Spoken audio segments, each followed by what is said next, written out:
In the year 2040, technology ushered in an era of deification. The affluent regions of Earth were teeming with steel men, bioengineered beings, and mutants, both soaring through the skies and racing across the ground. Yet, when one turned to the impoverished districts, a child was born. From an ordinary family, with a father merely skilled in tilling the soil and a mother whose sole desire was for her child's safety, the family was enveloped in joy. From the moment of my birth, I felt like an aberration indeed. I was the protagonist, the child born under the weight of parental affection, who grew to the age of 16.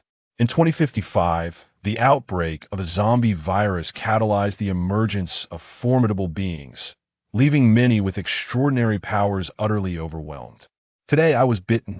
I felt a chill, fear coursed through me, and panic set in as I clung tightly to my beloved Labrador. At the threshold, the zombie that had bitten me was pounding on the door. Yes, I had rebelliously ventured into an unfamiliar city, alone in a rented room. I had not eaten for 2 days, and my strength was waning. It felt as though I was on the brink of transformation. The gnawing hunger threatened to consume me, and I released my dog, who gazed at me with fear. I felt as though I had already become a zombie. Why did I still possess my own thoughts? But never mind that hunger was paramount. I steeled myself and opened the door. To my dismay, I had forgotten about the zombie outside. It showed no interest in me. It lunged at my dog instead. Fear overwhelmed me, and the dog fled. I grasped it, urging Guagua to run. As the little dog dashed away, the zombie lost interest in me. I loathed it for turning me into a monster.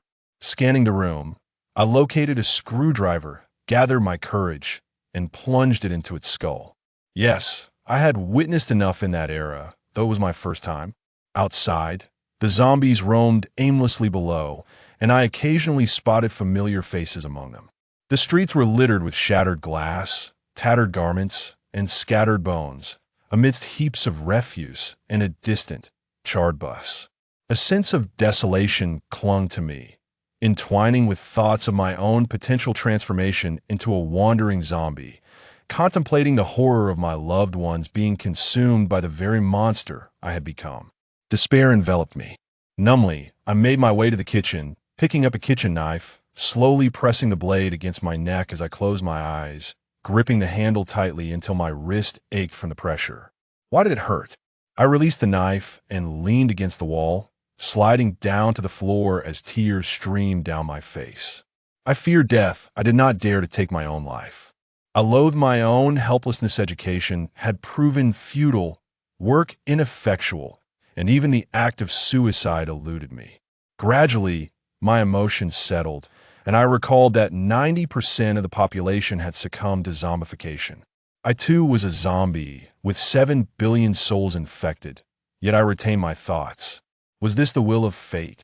After pondering for a while, I felt somewhat better.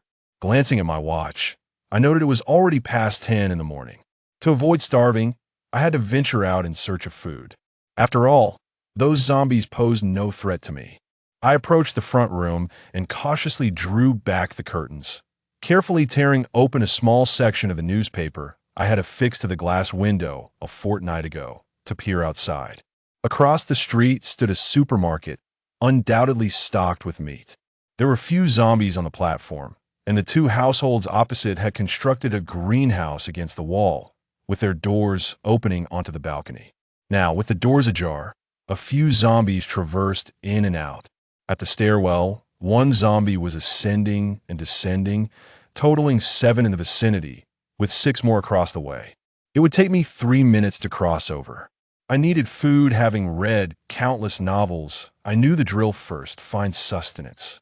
Venturing out unarmed was out of the question. I needed to prepare a weapon. There was little readily available at home, but I managed to locate a kitchen knife and a claw hammer. I lifted them and shook my head. They felt too light and lacked lethality. A few swings would suffice, but any more would render them useless. I continued my search and unearthed a steel pipe, which felt suitably weighted. Grabbing a metal pot lid from the kitchen as a makeshift shield, I practiced my moves in the living room until I felt adequately prepared to embark on my journey. However, at the door, hesitation gripped me as I placed my hand on the doorknob, only to withdraw several times. Ultimately, I resolved that starvation was worse than dying in battle.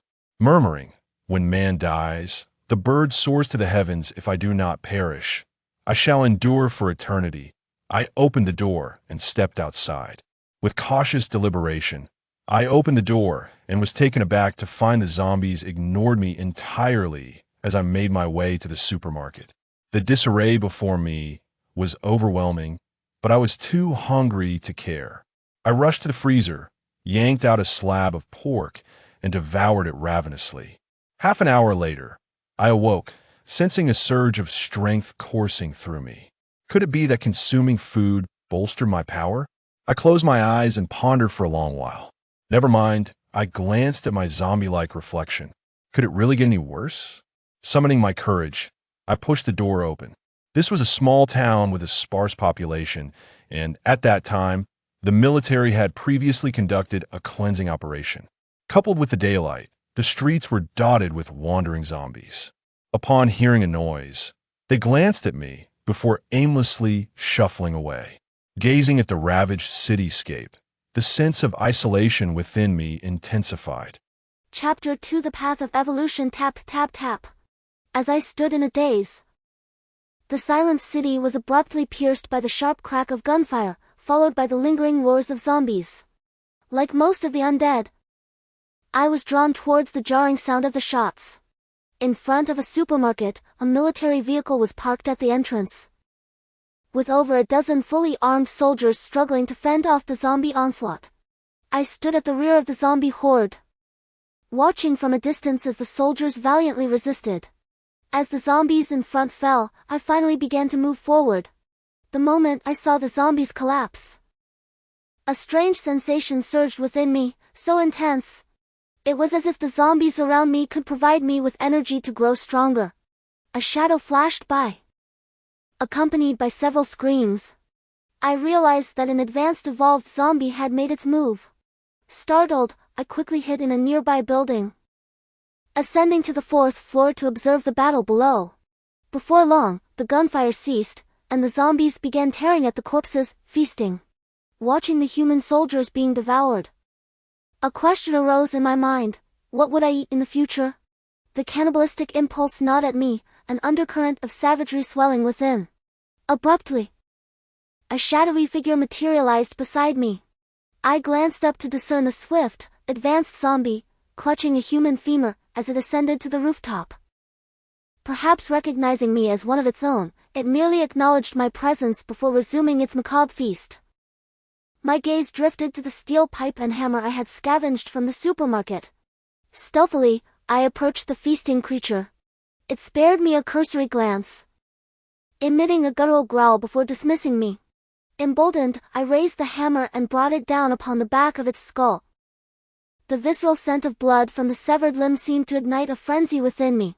I hammered relentlessly, losing count of the blows, until the creature lay motionless. Overcome with fear, I collapsed to the ground. I had slain an advanced zombie. Gazing upon the pulverized remains before me, a pang of hunger struck. How could I be hungry after consuming so much pork? In a daze, I found myself consuming something, but what? Was it the severed limb?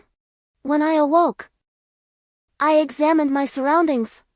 The femur remained untouched, but the zombie's brain matter was gone. Horrified, I realized I had devoured its brains. The realization sent me leaping to my feet, and to my astonishment, I soared 2 or 3 meters into the air, nearly shattering my legs upon landing. What was happening to me?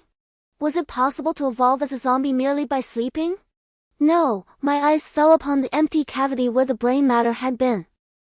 So, zombies could evolve by consuming brains, albeit incrementally. If I were to consume several more brains, could I attain its level of agility and power? For a moment, I was lost in confusion, sitting on the ground pondering for a long time. A wave of hunger jolted me back to reality. It was already dark. Whatever, I thought. Since I am already a zombie, to avoid being killed by others, I must kill them first. To survive, one must possess absolute strength. I felt I had found my path to evolution. Chapter 3: Another Dog. As night fell, the dormant zombies began to emerge in search of food. I walked down the street, surrounded by ordinary zombies that had not yet evolved, their grayish-white eyes devoid of pupils, strikingly visible in the night. Upon seeing me, the zombies paused momentarily, then, recognizing me as one of their own, gradually turned away, continuing to roam nearby in hopes of finding some food. I found a nearby supermarket, ate some pork, and then wandered aimlessly. I knew where the humans were hiding, but I had no interest in them. What I sought now were weapons. The soldiers who died during the day must have left their weapons behind, and the humans probably hadn't dared to retrieve them yet. The area was still thick with the scent of blood, attracting many zombies. As a thinking zombie, I believed that only with weapons in hand could I feel somewhat secure. Arriving at the spot where the soldiers had died, many zombies were still licking the blood off the ground. I found 2 submachine guns and a pistol. Picking them up, they seemed in good condition and usable. I had no real understanding of guns, but after so long in this apocalypse, anyone would know how to shoot. I found a bag of bullets and slung it over my shoulder along with the guns, feeling much more confident. To persist in existence, I must eradicate a multitude of first and second tier zombies to facilitate my evolution, otherwise, my demise is imminent, and I am compelled to locate my kin. With this resolve, I brandished my firearm and commenced my trek towards the county seat. I traversed an indeterminate expanse, yet the undead are immune to fatigue. Surrounded by rudimentary cadavers brushing past me, I, a newly transformed zombie, ambled aimlessly towards the city center, cognizant that it was there that I would encounter more advanced zombies, thereby expediting my ascent to a higher evolutionary plane. Woof, woof! A canine bark shattered my reverie. I turned to behold my Labrador, Gugwa, and a coterie of sizable canines materializing before me. Some bared their fangs menacingly. I crouched down, and Gugwa, with palpable hesitation, bounded towards me. Observing this, the other canines ceased their snarling and merely observed us. 20-odd days had elapsed, and Gugwa had burgeoned considerably, now resembling an adult canine at merely 3 months. Were it not for the playful marking I had once applied, I would have been unable to recognize her. I dismantled a gun bag, fashioned a makeshift leash, and prepared to depart with Gugwa in tow. Abruptly, the canine pack erupted in a chorus of howls directed at me. Startled, I brandished my machine gun, poised to unleash a barrage. Gugwa, however, emitted a series of sharp woofs at the pack. The canines cast a glance in my direction and dispersed, save for a solitary black Labrador, which remained steadfast and ambled towards Gugwa, who was a female. Witnessing this, I merely muttered an epithet under my breath and disregarded the situation. I unzipped my backpack and produced 2 portions of meat, placing them before the pair. Gugwa promptly seized a substantial chunk, while the black dog eyed me warily. Upon perceiving my lack of opposition, it furtively approached, snatched a morsel, and reclined beside Gugwa, consuming its repast.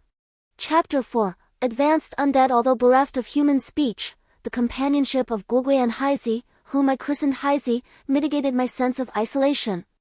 However, Heizi seemed to harbor a degree of trepidation towards me, invariably maintaining a discreet distance. As several dark figures materialized ahead, Gugwa and Heizi commenced their vociferous barking. I stroked their heads, calming them. Cognizant of the presence of zombies, I released them from their leashes and advanced.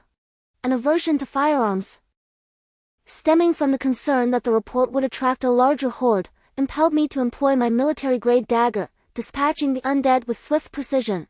To my astonishment, the 2 canines devoured the cerebral fluid that oozed forth. Could canine evolution be afoot? I pondered inwardly. Regardless, considering my own transformation, such concerns seemed trivial. Should this augment their capabilities, I would gain 2 additional allies, a welcome prospect given my pressing need for an advanced undead to facilitate my own evolution. After dispatching an indeterminate number of common zombies, I arrived in the heart of the county seat. Aware that dawn would soon break, prompting humans to forage for supplies, I resolved to avoid encountering armed police units. Seeking refuge, I hoped for an opportunity to eliminate a higher-level zombie. However, encumbered by my two canine companions, I was compelled to secure a secluded sanctuary.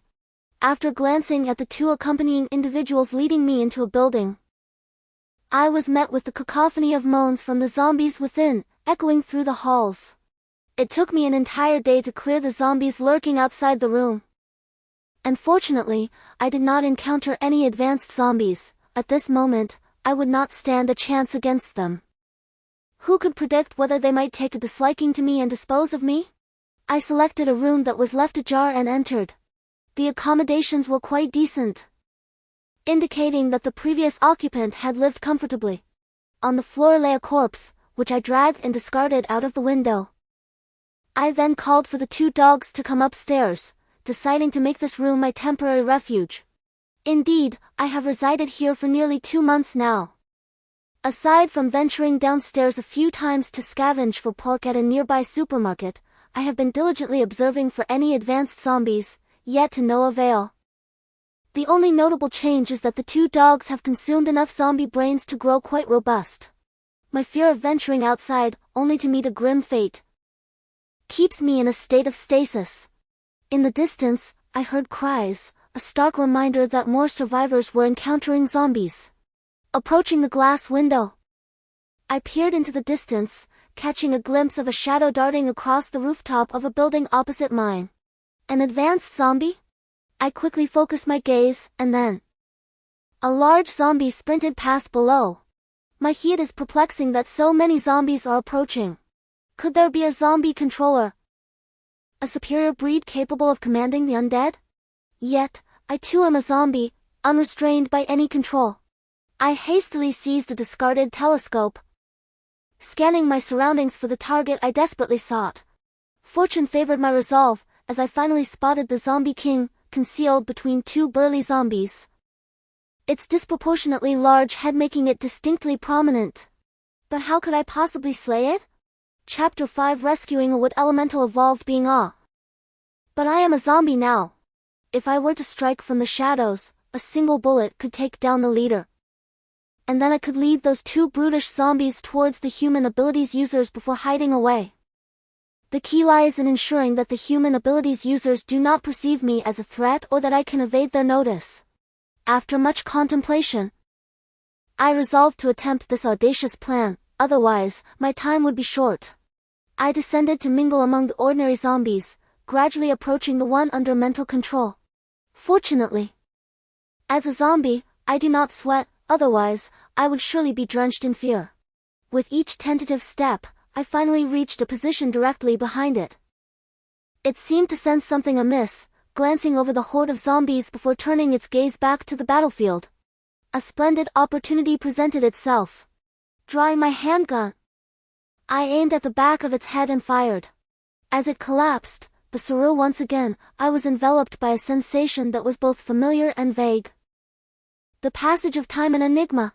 As I opened my eyes, an overwhelming surge of vitality coursed through my being, prompting an involuntary exclamation of awe to escape my lips. Oh, I can speak! The urge to weep, to express my exhilaration, was strong, yet alas, no tears came forth. I had ascended, presumably to level 1, my speed and clarity remarkably enhanced. While I was engrossed in assessing my condition, a sudden thud announced the arrival of an individual not far from me. Raising my gaze, I recognized the wood elemental user among the humans. Are you a zombie? I discerned the question in their eyes. Sort of, I replied. What? Zombies can talk? It was evident she regarded me as a high-ranking zombie. Did you slay that level 2 zombie king? Did you save me? She inquired further. With an air of superiority, I proclaimed, no worries, I am merely a pet. Her astonishment was palpable as she followed me into the room. Perhaps it was in a girl's nature to quickly bond with the two dogs. You tend to your wounds, and I shall venture out to procure some sustenance. With that, I stepped outside, unable to forget the high-ranking zombies and that ability user who perished on the battlefield. Swiftly, I made my way back to the battleground. where the remains of survivors were nearly non-existent. Fortunately, the fire elemental users still had their head intact, a sign that their demise had come later. I swiftly dispatched 10 level 1 high-ranking zombies, severing their heads before racing to the rooftop, eager to feast. Upon awakening once more, I found myself capable of perceiving the night with remarkable clarity. Inspecting my body, I noted significant enhancements in agility and strength as I charged toward the rooftop's landmark. Within mere strides, I reached my destination and, with a powerful swing, shattered it. Had I truly advanced to level 2? With an excited snap of my fingers, a small flame unexpectedly flickered to life. Could it be that I had absorbed the powers of a fire elemental? Though it was merely a tiny flame, it filled me with such joy that I couldn't help but leap in exhilaration. What an extraordinary chance it was to acquire such a gift. I firmly believe that I will master it more and more as time progresses. At last, I have gained the means to protect myself against second-tier zombies. Chapter 6 A New Sister. As my gaze inadvertently fell upon the brain of a second-tier zombie king, I was astonished to discover a stone, no larger than a fingernail, embedded within. How could a brain develop a stone? If I consume the brain of the second-tier zombie king, will I inherit its abilities? Curious, I focused my thoughts and issued commands to the nearby zombies. To my surprise, it worked. 3 zombies swiftly approached me. It appears that I can control no more than 3 at a time, unlike the zombie king who commands hordes. But that is a matter for another day. I finally have followers. Upon returning to my dwelling, I distributed food to the evolved beings and the 2 dogs. The girl at the door gazed at the 3 zombies in silence, glancing at me, seeking to familiarize myself with my newfound abilities. I concocted an excuse and retreated to another room, closing the door behind me. At long last, I possess personal powers. I aspire to become the king of zombies, at least in this chaotic world. Sighing, I turned to the wood elemental and inquired, "What is your name?" "Emerald," she replied. "And you?" "I am but a zombie now." "What name shall I bear?" I mused. "Perhaps you could help me choose one." "Why?" she asked, puzzled. "I don't know," she admitted. "For now, I shall accompany you." "Then please share with me how many high-tier zombies inhabit this county, and what is the state of the outside world?" I requested. Through a half-hour conversation with Chui, I have finally grasped the current state of the world. MG has successfully produced biochemical beings, steel men, and numerous large robots controlled by humans. There are also ability users, some of whom possess primitive evolutionary powers that emerged in earlier stages, while others rely on purified substances for their evolution, albeit with limited success and still under research. ZG is largely similar, except for the absence of biochemical beings. However, a unique race has emerged, zombies. Presently, zombies are categorized from levels 1 to 10, with the highest being the Zombie King at level 7. Those below level 5 are zombie lords, capable of commanding vast hordes of zombies, while the rest are agile zombies and berserker zombies, varying in levels, with the remainder being ordinary zombies. Additionally, mutated animals in the forests have turned into human forbidden zones, and marine mutated creatures are still being classified, as there are simply too many. At present, humanity lacks the strength to conquer the rulers of the ocean. Upon receiving this information, I gasped in disbelief. I felt exceedingly insignificant. If I do not seize the opportunity to evolve, I might perish without even understanding how. "Sister Chui!" I called out, and she was momentarily taken aback, then gazed at me and chuckled, saying, "I never expected the first to call me sister would be a zombie. And a speaking one at that." Sigh. I once had a younger brother who perished before he even turned 1, caught in this apocalypse. I still have another brother at home, and I harbor a strong hatred for zombies. I had been contemplating how to eliminate you. I can tell that you have only recently transformed into a zombie. Now I find myself at a loss, yet you have saved my life. Sister Chui, I understand that life is particularly arduous for women in this apocalyptic world. You must have endured countless hardships. Let us rely on each other from now on. You shall assist me in leveling up, and I will protect you. Whoever dares to harm you shall face my wrath, I declared fiercely. Perhaps my words touched her, for Sister Chui approached and embraced my head against her ample bosom. Very well, with your promise, we shall share a single fate. Whatever you wish to do, I will accompany you, she replied with a gentle smile. With a chuckle, I pushed her away. Sister, have you forgotten that I am still but a lowly zombie? It would be best if you kept your distance from me. She laughed heartily and said, Oh dear, then tell me about your current state. After speaking, she affectionately ruffled my hair and added, By the way, are you aware that you smell quite foul? Would it be possible for you to wash up and change your clothes? I glanced down and realized that I had not considered bathing before, after becoming a zombie. I cared even less. However, my body still felt somewhat rigid, and bathing seemed a challenging endeavor. Perhaps once I evolved to level 3, it would be easier. Who knows how long that will take? I thought to myself.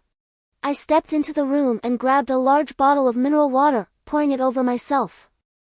I had brought it from the supermarket, and as I didn't feel fatigued, I carried more than I needed. If it proved insufficient, I would simply fetch more. What are you doing? Is this how you bathe? Sister Chui exclaimed. Allow me to wash you instead. Sister, I am no longer a child, I replied shyly. I had matured early, reaching 166 centimeters and no longer growing. Such a little brat, how old could you possibly be? Sister Chui remarked, before coming over to help me loosen my clothing. She took the soap and began to wash my body, taking 20 minutes to finish. Afterwards, she found me some clothes to wear and pulled me aside to admire the result. Not bad at all, you look rather handsome, she complimented. I scratched my head, feeling the warmth of family. Chapter 7, Leveling Up by Slaying Monsters. After our playful frolic, my sister and I settled on the sofa, lit a cigarette and inquired. Tell me, what's your current situation? Sis, after consuming that large-headed zombie king, I can now control up to 3 zombies. My agility has also significantly increased. Additionally, it seems that consuming evolved beings enhances my abilities. I hesitated to mention that I had consumed her teammate. I had a growing feeling that I needed to consume higher-level zombies or a greater number of zombies of the same level to evolve further.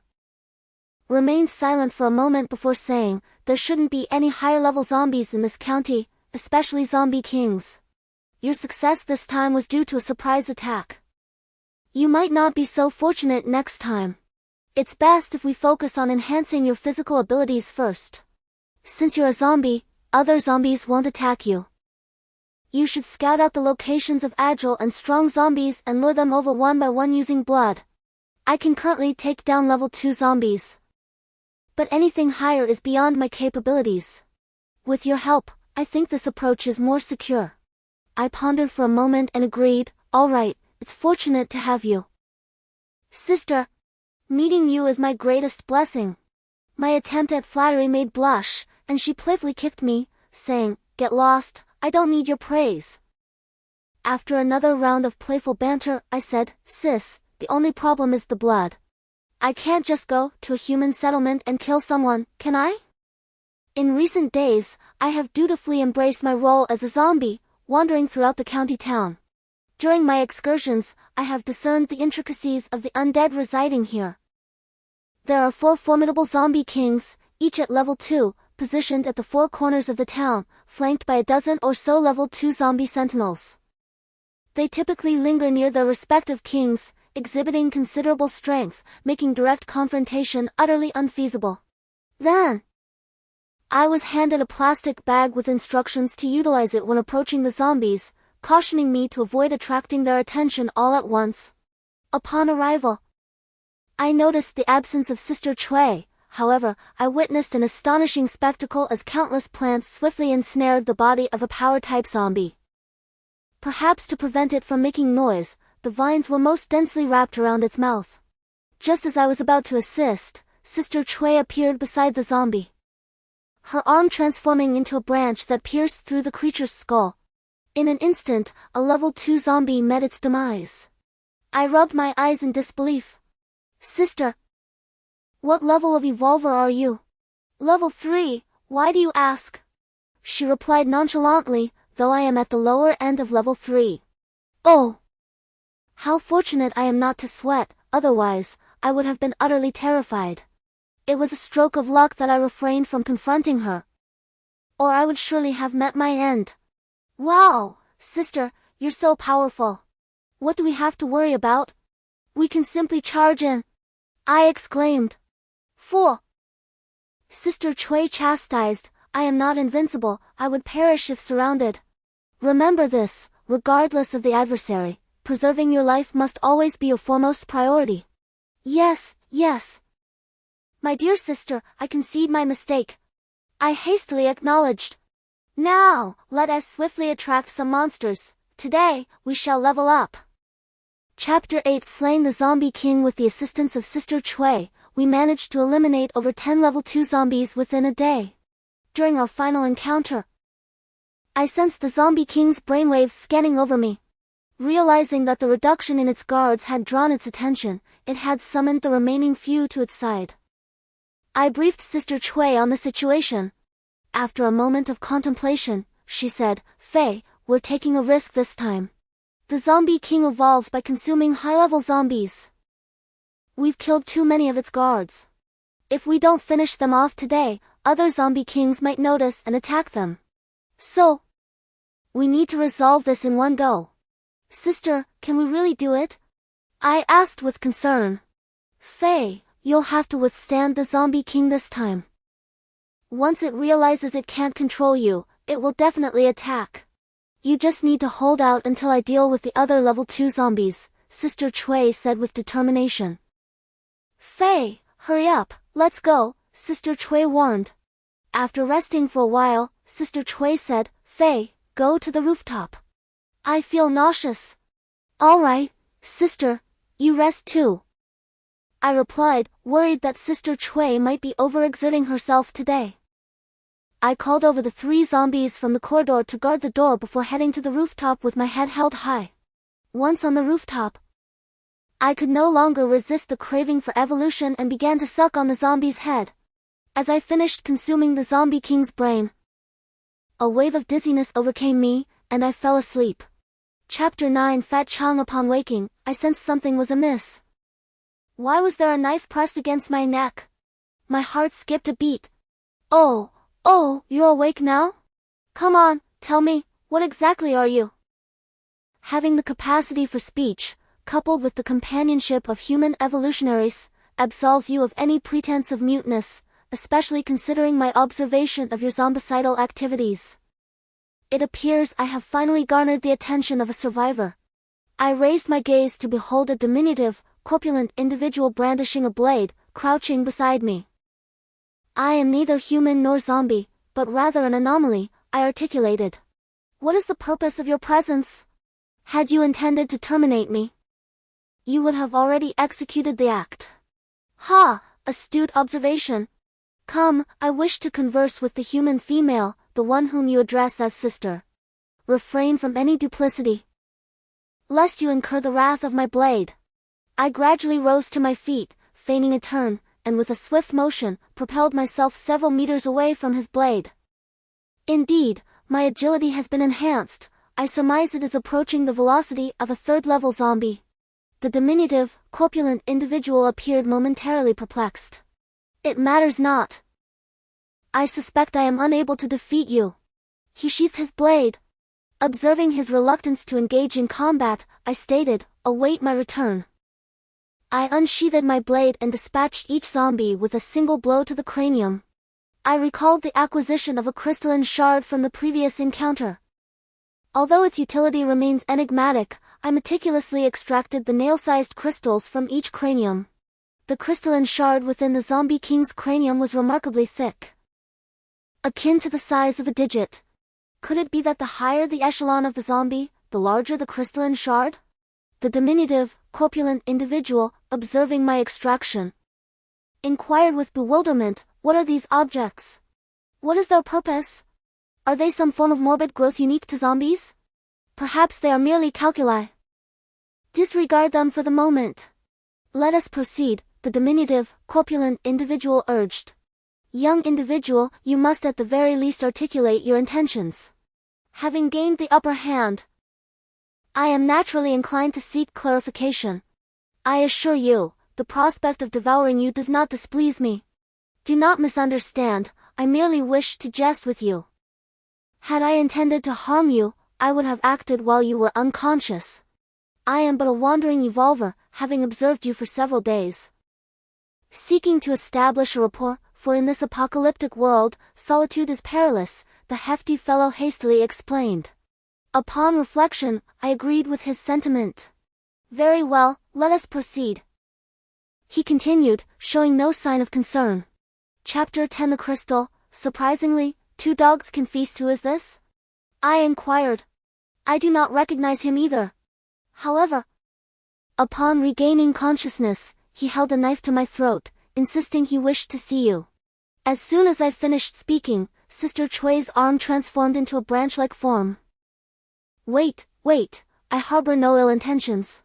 The portly young man, feeling at ease, approached and served himself a bowl of rice, sitting across from Sister Chui. Beautiful lady. Do not be alarmed. I merely observed you slaying zombies yesterday, and noted your attire, which is designated for evolvers in the military. Thus, I was curious about the situation within your ranks. Moreover, you are quite a stunning beauty. Perhaps you could take me in, sparing me from the solitude of wandering.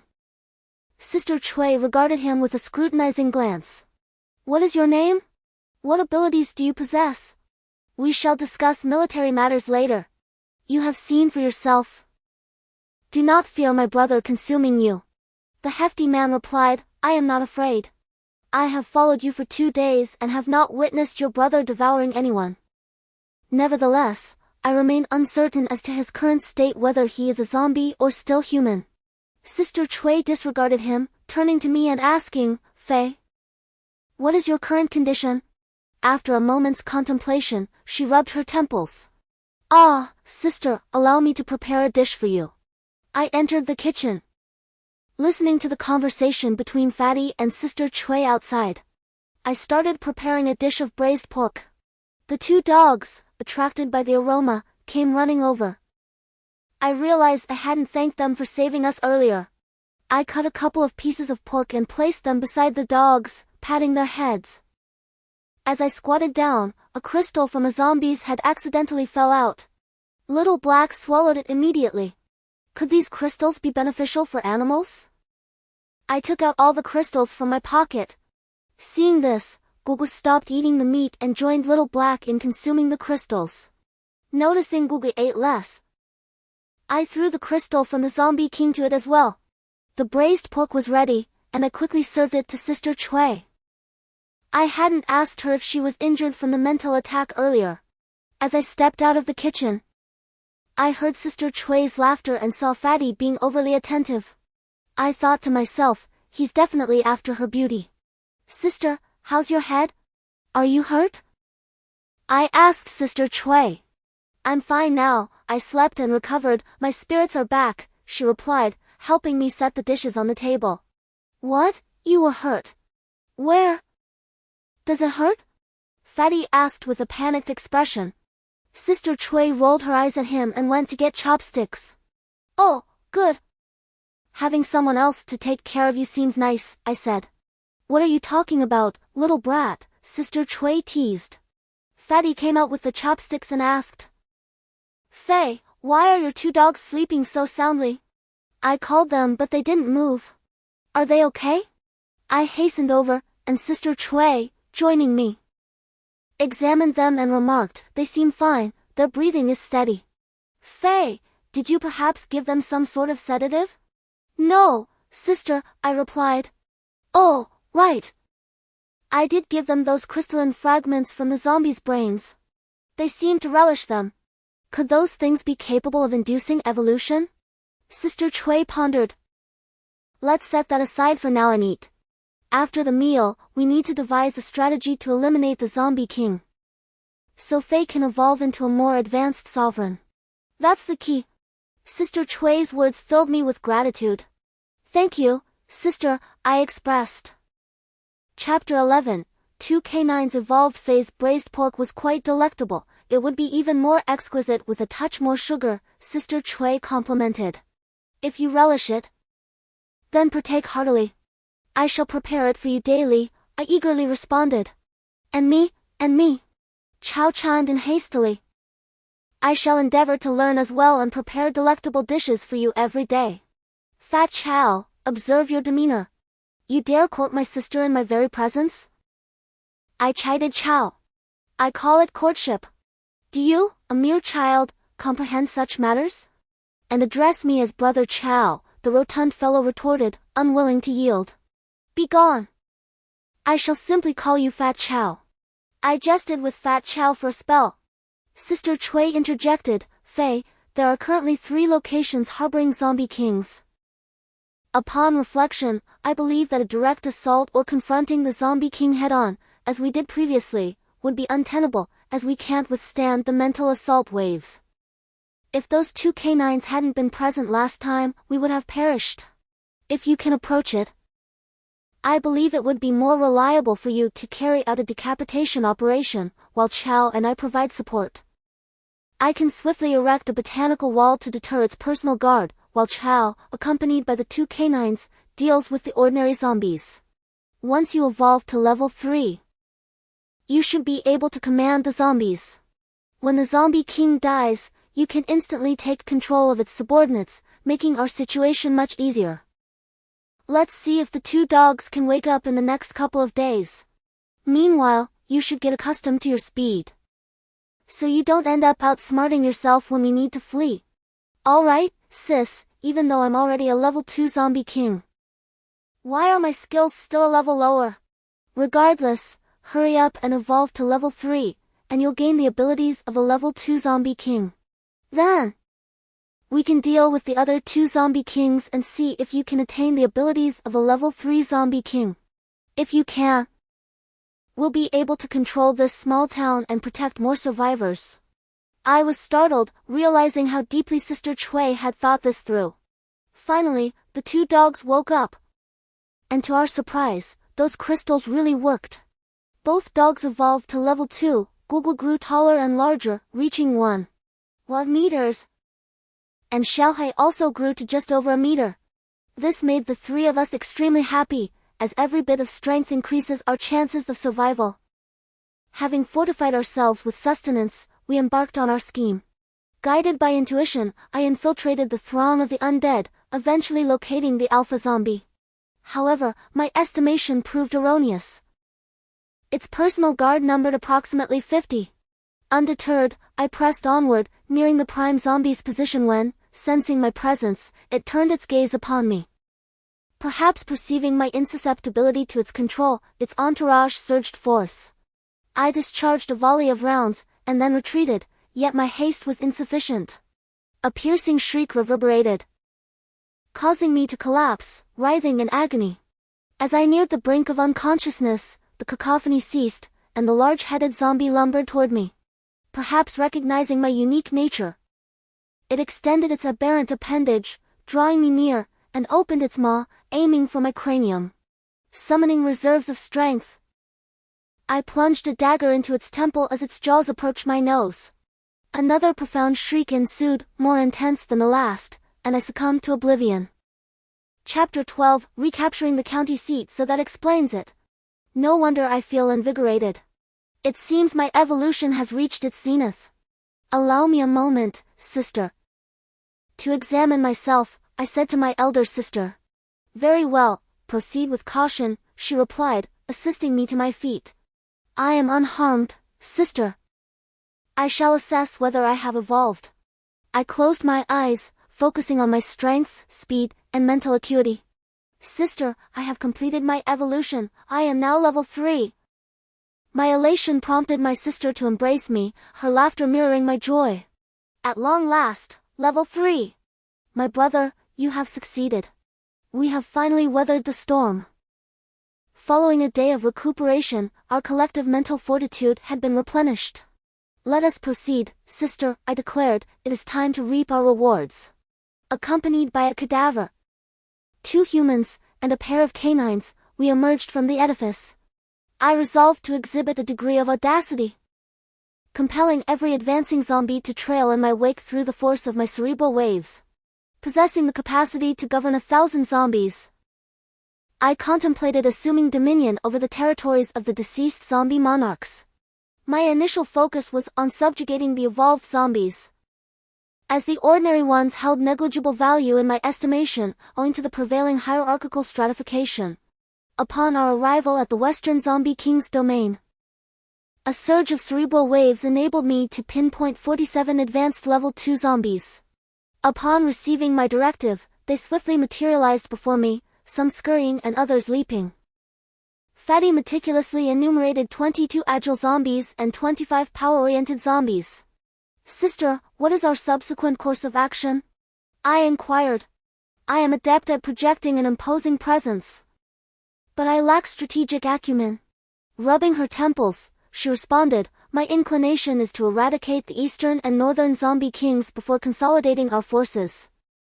You shall command the level 2 zombies against the royal guards, while my botanical abilities will facilitate mass extermination. Fatty shall assume a defensive posture and you, accompanied by the 2 dogs, shall directly engage the zombie king. However, we must first procure items to shield ourselves from sonic assaults. Very well, I assented. We shall divide into 3 contingents. I shall venture to the hospital, Fatty to the supermarket, and you to the sporting goods emporium. After 30 minutes, we reconvened, each equipped with a pair of earplugs, supplemented by cotton wadding in our ears, and further protected by winter earmuffs. Accompanied by a horde of level 2 zombies, we surged into the eastern zombie throng. I emitted a resounding cry, a challenge befitting an advanced zombie king. Predictably, a large-headed entity, flanked by several level 2 zombies, materialized before us. We assailed each other with vociferous directives, both commanding the level 2 zombie to abstain from participation. The stakes were identical for it. Victory would render the level 2 zombies its subordinates. Simultaneously, we launched into a fierce altercation. It neglected the fact that I possessed allies. 2 level 2 canines assailed its claws from either flank. Perceiving my imminent assault, it unleashed a mental offensive. I, in turn, emitted a mental counteroffensive. The confluence of our powers generated a sonic boom that reverberated outwards, devastating the adjacent zombies. The inferior zombies succumbed instantly, their craniums imploding. Seizing the opportune moment, I plunged my blade into its cranium, terminating its existence. Chui and Chang emerged, unsteady on their feet. Formidable, Chui exclaimed. Despite our precautions, we nearly succumbed. Chiang, attempting to regain his composure, remarked, Fei, in the future, we shall maintain a greater distance. We shall abstain from participating in your endeavors. Understood, I replied, confident in my own capabilities. The canines, lowering their ear protectors, approached me, seeking commendation. Chui lavished praise upon them, eliciting joyous leaps. Very well. Let us dispatch the final adversary. Chang decapitated the zombie king. We proceeded northward. This time, without prompting from Chui, I unleashed a resounding challenge. Upon hearing the answering roar from within, I addressed Chui, Sister, please retreat. Rest assured, I am capable. Chapter 13, Lei and Fire Phoenix. The subsequent day at the city gates, accompanied by Ms. Chui, Changzi, 2 canines, and a retinue of 200 level 2 zombies, I approached. The sight of the undead elicited cries of terror from the survivors. A burly man, seemingly a leader, hastened over, inquiring, Reaper, what are your intentions for the survivors? I regarded him and replied, you seem capable. Direct your inquiries to Miss Chui. I gestured towards her. Miss Chui stepped forward, her voice resonating. As you can witness, the Reaper has subdued all the zombies within the city. He intends to guide you back to a civilized existence. I do not seek your consent, merely your compliance. Does anyone object? Why should we obey him? Our settlement thrives, a settlement leader protested. Mess. Chui cast a glance in my direction.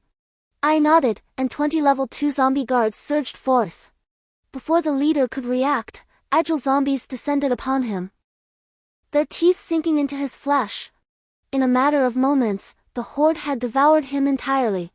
She then approached the group of technicians, stating, "You present a unique challenge. Since I am unaware of your individual capabilities, I shall select you." She pointed to a middle-aged man in his 40s. "I hereby appoint you as the interim deputy minister of the technology department. I entrust you with a task, to ensure that all residents have access to electricity and hot water within 10 days. Succeed, and I shall elevate you to the position of minister. You may select your own deputy, provided they are competent." "Understood?" "Yes," he responded. Turning to the police officers, she declared, "You shall resume your former duties, maintaining order and confiscating all weapons. The police station is familiar to you, I presume? Retrieve your uniforms." "Who is the highest-ranking officer among you?" A middle-aged gentleman emerged, and I promptly designated him as the interim deputy director, contingent upon his performance. "Understood." I approached the soldiers, informing them that they would henceforth be warriors, entrusted with the protection of all present. Their inaugural task was to prepare habitable dwellings for everyone. "Who holds the highest rank?" A major stepped forward. "Very well, I hereby appoint you as the temporary captain. You are to select your own second-in-command and squad leaders." I continued. "The city's zombies have largely been eradicated by the Reapers, but some stragglers may remain. Procure yourselves some weapons for now, standardized arms will be issued later. You may lead them away." Turning to the survivors, I inquired if there were any with administrative experience. A multitude responded. Chui Jia surveyed the group and singled out a woman in her 30s. "You, come forward.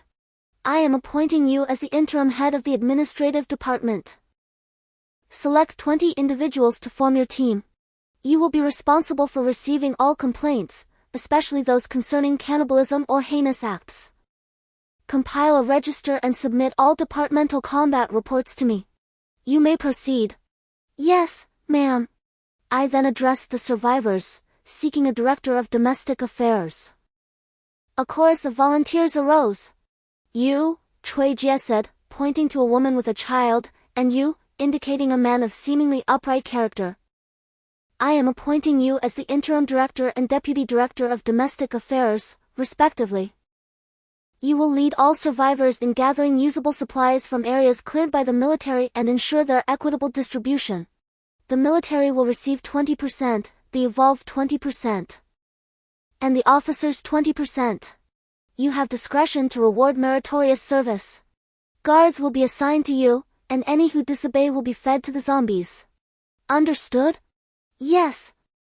Addressing the leader of the evolved, I commanded, "Present, assign 2 evolved guards to them." "Understood." "Very well, each to their own duties. Tomorrow, I expect to witness a transformed team." "Indeed." With a resounding shout, I comprehend that they have found the courage to survive. Previously, they lived in confusion, now Sister Chui has instilled in them a glimmer of hope for life. Chapter 4, Military Training. "Sister Chui, you are remarkable, I praise you. Alas! This is merely the beginning, there is much work ahead. By the way, Faye, the horde of zombies is overwhelming, a true menace. I plan to drive them into the forest, allowing them to engage with the mutated beasts, thus enabling our gradual departure from this place. Sister, if you encounter any malevolent evolved beings, be sure to keep them from me." I recalled something and spoke up. "What do you need evolved beings for?" Sister Chui inquired with curiosity. "Sister, it's like this, I possess the ability to control fire, and I may need evolved beings to enhance it," I whispered quietly. "You little rascal, you disgust me, get lost." Sister Chui was somewhat taken aback. I still needed to manage the zombies, so I found a high-rise building nearby to reside in. Each day, I expelled a portion of the zombies from the city into the forest beyond. Life was quite carefree. And in the blink of an eye, Half a month had passed. Every day, Sister Chui busied herself while Changzi and I enjoyed drinks, and we were indeed content. During this month, Sister Chui had the leader of the evolved squad send me over 10 evolved beings, mostly at level 2, rendered unconscious and delivered to me. The Fire Phoenix informed me that these individuals had previously abused their power as evolved beings, and I was to feed them to the zombies. Well, indeed. They were meant to be zombie fodder. My fire ability has now risen to level 3, it is evident that zombies evolve faster when they consume humans. I now feel that if I could consume the brain of an even higher level evolved being, I would undoubtedly reach level 4. A sudden thought crossed my mind, could I devise a method to create evolvers myself? In the event of a crime, I could manufacture them, thereby hastening my own advancement. However, I dared not mention this to Sister Chui, nor could I bring myself to consume ordinary people, such an act would surely provoke her wrath. Suppressing the notion, I exited the building and wandered aimlessly towards the west gate. Many survivors paused to greet me, their faces adorned with smiles, indicating that life was treating them well. As I approached, Sister Chui called out, "Faye, you've arrived just as I was about to seek you out." "Oh, sister, is there something you need?" I inquired. "Indeed. I require you to deliver 100 zombies each day," she replied. "What purpose do you have for that?" I asked, somewhat perplexed. "Currently, the troops are equipped with conventional weaponry, yet they harbor a fear of zombies. I wish for them to build their courage. Furthermore, several technicians have recently discovered that using zombies as fertilizer accelerates the growth of crops and vegetables. The corpses we eliminate would serve perfectly for this purpose." "I see." I responded nonchalantly, "I shall bring them to you shortly." "Very well, today's training session concludes. We shall continue this regimen daily until each soldier can handle an average of 3 zombies or more," Sister Chui commanded with a sweeping gesture. "Transport these zombie carcasses to the agricultural department for fertilizer," she instructed. A group of individuals arrived with carts, loading the bodies for transport. Chapter 3 Capsule. During dinner that evening, I couldn't help but ask, "Sister, I do not aspire to rule over humanity, why do you exhaust yourself so? What do you understand? First and foremost, I am human. With your support, we are capable of assisting humanity. Who knows how many of us remain? I arrived here by airplane, and now every city is surrounded by forests and mutated beasts. Humanity is trapped within these urban confines, constantly troubled by the necessities of life. Moreover, if you were ever to encounter misfortune, wouldn't this be your safeguard?" After hearing Sister Chui's words, I realized she was genuinely concerned for me. "Sister, I am not worried about you getting tired."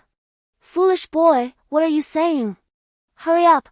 Today, I desire to savor the braised pork you prepare." "All right. I shall prepare it for you at once," I replied with a chuckle. Thus began a simple day with the aroma of braised pork wafting through the air.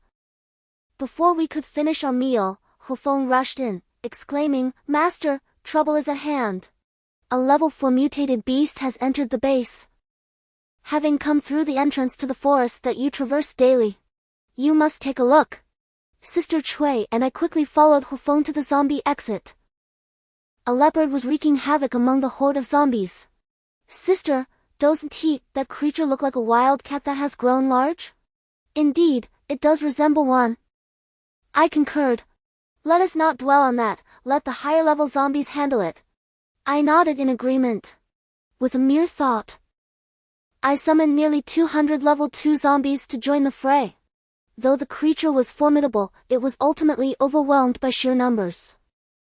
After the loss of over 50 high-level zombies, it was finally vanquished. I instructed the level 2 zombies to carry it to my room. "Hurry! Just toss it into the kitchen. Today, let everyone indulge in some meat," I said. Sister Chui, puzzled, responded, "Wait. I wish to see if this mutated animal possesses any crystal shards. It has been quite some time since our 2 dogs have evolved." "All right, just see." "I'll accompany you," replied Sister Chui. "And I am here too," chimed in the stout fellow, who seemed to have emerged from nowhere.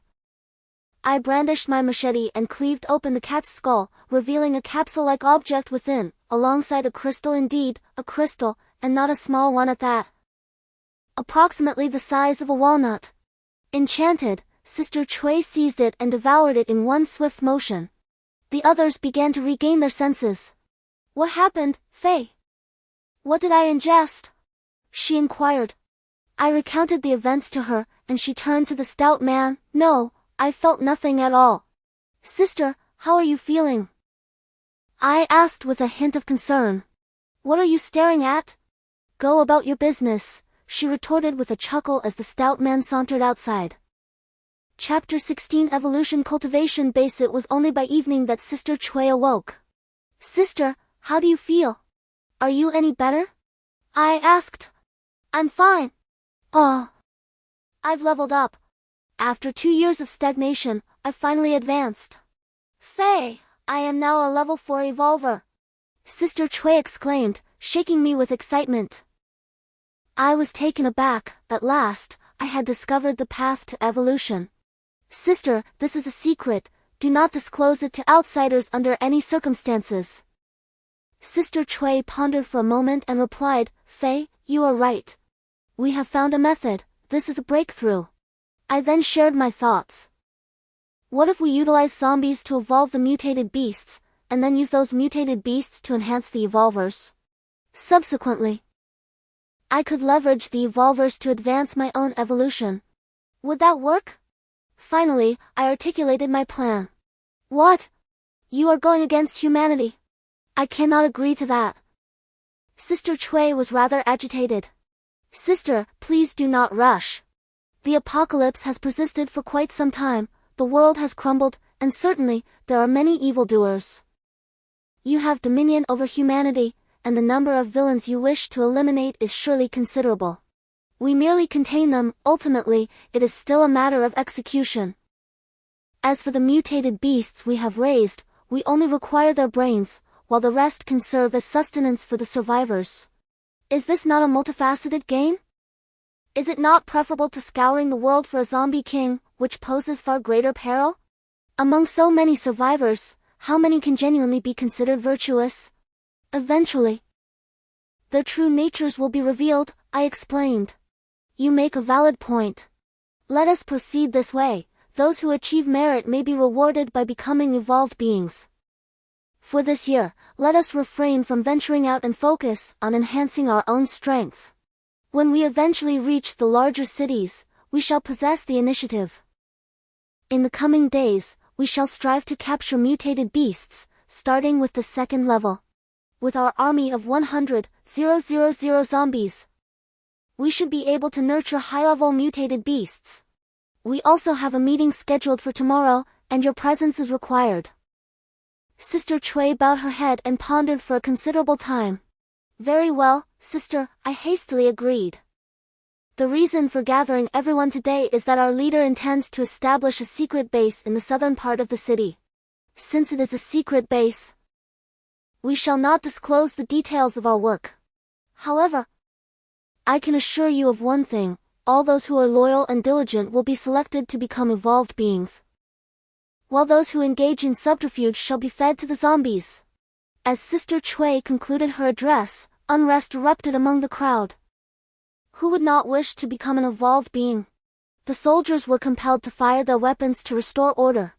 I arose, in dire need of 500 loyal individuals, irrespective of gender. However, know this, betrayal of confidence shall be met with death, even if it be your spouse or offspring. Pray tell, who was the first to address me on that fateful day? Step forth. "My lord, it was I," a robust man declared, positioning himself at my side. "What is your name?" I inquired. "Wind, my lord," the man responded promptly. "Very well," I proclaimed. "I hereby appoint you as the chief overseer of the experimental base. Seek out those versed in biology, select a few, and then choose an additional 500 individuals to join the experimental base." Phoenix and Rock, I called out once more. "Present." "My lord," the two replied, stepping forward from the throng. Your recent conduct has been commendable, and I anticipate your advancement. One of you shall lead 200 evolved guardians to safeguard the experimental base. Any who enter without my explicit consent are to be slain. Yes, my lord. They both affirmed without delay. Sister Jade, is there anything else? I asked. Sister Jade nodded and took the microphone. As you can see, our Lord is omnipotent.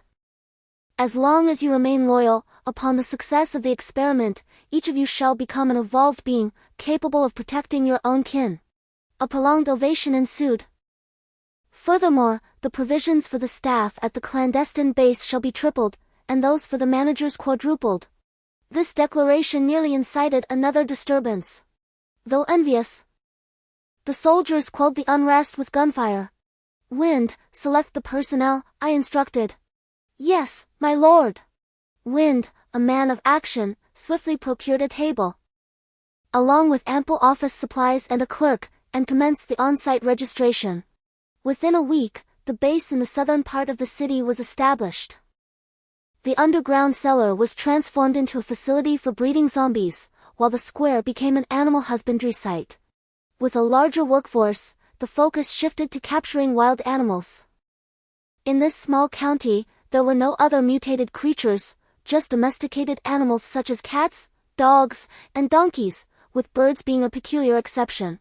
After inspecting the breeding grounds, I first confined a batch of level 1 zombies in the cellar.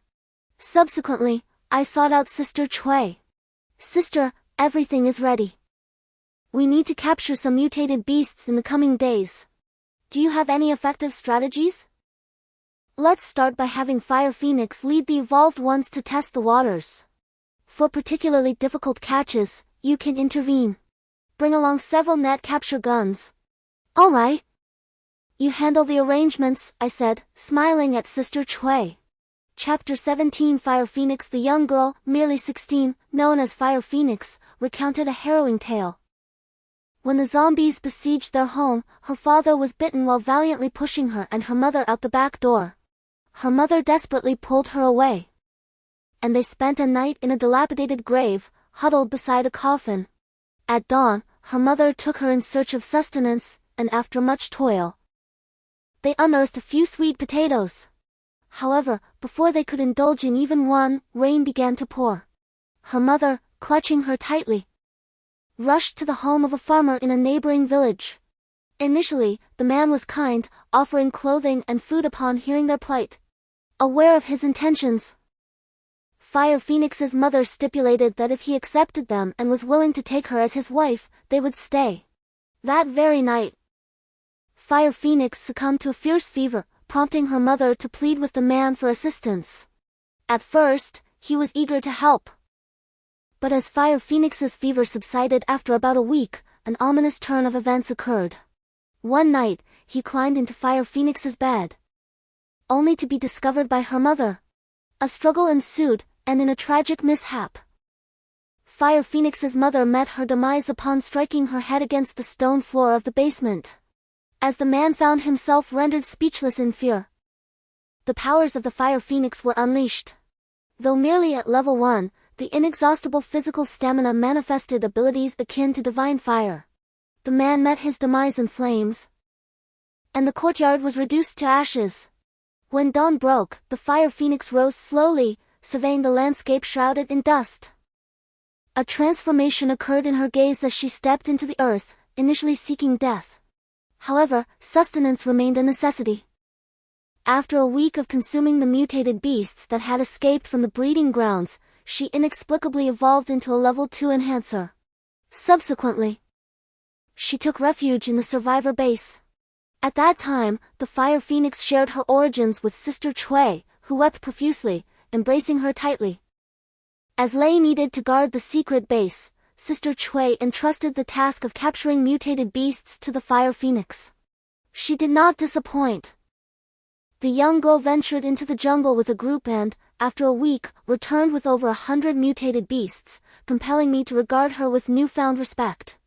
Lei, known in full as Zhang Lei, had survived the apocalypse alongside his brother, scavenging remnants of food at the survivor base to endure. During one of his foraging expeditions, he lamented, "The hunger has become unbearable." At that time, the countryside still harbored numerous chickens, ducks, and geese, as he watched his brother continually cry out, "I'm hungry." The two brothers stumbled through the rain, navigating their way across the fields. After much effort, they discovered a haystack and leaned on each other to collapse into its embrace. As the elder brother closed his eyes, he retrieved a packet of instant noodles from his pocket and handed it to him. Tragically, he succumbed to his grievous injuries. In a moment of anguish, Lei let out a heart-wrenching cry, momentarily indifferent to the zombies and mutated beasts that surrounded him. All he desired was to scream. In a delirious state, he developed a high fever and drifted into unconsciousness. When he awoke, tormented by pain, he discovered a mutated fox gnawing at the flesh of his leg. He instinctively struck it with a punch, only to realize that he had transformed into an evolved being. Glaring at his brother's lifeless body, he painfully consumed the fox he had slain. Eventually, he ascended to leadership of the base. The two individuals responsible for his brother's death, along with their entire family, met their end at his hands, fed to the zombies. As I entered the secret base, Lei approached me with enthusiasm. "Chief, you have arrived. Everything within the base is in order." Initially, there were those with ulterior motives who sought to infiltrate us, but I dispatched them with my men. Since then, all has been peaceful. "Excellent, well done," I commended him. "You see, everyone appears to have returned to a semblance of life before the apocalypse, with plenty to eat and drink." "This is all thanks to the leader," Lei remarked, bowing deeply in gratitude. I had intended to inspect the secret base, but upon hearing Captain Lei's words, I nodded appreciatively, patted him on the shoulder, handed him a bottle of liquor, and turned to leave. Chapter 18 Preparation for departure. A year has swiftly passed, and under my guidance, the base has witnessed an evolution, now housing thousands of evolved individuals. The troops, hardened under the relentless pressure of zombies, have transformed into elite soldiers. Agriculture has flourished, yielding 3 harvests in a year thanks to the abundant zombie corpses. The breeding of mutated beasts has expanded severalfold, particularly the mutant horses, which have enabled the establishment of a cavalry unit. As it stands, the citizens of the city no longer suffer from hunger or deprivation, their lives a far cry from the desolation of the apocalypse. I have ascended to level 4. With Sister Chui at level 5 and Chang at level 4. Even the 2 dogs have reached level 4, now as large as calves. I realize it is time to depart. There are not so many guilty individuals left to facilitate my advancement. Life in the city has improved significantly. And who would dare to commit crimes in such a thriving environment? I approached Sister Chui, saying, "Sister, I believe we should leave. Please make the necessary arrangements for the city." After a moment of contemplation, she replied, "Yes, it is indeed time to go. I had anticipated that you would come to me. I wish to keep Chang here, he is now level 4, as strong as steel. Which young lady could resist him? You must guide him." "Understood, sister," I responded. "We currently have 50,000 zombies remaining. After my upgrade, I can control 10,000. I plan to leave 10,000 living zombies in the east and eliminate the rest to facilitate the development of mutated beasts and agriculture. Please instruct the others to create some iron cages and zombie pools." "Very well, Fei. Your idea is commendable, you have matured," Sister Chui praised. Turning towards the door, she called out, "Lei." "Here," replied Lei, the captain of the evolution team, who has also attained level 4 after passing numerous trials, now a true captain of the evolved. "Summon Fire Phoenix and have the Minister of Engineering and the Chief of the Defense Forces assemble here," I instructed. "Understood, Sister Chui," Lei responded, departing with haste. Shortly thereafter, the respective department heads had convened in the conference chamber. Sister Chui and I entered the room. "Greetings, Lord," they uttered in unison, rising from their seats. "Be seated, everyone," I replied. "We have gathered you here today to announce a matter," Sister Chui commenced. The Lord and I shall be departing shortly. Over the past year, your performance has been exemplary. Lord Fei is exceedingly pleased and has affirmed your positions. You are all now considered trusted confidants of Lord Fei. A wave of applause rippled through the room.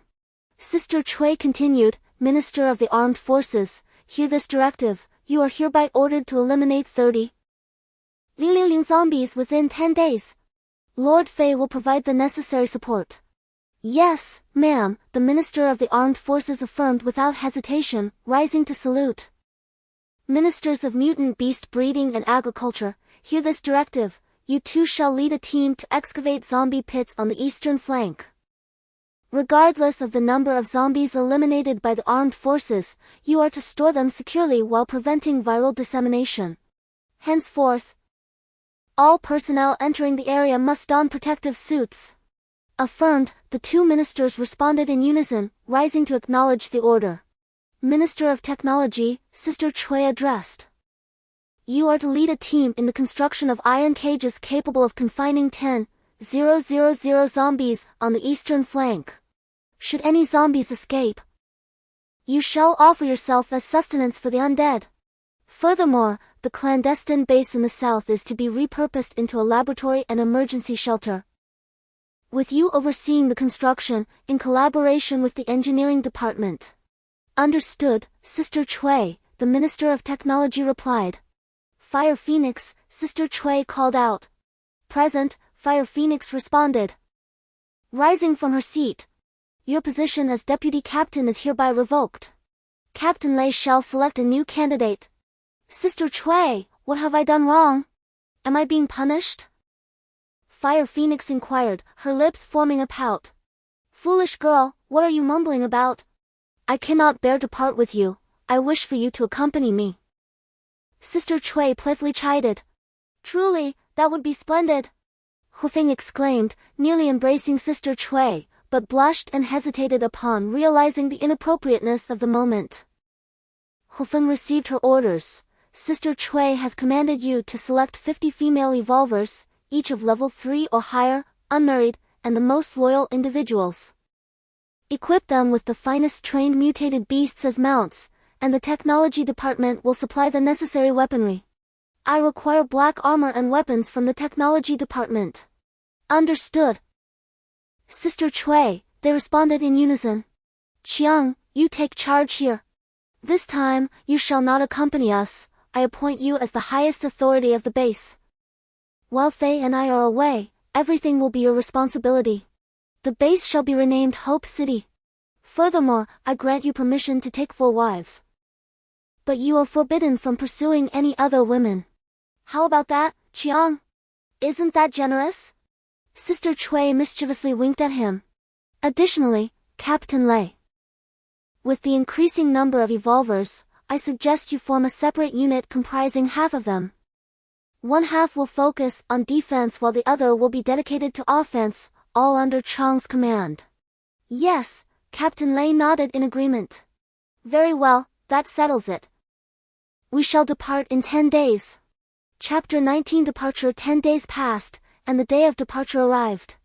I said to Chang, Fat Chang, this is the first foundation laid by Sister Cui, so I entrust it to you. Please do not mishandle it, I am determined to evolve into a king. Rest assured. Fei, Sister Cui has meticulously outlined everything, and I will not betray you.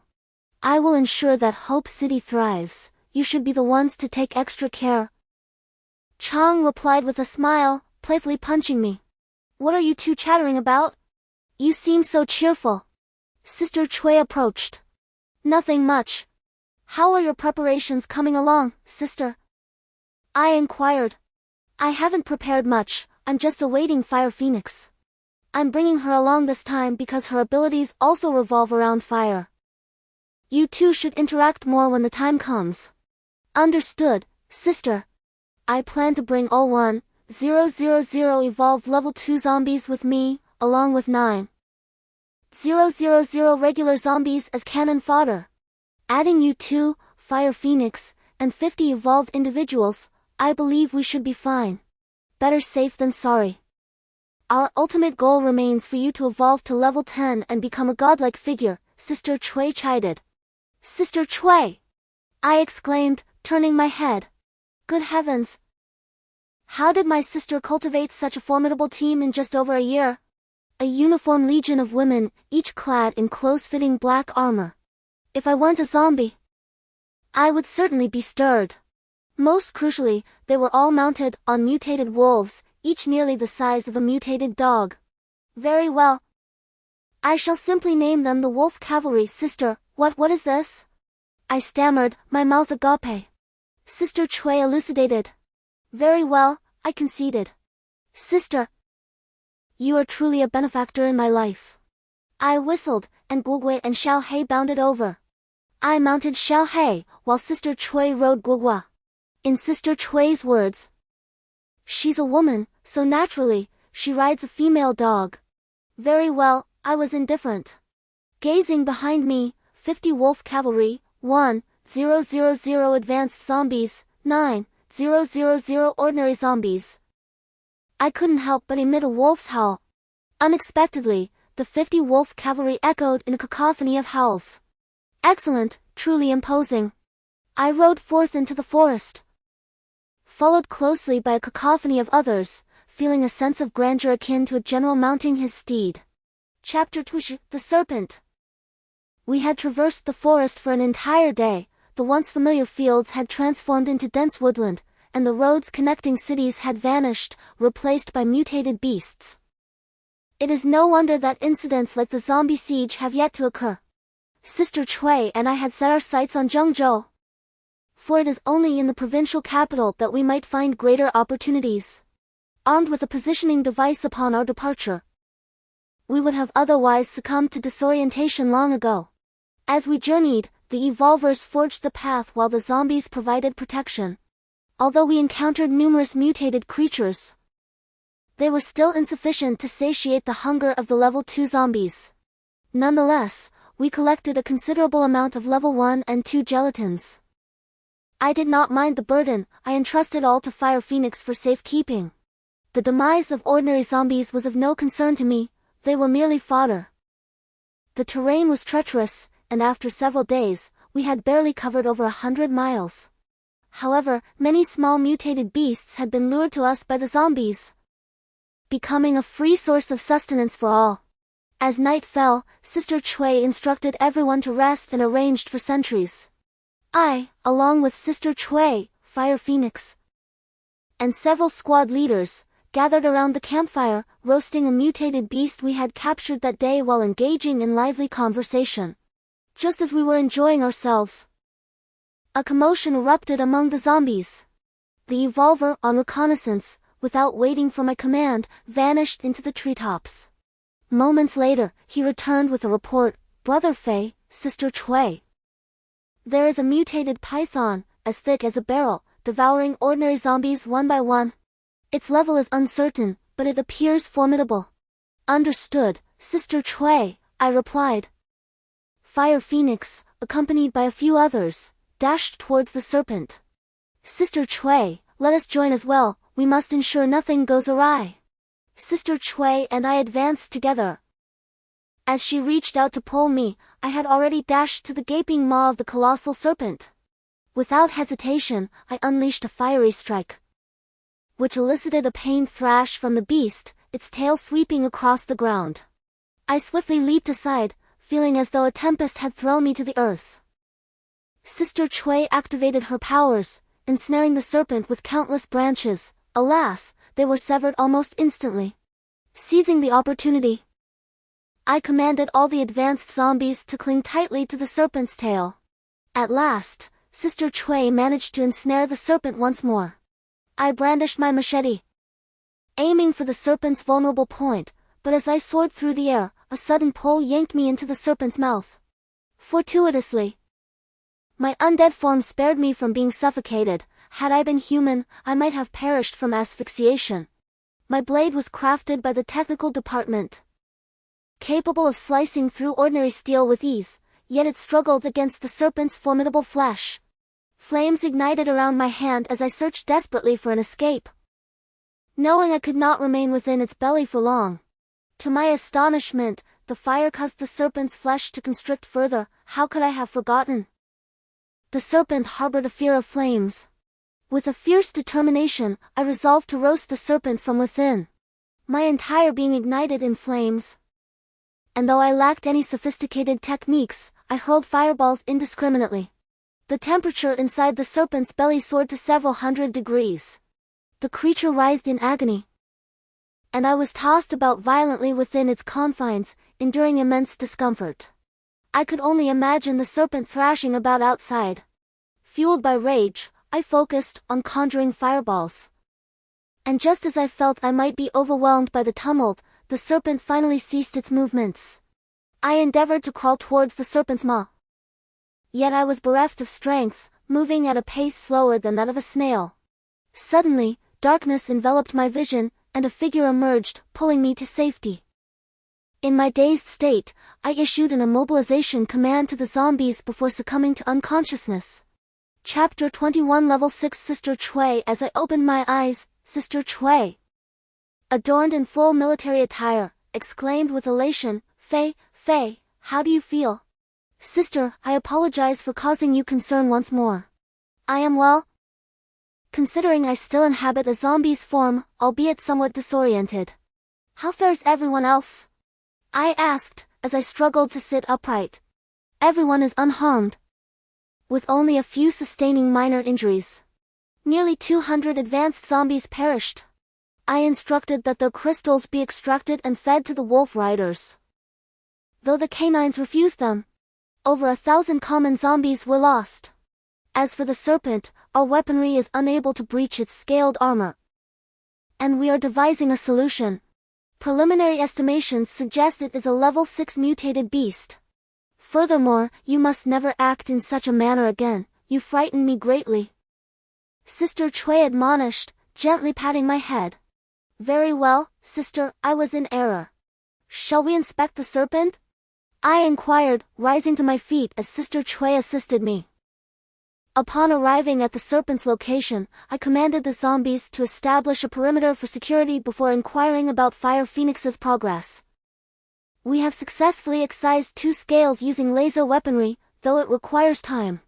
These scales are sufficient to fashion 2 suits of armor for the leader, with the remainder serving as protective breastplates for each member of the Wolf Rider Legion. Truly, they are a treasure, Fire Phoenix reported. Well, the Phoenix has performed admirably. I turned to Sister Chui and said, Sister, it seems we need to stay a few more days. Please instruct everyone to ensure that the meat from this level 6 mutated beast is not wasted. It will be beneficial for both the mutated beasts and the evolvers. We must remain vigilant against the surrounding mutated beasts, for the snake meat is exceedingly enticing to them. In a hushed tone, I continued. You must keep an eye on the giant snake's gel and the 4 snake fangs. I believe that consuming them will elevate you to level 6, which would grant us a powerful advantage. I suspect that beyond level 5, a significant transformation occurs, and your abilities will undoubtedly multiply severalfold. Please reserve one of the fangs for me to craft a weapon, while you retain 2 for yourself. Our weapons will increasingly become obsolete, and these advanced mutated beasts are our primary source for weaponry. Let us also offer one to the Phoenix, as it is rare to find such loyalty. Understood. Sister Chui nodded. Days swiftly passed. During this time, I consumed the snake meat, and miraculously, my injuries healed. Was I not a zombie? These advanced mutated beasts truly seemed to be favored by the heavens. Sister Chui did not disappoint. Upon consuming the giant snake's gel, I genuinely evolved to level 6. Following her lead, I should now be considered a foundational presence at this level, which filled me with joy. The higher the level, the more arduous the evolution becomes. My ability to evolve confirms that my chosen path is indeed correct. Over the past few days, a remarkable number of mutated beasts have fallen prey to the giant snake, resulting in a significant reduction in the zombie population, which had previously served some purpose against humans but were utterly ineffective against mutated beasts. Numerous level 4 mutated beasts have appeared, irresistibly drawn to the giant snake, and even a level 5 mutated beast was lured in. I concluded that it would be prudent to have everyone collectively upgrade and engage in battle. After an entire month, the Great Serpent was finally dismantled. I organized the team, 400 advanced zombies at levels 2 and 3, while the ordinary zombies were nearly depleted, now reduced to 2,000 at levels 1 and 2. The Wolf Cavalry had all reached level 4, the Fire Phoenix was at level 5, and Sister Chui had ascended to level 6. Even the Wolf Riders had all transformed into level 4 mutated beasts, yet I remained at level 4. Such is the difficulty of leveling up. At present, Sister Chui's skill extends her dominion over a radius of 100 meters, resembling a tree spirit. The Fire Phoenix is impressive as well, when it unleashes its skill. The temperature becomes so high it is terrifying, allowing it to soar amidst the flames.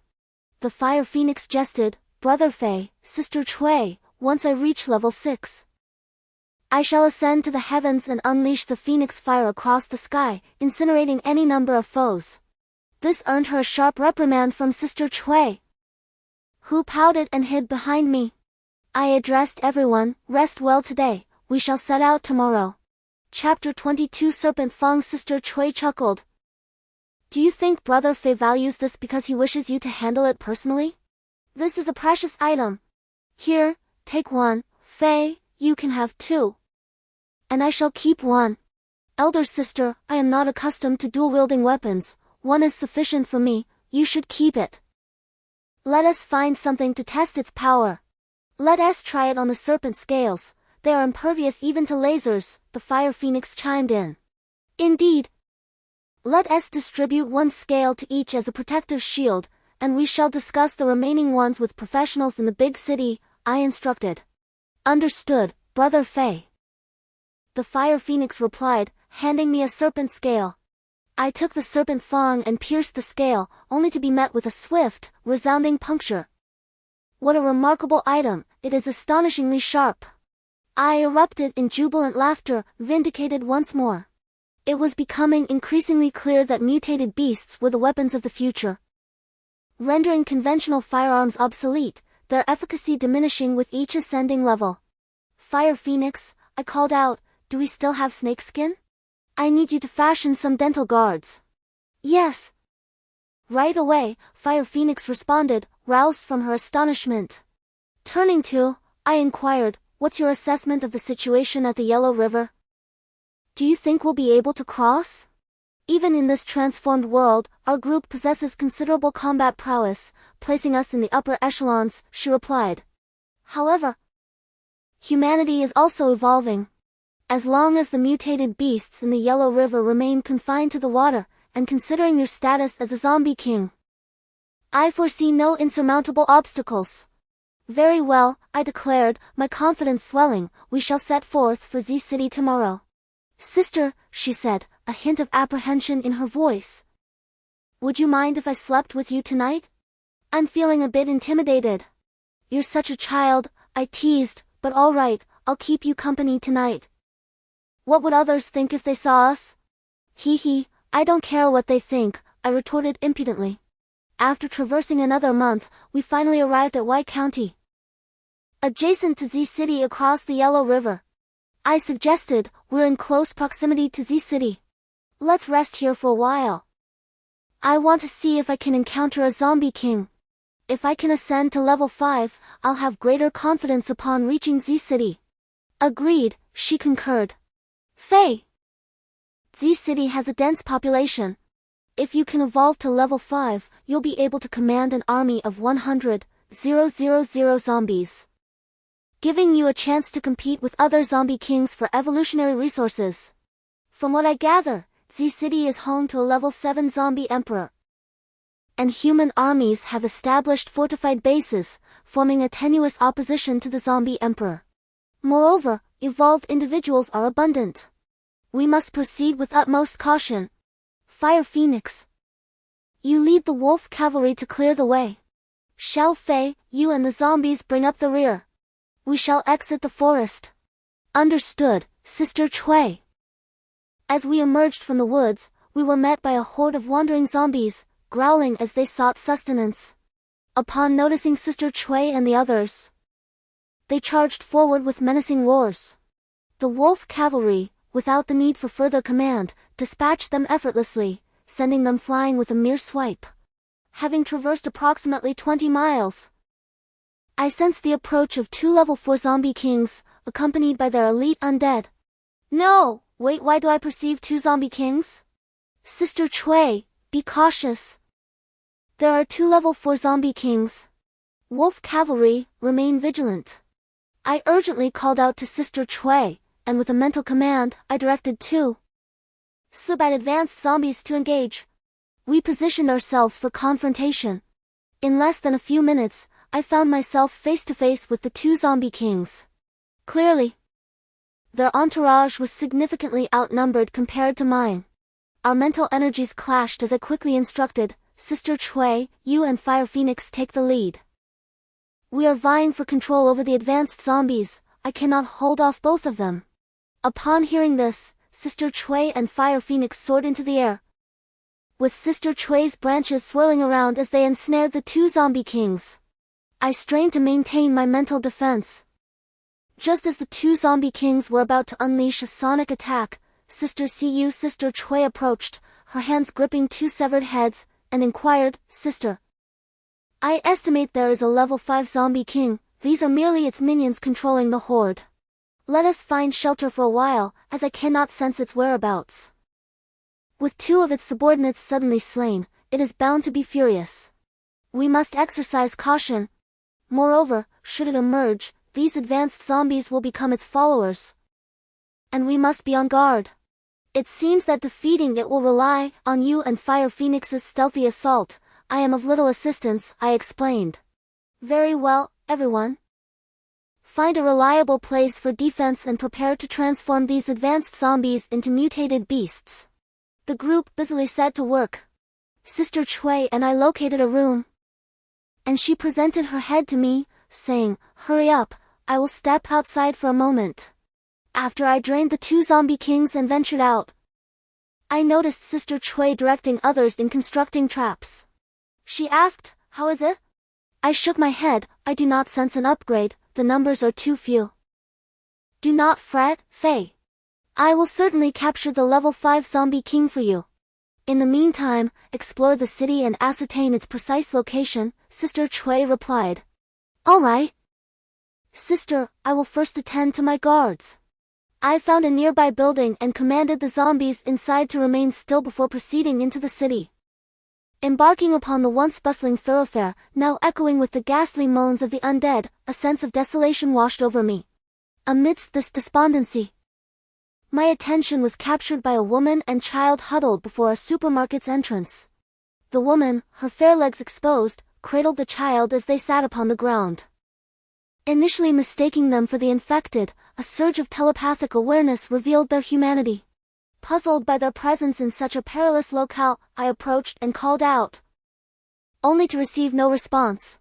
Gently brushing aside the woman's hair, I was met with her hushed plea, leave quickly, leave quickly.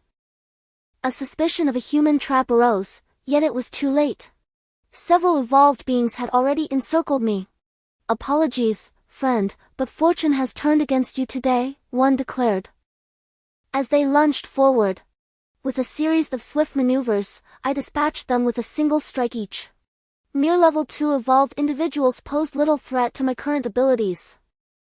Gently lifting the young girl into my arms, I was met with the mother's instinctive grasp upon her child's garments.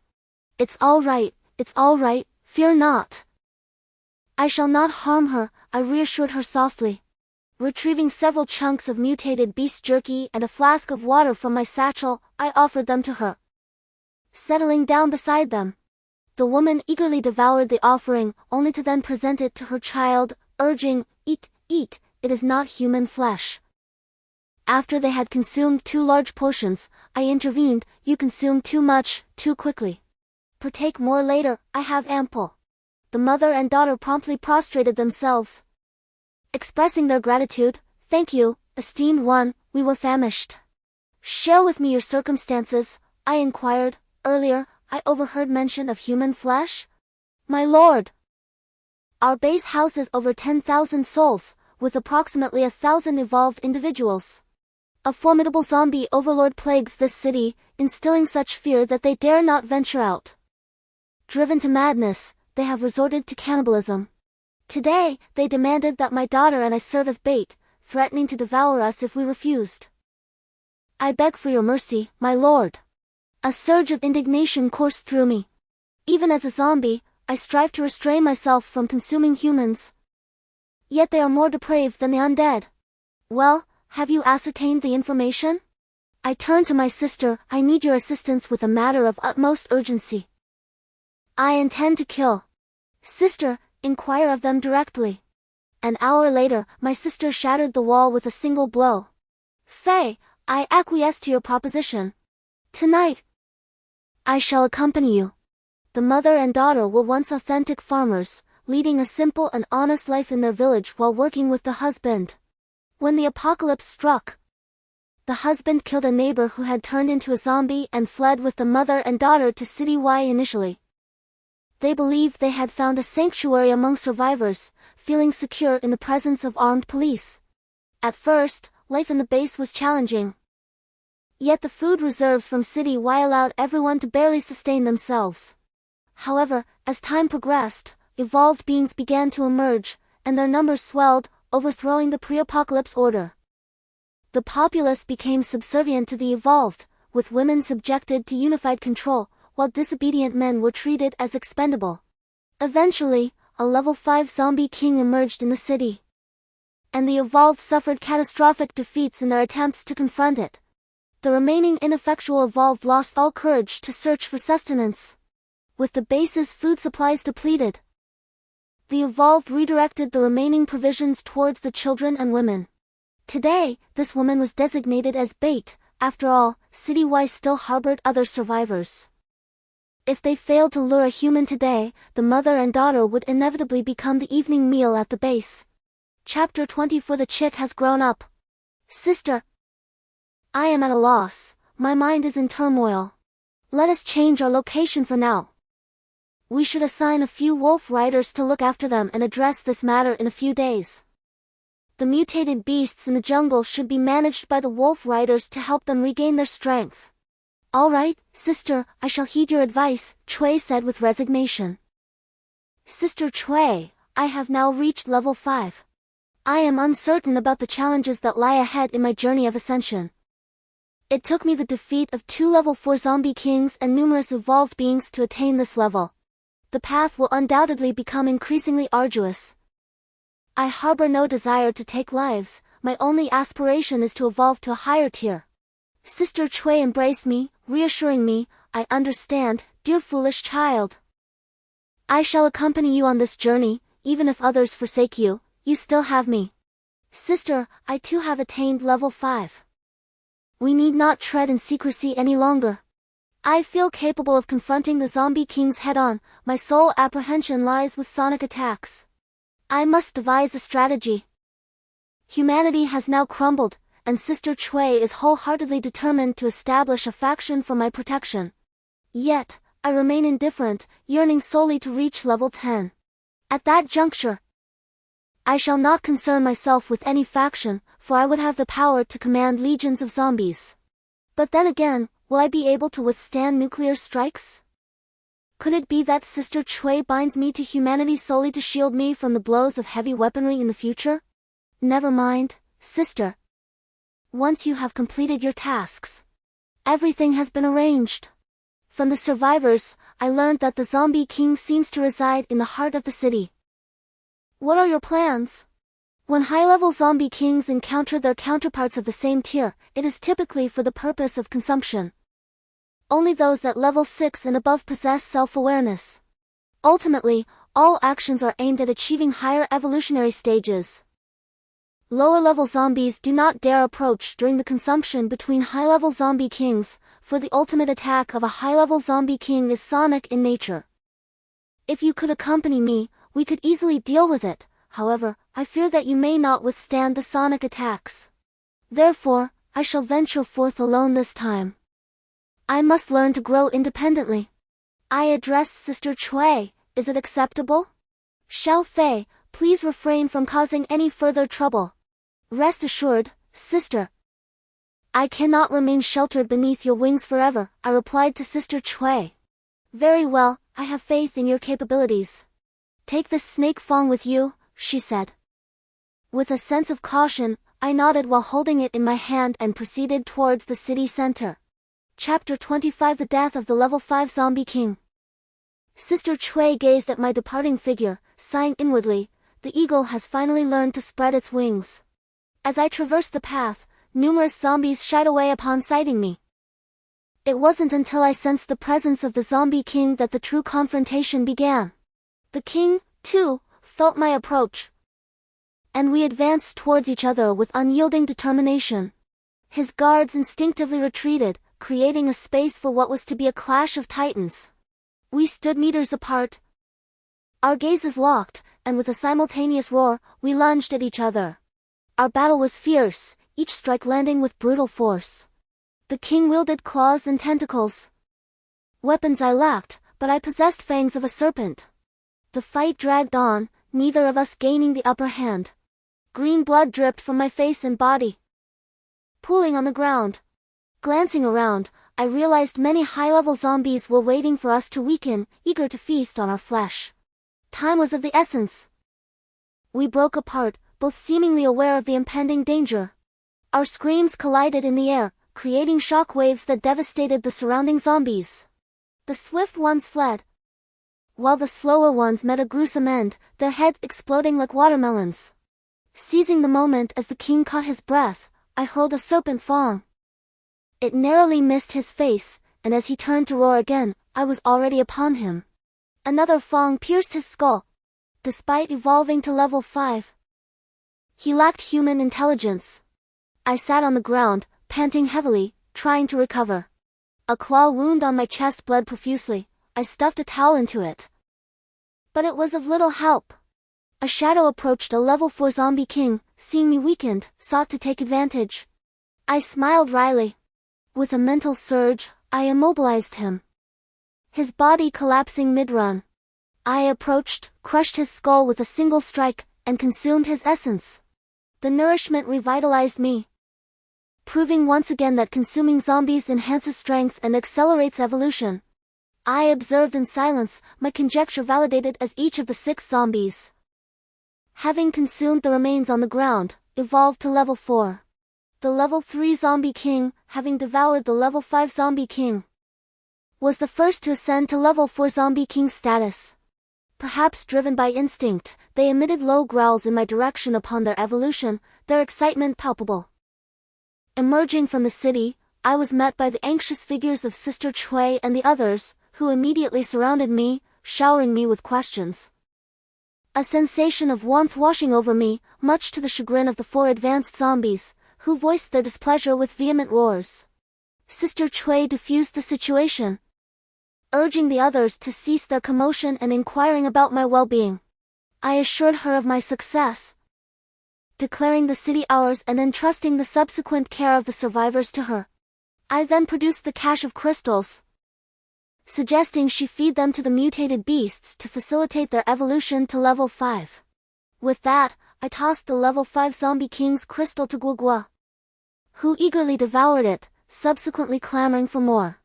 I indulged the creature with 2 additional crystals, and distributed several to Xiao He, whereupon the 2 canines joyously scampered away.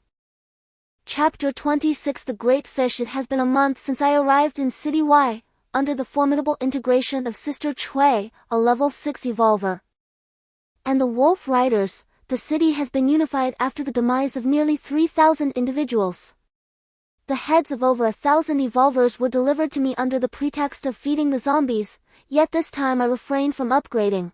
Instead, the bodies of the evolvers gave rise to numerous level 3 advanced zombies. As the survivors transitioned from trepidation to a state of abundance, their gratitude towards Sister Chui and myself became palpable. In this damned apocalypse, women no longer needed to barter their bodies for sustenance, men found employment, and there were guardians to protect them. With newfound hope, everyone embraced the base. Presently, I command 2 level 4 zombie kings, 5 level 3 zombies, 2,000 advanced evolved zombies, 50,000 ordinary zombies, and Sister Chui at level 6. Additionally, there are 30 level 4 wolf riders and 32 level 5 wolf riders alongside 2 dogs, 3,000 evolvers, and 60,000 ordinary survivors. At last, I have amassed a modest fortune. Fei Ge, there's trouble, you should come and see. Fire Phoenix has barged in. What happened? Speak slowly. At that moment, Sister Chui approached. I said to her, Sister, it could be a mutated beast. Please wait, I will summon the advanced zombies. Let us first discern what it is. Chapter 27 The Attack of the Great Fish. I directed the zombies to traverse along the shoreline, while everyone focused intently on the lake's surface. Just as everyone was scanning for anomalies, I noticed something amiss. In the distance, waves began to ripple across the water, and shortly thereafter, the surface returned to tranquility. As if nothing had ever occurred. I am certain that I have not misjudged, I have remained ever vigilant of my surroundings. Indeed, any subtle disturbance would not escape my keen observation. As time gradually elapses, my unwavering gaze fixed upon the surface of the water fails to reveal the peculiar ripples I previously noted. Just as I contemplate twisting my neck to alleviate its stiffness, the seemingly tranquil lake undergoes a transformation. Suddenly, a vortex emerges on the placid surface, its diameter exceeding a meter, and following this grand whirlpool, numerous smaller vortices manifest. This tumultuous spectacle remains unnoticed by anyone other than myself. One might assume, even if observed, that it was merely a school of fish. Sister, I called out. The water's surface shifted once more, as an even larger whirlpool devoured all the smaller ones, and a sudden line of water surged toward us with alarming ferocity. Though narrow, it sliced through the air like a razor-sharp blade, its speed so astonishing that one might mistake it for an underwater torpedo. Sister Chui, I exclaimed. A shiver coursing through me as countless tendrils shot into the water. Behind me, the various abilities of the evolved beings were activated instantaneously, some for defense, others for attack, drawing closer to my side.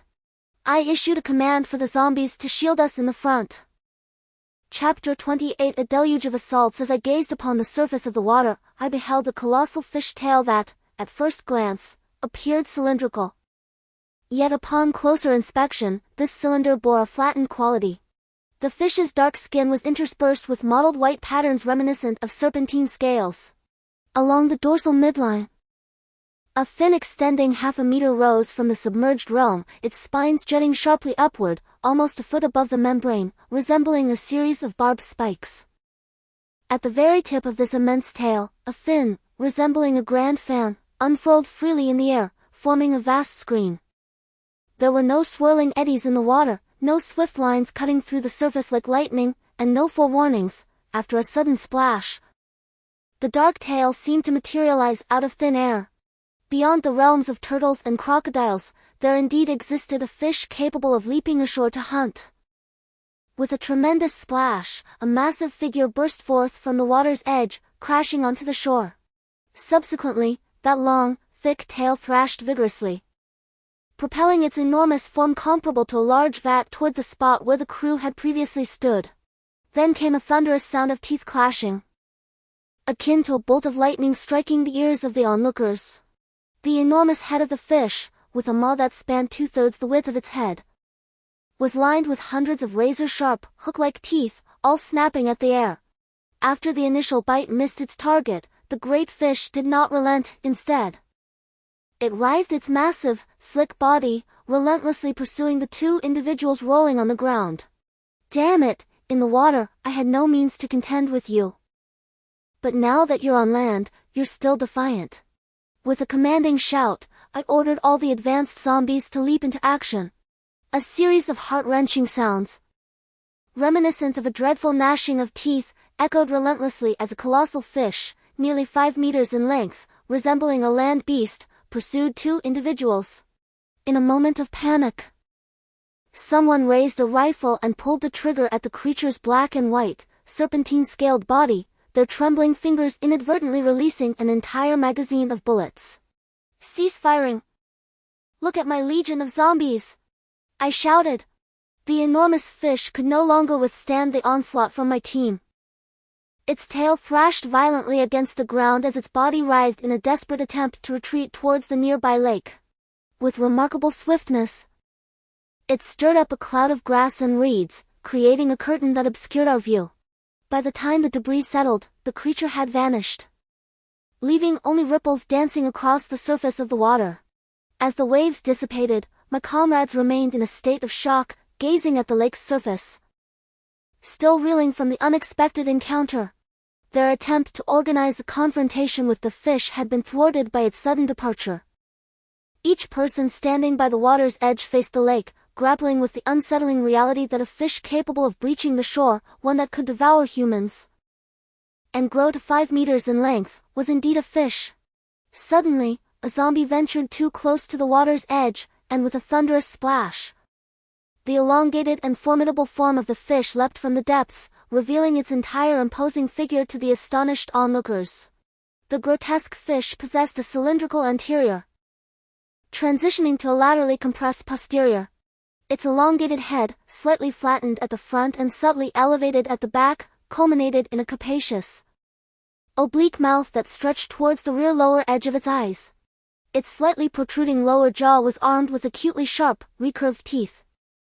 The fish's coloration was a somber gray-black, with its dorsal and cranial regions exhibiting a darker hue, contrasting with its pale white abdomen. Irregular black blotches mottled its flanks, while its head was adorned with 2 rows of black stripes. Medium-sized scales sheathed its entire body, with irregular scales covering the crown of its head. Paired with its ferocious, malevolent eyes, it resembled a colossal, savage beast, its imposing presence rivaling that of a high-level zombie. Its struggles persisted relentlessly, its movements creating a broad, distorted depression in the earth. The fish thrashed not only on land but also in the water, its vitality defying expectations. As the collective effort of the crowd ignited the flames higher, various weapons struck the great fish with relentless force. After emitting a mournful cry, the massive creature collapsed heavily into the muddy wetland. Gazing at the motionless giant in the distance, everyone exhaled a sigh of relief. That wretched beast had finally met its demise. With the assistance of several formidable zombies, I managed to extricate myself, muttering, "Goodness! Are you here to slay the fish or me?" Fortunately, I discovered a gap and slipped into the fish's belly, otherwise, I wouldn't have survived such an onslaught. Just then, Sister Chui approached and inquired, "Faye, are you all right? Who told you to confront that great fish alone? When will you learn?" The fish was confirmed to be a black fish, known as the black carp, snake-skin fish, piranha, and other names. This species is one of the more ferocious freshwater fish, a purely carnivorous creature with remarkable vitality. It can survive for up to 3 days after being completely out of water, and in damp conditions, it can endure for weeks. It is also capable of traversing land. If its aquatic habitat lacks sustenance, it will leap onto the shore to seek food in other waters. This is an instinctual behavior. With hundreds of pounds of flesh thoroughly stripped away, humanity in this apocalyptic era would never waste food. What could not be consumed was roasted over charcoal and taken away, with each person carrying a portion. Ultimately, only the head and a gigantic spine of the black fish remained. A careful survivor approached me and asked, "Chief, look at this fish head and spine, they are so large. Can we take them with us?" "Thank you, Chief," he exclaimed before hurriedly departing. This is humanity. In the end times, many people struggle to find enough to eat and are reluctant to waste even the slightest morsel. They have been instilled with a fear of hunger. Sister Chui observed a group diligently chopping fish heads and spoke to me. Chapter 30 Hunting Sister, we need to set traps by the river bank. Who knows if there are any more of these monstrous creatures? Given their size, we cannot ascertain their level. Do you think that gelatinous substance is for you to consume or for Fire Phoenix? Sister Chui and I stared at the gelatinous mass and a large crystal before us. I felt an inexplicable detachment from it. I called Fire Phoenix over for a look, but it too showed no reaction upon seeing the gelatinous entity. How curious! What could be the reason? Sister, you should hide for now. We can discuss this later. In a moment of distraction, Gugu stealthily snatched the crystal from the table and ran off. That mischievous dog! I exclaimed in frustration. Well, you intended to leave it for him anyway, Sister Chui chuckled, attempting to soothe me. Sister, since the Yellow River has birthed such a formidable mutated beast, I believe I ought to keep myself occupied. I will take the zombies to hunt for mutated creatures, perhaps enabling you to level up and providing sustenance for the survivors. Once you have settled this place, our entrance into City Z will be far more secure. We need not lament the presence of so many zombies. Good news arrived, Fly, Gugu has evolved to level 6. That fish's crystal is indeed beneficial against mutated beasts. Really? How splendid! We have gained another ally. With Gugu accompanying me for the hunt today, our chances of success have significantly improved. Sister Chui and I exchanged joyful smiles. At the very least, I felt a smile gracing my lips. Accompanied by Gugu, Xiao He, and my horde of zombies, I traversed the riverside jungle adjacent to the Yellow River. The wolf riders, initially brought along for evolutionary purposes, were also in tow, along with 10 wolf rider soldiers, leaving behind the level 3 and 4 zombie kings to safeguard the base and its ordinary zombie populace. A sight arrested our attention. What is this? A chorus of astonished voices broke out as the onlookers beheld the colossal creatures before them, their forms vaguely porcine yet undeniably distinct. Even I, upon laying eyes on these beings, was struck with astonishment. Each stood a full 10 feet in stature, their ebony hides glistening with an oily sheen, reminiscent of pre-apocalyptic swine but magnified in size and weight, adorned with lengthy tusks. Moreover, these entities were not solitary, but rather a trio, the largest surpassing even the mutated mountain cat in magnitude, while the smallest measured just under 5 feet. 2 level 3s and 1 level 1, a valuable find. If raised by the survivors, they could provide a future source of sustenance. Xiao Shuang, I beckoned. A wolf rider soldier stepped forward, bowing. Yes, sir. As you command, sir. Fortunately, we hadn't ventured far. Xiao Shuang wheeled around, riding atop the wolf rider leader, and departed. Chapter 31 Level 5 Mutated Rat King. Several wolf riders hastily bound the swine, hoisting them aloft and marking them before we resumed our journey. A resounding clamor erupted ahead, as a swarm of creatures resembling rabbits but bearing the traits of rats surged towards us like a torrent. Each possessed gray fur and was the size of a pre-apocalyptic rabbit, appearing akin to rats but exponentially larger. The multitude of these creatures was immense, numbering several thousand. Upon their emergence, they surged forth like a river, heading in our direction. These were Tier 1 mutated rats, a readily available source of sustenance that could replenish our energy. However, their sheer number presented a challenge, making it difficult for one individual to eliminate them all single-handedly. With a mental command, I unleashed the evolved zombies upon the vermin. I permitted them to feed, and within 10 minutes, the mutated rats were essentially annihilated. I left a few survivors, bound and tethered to trees. Recognizing their value as a source of nourishment for the settlement, given their robust reproductive capabilities, we had not advanced far when another swarm of mutated rats materialized. It was as if we had stumbled upon a rat's nest. The horde scattered, intensifying the pressure on our group and creating a perpetual state of peril. Mutated rats would frequently leap forward, attempting to bite us. Looking up, we discerned the cause of the rat's unusual behavior. A rat king, the size of a domestic pig, stood at the rear of the swarm, emitting peculiar calls. It was this colossal mutated rat that orchestrated the horde's actions. A Tier 5 mutated rat king. Its ability to command the swarm through mental waves mirrored my own. I unleashed a mental scream, engaging it in a psychic duel. Simultaneously, I propelled Gugu forward with a kick. Gugu soared through the air and, while the Rat King was distracted by our mental assault, bit into its neck. No! Gugu was as large as a mature bull and a Tier 6. Instantly, my mind cleared, signaling the demise of the mutated Rat King. Upon the demise of the Rat King, the crisis was averted. I issued a command for the horde of zombies to feast at their leisure. Approaching the Rat King's lifeless form, Google playfully nestled beside me, and I rewarded it with a gentle rub on its head. I instructed my subordinates to excavate the Rat King's skull, extracting both the crystalline essence and the gelatinous substance. The crystal was fed to Little Black, while the gelatin would be reserved for Little Shuang. The remainder can be roasted for consumption.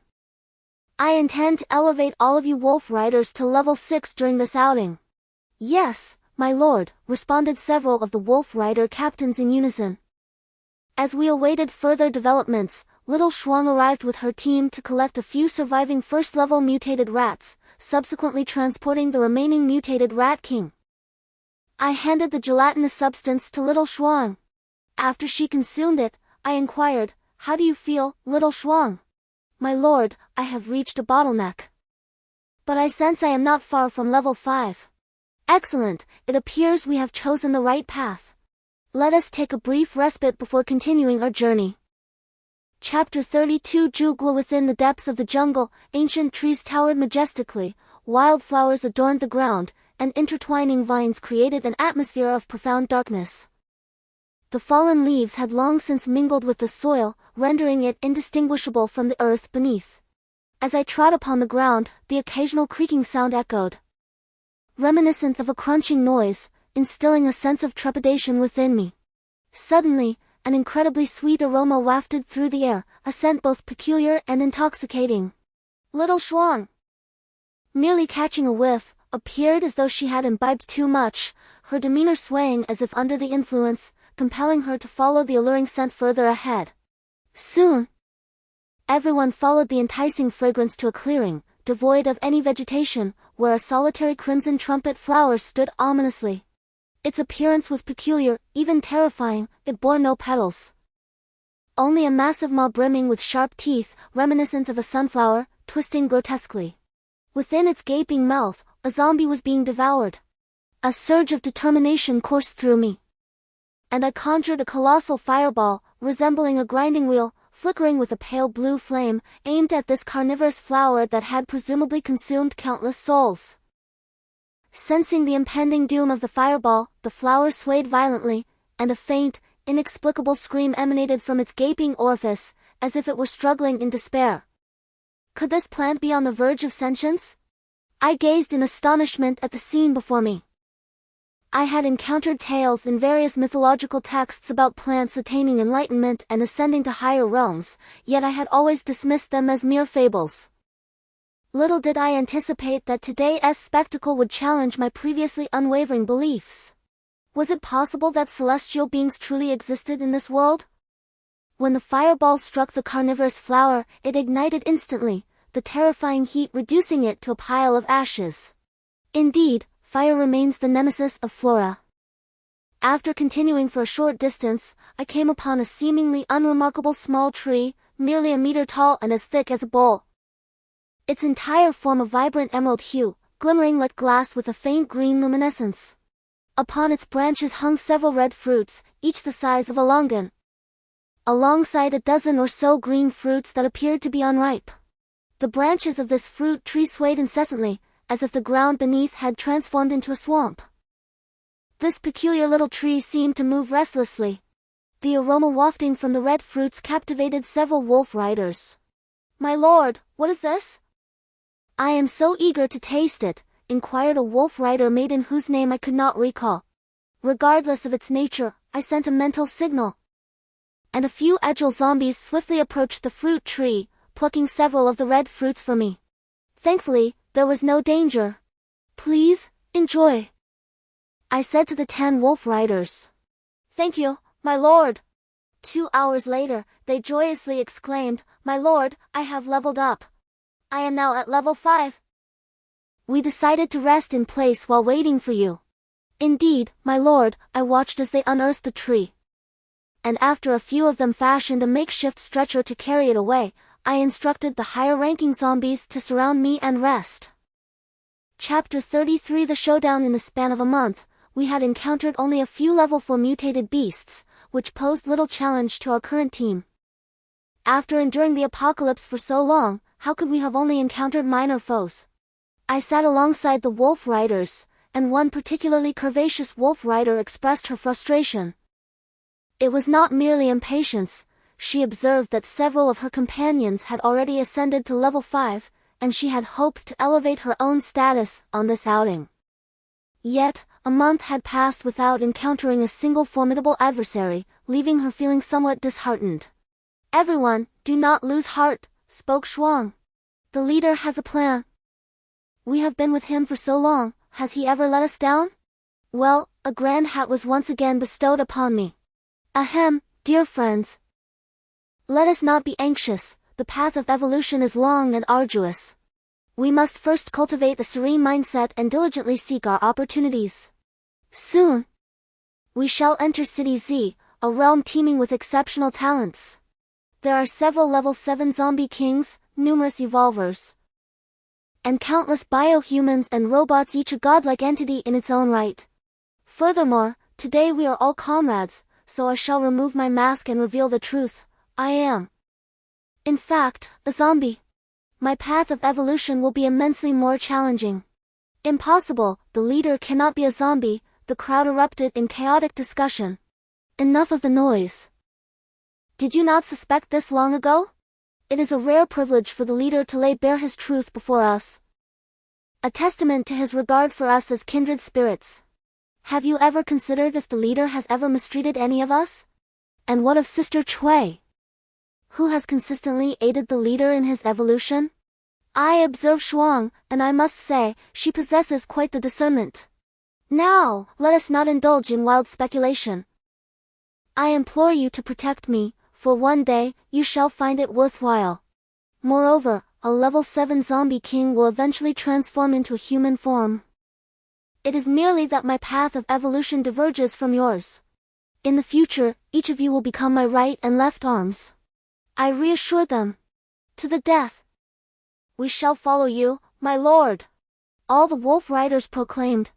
Chapter 30. For the Wolf King. Perhaps the sound was too loud, a wolf's howl resonated ahead of us, startling my wolf cavalry into trembling. A surge of joy filled my heart, as it seemed the long-awaited moment had arrived. "Shuang, leave one person to watch the wolf cavalry, and the rest come with me." I took the lead, guiding the zombie army towards the source of the sound. With our speed, we soon spotted over 20 wolves ahead of us.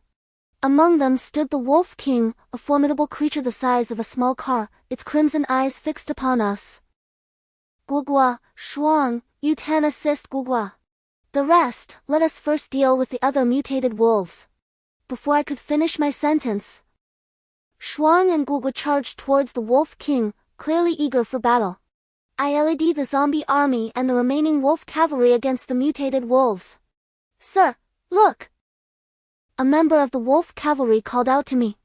I turned my gaze towards the battlefield, and it was evident that Shuang and her companions were no match for the Wolf King. They were swiftly knocked away with a single swipe. Yet these fierce women rose again to continue their assault. Gugwa grappled with the Wolf King, both employing similar tactics of the canine species, clawing and biting, occasionally unleashing skills like wind blade attacks. The ground was littered with remnants of battles, their origins unknown. "Quick, everyone, provide support." Perhaps, upon witnessing the multitude of prey fleeing, the alpha wolf, in a desperate attempt to escape, astonishingly took flight. An unprecedented sight. Who has ever heard of a wolf capable of aerial locomotion? "Quickly, employ the capture guns," I urgently commanded.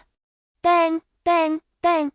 Several shots rang out, yet none managed to ensnare it. Exerting force from my legs, I realized that I, too, was an agile evolutionary. Finally, I reached the Wolf King and with a shot, ensnared its hind legs. The Wolf King tumbled to the ground. Amidst the delay, the remaining wolf cavalry arrived, launching additional nets. The Wolf King, writhing on the ground, tore through the nets, threatening to render our efforts futile. Suddenly, Gugwa latched onto the Wolf King's neck, and in the ensuing struggle, the Wolf King gradually ceased to move, finally succumbing to death. Observing that half of our company bore injuries, I instructed, seize the moment to heal your wounds. I cradled Gugwa, noticing 4 deep gashes inflicted by wolf claws upon its back. It was remarkable that it had managed to surge forth at such a critical juncture. I applied hemostatic powder to its wounds, and Gugwa responded by licking my face. Chapter 35, The Arachnid Abomination. With a series of resounding thuds, a colossal spider, towering 3 meters in height and spanning the size of half a room, materialized before us. Damn it, how are we to combat this? It's out of reach. Attention, everyone. Don your masks. Beware of venom. All evolutionaries ascend the trees. Our only recourse is to kite it. Boss, what do you mean by kite it? Have you ever played a game? It entails striking and retreating. Everyone, employ only skills, refrain from direct engagement. Observe its legs, they are akin to blades. Contact will spell our demise. Boss, what about Gugwa? Fear not, Gugwa is level 6, it can evade. We shall rely on it momentarily. With a swift motion, everyone ascended into the trees, while the undead legion clashed with the arachnid foe. The battalion of 2,000 elite zombies was not to be underestimated. The agile zombies leaped and clawed, inflicting deep wounds upon the spider's back, while the brute force zombies clung to its armored legs, gnashing their teeth even as they bled black ichor. The spider, sensing the imminent peril, retaliated with lethal strikes, severing the advanced zombies with its razor-sharp limbs. I urgently commanded the entire Wolf Rider army to unleash their skills. Instantly, elemental powers of gold, wood, water, fire, and earth rained down upon the mutated spider, as if they were free of consequence. For an entire day, as the elite zombies dwindled, we finally breached a significant opening in the spider's form. The remaining agile elite zombies desperately bit at the gash, which was now the size of a person. I instructed all fire element wielders to join me, and I leapt onto the back of the mutated spider, slipping into its very being. With a mere thought, flames engulfed me, and several fire element evolutionists followed suit. Diving into the creature's interior, the fire spells ignited within the spider's body, and I refused to believe that it was impervious to harm. This wound had been wrought from the labor of 34th level evolutionists over an entire day, aided by the relentless assaults of the agile elite zombies, costing the lives of countless advanced zombies. I was determined not to let this opportunity slip away. The mutated spider finally learned the meaning of fear, scuttling frantically through the forest, while the remaining advanced zombies relentlessly pursued it, gnashing their teeth. Sir, I can't go on any longer, one of my companions lamented. Neither can I, came the weary reply. We were uncertain how long we had been fleeing, but just as we reached our limits, the mutated spider fell to the ground with a resounding crash. After a prolonged silence, I cautiously ventured out to investigate and discovered that Gugwa had seized the opportunity to bite into the spider's throat, severing its head in the process. Come out! It's dead! I called out. As we took a moment to rest, the other wolf cavalry arrived at the scene, visibly relieved to find us unharmed. I instructed them to assess the situation, and upon surveying my zombie legion, I was dismayed to find that of the 2,000 advanced zombies, fewer than 300 remained. The weight of their loss was palpable, underscoring the undeniable superiority of the higher-level beings. Shuang, gather the troops to remove the spider's legs, I commanded.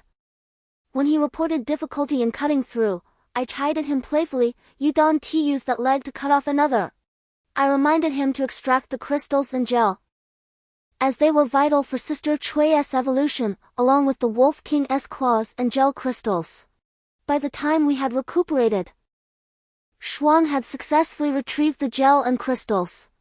I tossed 2 crystals to Gugwa, who devoured them eagerly before retreating to tend to her wounds. With so many advanced zombies fallen, I was determined not to let other mutated beasts benefit from our losses. I ordered the remaining advanced zombies and wolf cavalry to clear the battlefield and instructed them to bring forth the bodies of the Wolf King and the others. The night has fallen, and everyone has set up tents and campfires. My lord, is there something extraordinary here? guarded by these two level 6 mutated beasts? I recognized a woman who had evolved alongside Shuang. What is your name? I am Ingzi, my lord. Very well, Shuang, please retrieve the mutated spider legs and wolf claws. After a brief moment, Shuang returned with the wolf claws and mutated spider legs. I appointed Shuang as the captain of the Death Squad, codenamed 1. By the way, I recall that among your 10 members, 2 possess Earth-based abilities. Who are they? My lord, it is us. What are your names? My name is Nana. And she is Jiao Jiao. Lastly, I added, you have all witnessed the power of a level 6 mutated beast's claws. You must not betray my trust and expectations. Yes. My lord! Long live the lord! The crowd shouted joyfully. I hereby announce the first mission, Captain 1, lead your team to skin the Wolf King. As my protectors. You cannot allow me to go hungry. That is a level 6 mutated beast, full of treasures. Once we have feasted, everyone will be healed up quite nicely, I chuckled. And everyone joined in laughter. I lay on Gugua's lap, watching the group of women in the military busily preparing meals. It had been quite some time since I felt such warmth. This must be what home feels like. What is Sister Chui doing? Should I go find out? Fire Phoenix was conversing with Sister Chui. You little rascal, are you trying to sneak out for some excitement? Nonsense! Did I not ask you to check on the steel stakes from the technical department? There hasn't been any trouble with the zombies, has there? Sister Chui chided with a laugh. Well done, you have been increasingly reassuring, praised Sister Chui. Report. An evolver outside is calling, came the shout. Let them in. Sister Chui instructed. There is a plane and several evolvers from City Z seeking an audience with the highest leader of our base. Claiming to carry orders from the Central Army. The Central Army? Could it be the government forces? Very well, let us meet them in the reception room. I shall attend shortly, replied Sister Chui. What do they want? Fire Phoenix inquired. What else could it be but recruitment? Let us go and see for ourselves. Sister Chui said, adjusting her attire as she stepped out. Upon entering the reception room, Sister Chui surveyed the surroundings, discovering that all 3 evolvers were of level 6. Accompanied by a colonel adorned with 2 stars.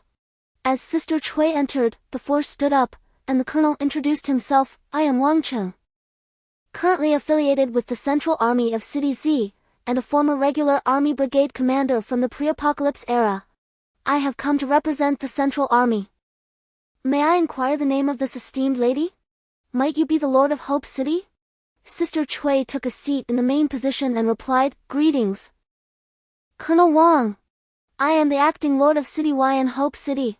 Our actual Lord is elusive, rarely seen, and is currently absent from the city. Please state your business. Of course. When might your Lord return? Is there a way to establish contact? What level of evolution does your Lord currently possess? Wang Qing finally posed the questions he had been eager to ask. Sister Chui smiled, that would be most appreciated. Fire Phoenix, please see our guests out. Very well. Lord Zhuge. Until next time, Wang Qing responded decisively as he exited the reception room. Sister Chui, are we truly to submit? Fire Phoenix questioned. That is a matter for another time. What we lack most is time itself, Sister Chui remarked, gazing towards the jungle. Fly, I entrust this to you. Chapter 38 Discovery of black crystals and white crystals. At the break of dawn, everyone awoke, having feasted on the flesh of the mutated Wolf King. Miraculously, all injuries had healed overnight, and spirits were rejuvenated. Number 1, I called out, and he promptly appeared before me. Gather your team to pack the remaining wolf meat, crystals, colloids, and wolf pelts. Don't forget to strip the exoskeletons of the mutated spiders, they are valuable treasures. Today, we shall scour this vicinity thoroughly. As I concentrated, the remaining 300 advanced zombies gathered around me. To my astonishment, they had all reached level 4. It seemed that the fallen zombies had collectively evolved by a level. I summoned the zombies and Gugu, along with Nana and Jiao Jiao. A peculiar feeling enveloped me, something about this place felt distinctly different. Everyone, be meticulous in your search. While the surrounding areas are dense jungles, this particular stretch of roughly 10 miles is devoid of any vegetation. After 2 thorough searches with no discoveries, a sense of doubt crept into my mind. Perhaps I had miscalculated. I shook my head in frustration. Suddenly, Gugu dashed to my side, increasingly imbued with an ethereal presence. As if it comprehended my words, Gugu tugged at my sleeve, urging me to follow. I trailed behind as it led me to the rear of a large rock. To my surprise, there was a hole. I instructed the zombies to halt and remain vigilant as Jiao Jiao approached. Sir, I shall descend to investigate. No need. I will take Gugu with me. Should any danger arise, Gugu will assist me. You gather everyone to guard the cave entrance. And under no circumstances are you to descend without my command. With that, Gugu and I ventured into the cave. It was not spacious. Just enough for us to walk side by side. After traversing approximately 50 meters, a glimmer of light appeared ahead. Upon closer inspection, I discovered that one side of the wall was adorned with white, crystal-like stones, while the other side was entirely composed of black, crystal-like stones. I reached out to touch the white stones, feeling nothing unusual, yet an inexplicable sensation lingered. Just as I was about to touch the black stones, Gugu swiftly clawed out several pieces that resembled candy, munching on them with delight. Was this something edible? I decided to excavate one and took a bite. As the zombie king, my teeth were sharp, and to my astonishment, a surge of energy coursed down my throat into my body. Ignoring Gugu, I exited the cave and summoned number 1, Jiao Jiao, and Nana. Sir, what is this? I proclaimed. I sense that these stones may facilitate my evolution. You all should test your abilities to see if you can absorb them. However, as soon as they attempted to harness their powers, the black stones vanished from their grasp. Sir, it is effective. I can feel the energy. Indeed, it is frustrating to see others thrive while I must resort to consuming. Very well. Absorb as much as you can, and let us see if we can advance, I commanded. Chapter 39. Gugu level 7 danced joyfully around me. Could this be the essence of level 7? Gugu had leveled up. As I observed Gugu directing its skills towards the front, I was taken aback when it actually nodded at me. A gust of wind surged forth, and astonishingly, a blade of wind swept across a distance of 2 miles, causing a massive tree to topple after a prolonged struggle. I was astounded by this display of might. Gugu winked at me, leaving me bewildered. I had thought I was mistaken earlier, yet here it was again. Cautiously, I inquired, Gugu, can you comprehend my words? To my astonishment, it nodded affirmatively. My goodness! Had that lightning strike earlier bestowed it with sentience? Stepping out of the cave, I was met with the anxious faces of my companions. My lord, you have awakened. We were terrified. You have been in a coma for 2 months. I instructed them to summon everyone. Within moments, the entire assembly had gathered. Effective immediately. Everyone is to enter the cave and extract all the black crystal stones from the walls. Where has Gugu disappeared to? Call for it to assist. A month passed. And on this day, all the crystals had been excavated and placed into bags. The wolf riders and Gugu were laden with these bags. Reflecting on the time that had elapsed, it had been half a year. I had reached level 6, while Gugu had attained level 7. Number 1, Nana and Jiao Jiao were at level 6, and there were 7 wolf riders at level 5, along with 20 at level 4. Additionally, there were 30 wolf riders at level 5 and 300 advanced zombies at level 4. Chapter 40. The base, no zombies left. It was only then that Sister Chui noticed my transformation. Just moments ago, she had been crying, yet now she was laughing through her tears.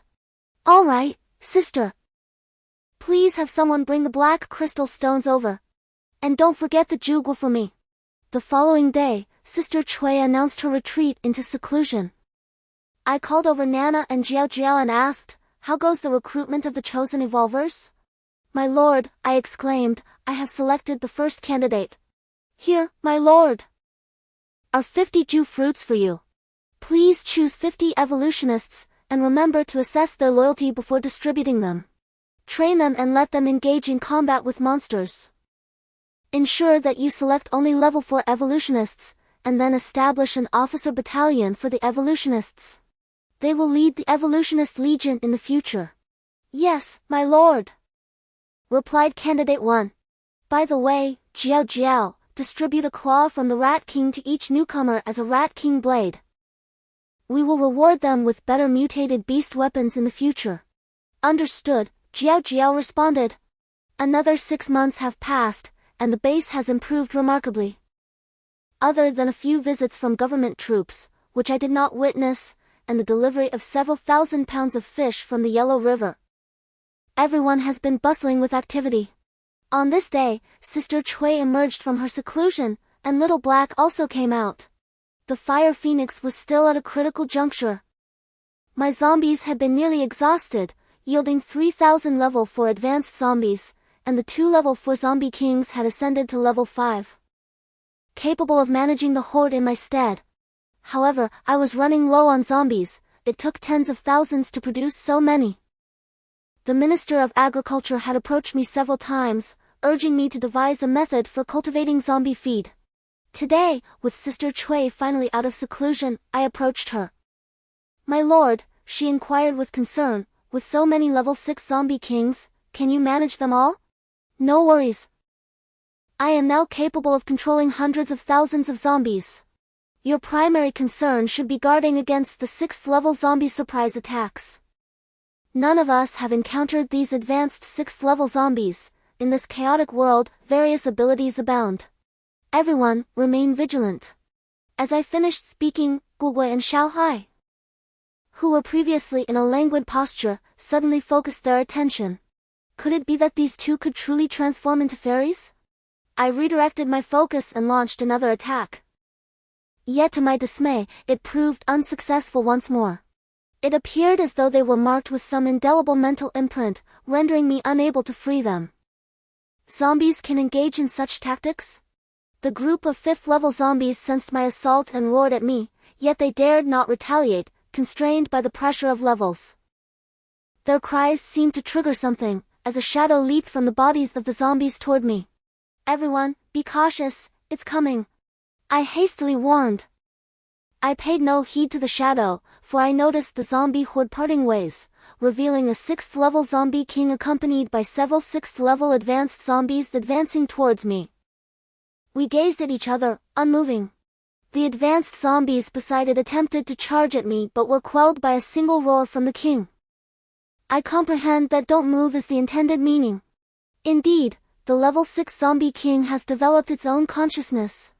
Beside me, Xiaohei and No one were engaged in a fierce battle with the level 6 agile zombie. The scythe of death combined with Xiaohei's claws had already pressured the level 6 agile zombie in under 2 minutes. As the level 6 agile zombie faltered, the opposing level 6 zombie king emitted a cry, prompting the agile zombie to flee. Kill it, No one, Xiaohei, I commanded. Both Xiaohei and No one sprang into action, and No one seized the opportunity to sever its head with a single stroke. Chapter 42 Zombie Emperor Wu Tian. The level 6 zombie king appeared quite enraged, transmitting a thought wave, who are you? Why do you invade the territory of the zombie emperor? Simultaneously, it unleashed a sonic wave attack. The dual level 6 sonic waves were devastating, instantly. The surrounding horde of zombies collapsed, some even having their heads exploded. The death squad retreated swiftly, taking cover a kilometer away, curling on the ground with their heads tucked. Only Gugui and Xiaohei, with their dog ears flattened, escaped significant harm.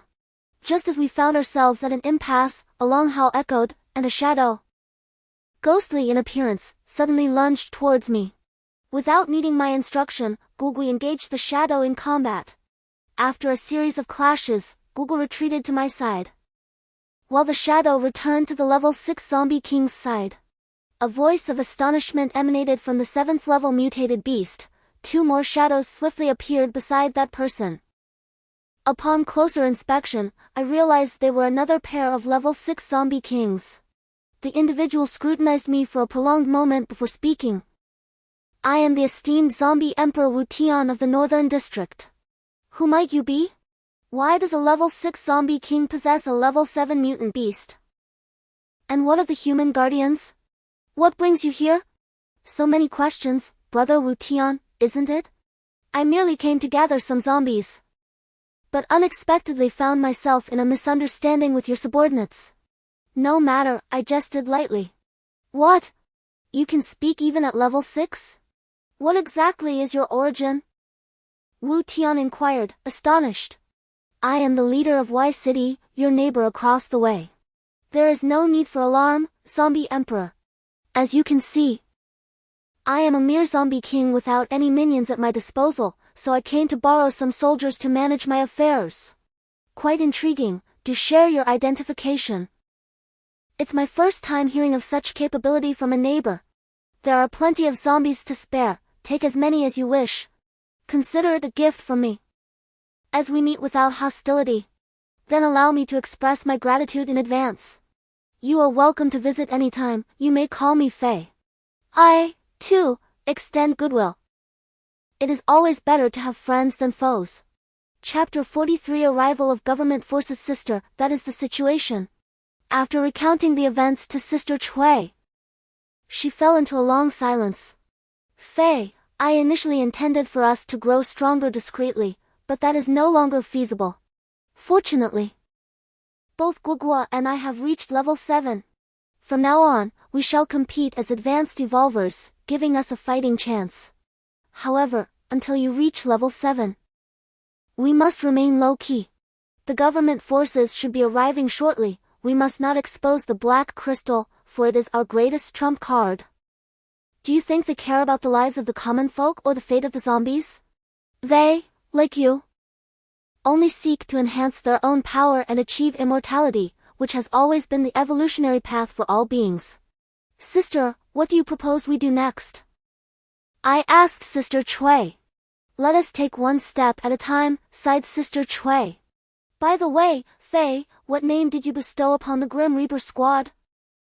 They are all ladies, how can they be called by mere numbers? It would be far more fitting to name them Spring, Summer, Autumn, and Winter, along with Plum, Orchid, Chrysanthemum, and Bamboo, the 8 earthly agents of enforcement. Even in your laziness, you must respect your companions. I scratched my head and replied, all right, Sister Chui. Turning towards the door, I called out, Shuang, come in. Your commands, my lord, Shuang answered. It's nothing, no need to be anxious. Sister Chui just scolded me and asked me to give you a new name. My lord, you may choose freely. What does freely entail? It seems Shuang and the others truly disapprove of the code names I have given them. You may arrange Spring, Summer, Autumn, and Winter, as well as Plum, Orchid, Chrysanthemum, and Bamboo. From now on, I shall call you Spring, I declared. To my surprise, Shuang blushed and responded, yes, my lord. By the way, sister, I have given her the capsules of the 2 level 6 mutated beasts. Why didn't you tell me? We must avoid any potential issues. It seems the Fire Phoenix wishes to charge directly to level 7, Sister Chui said, her urgency palpable. Don't worry, sister, how much black crystal do we have left? Little Black and I have used half, there remains another half, I replied. That is good. As long as we have black crystal, the Fire Phoenix will be fine. This is also an opportunity for the Fire Phoenix. Who knows where we might find black crystal next? I felt a tinge of melancholy. Let us proceed. Matters are as they are, and we can only confront them head-on. Report, Jiao Jiao, come in, Sister Chui commanded. The government officials have arrived, Jiao Jiao reported. Faye! What is meant to come will come, let us meet them. Call Guogua here, Sister Chui instructed. Sister, since we are to take the stage, why not showcase our strength? Very well, Sister Chui replied, as she has always been my guiding force. Upon the pronouncement of spring, summer, autumn, winter, plum, orchid, chrysanthemum, bamboo, the order was disseminated for the assembly. Shuang promptly acknowledged and hastened away.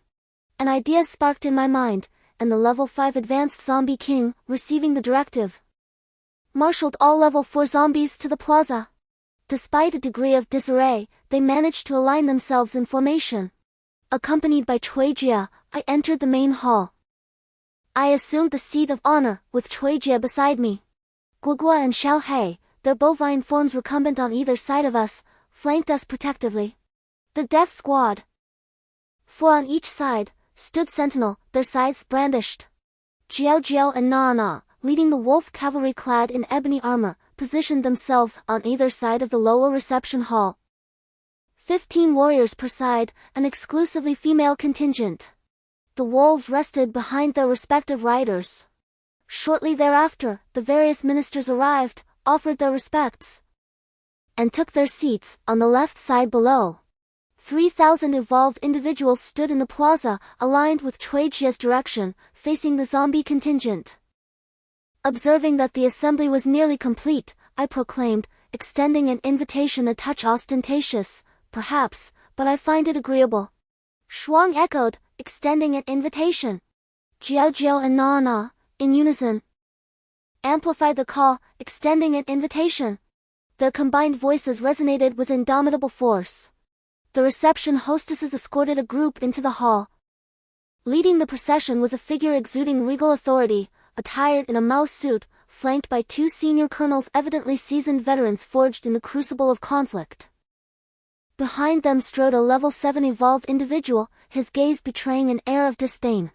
20 level 6 evolved individuals followed.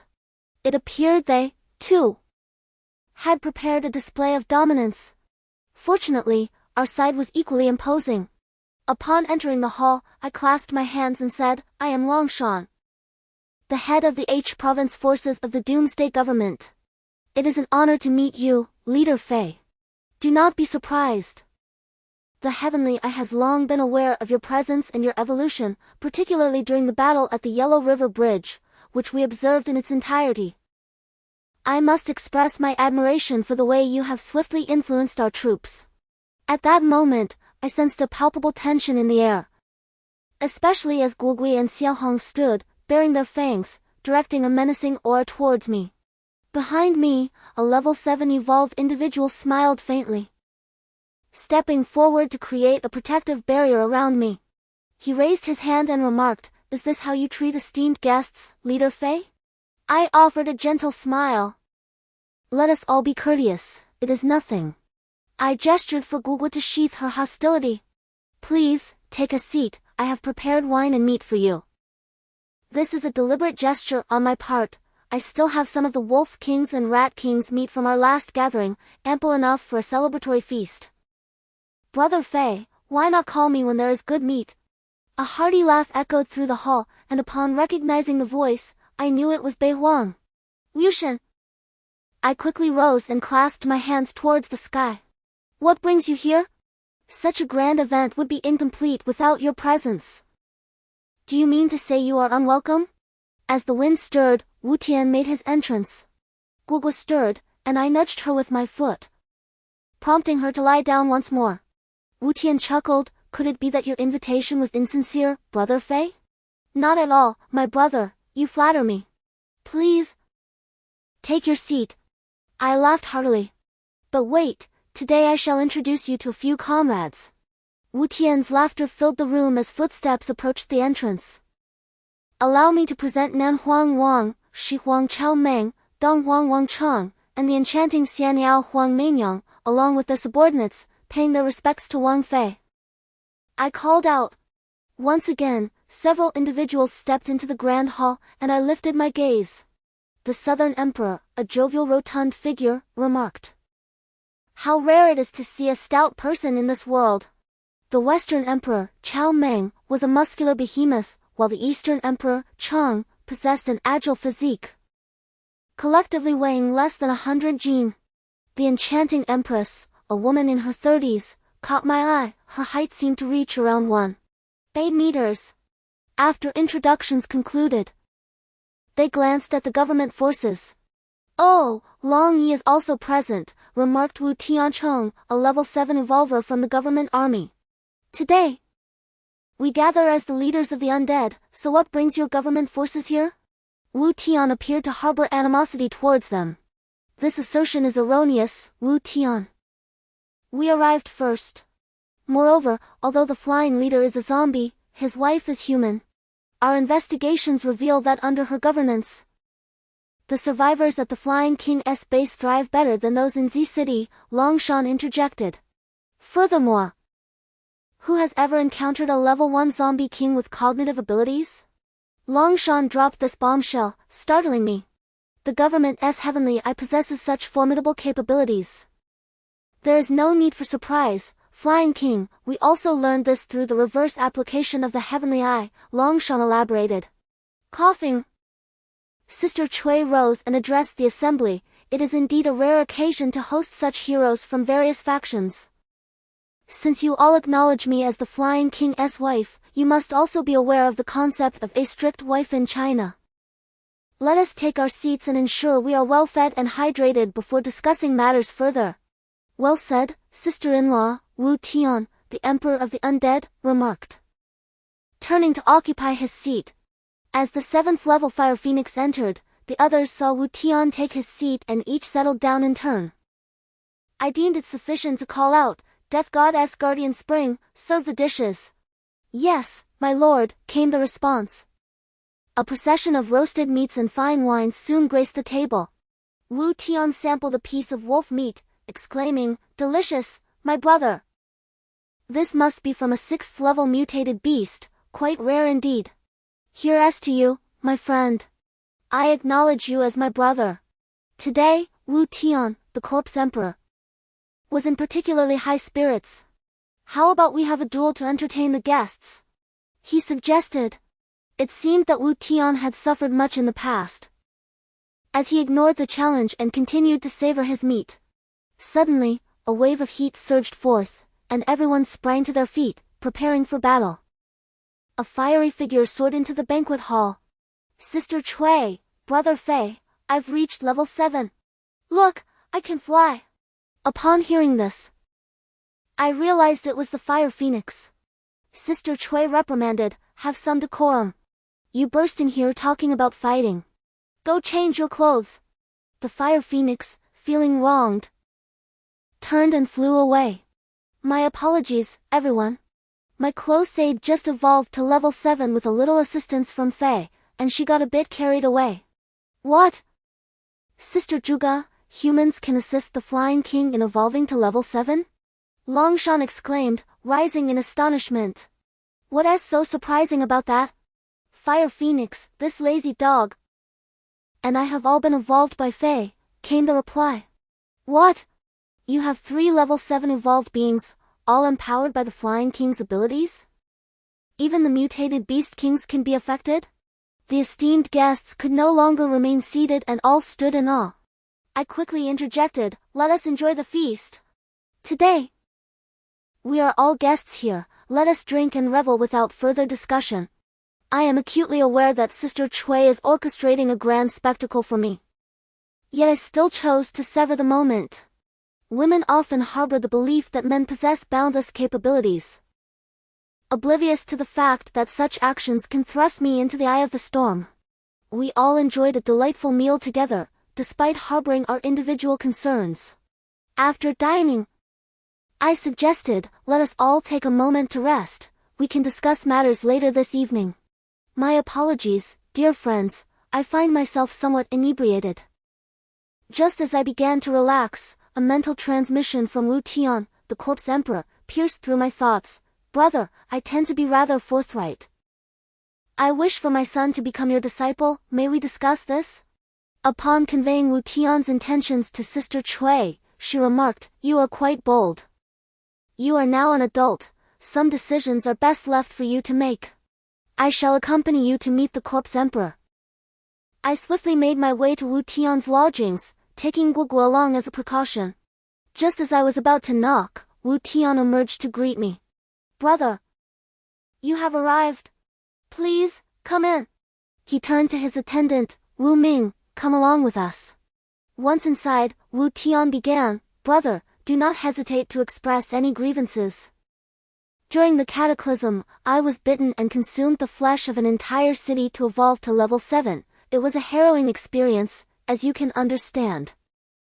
It was only after gaining consciousness that I found my son. Come here, young man, he called to the boy, this is my son, Wu Ming. His mother did not survive, and perhaps my existence is solely for him.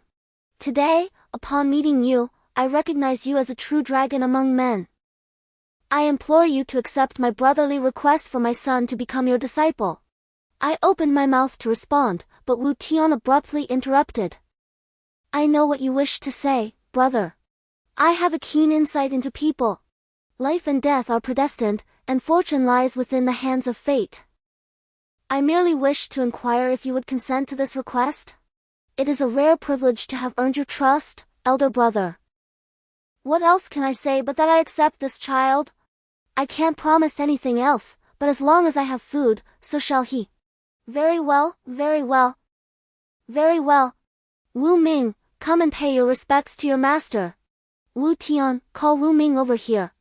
Wu Ming came over and kowtowed 3 times. I was overjoyed. My first disciple. Tonight, I shall formally acknowledge you. My disciple needs everyone to witness this. Yes, master. The child is quite sensible. Wu Ming. You will accompany your master from now on, and you must serve him as you would serve me, Wu Tian instructed. Understood, Dad. You're so long-winded. Why isn't master? Wu Ming retorted. Ha ha ha, I happily kicked him, who asked you to flatter me? Master, if I don't flatter you and you get angry, won't I be in trouble? I don't need you to flatter me, just don't embarrass me. I bickered with him as I took Guogua to see Sister Cui. Sister, that's how it is. I gained a disciple for nothing. As soon as I finished speaking, Wu Ming came up and kowtowed. Disciple Wu Ming greets mistress and wishes her youth and beauty every day. This child, get up. Later, your master and I will give you a greeting gift. Sister Cui didn't object to being called mistress. Have you reached level 3? What abilities do you possess? Sister Cui asked. I am a water ability evolver. My old man went to great lengths to help me reach level 3, Wu Ming hurriedly replied. Jiao Jiao, Sister Cui turned around and called. Sister Cui, I'm here. Go and get the level 4 mutated beast colloid, and also fetch some Ju fruits, Sister Cui instructed. I could only smile as I watched. While Wu Ming asked me, Master, what is mistress doing? I ignored him. After a while, Jiao Jiao brought a pile of capsules and 3 red fruits. Cui Jia. Take Wu Ming to find a place. Today we shall elevate him to level 5. You keep an eye on him. Understood, Cui Jia, I replied. Come here, little one. Follow me, she said, twisting his ear and leading him away. Master, mistress. Wu Ming cried out in distress. I paid him no mind. Cui Jia remarked, Kid, go on. Make us proud. As night fell, guests had gathered early in the reception hall. This time, no one paid attention to the sumptuous feast before them. Just as Cui Jia, Hu Feng, and I had taken our seats and were about to speak, Xi Huangchao suddenly called out, Fei Wang. I am a straightforward man and will not beat around the bush. If you can reveal the method of evolution to me, I will offer you the lives of 1,000,000 zombies from Xi City. All I seek is a single technique. Others began to rise, expressing their intentions in a chaotic manner. I raised my hand to silence them and turned my gaze toward Longshan, inquiring, What are your thoughts, Mr. Hulong? Longshan stood and said, Currently, there is only one level 8 evolved human in Beijing. If Chief Fei is willing to impart his knowledge, we are more than willing to make concessions. I chuckled lightly and raised my glass, savoring the drink before addressing Wu Tian. Brother, your son is unaware of how this day will unfold. I called for you to witness it. After all, he is my first disciple. And I cannot allow you to claim I have treated him poorly. Brother, just speak plainly. I do not understand what you mean, Wu Tian exclaimed anxiously. Fire Phoenix. Please ask Jiao Jiao to bring Wu Ming here. In an instant, Fire Phoenix darted past me, startling me. Shortly after, Jiao Jiao arrived with Wu Ming. Wu Tian swiftly stepped beside Wu Ming, glancing around. Dad, what is wrong? Why are you looking at me? Wu Ming asked, perplexed. Brother Fei. What is the matter with Wu Ming? Wu Tian inquired with curiosity. Elder brother, just take a look at his level, I chuckled. Wu Tian, flustered with concern, finally focused on Wu Ming. Wu Ming, you've become a level 5 evolved. Just yesterday, you were at level 3. At his words, a wave of gasps filled the air. Brother, I'm not leaving anymore, I'll stay by your side. After all, I've entrusted my son to you. And I have no other worries. As for the zombies in North City, anyone who wants them can take them all, Wu Ming declared. Wu Ming. Come over and bow to your master, he added, giving his son a playful kick. Dad, my so-called master hasn't he taken care of me? It was still Sister Jiao Jiao who brought me here, Wu Ming protested. Nonsense. Without your master, who would treat you well? From now on, you must honor your master. Wu Tian retorted. Wu Ming, not lacking in wit but dissatisfied with his father's approach, turned and knelt. Disciple thanks master and mistress for their great kindness. Rise, I replied. Wu Ming stood and positioned himself behind me. Chapter 48 Allegiance. Once again, it was the Western sovereign, Chao Meng. Brother Fei. I have also chosen to pledge my allegiance. If Brother Wu Tian can say such words, I have no qualms. I only hope that we brothers do not let each other down. Truly, he is a straightforward man. Everyone, please remain calm. In truth, Mr. Long need not worry.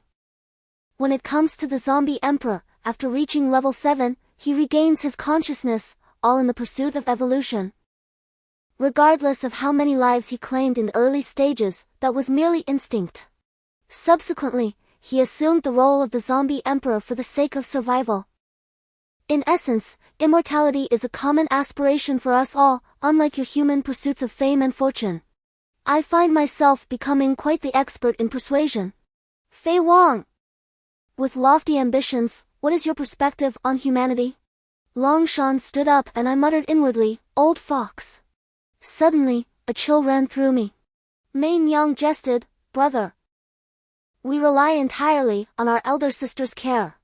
Before she could finish her sentence, a wooden sword appeared out of thin air before us. I turned to look at Sister Cui. Of course, there were also Emperor Chao and Emperor Xiao Bao. Pausing for a moment, I addressed Longshan, saying, Mr. Long.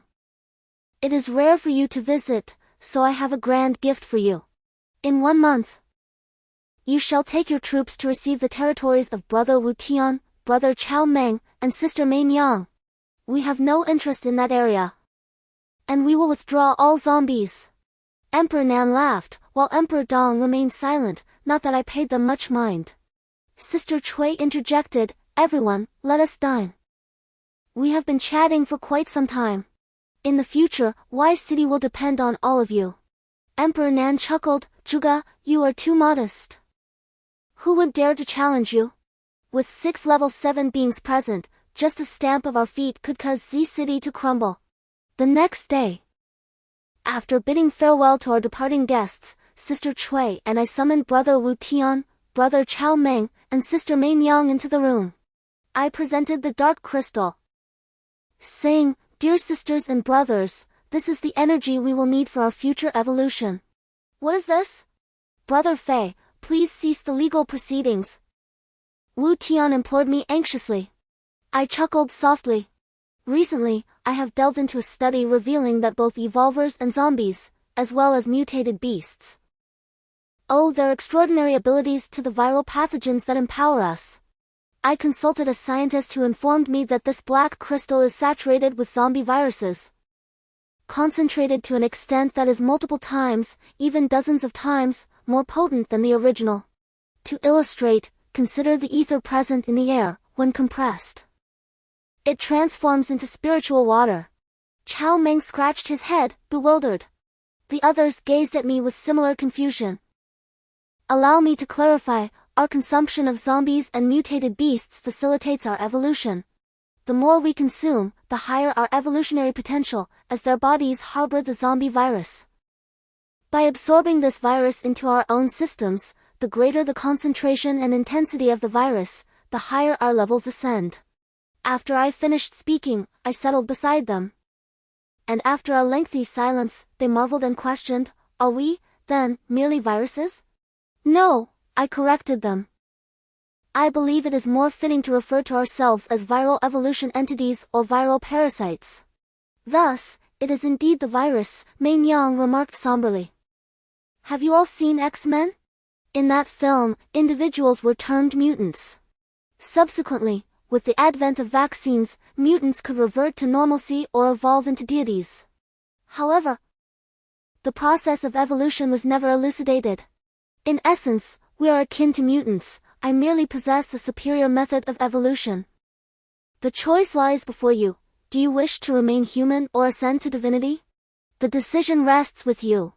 Upon concluding, Sister Cui leaned closer to me, whispering, "I trust your judgment, Fei. Brother, you guide us. How shall we proceed?" Wu Tian inquired earnestly.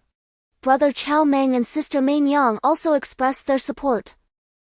"Since there are no objections, allow me to elucidate the proposition. I am not gratuitously ceding your territories to the government forces. My motives are multifaceted. Firstly, I require your zombies for a specific purpose. Secondly, as we intend to depart Z City eventually, I need the pack of mutated beasts LED by my canine companion. Thirdly, to facilitate our advancement, I propose that we all ascend to the next echelon. Fourthly, my intention in relinquishing territories to the government forces is to procure their armaments. Fifthly, I aspire to eradicate the undead from Z City and locate my parents. In light of these factors, I propose that we annihilate the other two zombie sovereigns. Are there any dissenting opinions? I shall now proceed to eliminate those two factions." As Wu Tian and Chow Meng were about to depart, I promptly interjected, "Esteemed brothers, please tarry. Let us proceed methodically, as we still require them to divert the government forces. Respected brother, kindly mobilize your zombie legions to the western forests of Y City by tomorrow. Exercise your discretion regarding the deployment of advanced zombies and zombie kings. I require the cadavers of these 3 million zombies." "What, brother? 3 million zombies? We could never exterminate such a multitude on our own," lamented Mei Yang. "Esteemed Mei Yang, I have a plan. Please instruct your subordinates to commence preparations." Chapter 50, Zombie Cultivation Initiative. The government forces were astounded by the swiftness with which we transferred the zombies from the 3 districts to Y City. They dispatched Long Yi to express their gratitude and reiterate their commitment to fulfilling our needs. Seizing this opportunity, I requested that the Z City Institute of Technology furnish me with the finest black armor and laser weaponry. After Long nodded and departed, I led Brother Wu Tian, Brother Chow Meng, and Sister Mei Yang to the location where I had discovered the black crystal. Naturally, I would not disclose the reason, it remained my secret. I envisioned this place as our headquarters, and within a 10-mile radius, I aspired to dispatch all advanced zombies for protection. I would commission the construction of a palace for humanity, establishing this location as our foundation. Fei, what is there to appreciate here? It's not like we are surrounded by azure skies and clear waters, Sister Mei Yang remarked, furrowing her brow. Sister, you shall understand in due time. For now, let the zombies encircle this area. Guogua, come here, you lazy one. Go and bring the mutated beasts from 100 miles of forest here, accompanied by Xiao He. Cui Jia, please bring the evolvers and the engineering team here. As you can see, encircle all the areas devoid of trees, and construct a courtyard 10 miles out. A month later, our palace was completed, aptly named the Evolution Sanctuary. In front of the Evolution Sanctuary, we erected a beast-fighting arena and a gladiatorial coliseum. designed to facilitate the demise of many zombies, mutated beasts, and evolvers alike. Once the base was established, I presented an enticing proposition to the government forces. All evolvers who achieved victory here would receive a promotion at no cost to them. This announcement stirred excitement among humanity. My reward, in truth, was Jugwa. Secretly, I also instructed 3 zombie kings to incite relentless battles among the zombie hordes, thereby fostering the rise of advanced zombies. Time flew by, and within a year, Xiaohei upgraded to level 7 amidst the ceaseless conflict between mutated beasts and zombies. A bolt of lightning struck down, awakening Xiaohei's intellect. On that day, I approached Sister Cui. Sister, the black crystal has been absorbed sufficiently. I wish for you to discreetly enter the cave and undergo an upgrade, striving to reach level 8 to suppress them. At present, the only level 8 evolver in the nation resides in the capital. If you can evolve to level 8, you will become a stronghold for our base, alleviating our concerns about others harboring ulterior motives. However, I am uncertain when the upgrade will be completed. What shall we do? Sister Cui expressed her worries for me. Do not concern yourself with that. Tomorrow, I will inform the elder brother about your impending upgrade. I have found a solution. Their demand is evolution, not enmity towards me. Besides, I still have the Fire Phoenix and 2 dogs. Chapter 51 Sister Cui's retreat at dawn. I summoned all the responsible parties, including Brother Wu Tian, Brother Chao Meng, and Sister Mei Yang. Clearing my throat, I announced, today marks a joyous occasion for our Hope City. Sister Cui is entering seclusion. Do not be astonished. Indeed, I have discovered the method for upgrading from level 7 to level 8. This process may take 3 months, or perhaps half a year, maybe even a year. But I assure you, Sister Cui will undoubtedly evolve into a level 8 evolver. Sister Mei Yang spoke urgently. Brother Fei, what shall we do? Can we not upgrade together? I replied, Sister Mei Yang, do not fret. As long as we find a solution, is there any need to worry about time? Brother Wu Tian, our base relies on you. After Sister Cui emerges from her retreat, the next draw will be among the 3 of you. I winked, confident that Brother Wu Tian understood. Brother, such words are unnecessary. It is only right that the younger siblings advance first. Let me see who dares to oppose that, especially with the elder brother present. He added, casting a pointed glance at Chao Meng and Mei Yang. Brother Wu Tian is indeed correct. Rest assured, my friend, we are here in the city, ready to see which fool dares to approach. Chao Meng is a man of integrity, which draws me closer to him. Indeed, indeed. Furthermore, there are Hufeng and Guogua, and where is Xiaohei? Mei Yang has received the message and even cast a flirtatious glance at me, provoking a disdainful hum from Hufeng. I appreciate everyone's trust. From today onward, the city shall be sealed. Anyone behaving suspiciously will be dealt with swiftly. I hope the supervisors of the city manage their respective duties well, I instructed. Brother Fei, such a significant matter and you do not even inform me? A voice from outside announced, belonging to Long Yi. My expression shifted. These officials truly lack reliability, and we did not invite you here. Is that not Director Long? Please, come in and speak, I said as I rose. What brings Director Long here? Fei Wang, let us not indulge in pleasantries. I urge you to present the secret formula of 7 to 8 to the government. As a fellow Chinese, your loyalty should be to the nation. Long Yi asserted as he stepped into the grand hall. My temper flared. Director Long, are you attempting to persuade me with the outdated notions of experts from the pre-apocalyptic era? What, do you disagree?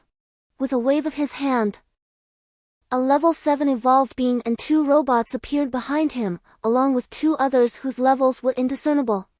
Hufeng, known for her fiery temper, transformed into a being of flames and charged forward with a punch, but Long Yi had a companion step forth, drawing a sword, Ice Blast. A shield of ice materialized, blocking Hufeng's advance. Long Yi, what are you trying to achieve? Brother Wu Tian stepped forward. Wu Tian, you are well aware that you are no match for me. Long Yi replied with a smile. Fei Wang, have you made your decision? Otherwise, come with me today, Wu Tian bellowed. His form instantly swelling to 3 meters as he charged forward, unleashing a flurry of punches. Long Yi, with a calm demeanor, effortlessly deflected each strike, while reminding me. Fei Wang, you must think carefully, this is an order from above. If you side with Wu Tian, you will not be able to withstand it. With a surge of indignation, I declared, to hell with this. My fiery spirit propelled me forward, but Sister Cui swiftly interposed herself before me, saying, Fei, you are not her match. You should deal with those 2 robots. Gugua, Xiao He, we shall engage. With a resolute roar, Xiao He transformed, charging into the fray like a young bull. Brother Chao Meng and Sister Mei Niang also shouted as they faced off against the 2 robots. While Wu Tian confronted another 7th-level evolver. The Fire Phoenix clashed with what appeared to be a bio-soldier, having already exited the Grand Hall. Xiao He and Gugua took on another bio-enhanced adversary. Meanwhile, Sister Cui, with a flick of her wrists, transformed branches into 2 formidable golden rods, striking at Long Yi's shield, leaving me feeling utterly ineffectual. It was truly a celestial clash, with the hall suffering the consequences. After a resounding roar, Long Yi's ability revealed itself to be of earth. As mounds of soil soared towards Sister Cui. With a swift motion of her left hand, she thwarted Long Yi's assault. A surge of urgency ignited within me. Unable to assist, I unleashed the Zombie King's sonic wave indiscriminately towards Long Yi, producing a piercing shriek. Long Yi staggered back a few steps, while Brother Wu Tian, Brother Chao Meng, and Sister Mei Niang joined forces with me, combining our sonic attacks in a cacophony directed at Long Yi and his companions. Sister Cui and the base's personnel collapsed to the ground, overwhelmed by the combined sonic onslaught of 3 level 7 zombie kings and my level 6 zombie king. The hall reverberated with destruction, and Long Yi, along with the bio-engineered beings and level 7 evolvers, was blasted out through the door. Only Xiao He and Gugua remained engaged with the 2 robots. In this fleeting moment of distraction, all level 6 zombie kings heeded our call and gathered around us. We, as zombies, thrived on numbers. I had no intention of confronting them alone. Long Yi, suppressing the blood trickling from his mouth, turned and fled with a few companions. Kill! I bellowed. I led everyone into the fray. After all, Long Yi was indeed Long Yi. He managed to leap away with 2 others, escaping a considerable distance. With the support of the level 6 high-tier zombies, alongside Gugua and Xiao He, it took less than 5 minutes for us to shatter the 2 advanced robots. The Fire Phoenix rushed over, exclaiming, that scoundrel has escaped. I paid them no heed and hurried over to embrace Sister Cui. Sister, how are you? She expelled a mouthful of blood, prompting me to swiftly offer her a Ju fruit. Our sonic assault had been uncontrollable, and she had unfortunately borne the brunt of it while engaged in battle with Long Yi. After a brief pause, Sister Cui regained her composure.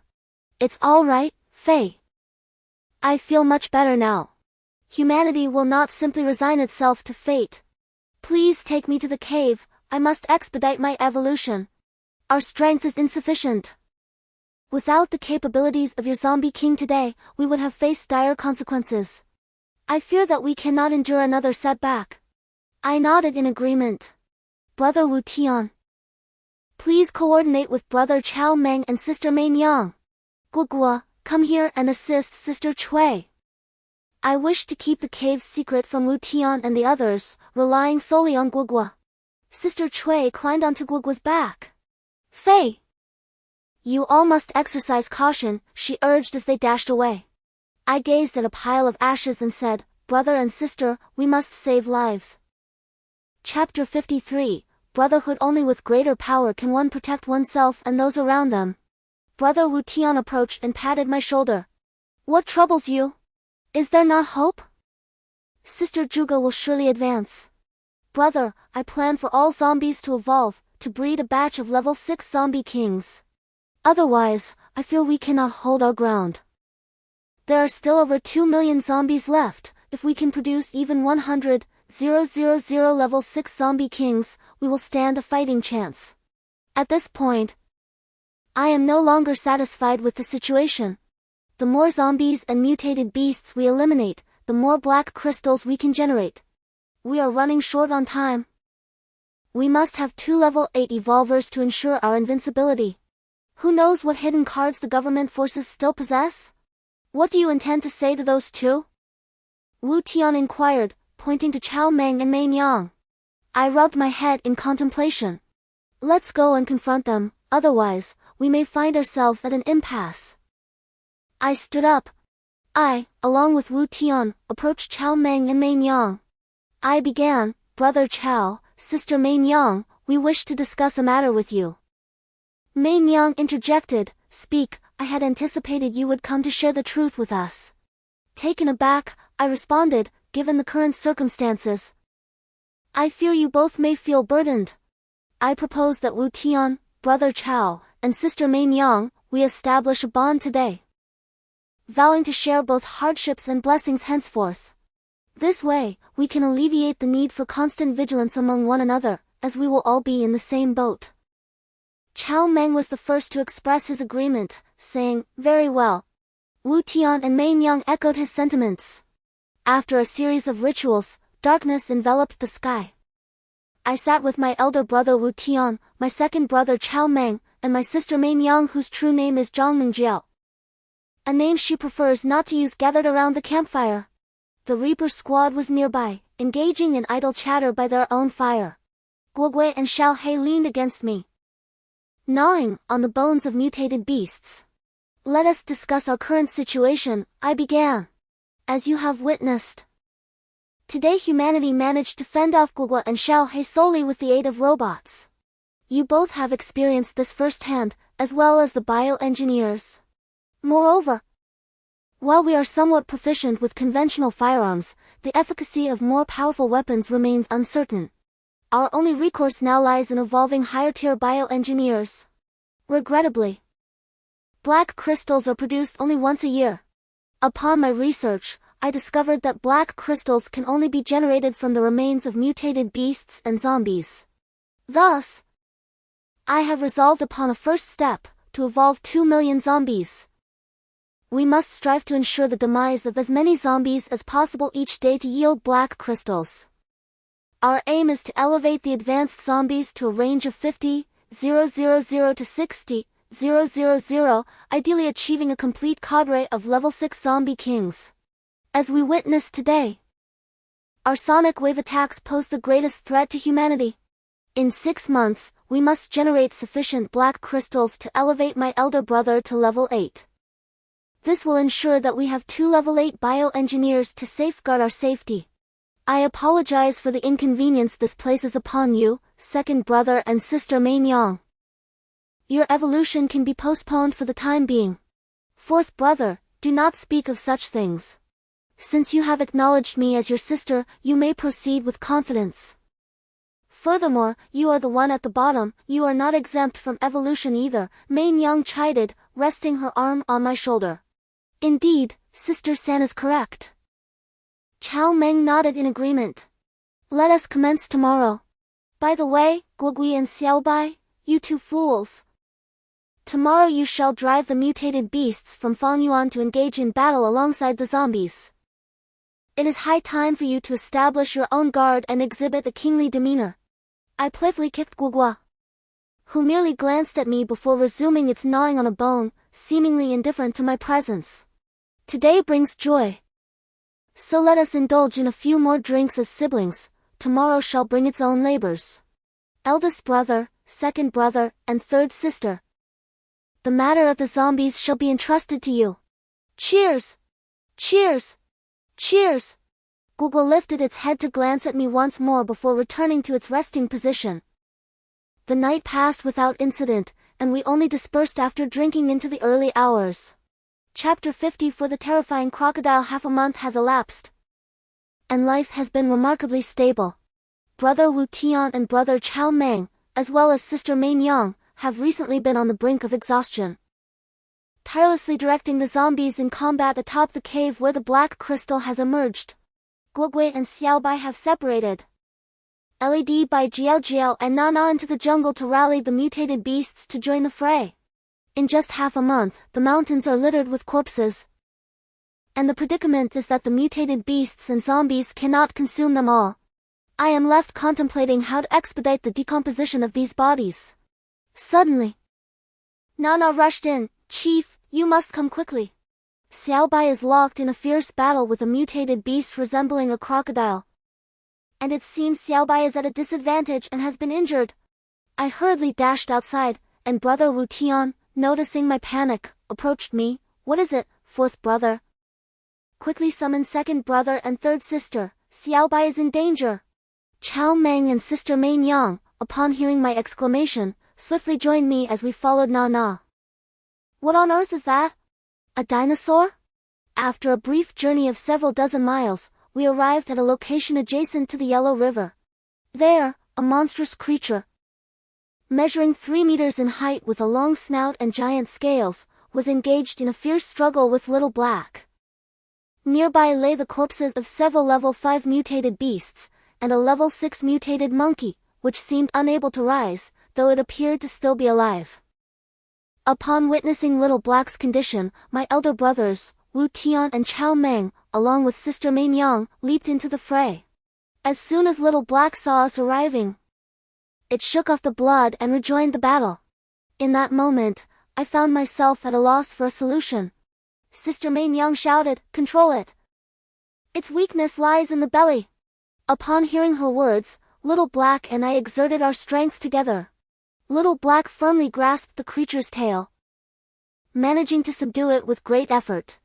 With a powerful roar, sister Mei Yang transformed her hands into claws and plunged them into the creature's belly, forcefully delivering a fatal blow. After about 10 minutes, the creature finally ceased its movements. My elder brother dragged the beast over to my side and, noticing my dazed expression, laughed heartily, asking, "Fourth brother, what troubles you?" "We are fine, so there is no need for concern. Who would have thought we would encounter a level 7 mutated beast? Tonight, we shall feast." I inquired, "Elder brother, have you not noticed how a crocodile could possibly be found by the Yellow River? How did it evolve to level 7? After some contemplation, my brothers pondered the question until sister Mei Yang suggested, could it be that the fish in the Yellow River have also mutated? Suddenly, Little Black dashed to my side and led me to the injured monkey. It seemed that this was a recent recruit of Little Black.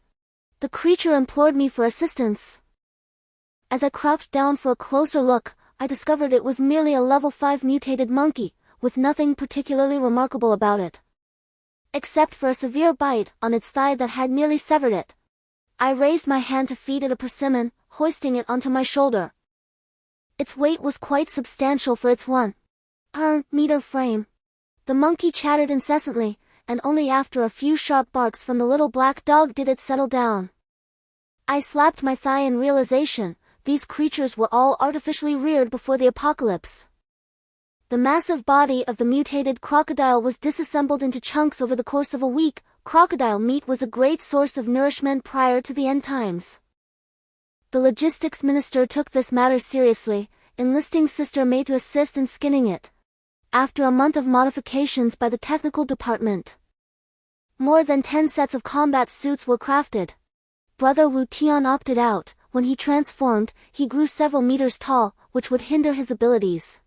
Instead, a custom suit was made for Wu, while Sister Mei dedicated her efforts to creating a set that she was particularly pleased with, finally covering her ample thighs and bosom. Countless admirers had drooled over her before, and she had a penchant for provocative movements, otherwise, she would have been devoured by the 7th level zombie king long ago. When Sister Mei entered with 2 zombie kings, clutching the crocodile suit, I nearly choked on my own breath. Though I had mentally prepared myself, I was still taken aback by how tightly the suit embraced her form from neck to toe. Her already prominent bosom now stood out like a bun before me. Brothers Wu Tian and Chao Meng struggled to contain their laughter, but a fierce glare from Sister Mei stifled their amusement, nearly causing them to lose their breath. "Sister, I know you have a great figure, but can we leave some dignity for the other women?"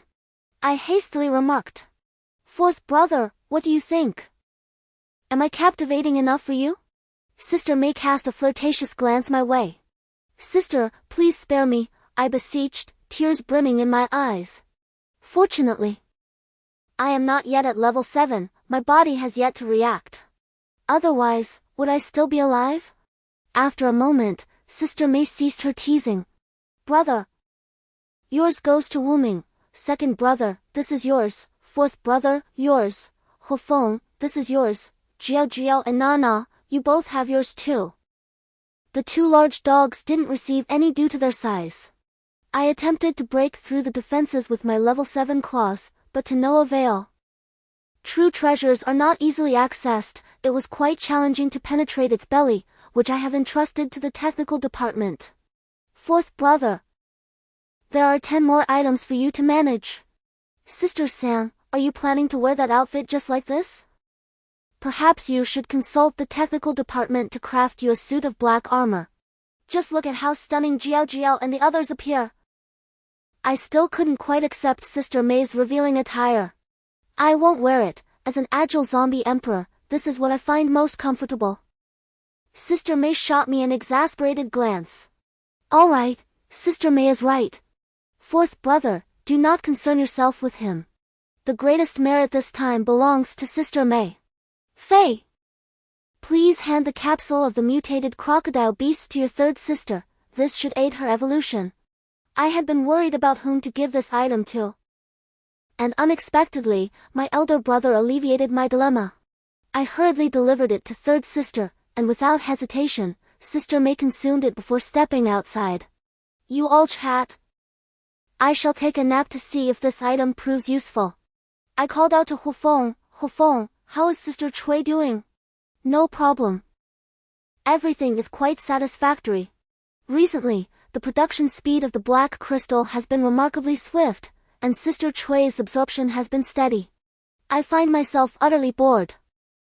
Fire Phoenix is pouting and acting mischievously, but the safety of Sister Chui is paramount, otherwise, what purpose would it serve for you to come over?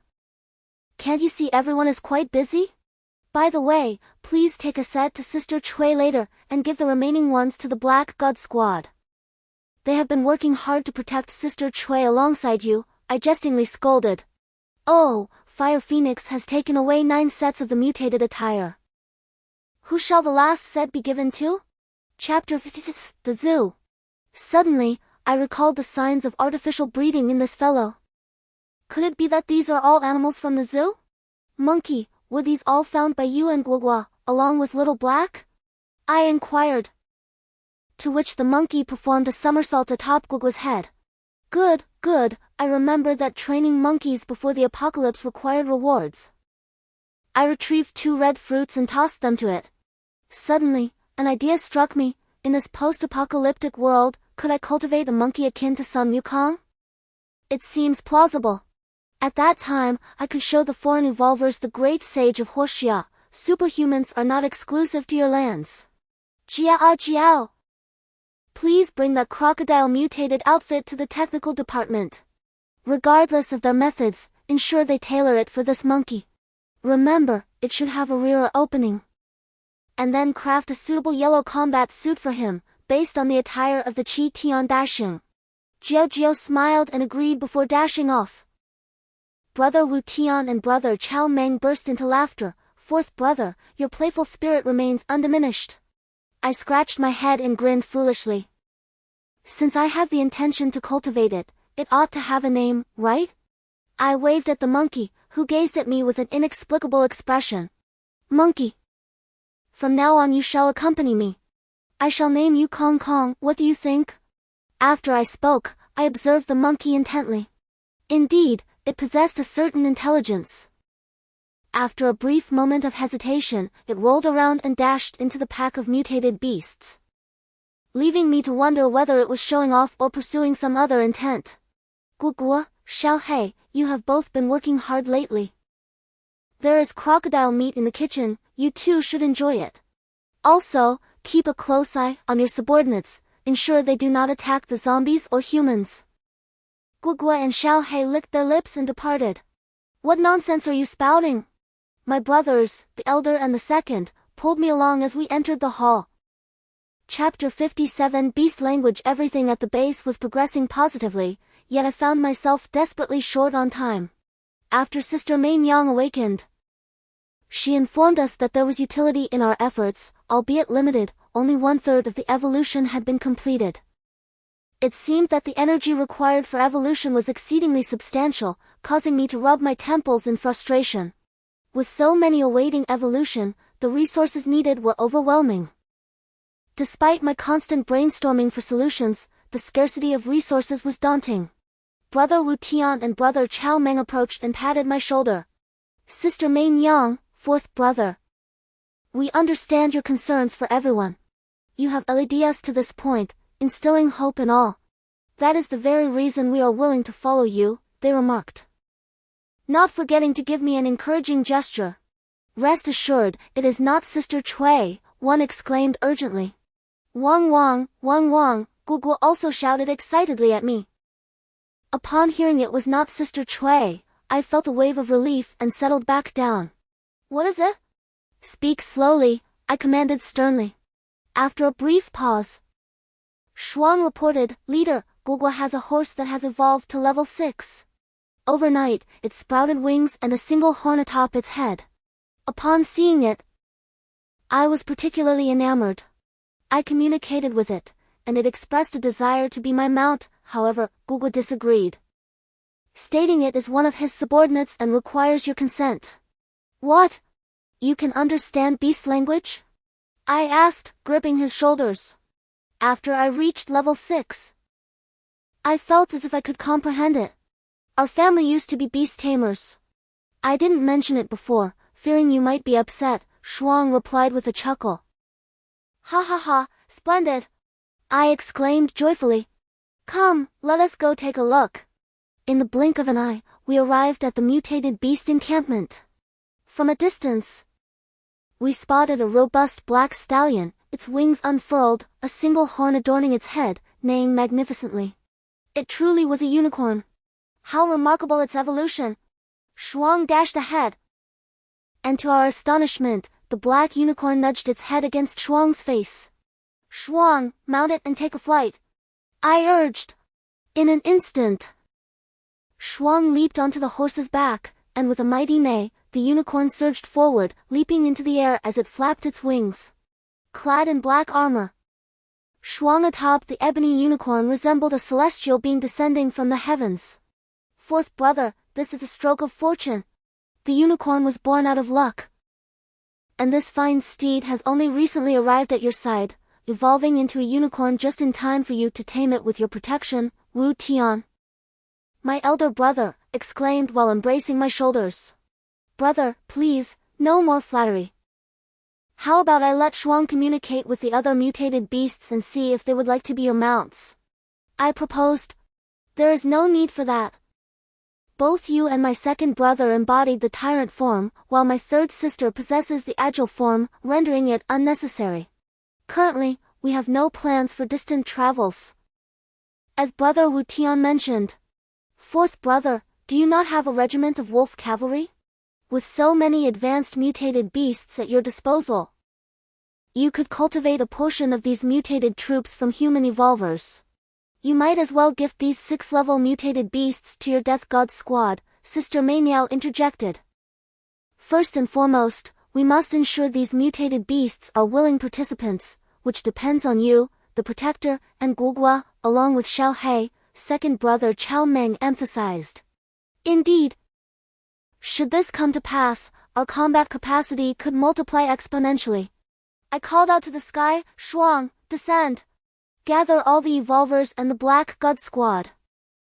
Shuang acknowledged my command and swiftly rode off. I patted Gugu and Xiao Hei's heads, saying, it's up to you two now. Oh, are you not pleased? Gugu retorted, turning away as I attempted to recruit its subordinates. All right, do not be angry. In the future, there will be plenty of mutated beasts. Are you afraid of lacking high-ranking subordinates? Currently, we urgently require strength to protect this place, so I must ask you both to bear with it. I coaxed the two canines.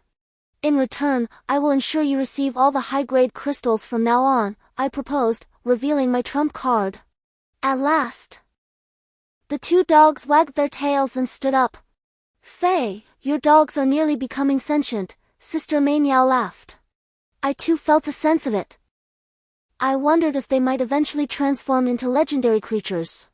I nodded thoughtfully. Suddenly, a monkey dressed in human attire, wielding an iron rod, approached me. We looked upon it, sensing a genuine aura of sentience, which made us burst into hearty laughter. I took the wine flask from Erji's waist and tossed it to the monkey. It caught the flask and leapt onto Xiao Hei's back to indulge in its drink. A couple of days ago, I discovered this monkey sneaking sips of wine. So I decided to provide it with a flask each day.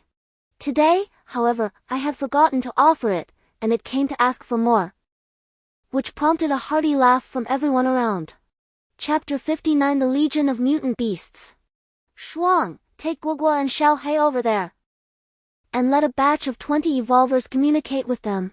Remember to approach with the mindset of making them partners, and ensure that Shuang, Guogua, and Xiao Hei communicate in advance.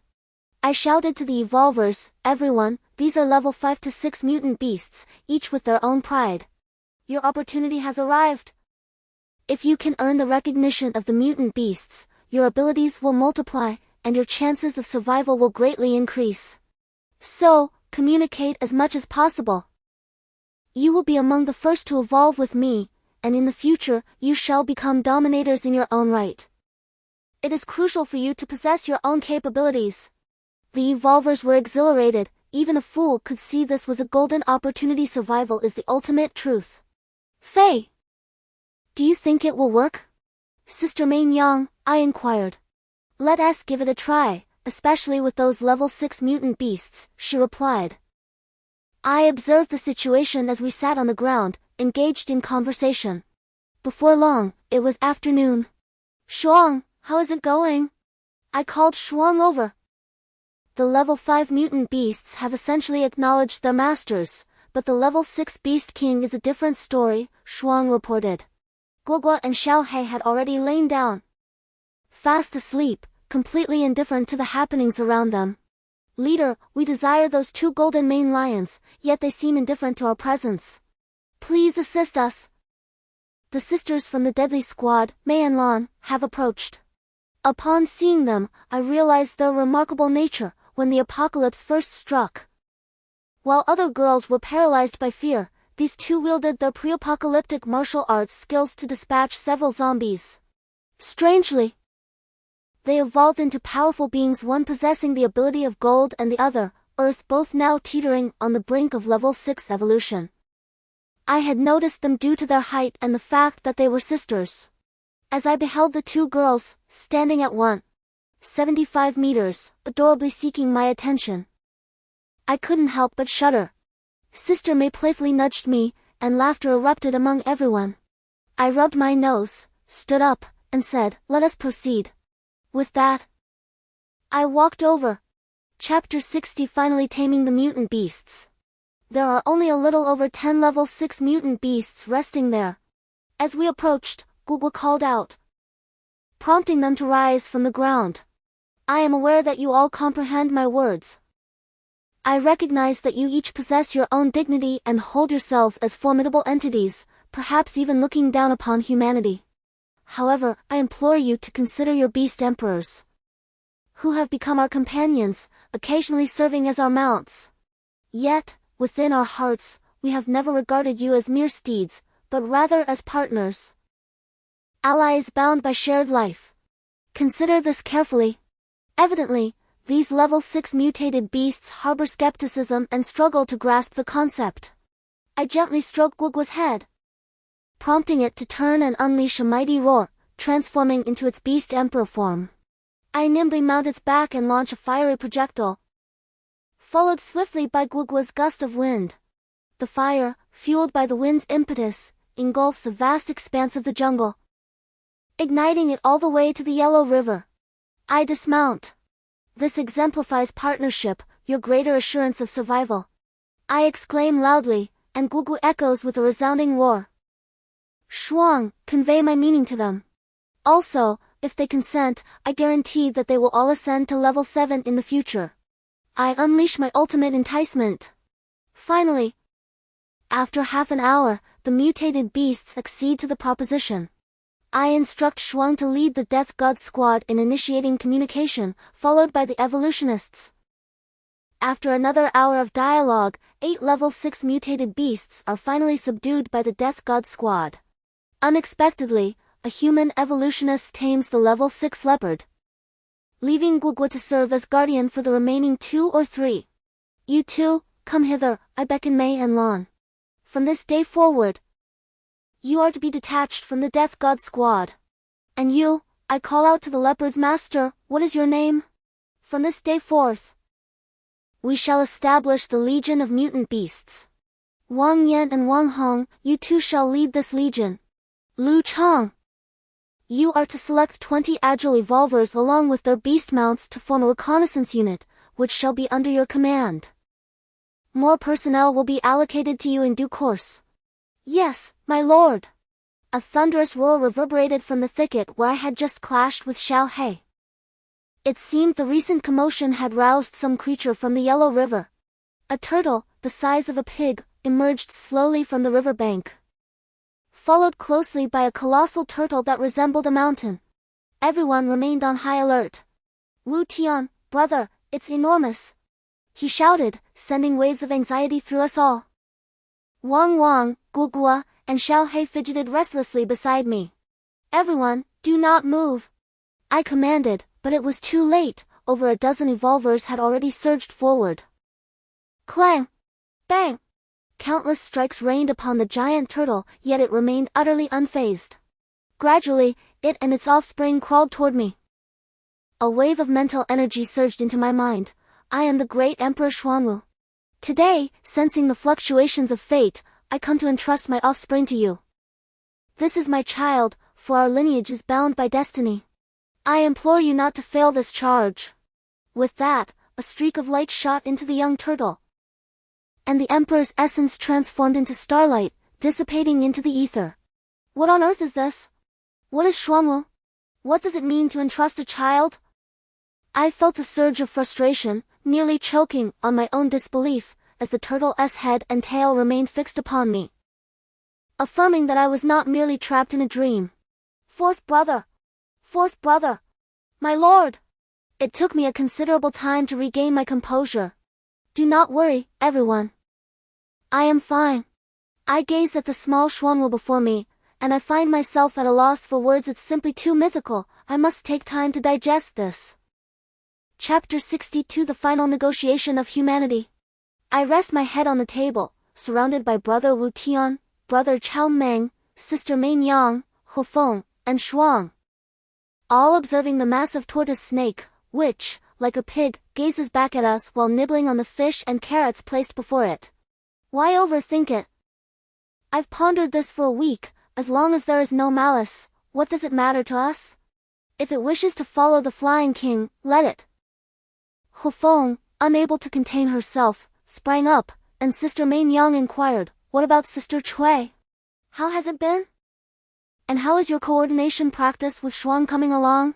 She is absorbing quite well. The other 5 members of the Grim Reaper team are on guard. Shuang's level is lagging behind, but we can manage to coordinate, and the unicorn's speed is commendable, Shuang replied. Report. I turned to see Lu Chang approaching.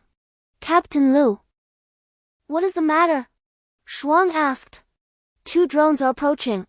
We intended to shoot them down, but the planes projected images of 2 individuals who requested to meet with the flying leader. One of them is from the government forces, Dragon Mountain, who visited last time.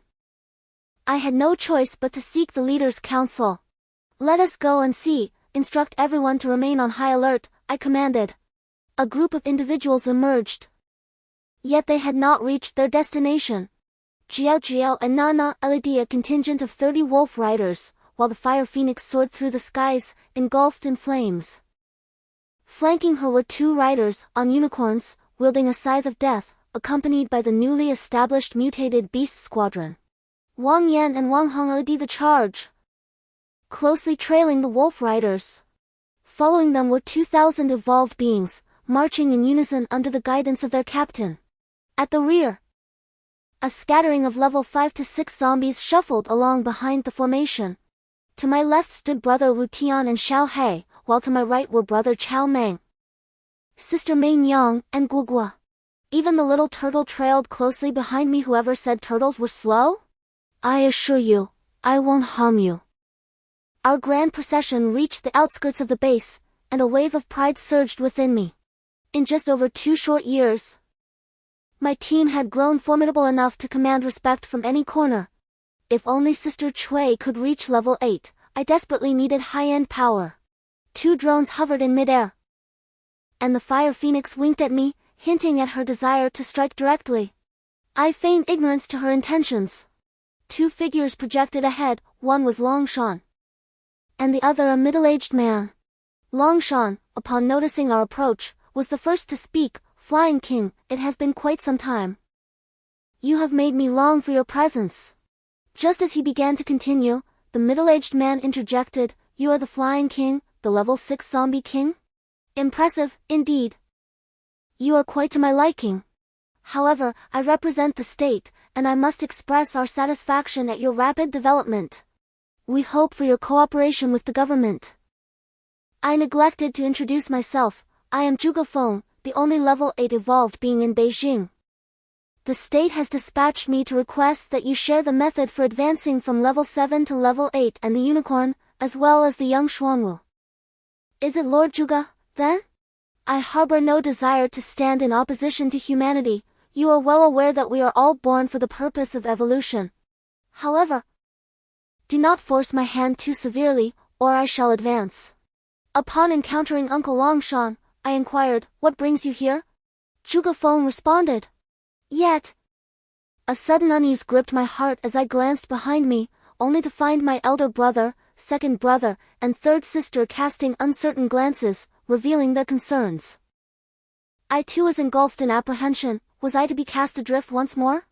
Fire Phoenix, please summon Sister Chui and convey the reason to her. Allowing her to consider whether she wishes to come, I called to the heavens. The Fire Phoenix turned and soared away. And who might this Zhuge Qing be? I asked, although I had already surmised the answer.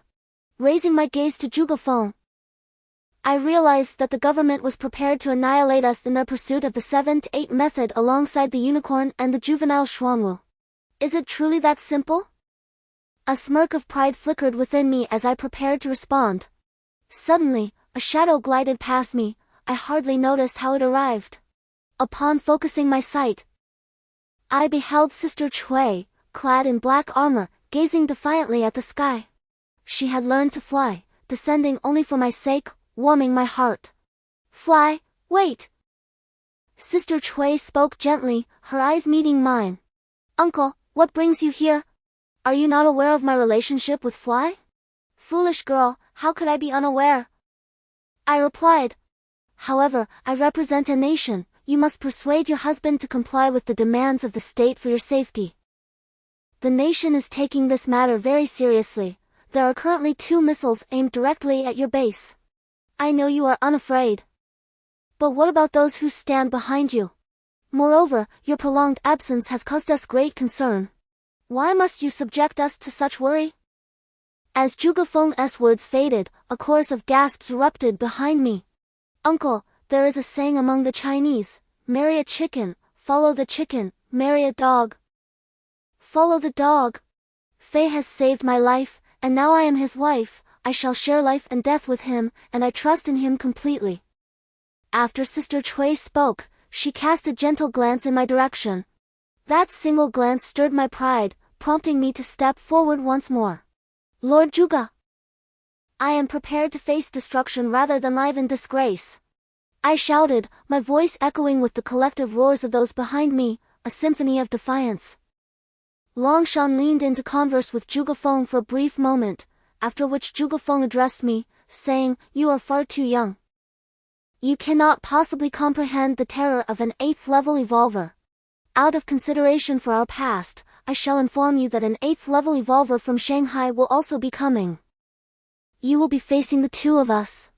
I will grant you 1 month to contemplate your decision. With a sigh, he turned. And the unmanned aircraft vanished into the sky. Chapter 65 Preparations for War. The hall was filled with a great number of people, each fearful of aligning themselves with the wrong faction, which could lead to a demise they could not even foresee. Sister Chui sat beside me and inquired, "Elder brother." "Second brother, Sister May, what are your thoughts?" I remained indifferent, accepting death if it must come. Currently, my fate was entwined with that of the fourth brother. Furthermore, with the government mobilizing 2 8th-level evolvers, even if I chose to flee now, they would not spare us. It seems the government intends to unify City Z in one fell swoop. Wu Tian, the elder brother, was the first to voice his opinion. "I agree." Chao Meng, who was not one for many words, simply nodded in affirmation.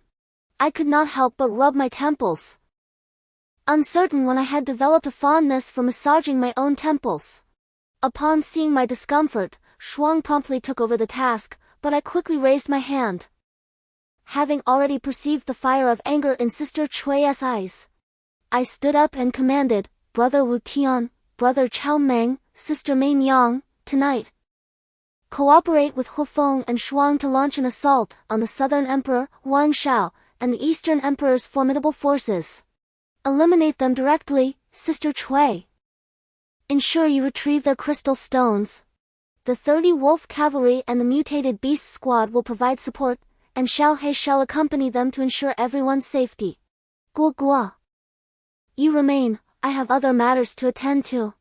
By tomorrow morning, I intend to bring the remaining horde of zombies to the base." "Yes, leader." Everyone responded as they rose. It was not that I feared to go. As a level 6 zombie king, my presence would serve little purpose. "Prepare for battle, everyone. We have only 1 month.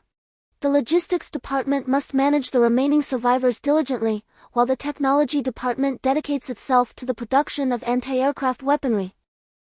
The technical department shall cooperate, and I expect full participation from all. I aim to fortify this place as impenetrable as a fortress." I reiterated. "Yes, leader." Everyone busied themselves. I understood that only by engaging everyone in activity could I dissipate the fear that lingered within me. Yet, I still found it impossible to shake off the anxiety. I resumed rubbing my head. Chapter 66 A single shoe little turtle had crawled beside me at some point, nudging me with its head. I gently patted its head, saying, "Do not worry, do not worry." I was uncertain if I was reassuring it or myself. "Little turtle, why have you brought me here?" Although I sensed something unusual about this place before, I still do not comprehend why you have led me here. The little turtle blinked its eyes and suddenly plunged me into the water. I hurriedly held my breath. The yellow river was too murky for me to see anything. Just as I felt I could no longer hold my breath, the turtle and I surfaced, only to find ourselves in a cave. I leapt off the turtle's back in amazement. It was astonishing that there were black and white crystals here as well. While I was examining the surroundings, the turtle nibbled at me, urging me to move deeper inside. With no other choice, I turned and sat upon its back. The turtle crawled for over 10 miles. And before us lay a dazzling expanse of golden light. What could it be? As I slid down from the turtle's back, it paused to rest, gesturing for me to venture further in. There, I beheld a pair of golden boots, truly resplendent in their brilliance. Beside them lay a rusted iron rod, emanating a dark vapor. To my astonishment, there was also a fox, its coat pure white and boasting 3 tails. Upon noticing my presence, it rose and circled around me. Startled, I stood frozen in fear, lest I provoke any misunderstanding. After circling me, the fox unexpectedly bowed. "Greetings, master." "What?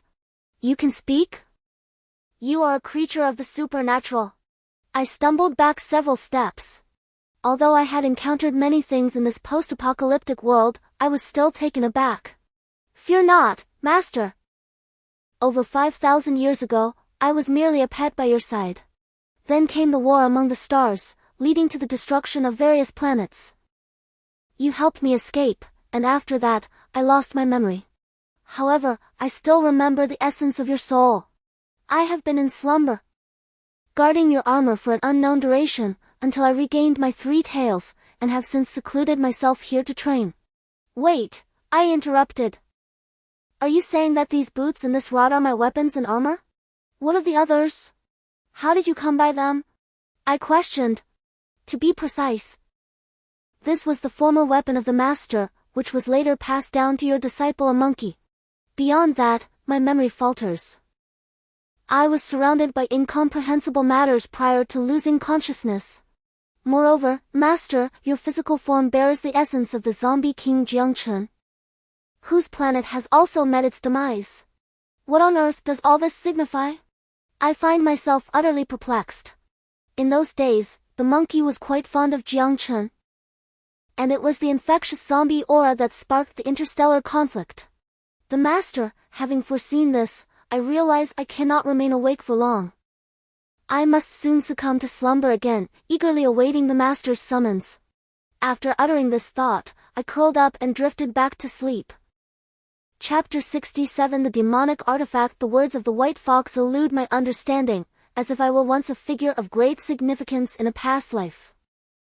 Even after 5 millennia, that seems to be a tale from countless generations ago, so I resolved to dismiss it from my mind. Gazing at the staff in my hand, shrouded in dark energy, it feels weightless, as if crafted solely for me, and my shoes fit perfectly, as though custom-made. Yet, there is but one that feels oddly mismatched. Wait, does the little white fox's cave also contain black and white crystals? Could these be the result of those 2 pieces of equipment? Or are they crystallizations born from the white fox's cultivation? No, I must investigate. Little turtle, let us go. I grasp the iron staff and call upon the little turtle and Gugui as we hasten toward the cave. Inside, the black crystals are nearly depleted, reduced to about 1/3 of their former quantity. It seems Sister Chui has absorbed them rather swiftly. Little turtle, sense the surroundings and see if you have any equipment similar to mine. You, silly Gugua, come over and smell it too. Gugua ran over to sniff, shaking its head. It seems we must rely on Little Turtle.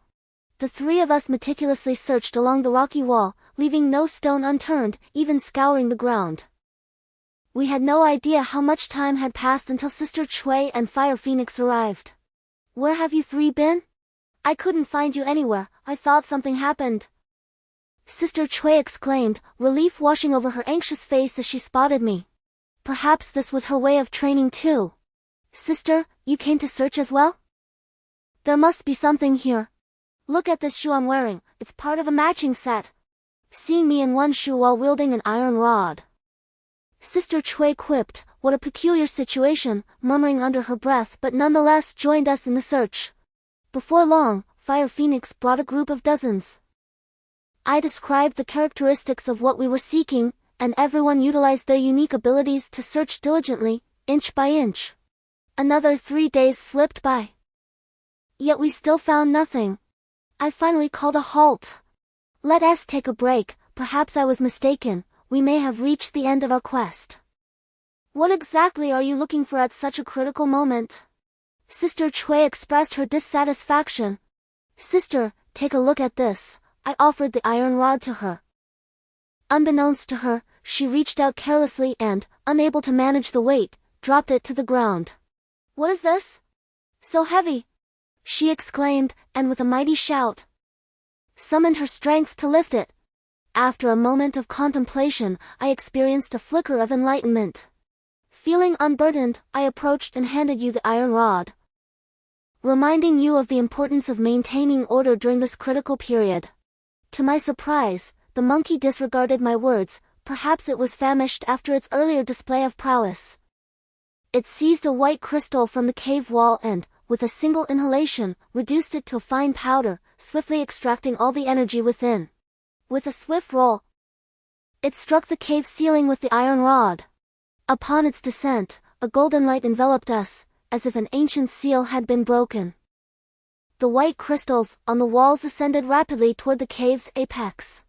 Observing this, the monkey struck the golden light once more, resulting in a resounding crack.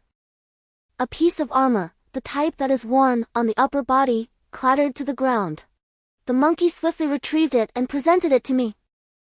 As soon as I touched it, the chest plate adhered to my front and back, enveloping me like an octopus. Fly, are you unharmed?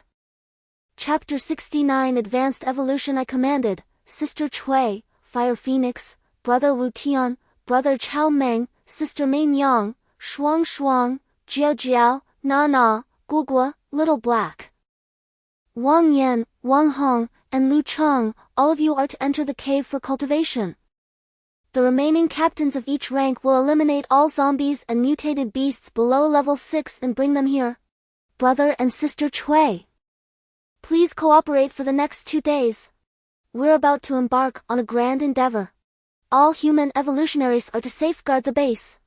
Without my command, anyone leaving the base will be executed, instigators of chaos will be executed, and government forces who disrupt will be executed. Everyone awaits our emergence. I issued a multitude of directives in rapid succession. Though not fully comprehended, none dared to object. They promptly departed to disseminate my orders. It's all right, sister. This time, I believe I've grasped the essence, touched upon the objective of evolution. At the very least, advancing from level 7 to 8 is no longer an insurmountable obstacle. I said to Sister Cui with a smile. For 3 consecutive days, the base lay before the terrified eyes of the survivors, with heaps of zombies below level 6 resembling mountains of corpses. I, along with Sister Cui, Hufeng, Brother Wu Tian, Brother Chao Meng, Sister Mei Yang, Shuang Shuang, Jiao Jiao, Na Na, Guogua, Xiao He, Wang Yan, Wang Hong, Lu Cheng, and of course, the monkey, all gathered within the cave. I summoned a metal rod, surrounded by a plethora of white crystals. With a mere shift of my will, the breastplate, rod, and boots drew in suddenly, transforming the white crystals into powder. I bellowed. Refine and absorb for me. I had experimented several times over the past few days. As long as enough white crystals were absorbed, I could draw more energy from the cave's peak to refine it into black crystals. Instantly, dark energy enveloped my entire being, while the monkey and the little turtle tirelessly excavated white crystals, delivering them to me for absorption by my armor. As the 8th level evolvers arrived, one could not help but ponder, what exactly was happening? We had been here for 10 days, and the ominous energy showed no sign of dissipating. How could we report to the Central Command? 2 of the highest level human evolvers, with hundreds of missiles from Z City aimed at this location. And yet we found ourselves unable to proceed. What a disgrace it was. An 8th level evolver, towering like an iron tower, shouted fiercely at Zhuge Feng and Long Shanlong. A hovering aircraft glided through the skies, while within the airport sat 2 level 8 evolvers. One was Zhuge Feng, and the other was presumably the level 8 evolver from Shanghai. Alright, what is the rush? Currently, the highest level in this world is indeed level 8. Can they really turn the tide? Have you not noticed that the death aura has diminished over the past few days? In no more than 2 days, we shall descend, Zhuge Feng declared, holding a glass of red wine and addressing the iron tower. Indeed, Lord Wutong, there is no need to be anxious. Furthermore, we have successfully captured City Y. Their subordinates are now under our control, and it has been confirmed that their higher-ups are all below. Such a formidable death aura. And even you 2 esteemed gentlemen cannot withstand it. I truly fear for their lives within. If they perish, we will have no way to report back, Longshan interjected. Our directive from above is to obtain the method for levels 7 and 8.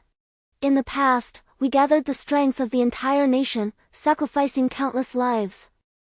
Only 2 scientists managed to reach level 8.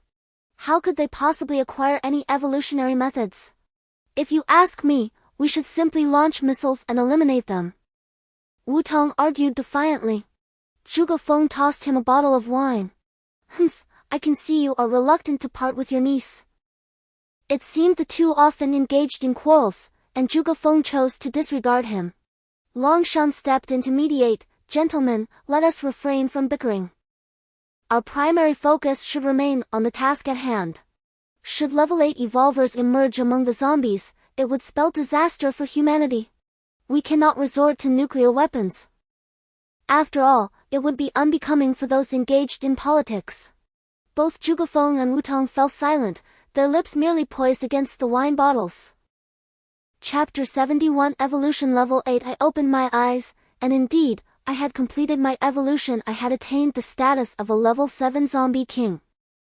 I had assumed I was the first to reach this stage, but to my surprise, Sister Cui, upon noticing my awakening, immediately inquired, "How do you feel? Have you sensed the world differently? Do you feel an overwhelming surge of energy coursing through you? And how are you faring?" "I have reached level 2. "Do not worry about me," I reassured her, fully aware of her concern. My zombie visage had vanished, replaced by a flush of vitality, although my eyes remained crimson. And my skin had begun to restore itself. To my dismay, I noticed a heartbeat returning to me, accompanied by an unpleasant odor. As Sister Cui undertook a physical examination, she leapt back in alarm. Looking down, I realized my entire body was drenched in putrid fluids. This evolution had finally imbued me with a semblance of humanity. Yet the stench was unbearable. "Sister, how are you faring? Was your evolution smooth?" I asked her, knowing I had already ascended to level 8. The energy surrounding me was now of little use. I estimated that I could absorb it within 10 minutes. But it would serve me better to allow others to benefit from it. "Faye," she said, "I must tell you, I no longer feel entirely human. It's a sensation beyond your comprehension. You will understand it in due time. If it weren't for Little Turtle keeping me company, I would be utterly bored." Cough, cough, all right. "Sister, is there anything else?" I interjected, noticing her genuine happiness. "Anything else?" Sister Cui pondered for a moment before exclaiming, "I can now absorb white crystals. Does that count?" It was then that I realized all the white crystals had mysteriously vanished. Hastily, I turned to Sister Cui, who merely shrugged, saying, "That's not my concern. Just take a look at your chest armor, it has consumed them all." As I lowered my gaze, I noticed that the armor had indeed been significantly restored. It was no longer in tatters. It seemed that repairing such armor required an abundance of white crystals, the nature of which still eluded my understanding. "Sister, let us find a place to freshen up. I cannot bear to be near you in this state," I remarked. "What a foul scoundrel! Who would wish to bathe with you?" Sister Cui's cheeks flushed, yet she took my hand and led me outside. We made our way towards the banks of the Yellow River, but as we stepped out of the mist, a loud laugh resounded from above. "You have kept us waiting. Have you finally emerged?" Two figures floated in the air. Upon closer inspection, I recognized one as Zhugafeng, while the other remained unfamiliar. "Senior Zhuga, what brings you here?" I inquired, raising my hand. "Flying King, as I mentioned last time, we would return. Allow me to introduce, this is the esteemed level 8 evolver, Master Wutong," Zhugafeng announced. "Now, young man, will you comply, or shall I be compelled to act?" Wutong proclaimed, extending his hand towards the forest behind him. To my astonishment, every living thing within his grasp was utterly obliterated. Within a 10-mile radius, not a blade of grass remained. The sheer terror of an level 8 evolver was palpable. Just as I was about to speak, Sister Cui released my hand and ascended slowly into the sky to meet Zhugafeng at eye level. "Uncle, I advise you to cease your actions and depart at once." Upon uttering these words, a tremor coursed through her being. The overwhelming aura of an level 8 evolver emanated from her, and the branches around us swayed as if animated by countless arms. "Level ba? Courier! Have you reached level ba?" Zhugafeng exclaimed, visibly astonished. It seemed the legends were indeed true. Your husband is no ordinary man. And thus the government would surely not let him go easily. What of an level 8 evolver, after all? We indeed have two individuals here. You must be Zhuge Feng's niece, yet you are on your own. We have two present, your father and family are in Beijing. Do you wish to forsake your family? Wu Tong shouted. Silence, silence. Both Zhuge Feng and Sister Cui exclaimed in unison. Zhuge Feng cast a scowl at Wu Tong. Where does all this superfluous chatter come from? Sister Mei Nyang swiftly sidled up to Zhuge Feng, raising her hand with a claw-like gesture. Perhaps out of concern for Sister Cui's dignity, she chose to approach Zhuge Feng. Sister Cui let out a loud cry, and branches flew wildly as she confronted Wu Tong. Wu Tong, not daring to be reckless, swiftly drew a large sword. Engaging in battle with Sister Cui. Despite her attempts to ensnare him, her traps were severed by the sword. I was taken aback that such a rugged man wielded a sword. Had he brandished a broadsword, I would not have been so astonished. The clash above was tumultuous, with various shock waves making it difficult for me to maintain my footing, forcing me to retreat step by step. Surely, the earlier explosion must have startled it awake, prompting it to rush out in concern for my safety. A warmth filled my heart. Guogua had accompanied me through thick and thin, rescuing me on multiple occasions. To be honest, it and Sister Cui have become the two most important figures in my life at present. Suddenly, a barrage of high-caliber bullets rained down upon Guogua. There was no alternative. Guogua's transformation had rendered its form considerably larger. Although the bullets did not penetrate its flesh, the sheer quantity was overwhelming. In pain, Guogua staggered backward, howling in distress. In a moment of panic, I shouted, "Guogua!" Channeling all my strength, I unleashed my most formidable long-range ability, a fireball. Guogua, too, let out a cry, conjuring a tempestuous gust that surged toward my fiery orb. The flames, propelled by the wind, ignited two helicopters above, resulting in a resounding explosion in the sky. Catching my breath, I was just about to caress Guogua when two whistling sounds overhead compelled me to look up. The audacity! Two fighter jets soared above. I vaulted onto Guogua, urging it to flee. Barely had I mounted when a pair of missiles detonated with a deafening roar, sending Guogua and me hurtling dozens of meters. Dazed, I shook my head and struggled to my feet, only to be met with a sword's chi hurtling toward me. I heard Sister Cui's cry, "Wu Tong, how dare you!" Then, darkness. I bellowed in agony. When my vision cleared, I realized that the missile blast had flung Guogua and me to the fringes of Sister Cui and Wu Tong's battlefield. Above, the clamor of Sister Cui and Wu Tong's combat intensified. Guogua lay before me, its chest gushing blood. Guogua! I scrambled to its side, pressing my hands against the gaping wound, but the flow was relentless. Panic seized me. Guogua, don't die! Please, don't die! I tore off my garments and pressed them against the wound, then emptied my pockets of every hemostatic, stuffing them into the opening. I forced every last vermilion fruit into Guogua's mouth, but this time, it refused, spitting out blood-tinged froth. With fading strength, it extended its tongue and licked my hand. Sister, Guogua is dying. Desperation pierced my voice as I screamed towards Sister Cui, forgetting, in my fear, that she was still engaged in battle. What? What did you say? Sister Cui coughed up blood and retreated, glancing down at me. Guogua is dead. That bastard Wu Tong killed it. Guogua died saving me, he killed it. My voice dwindled to a whisper, but Sister Cui heard. She knew the bond between Guogua and me. Wu Tong, you'll pay with your life. Sister Cui snapped, her sleeves exploding into shreds. Her arms transformed into wooden blades as she lunged at Wu Tong with reckless abandon. I clutched Guogua tightly, watching as its life ebbed away. A desolate roar escaped my lips. Ah! Ah! I felt suffocated, on the verge of imploding. Tears streamed down my face as I cradled Guogua, helpless to do anything but stay by its side. Guogua gazed at me, and I saw tears welling in its eyes as well. Chapter 73 Zombie Dog. Guogua. Two fighter jets roared through the sky, a flash of fire streaking past, followed by a pair of explosions. A fiery figure plummeted to the ground before me. The fire phoenix, having extinguished its flames, stood there clad in a tight-fitting crocodile leather armor. Yet, I found myself unable to appreciate the striking form of the fire phoenix. Instead, tears streamed down my face as I cradled Guogua, lying on the ground, my eyes devoid of life. A few more sounds echoed. And my elder brother Wu Tian and second brother Chao Meng landed beside me. Wu Tian looked up at the aerial battle and instructed, Fire Phoenix, go assist Chui.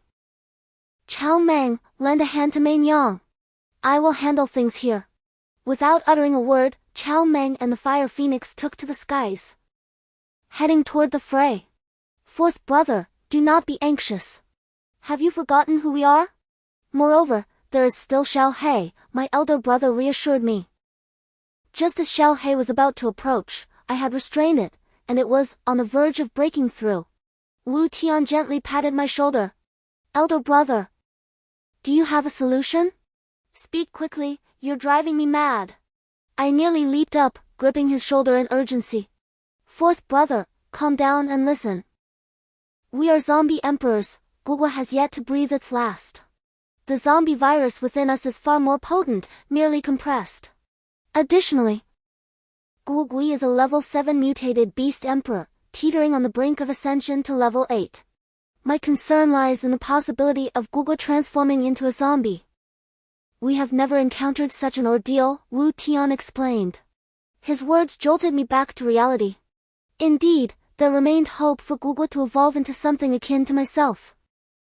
Yet, I could not fathom the implications of becoming a mutated dog. Regardless, I'll deal with the consequences later. I'm going to bite him now. I turned to bite Gugwa, but my brother stopped me. Wait, Gugwa is too high level. Let me do it. My brother pushed me aside, leaned over, and bit Gugwa. After about a minute, my brother raised his head, his face covered in blood. I looked at my brother expectantly. Let's do our best and leave the rest to fate. Fourth brother, don't be too sad. After all, we haven't lost yet. My brother looked up at the battle in the sky and said to me. I knew it in my heart, but I couldn't accept it happening to Gugwa. I looked up at the battle in the sky as well. Level 8 is beyond human comprehension. Aside from everything else, just the ability to fly is no longer human. Level 8 can no longer be called a zombie emperor, but there's no name for it yet. As for what else it could be called, we vaguely feel that only after another breakthrough will we understand. That feeling is beyond your comprehension. You'll understand when you reach level 8. My brother saw my confusion and explained it to me.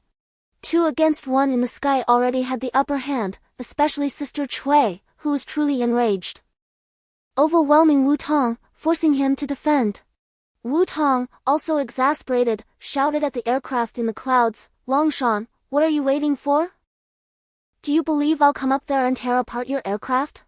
Longshan sighed. We still have to use the country's secret weapons. Currently, the country has 3 secret weapons, level 8 evolvers, level 8 intelligent robots, and level 8 bioengineered humans. I didn't expect to use 2 of them here. He shook his head and pressed the red button. 2 intelligent robots descended to the battlefield, and Fire Phoenix and Chao Meng quickly went to meet them. Xiao He shook his head at me. The virus from Gugwa, a mutated beast, has merged with our zombie virus, potentially giving rise to a more advanced strain. Xiao He, release it, Wu Tian instructed. Fourth brother, why not see if it still recognizes you? As Xiao He let go of Gugwa, it leapt away, baring its teeth at us. Gugwa, Gugwa, do you remember me? I called out.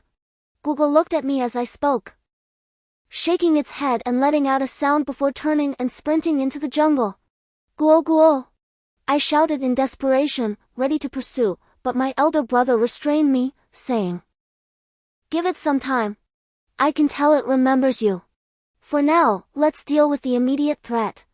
He then transformed into the form of a zombie king, towering at 3 meters, adorned with spikes and, crucially, capable of flight. Xiao He, watch over your master, he commanded before confronting the fiery phoenix's robotic adversary. The flames of the phoenix proved ineffective against the robot, which relied on its speed to engage in guerrilla tactics. The robot was bristling with weaponry, machine guns and rocket launchers, its movements quick and agile. Just as the phoenix seemed on the verge of exhaustion, my brother collided with the robot's fist, both combatants staggering back a meter. Seizing the opportunity, the Phoenix delivered a swift kick to the robot's head. The robot tumbled backward, performing several rolls before regaining its footing in the sky. With machine guns trained on the Phoenix and my brother, it unleashed a barrage of fire. Wu Tian shielded his eyes with one hand and retaliated with a powerful strike, sending the robot hurtling several meters away. After retreating several meters, the robot touched its thigh, and a cylindrical object materialized in its hand. Upon pressing a switch, a beam of light illuminated the surroundings. With a swift motion, it struck with a sword. But to my astonishment, Wu Tian's elder brother, equipped with level 8 armor, emitted a cloud of white smoke upon impact. I watched in dismay. This was dire. They had been locked in a stalemate, unable to breach each other's defenses. What now? Anxiety overwhelmed me until a thought struck. How could I have forgotten? Go, Xiao Hong. Fetch the monkey, I commanded. Xiao Hong glanced at me momentarily before vanishing in a flash. My gaze darted to the sky, where my second brother, Chao Meng, was also brandishing a laser sword, relentlessly pressing the attack. What to do? Leader, leave it to me. A voice called as Shuang rode a unicorn and soared to my side. Excellent timing, Shuang, I exclaimed, extending the iron rod towards him. However, to my surprise, he tumbled off the unicorn as he attempted to grasp it. Leader, I cannot lift it. Shuang struggled to rise from the ground. It was astonishing that a level 7 evolved being could not manage the iron rod. I was taken aback indeed. Shuang had also evolved to level 7. What now? The dual unicorns swiftly approached. In a moment of urgency, a series of shrill cries echoed as a shadowy figure of a monkey darted forth, seizing an iron rod. With a leap, it ascended onto the back of the unicorn, emitting a few more cries. The unicorn took flight, and to my astonishment, the monkey's eyes shimmered with an ethereal glow. More mysteriously, the iron rod transformed, elongating several meters in length, striking down upon the robot beside my elder brother with a resounding crash. The blows rained down in succession, causing the robot's lightsaber to clatter to the ground. A final strike landed squarely on the robot's forehead, manifesting visible cracks upon the surface of the 8th level intelligent machine. My elder brother and the fiery Phoenix seized this opportunity. One unleashed brute force while the other wielded a flame blade, slicing through the robot's form, severing one of its arms. The monkey, seizing the moment, delivered a timely blow. And with a thunderous crash, the robot collapsed not far from me. The Phoenix, the monkey, and I rallied to support brother Chao Meng, yet we remained grounded, not allowing victory to cloud our judgment. United, we, accompanied by the monkey and the unicorn, soared towards brother Chao Meng, only to witness the proud Wu Tong suddenly shout. The wind is fierce, retreat. We abandoned our adversaries, hastening towards the flying vehicle. Sister Cui attempted to pursue, but my elder brother restrained her, cautioning against chasing a cornered foe. With a mere gesture, we descended alongside Sister Cui. Fear not, Cuier, the Zhuge family has me, echoed the voice from the flying vessel as it whistled away. Chapter 75 Heart's Obstruction. My elder brother, second brother, third sister, Cui, Shuang, the Phoenix, and Xiao He landed beside me. The monkey and the unicorn stood nearby, observing intently. Sister Cui approached and gently ruffled my hair, inquiring, "What troubles you? Are you stunned or merely disheartened? You have performed admirably, dear sister. Are you well? The discord among humanity truly exhausts me. We have always considered their well-being and have never wished to oppose them. Why must they persist in tormenting us? I do not feel joy despite having repelled the pinnacle of human evolution. My sole aspiration has always been to assist humanity. I have never entertained thoughts of ruling over them. Why, then, do they feel compelled to eradicate me? My thoughts are in disarray as I lower my head, passing by the comforting presence of others, and quietly settle at the entrance of the cave. Sister Cui approached, but was gently restrained by brother, who suggested we let him be for now and observe others. Sister Cui nodded and instructed Shuang to keep an eye on him as brother and the others entered the cave. Xiao He came over, licking my face. and nestled beside me. The monkey chattered while offering me the wine flask, joining me at my feet. I stroked their heads, lost in my own troubled thoughts. Another half-month has passed, with Sister Chui visiting daily to engage me in conversation. Gradually, my mindset has shifted. Why concern myself with the rest? For now, strengthening our collective power is our fundamental means of survival. We can ponder the rest later. Xiaohei and I ventured into the cave, where the dark mist was nearly dissipated, revealing the cavern's form. Sister Chui approached and remarked, "It is nearly time, within half a month at most. Everyone shall complete their upgrades. This time, the transformation will be significant, and we will stand at the pinnacle of this world. Sister, your efforts are deeply appreciated." I sincerely expressed, aware that despite her silence, our time together has led me to become one of her most cherished individuals. Very well, I understand. I shall now proceed to inform my elder brother and the others, and I suggest that the Fire Phoenix accompany you. As for that monkey of yours, you must keep it in check. It is beyond anyone's control. Bai Jing consumes it like candy every day, and I suspect that after devouring these, he is oblivious to his own level, as well as the nature of the creatures he encounters. Furthermore, your breastplate no longer absorbs energy, appearing as though it is satiated. While the little turtle gazes at it intently, as I glanced towards the cave's floor, I noticed the shoe and breastplate on the turtle's back shimmering with a golden light, while the monkey gnawed on the remnants of Bai Jing. I nodded in acknowledgement. Chapter 76 My Revenge. It is no wonder that humanity is willing to once again submit to the governance of the Z City military, Sister Chui remarked. With Long taking the lead, the government has declared that it will no longer impose control over us, hoping that we can set aside past grievances, as we all belong to Huoxia. I chuckled at her words, remaining silent. You wish to kill me, to rob me, and now you speak of reconciliation? Such good fortune does not come easily, especially with Guigui in the mix. I merely instructed everyone to focus on training their respective squads, ensuring that we can respond swiftly in the event of conflict. Amidst our daily banter and laughter, the dark aura within the cave finally dissipated, and the monkey finished off the Bai Jing. The remnants, however, were tightly clutched in the monkey's embrace, refusing to let go.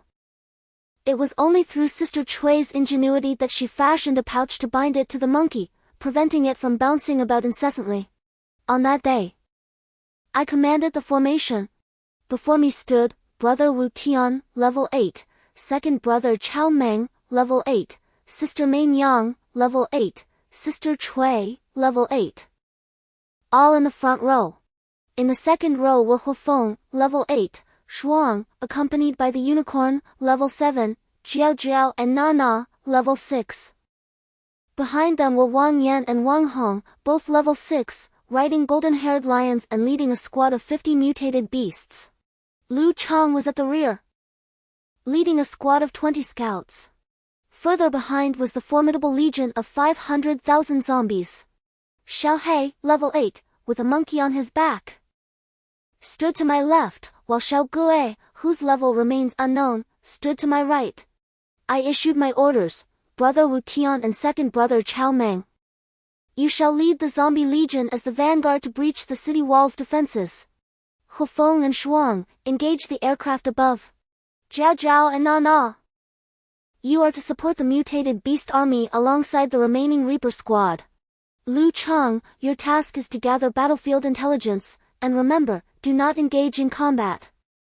Wang Yan and Wang Hong lead the mutated beasts as reinforcements, ready to replace the zombie forces as needed. Everyone, adapt to the battlefield as it unfolds. Sister Main Yang and Sister Chui, you will provide support throughout the skirmish. With a thunderous shout of "Go!" I declared, anyone who stands in my path shall meet their end. Brother Wu Tian and Brother Chao Meng were the first to lead the zombie army towards the Yellow River Bridge, with Wang Yan and Wang Hong trailing closely behind, their mounts whinnying. The unicorn and a fiery figure soared into the air, and Xiaohei lifted me as we followed, even our chest armor shimmering with magical light. Chapter 77 Slaughter. Regardless, this is a war devoid of rationale, whether for Gugwa, my personal dignity, or the morale of the masses. Everyone, save for the zombies, is brimming with pent-up frustration. If I do not allow them to vent this energy and choose to cower like a turtle, I can forget about earning their loyalty in the future. Thus, this battle must be fought. It is imperative, especially since I genuinely wish to demonstrate something to the government forces. Machine guns, cannons, and even missiles incessantly rain down upon the horde of zombies. Numerous zombies of level 5 and below are propelled into the air, only to descend, maimed and dismembered. Yet, as zombies, they remain oblivious to pain, rising once more to scale the walls, akin to a stack of blocks reaching over 10 meters high. In the distance, under the command of Wang Yan and Wang Hong, all the evolved beings and mutated beasts launch a series of coordinated attacks upon the city walls. In this trial of warriors and fire, the city, bolstered by its numbers, and I, relying on the superior levels of my subordinates, charge repeatedly into the fray. The zombies, unyielding and tireless, continue their relentless ascent, even those reduced to mere halves, crawling up amidst the piles of corpses. The sky is gradually dimming. The ferocity of the Z City residents was ignited. Barrels of gasoline were poured upon the zombie horde. At the commander's resounding cry, torches were hurled into the throng, and an inferno engulfed the undead. A relentless barrage of missiles rained down upon the city's edge. Armed helicopters and fighter jets roared overhead, unleashing a storm of incendiary bombs. I grew anxious. Chui, order all advanced evolutionaries to engage. What are we waiting for? Go! Go! Go! No sooner had I spoken than a fiery projectile struck down 2 fighter jets in quick succession. Then, a dark figure hurtled forward, ramming with incredible force. The unicorn, with its singular horn, managed to impale and detonate several armed helicopters. With a thunderous roar, my brothers transformed into their zombie emperor forms. Towering behemoths, impervious to harm. They slammed into the gate. The gates splintered into fragments. A chorus of screams echoed from the city walls. Mei Miang, with her spectral agility, had in mere moments decimated the evolutionary officers atop the wall. Charge! The wolf cavalry spearheaded the assault through the breached gate, followed closely by the mutant beast army. The night air was filled with the agonizing cries of those on the walls, a testament to the zombie legion's ascent. My heart, on the verge of eruption, succumbed to the sorrowful din. War knows no morality, it is the common folk who suffer eternally. Chui remained motionless, tears streaming down her face, her body trembling. I removed my coat from Xiaohei's back and gently draped it over her. Sister, forgive me. This is not what I desire. I understand. But I cannot bear it.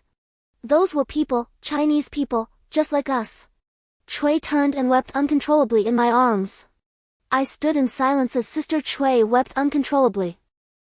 Xiaohei stood beside me, while Xiao Gui cast a meaningful glance in my direction before turning to survey the battlefield. The monkey, heedless of the chaos, clutched an iron rod and climbed onto Xiaohei's back, drinking merrily.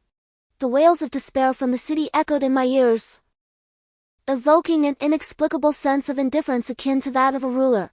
Such is the nature of power, it can trample upon the lives of countless beings, regardless of whether one shares their plight. I finally grasped why so many sought positions of authority in the days leading to the apocalypse. Strength, indeed, is the only means to safeguard oneself and all whom one wishes to protect. Otherwise, one remains forever as insignificant as the citizens of this city, mere ants in existence. Yet one must instill fear in others to shield one's loved ones from harm. For 2 long hours, Sister Chui and I endured this torment. Enough! Fei Huang! Cease this! I know you do not wish for this, Sister Chui pleaded.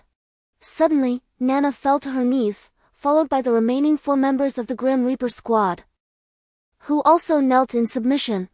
Fei Huang showed mercy. I glanced at the 5 of them, then at the distant flames illuminating the city. It was insufficient. The high-level evolvers of Z City had yet to intervene. Is this what governance is? Are the citizens merely fodder, destined to serve? The sheer number of deaths could not compel them to act. Is there truly no righteous soul in this world? What I desired was an attitude. I never intended to annihilate the survivors. Chapters Hinchidi, Fury. Go, Nana. Spare only the evolvers and the government troops. Let my elder brother, second brother, and third sister know to manage the zombies. My infamy is already established, I shall henceforth be humanity's enemy. Although I yearn to eradicate them all, I also have you.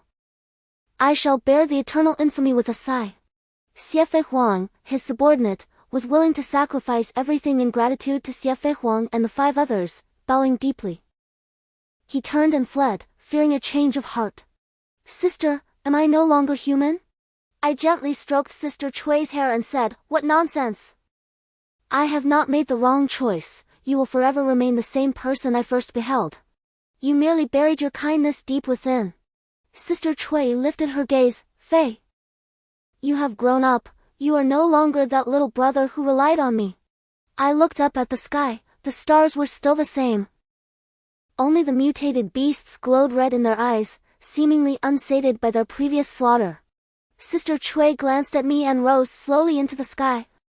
Followed by brother Wu Tian, second brother Chao Meng, third sister Mein Yang, Ho Feng, and Shuang, all soaring into the heavens. I commanded everyone to unleash their full powers and demolish the building. I was determined that it could not withstand our might. No sooner had I uttered these words than a chorus of anguished cries erupted, resonating deep within our souls. Hundreds of abilities converged upon the government building, causing figures to emerge from its depths as it crumbled into ruins. Long Shan seized Long Yi, Zhuge Feng captured a man, Wu Tong apprehended a woman, and another intelligent robot wielding a laser sword ascended into the air.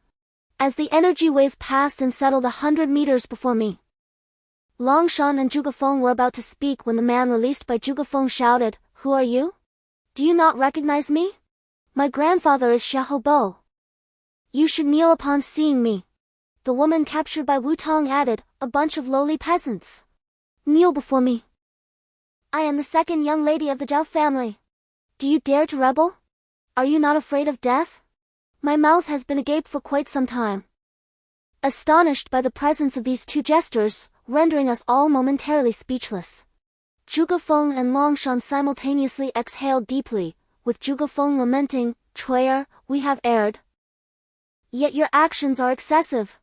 Long Shan retorted, Fei Huang, you have isolated yourself from humanity, and what of your subordinates? I chuckled, truly. The entire populace toils tirelessly to support such individuals. A surge of murderous intent welled within me. Long Shan attempted to utter further words, but I interjected with a resolute command, annihilate them all, spare only Zhuge Feng. Zhuge Feng sighed and soared into the distance, landing gracefully. I was taken aback to discover that Long Shan was also an 8th level evolved being, a master of pretense, yet now, it mattered little to me. As my voice faded, my elder brother, second brother, sister Chui, third sister, and Fire Phoenix ascended into the skies.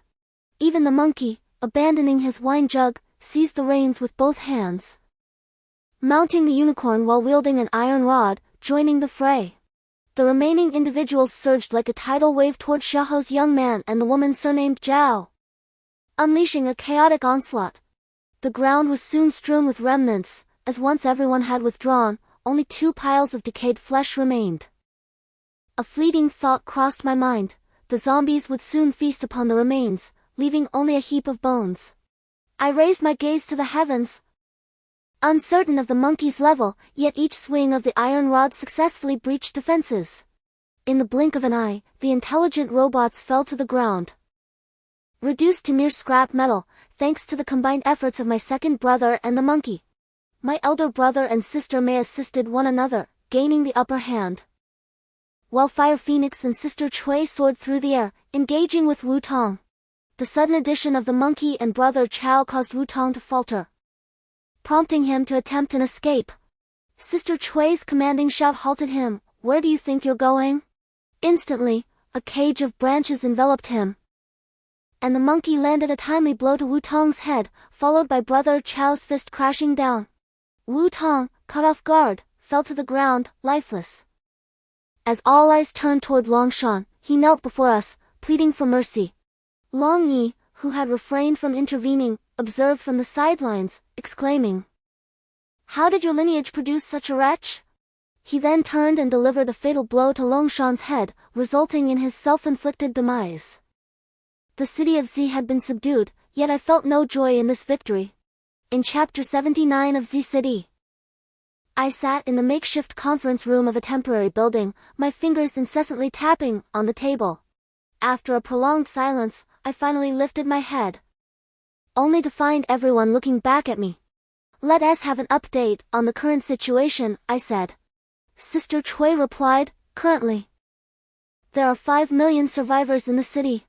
Despite the large number of casualties, we still possess sufficient food and essential supplies to sustain our lives. After this great battle, there are 5 million ordinary zombies and 1 million advanced evolved zombies. I have already ordered them to retreat to the outskirts of the city, where I have appointed a level 7 zombie king to oversee them. The Technology Institute and the Technical Department have not suffered particularly severe damage, but the military has endured significant losses, resulting in widespread fear and unrest among the populace, many of whom are causing disturbances," Nana added. I instinctively rubbed my head, and Shuang quickly began to do the same for me, provoking a round of eye rolls from Sister Chui. What was initially a serious atmosphere soon turned into muffled laughter among everyone. "Nana, starting tomorrow no, beginning today you shall be the highest leader of Z City. Additionally, the remaining 4 members of the Reaper squad will surrender their sides to become your guardians. Coordinate with Y City to bring reinforcements for the merger, and maintain contact with Zhang Chang from X County. As for how to proceed, I trust you will figure it out." "Leader, I cannot do this. Please do not jest," Nana replied, her urgency palpable. "I am not jesting. Humanity requires a leader who considers their welfare. We cannot remain here for long, once you have established stability. We must depart. I understand your concerns, but after all this time with me and the other 4, this is what I can offer you. It is time for you to forge your own path. Every individual must make their own choices. I hope you can appreciate my intentions," I said. Upon hearing this, the 5 of them knelt and bowed their heads several times. Alas, I realized I did not even know the names of the 4 Reapers. But that would no longer concern me. I had no desire to be involved in such matters any longer. Sister Chui, elder brother, second brother, third sister, Fire Phoenix, Shuang, Wang Yan, Wang Hong, and Jiao Jiao, please take the time to recuperate, especially Wang Yan and Wang Hong. You too should contemplate whether to stay or continue accompanying us, as you are among the more evolved of humanity. All the wolf riders will remain. Jiao Jiao, please oversee the handover to Nana. It will be a contribution to her as well." "Yes, my lord," everyone responded in unison. "What about Fei and Longshan?" my uncle Chui asked me. "Bring them over. I wish to have a conversation with them." Shortly thereafter, Longshan and Zhuge Feng arrived. After seating them, I directly stated, Chapter 80 The conclusion of Z City. The following day, Zhuge Feng and Longshan departed. I commanded everyone to rest and recuperate while intensifying the search for Guoguo's whereabouts. With humanity feeling secure and well-fed, order gradually resumed under Nana's leadership. All the evolved individuals were assigned to various departments, each contributing their strengths and aspirations. Daily collected supplies were stored in warehouses, transforming Z City into a true paradise devoid of zombies. About a month later, a helicopter arrived, bringing Zhuge Feng, Sister Chui, and her family to the helipad. Sister Chui, needless to say, was overjoyed, unable to sleep for several days. However, I found myself accompanied by Zhuge Qing, who affectionately called me brother-in-law at every turn. That evening, I organized a welcome feast, followed by several gatherings. We established a courtyard behind the government building, though I could hardly endure Sister Chui's mother's incessant matchmaking, prompting my escape from the courtyard. Just as I fled, I unexpectedly ran into Zhuge. Noticing my hasty retreat, he teased, "Fei, it seems you've once again been chased out by my sister-in-law, ha ha. By the way, what news from the government?" I took the initiative to inquire, remaining calm. "I estimate that the government officials will arrive in the next couple of days. They can no longer afford to provoke you, no matter how reluctant they may be." Just as I finished speaking, Nana rushed in, exclaiming, "Fei Huang, the government has sent someone. A flying vehicle, accompanied by a robot. I suspect its energy level is also at level 8. Exchanging a knowing glance with Feng Shu, I said, "Please let them in." In a short while, Longshan and the intelligent robot entered the room. "Ah, it has been a few days. Fei Huang and Zhuge, you both maintain your splendid demeanor," Longshan remarked. "Wherever could that be?" "Longshan, please take a seat," I responded graciously. After a brief exchange of pleasantries, Longshan addressed the matter at hand. "Fei Huang, the government has accepted your application and has sent me to serve as the deputy mayor.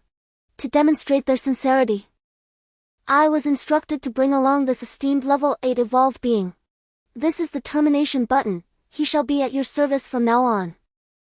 He handed me a red remote control. I glanced at it before passing it to Zhuge. "Perhaps it would be best to entrust it to Lord Zhuge, as you two will be working closely together. Nana, why not show your deputy some proper courtesy?" I chuckled.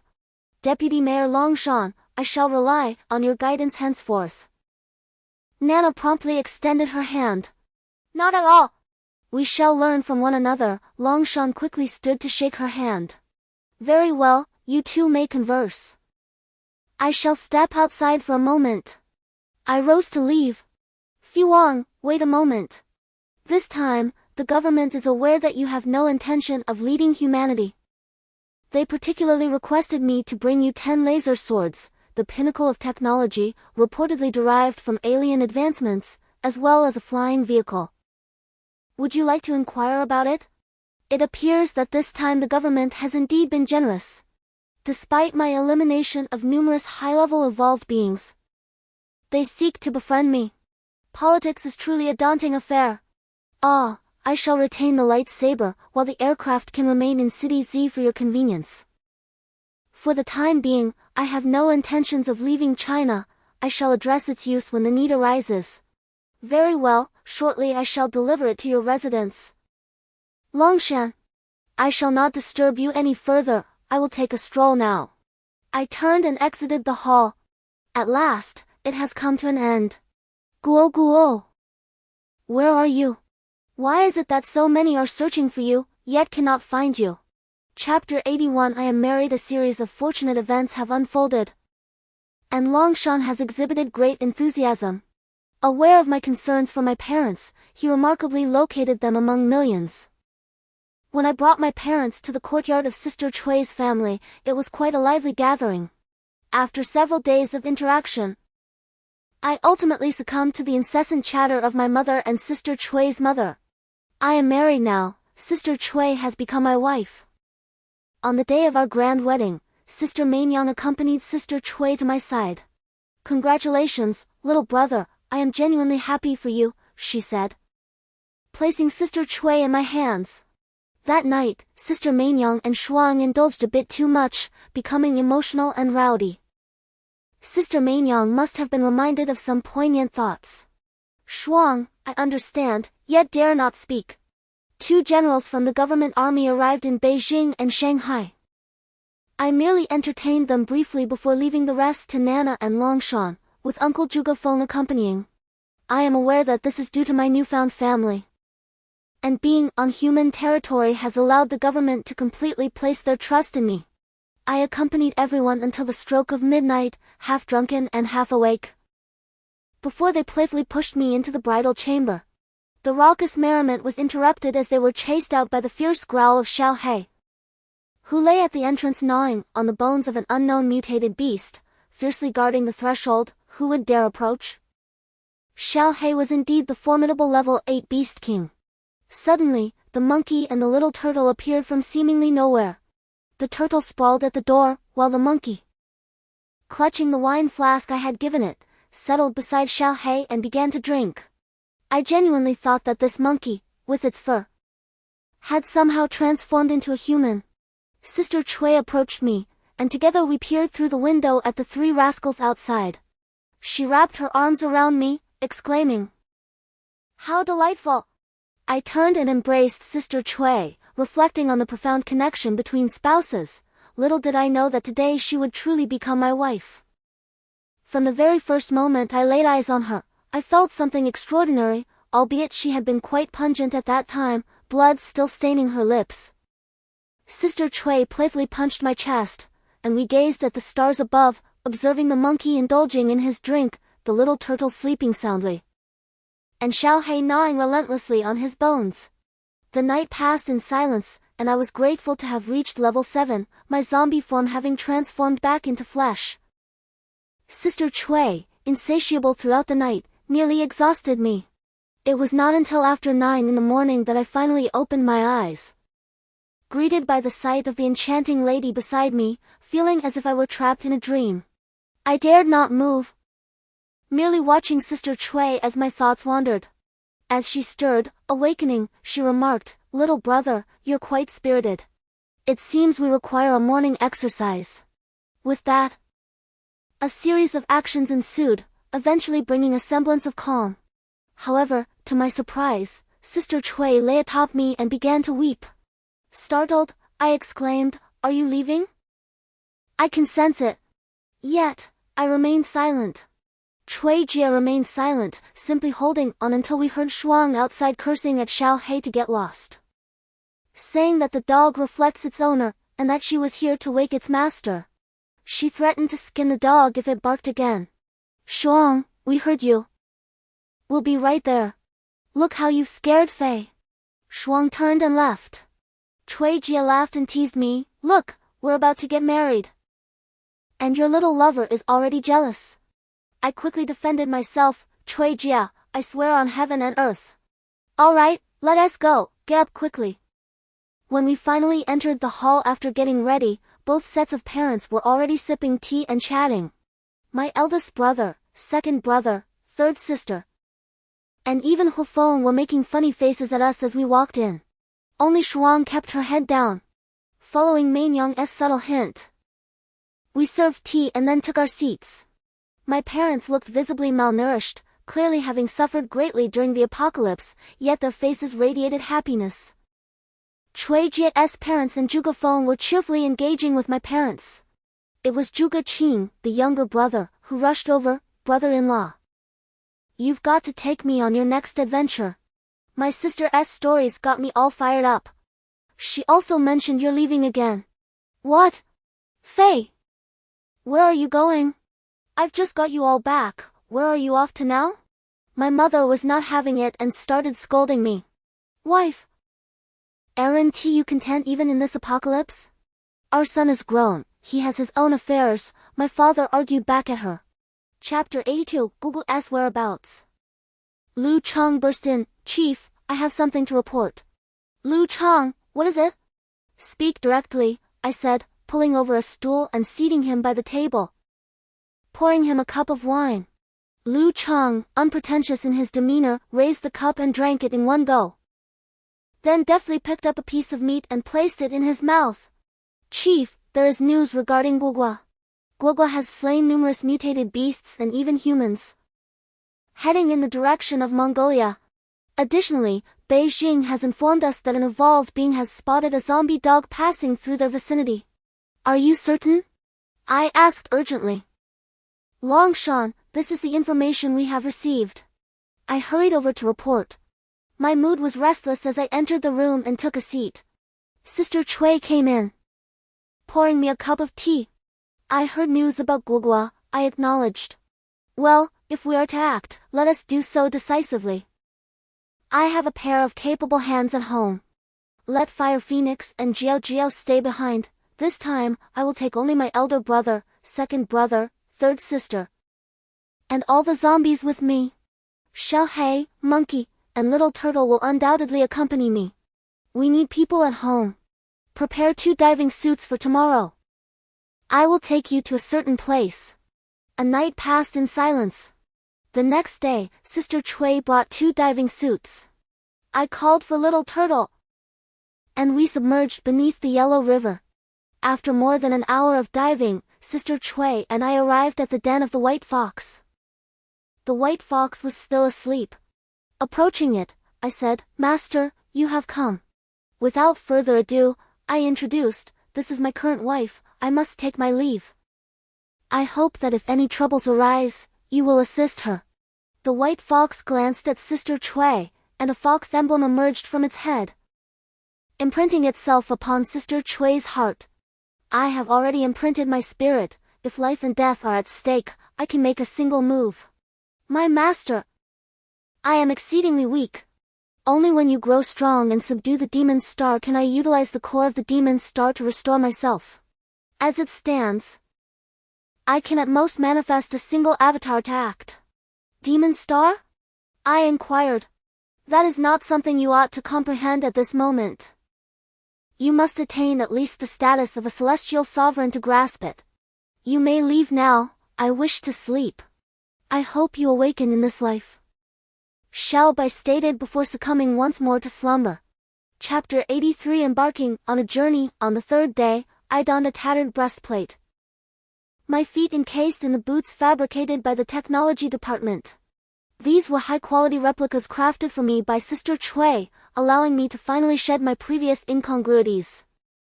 The others were clad entirely in black armor, even the monkey had been outfitted in a matching set. Ever since the last incident, it has taken a peculiar liking to riding a unicorn. I had merely inquired about its duality and did not pursue the matter further. Brother Wu Tian and second brother Chao Meng were attired in crocodile leather suits made by the technology department. It was unavoidable, when they transformed, they were left utterly bare. A sight too unsightly to behold. Only the level 7 crocodile leather could scarcely shield their modesty during transformation. Third sister Mei Nyang still wore the crocodile leather bodysuit fashioned for her at that time. As for Lu Cheng, I allowed him to bring 10 evolvers, all equipped with high-speed mutated beasts.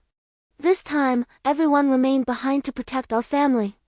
However, we dared not leave any zombies behind. Our initial intentions to construct flying vehicles were abandoned due to the zombie horde.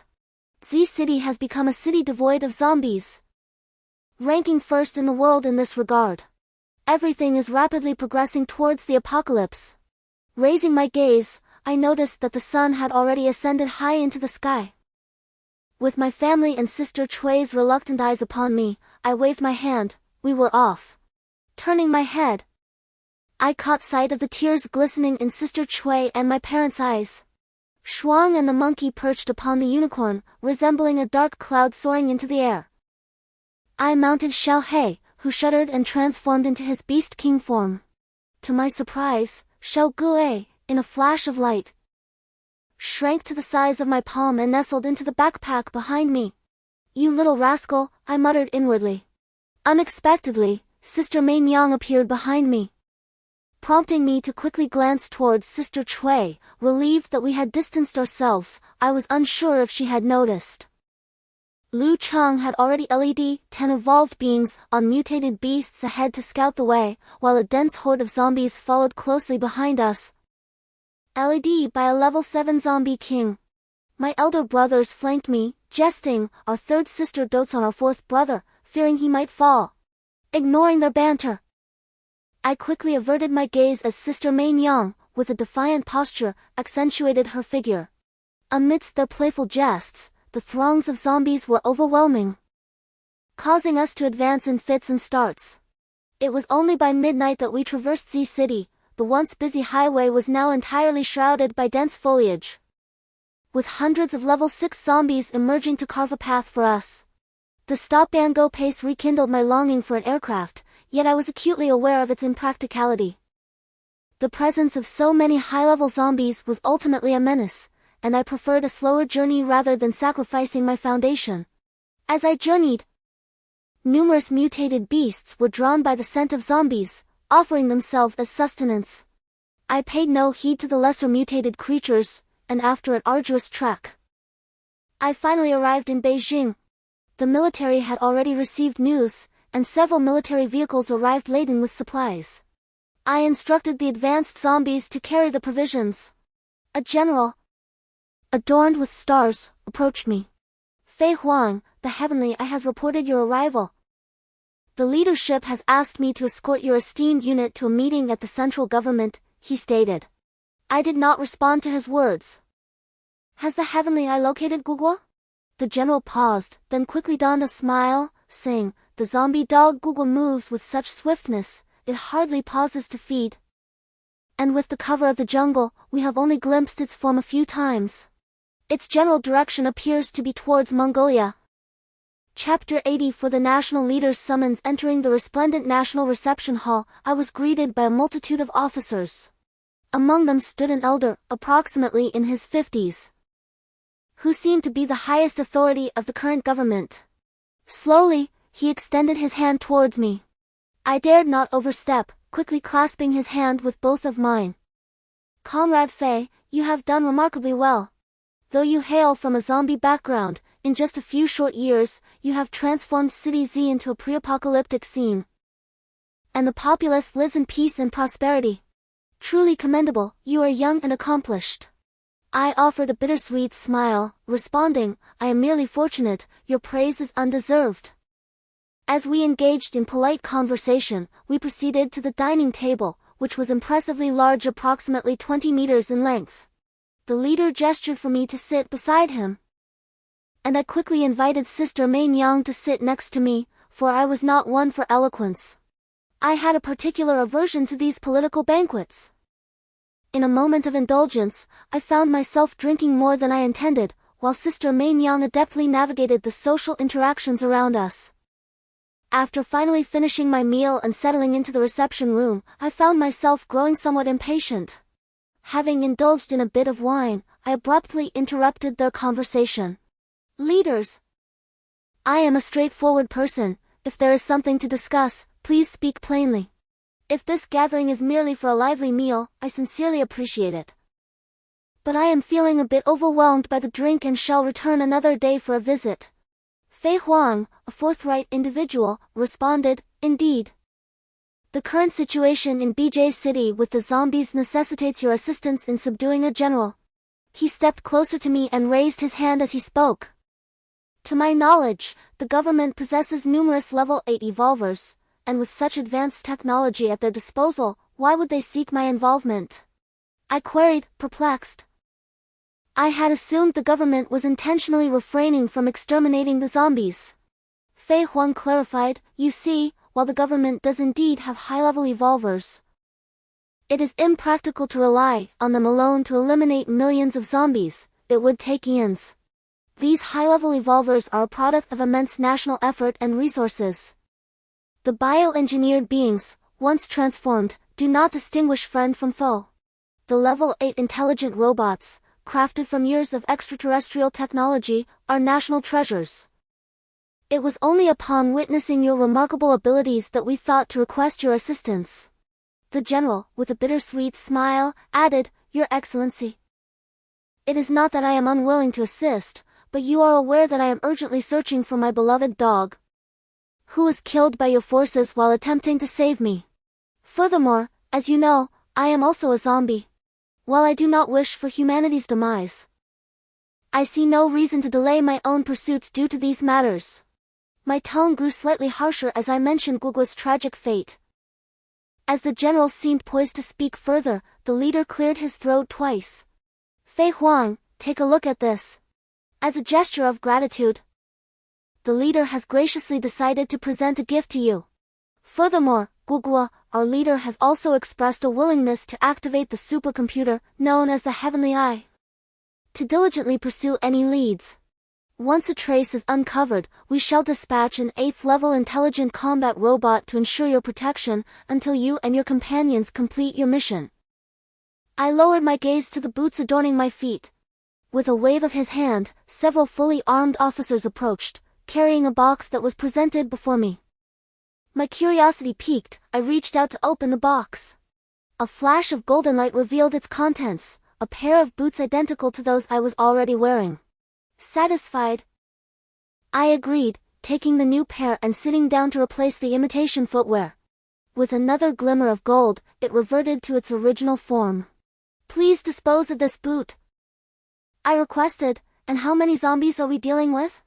I inquired, content with the exchange. "Well," this time he seemed hesitant to respond. He stammered. "What's with the hesitation? Speak plainly, I'm not in the mood for games." The general, rather apprehensively, replied, "In BJ City and TJ City combined, there are at least 200 million zombies." "What? That's unmanageable. How long will it take to eliminate them? Are you attempting to wear my brothers out?" I retorted, my temper flaring. "Forgive me, Fei Huang. Before the apocalypse, BJ City and TJ City were major urban centers with significant population mobility. The outbreak occurred swiftly, leading to a flood of individuals and subsequently, a catastrophic surge in the zombie population. I contemplated this revelation. It was no wonder they struggled to eradicate them. With such a vast number of zombies, it would take years to resolve the situation, yet it also presented an opportunity. I raised my head and expressed my need for a cavern, one that could accommodate hundreds of millions of zombies. I desire it to be hollowed out so that I may reside within. Additionally, I command the deployment of aerial vehicles to bring my wife and others from Z City. You in Z City, please send someone to receive them. I insist that all my subordinates be brought to me. I refuse to endure years of isolation." "Your Majesty." "What is this?" General Shang inquired, perplexed. "With so many zombies, it would take years to deplete them. What is the meaning of this?" I feigned dissatisfaction intentionally. Indeed. The cavern's size poses a slight issue. It is likely that only Shangxi can provide such a space, though it is somewhat distant. There are also quite a few zombies within Shangxi's borders. What do you think, Your Majesty? This time, General Shang took the initiative to ask me. I rubbed my temples and instructed, "Please compile a list of transport vehicles and any means capable of carrying zombies. I require them all for the transportation of these creatures." "You may take care of this." I then rose to bid farewell to the leader, who, after a few pleasantries, did not insist on keeping me. Understanding that there was work to be done, upon returning to our temporary encampment, everyone gathered around me. "Brother, do you not have a level 7 zombie king among your ranks? What are your thoughts? Should we not urge him to evolve into an level 8? This multitude of zombies presents an unparalleled opportunity. I intend to cultivate a cohort of level 7 zombie emperors to serve as auxiliaries for you, elder brothers. Though somewhat protracted, this endeavor will enable the extensive subjugation of zombies within a year. Otherwise, you might find yourselves overwhelmed." Brother Wu Tian interjected, "Indeed, this proposal is viable. Let us absorb as much as we can. Any surplus will still benefit us, even if it doesn't facilitate a level 9 evolution." My taciturn second brother nodded in agreement, while my third sister, ever laconic, simply reclined on the ground, remarking, "Coordinate with our eldest brother, excessive deliberation hastens senescence." "Very well," I conceded, finding myself momentarily speechless.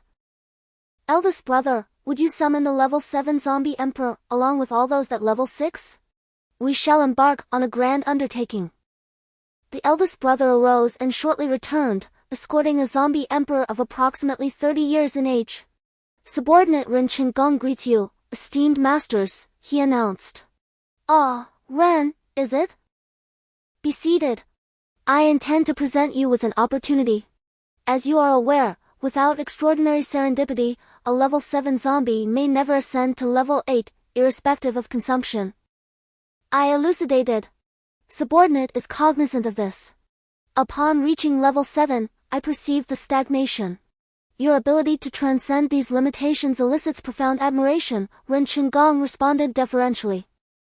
"I now extend an invitation to ascend and transcend alongside me." "I am curious as to your sentiments," I said, casting forth a tempting prospect. "The benevolence of the Emperor is profound. Success demands the diligence of one's servitude." Ren Qinggong hastily rose and knelt, to which I extended my hand to assist him. My subordinate understood, Thank you, my lord, for your cultivation. At over 30, he remains a rather astute individual. Very well, you may go, I said. Ren Chenggong raised his hand in salute and exited the tent. Fourth brother, are you not concerned about his betrayal? My elder brother still harbored worries. I smiled knowingly. Brother, do not fret, this time, it should unfold as anticipated. There is something that surpasses our expectations. Xiaohei, where is Kong Kong?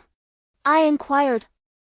Xiaohei picked up the wine bottle from the ground and tossed it before me. Alas, let it be, I sighed. Brother, you will soon understand. My elder brother and the others nodded thoughtfully. Chapter 87. The cave is completed. I find myself quite idle. It has been 50 consecutive days. The government is aware of my association with the undead. Initially, they invited me to reside outside the city, but they ceased to intervene thereafter. They dispatched a few cooks, who are quite competent. Each day, I indulge in fine wine and exquisite dishes alongside my elder brother and the others. Recently, Shuang has been exceptionally obedient, always by my side, serving tea and wine. Just as I reclined today, Shuang entered to inform me that government officials had arrived, stating they had already excavated a cave and, fearing it insufficient, were working on another. Rest assured, my lord, I have made the necessary arrangements, Ren Chenggong interjected. I nodded. And after approximately half an hour, a fleet of large armed transport aircraft descended upon the lawn. I estimated there to be over 1,000, evidently. The government possessed considerable confidence. Amidst the fervent shouts of the soldiers, an officer approached, saluted, and reported that the transport division had assembled as ordered, awaiting further instructions. I raised my hand, indicating I understood, and turned to my companions, saying, Elder brother, you may board. With that, I, along with Shuang, Xiaohei, Xiaoguo, and the unicorn, made our way towards the helicopter. After taking a few steps, I paused, asking, where are Lu Chang and the others? Shuang informed me that Lu Chang and his group had arrived earlier. I nodded. Lu Chang was becoming increasingly capable. Once aboard the transport aircraft, I observed as my companions directed the advanced zombies onto the plane. Perhaps the soldier's flesh had incited some disorder among the zombies for a brief moment. But under the mental pressure exerted by the zombie king, they ultimately squeezed into the transport aircraft. Indeed, it was a tight fit. Zombies do not require air. My companions commanded the advanced zombie kings to be forcibly crammed in one by one. A single transport plane was crammed with tens of thousands of zombies, nearly causing me to burst into laughter. My elder brother rushed over, saying, Fei, there's no more room. You and Sanmei should go ahead. I will follow. Once as I descended, Lu Chang, riding a mutated cat, or perhaps more aptly described as a mutated leopard, approached me alongside an officer. The officer saluted and introduced himself. Sir, I am Yan Hai, here to await your orders. Lu Chang nodded at me, indicating that this was the government's messenger, sent out of concern for my safety. Very well, should the need arise, I shall call upon you. Instruct the flight squad to retrieve the remaining zombies. You need not concern yourself with anything else. The officer promptly turned and departed. Chief, everything is in order. The government is cooperating well, Lu Chang reported. I patted him on the shoulder, acknowledging, indeed, your team of 11 has performed admirably lately. I shall reward all of you with an upgrade to level 7. If you possess the capability, strive to elevate me to level 8, it is contingent upon your fortune. Lu Chang, brimming with joy, nearly fell to his knees, expressing his gratitude. Thank you, my lord. In this apocalyptic world, strength is the ultimate pursuit for all. As the day drifted by, my elder brother and the others returned, having completed their tasks. Night had fallen, and we gathered together. The chef presented us with roasted mutant beast meat. Just as I reached for a bottle of wine, a sudden gust of wind swept through, and the dead monkey snatched it away. Chapter 88. Preparations underway. My elder brother and I entered the cave, which had been thoroughly excavated. Several large machines were still at work, demonstrating the government's considerable effort in this endeavor. The cave could accommodate thousands, with numerous stone platforms resembling beds already prepared. To accomplish this in merely a month or two left me genuinely astonished. After inspecting the premises, we felt satisfied with our findings. I summoned the officer, inquiring, "The construction is nearly complete. Why are these machines still digging?" "Report, Commander. This was specifically arranged by the government, concerned that you might face challenges living in the cave for an extended period. They have excavated a warehouse, and our troops have exerted great effort to ensure all your logistical needs are met." I glanced at my elder brother, who nodded in acknowledgement. "Fourth brother. They have indeed performed admirably this time. Elder brother, second brother, third sister, you all must be prepared. This endeavor may exhaust you," I said, rubbing my nose in embarrassment. "Huh? What are you saying?" My elder brother chuckled. The second brother gave my shoulder a hearty pat, while the third sister draped herself around my neck. "Fourth brother. How do you plan to reward me this time?"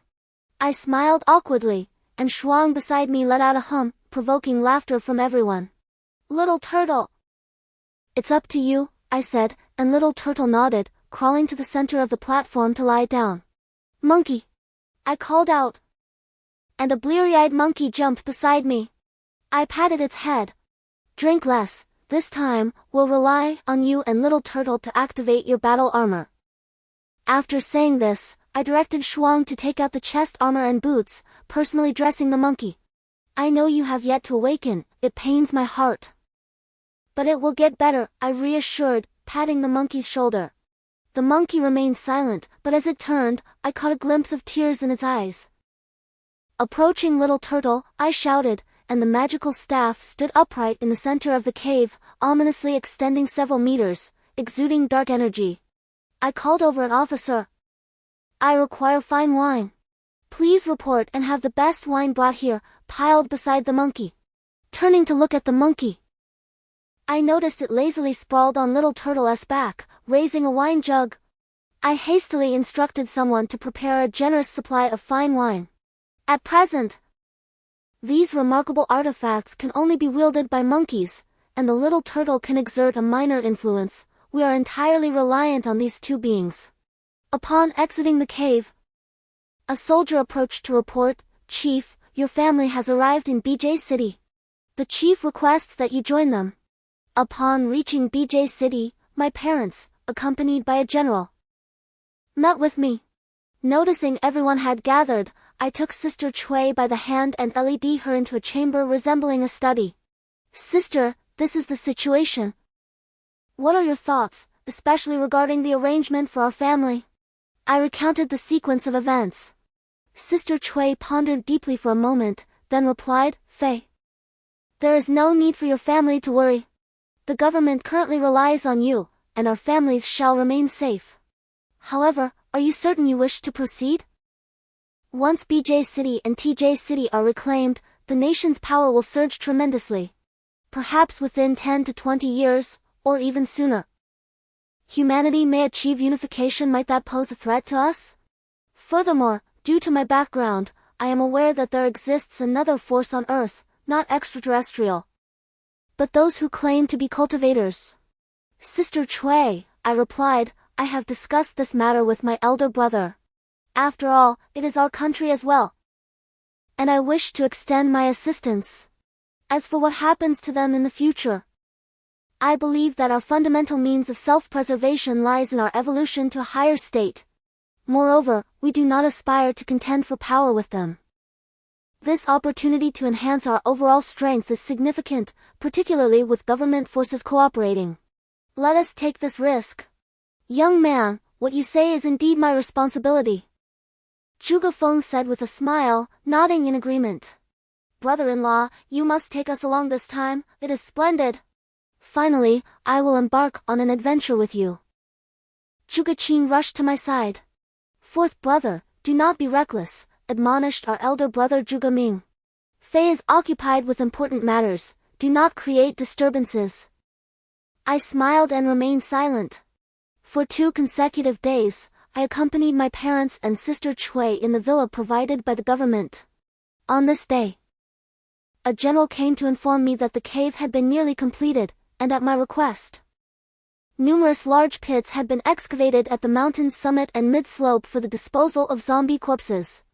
Moreover, various essential supplies had been adequately stocked in the cave. The government's accumulation prior to the apocalypse was truly unimaginable.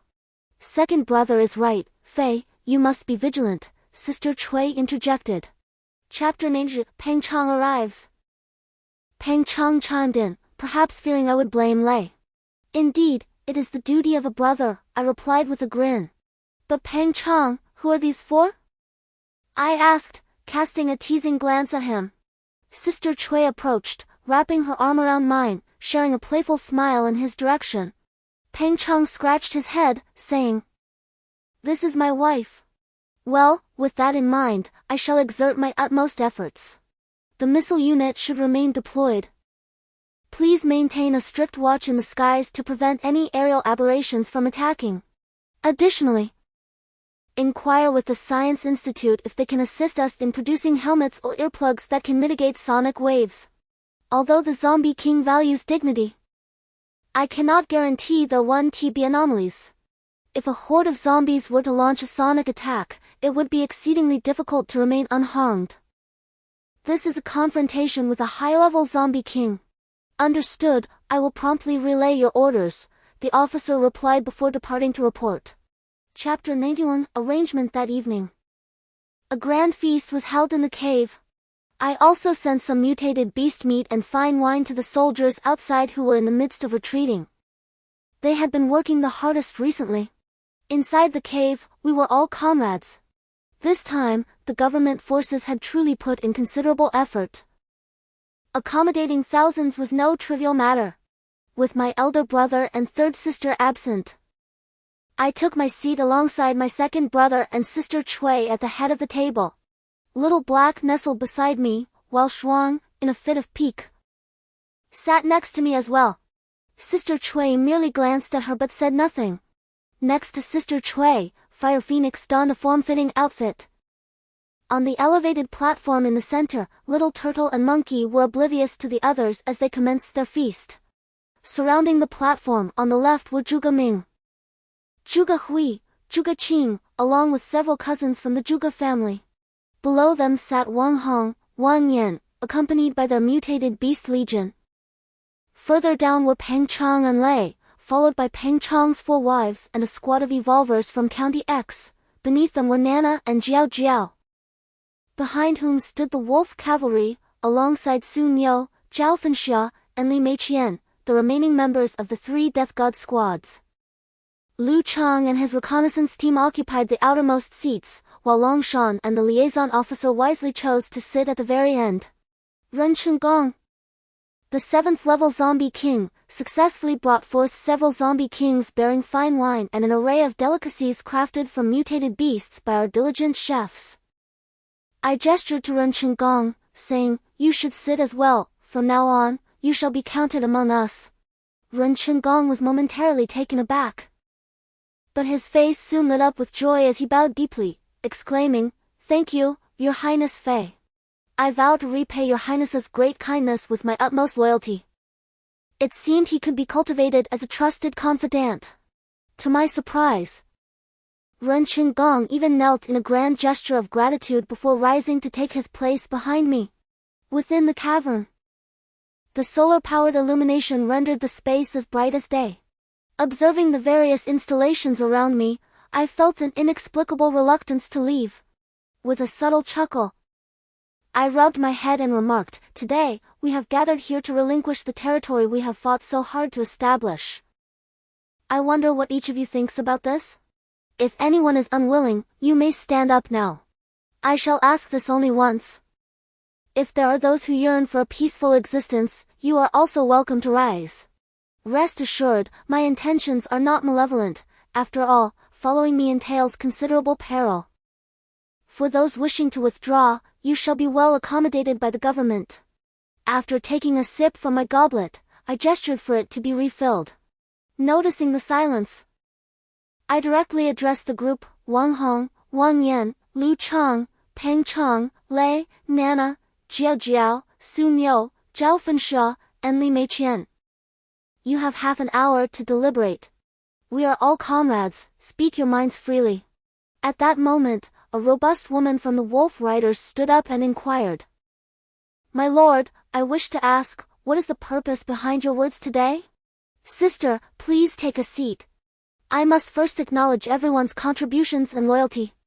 However, in the aftermath of this conflict, humanity shall rise, and at the very least, our nation will ascend. The reason you all chose to follow me was in pursuit of a better life, and I cannot allow you to accompany me down a perilous path any longer.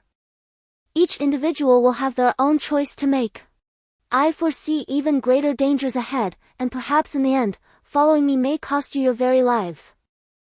Having said that, I closed my eyes.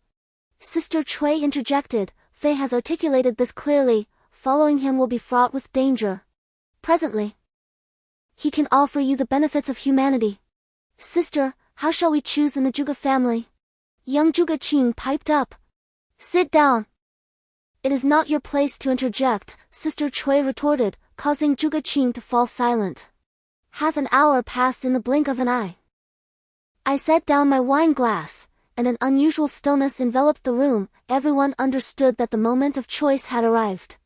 Just as I was about to speak, the first to rise and voice his thoughts was the liaison officer.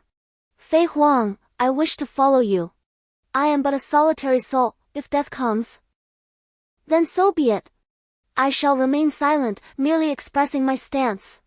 Longshan was about to speak but chose to sit back down, letting out a sigh. I nodded in agreement. You are but an ordinary person. Upon your descent, gather a few Zhugua and begin your evolution. Your fate shall be revealed in time. Yes. Leader, we shall no longer refer to you as commander. Wang Hong, Wang Yan, commence reporting your data. Yes, sir. Reporting, sir, the Shadow Squad had 30 members, now only 10 remain. Lu Chang responded. Fat Chang and Lei rose to their feet. Leader, all members of the X-County Evolver Squad have withdrawn. Fat Chang and I will remain. Fat Chang. Have you lost your mind? A woman exclaimed. Feng, I appreciate your companionship, but today we officially part ways. I will ensure your prosperity, so you shall want for nothing. Fat Chang replied. Upon hearing this, the woman collapsed back into her seat. Reporting to the leader, the Wolf Rider squad of 30 has no departures. Nana and Jiao Jiao stood to report. I turned my gaze towards Nana, believing she was the one who should leave, considering I had entrusted Z City to her. Nana bowed and said, I understand your thoughts, my lord, yet I have never contemplated abandoning you. I said no more and took my seat. Sun Yo, Zhao Fensha, and Li Meiqian rose to pay their respects. I recognized many faces but knew few names. From this day forth, those who remain are my people. Please take a seat on the right. Those departing are still my good brothers. Brother Long, please ensure their proper arrangements. Should they commit heinous acts, I shall not intervene. For other reasons, I will seek you out. Everyone, kindly take your seats on the left. Shuang, please create a roster. Empty, little turtle. Stop dozing and activate the divine artifacts, little turtle nodded. The monkey stood still, while the armor on Black Stick and the monkey emanated waves of dark energy before vanishing. These weapons are indeed divine artifacts, capable of facilitating everyone's evolution and upgrade. After this war, those who remain will at least reach level 6. With the potential to ascend to level 8. Level 7 is a number, while level 9 represents an echelon that transcends human limits, achieving cultivation. As my words echoed, the hall erupted in a cacophony of sound. Second brother stood and shouted, and silence descended. I could discern that second brother was equally exhilarated. Some are despondent while others find joy. I continued, cultivating immortality is fraught with peril, which is why we must be separated. The path I have chosen is that of cultivation. Do you all understand now? I turned to Brother Long. This is classified information regarding our current campaign. As you can discern, I stated this deliberately, and I have no intention of contesting with the government. You understand how to report, right? Brother Fei, the elder brother comprehends. Long Shan smiled wryly. For someone of his caliber as an 8th level evolver, the lack of opportunity renders hope futile. The Wolf Rider Corps and the Mutant Beast Legion have been combined, with Nana appointed as the commander and Wang Hong, Wang Yan, and Jiao Jiao as vice-commanders. The Legion has been renamed the Mutant Beast Legion. Lu Chang has been designated as the captain of the Shadow Squad, with Lei as the vice-captain. For now, Fat Chang will remain with your wife, Fire Phoenix, while Shuang stays by my side. Xiao He, you will temporarily oversee the personnel of the mutant beasts. Chapter 93. The battle commences the following day. I stirred from a stupor, rubbing my throbbing head. Sister Cui rolled over to adjust my blanket. You're awake. You drank so much last night. Where is everyone? What are the arrangements? Everyone has departed. After the report from Longshan, the government promised to provide relocation assistance. This morning, they all took flights to leave. Nana came over to report, and I mentioned that she had left without waking me. Furthermore, when I glanced at Sister Cui, I noticed someone at my feet. To my surprise, it was Shuang. Let us proceed to the cave hall to visit eldest brother and third sister. Upon my arrival with everyone, eldest brother, second brother, and third sister were already present. After exchanging greetings, we all settled down. Eldest brother spoke first. In recent days, I have subdued the zombies and mutated beasts near our territory. There was only one level 7 zombie king, which I defeated and then fed to the other zombies. Moreover, Wu Ming has also evolved to level 6, and with this evolution, he can upgrade to level 7. I nodded in agreement and affectionately ruffled Wu Ming's hair. Master, rest assured, I will not bring shame upon you, Wu Ming said playfully. Trust me, I will ensure you become a remarkable figure among men. I playfully patted his backside, sending him to sit aside. Everyone, prepare yourselves. My objective is to clear the pathway from JX to BJ City. Once we establish land transport, it will be more convenient for us. I will leave Xiao Gui and the monkey to guard the Zhuge family's base. All other personnel will depart the day after tomorrow. We aim to clear the western side of BJ City and open the main road within a month. I issued the command, and everyone rose to accept their orders. Exiting the cave. Chapter 94. The battle is dull as dawn broke on the third day. All personnel had gathered in front of the cave. Standing in a precise formation, I approached the front of the line, declaring, this is a pivotal battle for our foundation. I implore each of you to remember that you are my trusted allies. I desire no sacrifices among you. Should we encounter an insurmountable enemy, I permit retreat. Report to me first for further instructions. Our primary objective is to secure the areas along the former highway, gradually expanding outward. Elder brother, second brother, and third sister, you are tasked with dealing with the zombie king and the mutated beasts. Xiao He, you shall lead your mutated beast army to subdue the higher-level mutated creatures. If any prove unmanageable, you are authorized to consume them. Ren Qing, you are responsible for the zombie legion, advancing relentlessly without regard for casualties. In the future, you will find yourself occupied beyond measure. The beast army will have mounts to engage in guerrilla tactics. Hufeng and Shuang, you will handle the aerial mutated beasts. Lu Chang, you will serve as scouts. While Zhuge's family, the monkey, and Xiao Gui will secure the base. Zhuge Cui and I will provide support. Having assigned the tasks, I was about to call for our departure when I noticed Zhuge Qing and Wu Ming stealthily approaching the formation. You two, halt! Who permitted your presence? I admonished loudly. Master, brother-in-law, the two replied, approaching me. You said everyone must mobilize, yet we remain unconvinced. The zombie army led the charge in a triangular formation, followed by Xiao He's mutated beasts. Hufeng and Xiao Shuang exchanged glances with us before soaring into the sky atop their unicorns. We shared a knowing look and decided it was time for us to set forth as well. We each mounted a mutated beast, and Sister May cast a glance our way. I suggested I would take a stroll ahead, as the current situation felt rather dull. No sooner had I spoken than our vision blurred and we vanished from sight. My elder brother regarded us, shaking his head with a chuckle. Even at 30, the third sister retains her fiery temperament. I turned to the compliant officer, Hua Bao, and instructed, send a telegram to the government. We are in the process of clearing the caves and the expressway leading to BJ City. Request them to deploy the army to clear the path we have secured. With so many trees, we cannot attend to carpentry. Furthermore, there are numerous abandoned vehicles, homes, and essential goods. Ensure that the finest 1/10 is sent to the caves. Also, the survivors will take responsibility for reception. They may collect the mutated beast carcasses for sustenance, but all zombie remains must be transported to the mountains. I brought Hua Bao along specifically to maintain timely communication with the government. My people are exerting themselves tirelessly. They must contribute in some manner, or I will feel quite unsettled. Before long, Hua Bao reported, Chief, the government has received the message and has dispatched the army from SX province via transport planes to commence the cleanup operations from the caves. The military in BJ City is on standby. Excellent. Your outing poses significant risks. You have just become an evolved being. Please prioritize your safety and stay with the main force, I cautioned him. Feeling restless, I decided to venture forward as well. Perhaps I might encounter a superior creature and relieve my itch for action.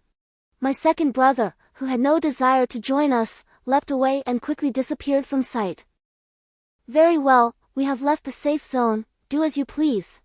To my astonishment, with a fierce roar, the mutated beasts, save for those beneath us, surged towards the thickets flanking the road. Only 3 mutated cattle remained, dragging along myself, Sister Chui, the elder brother, and Hua Bao. The mutated cattle regarded us, and a surge of irritation welled up within me. What are you staring at? You're not permitted to go. What business do you have mingling about when your primary diet is grass? Keep staring, and I shall have you for beef. Although I was well aware that these cattle had long since evolved beyond mere herbivores, the words slipped out nonetheless, provoking hearty laughter from the elder brother and Sister Chui. Yet, my face bore no trace of a smile. Noticing my discontent, Sister Chui inquired, What troubles you? The others turned their gazes toward me as well. My agreement with the government was motivated partly by my allegiance to the nation and partly by the collective evolution of our group. We required an immense number of zombies to generate black crystals. Today, we had traversed a mere 60 miles, encountering only tens of thousands of zombies. At this rate, when would we ever reach our destination?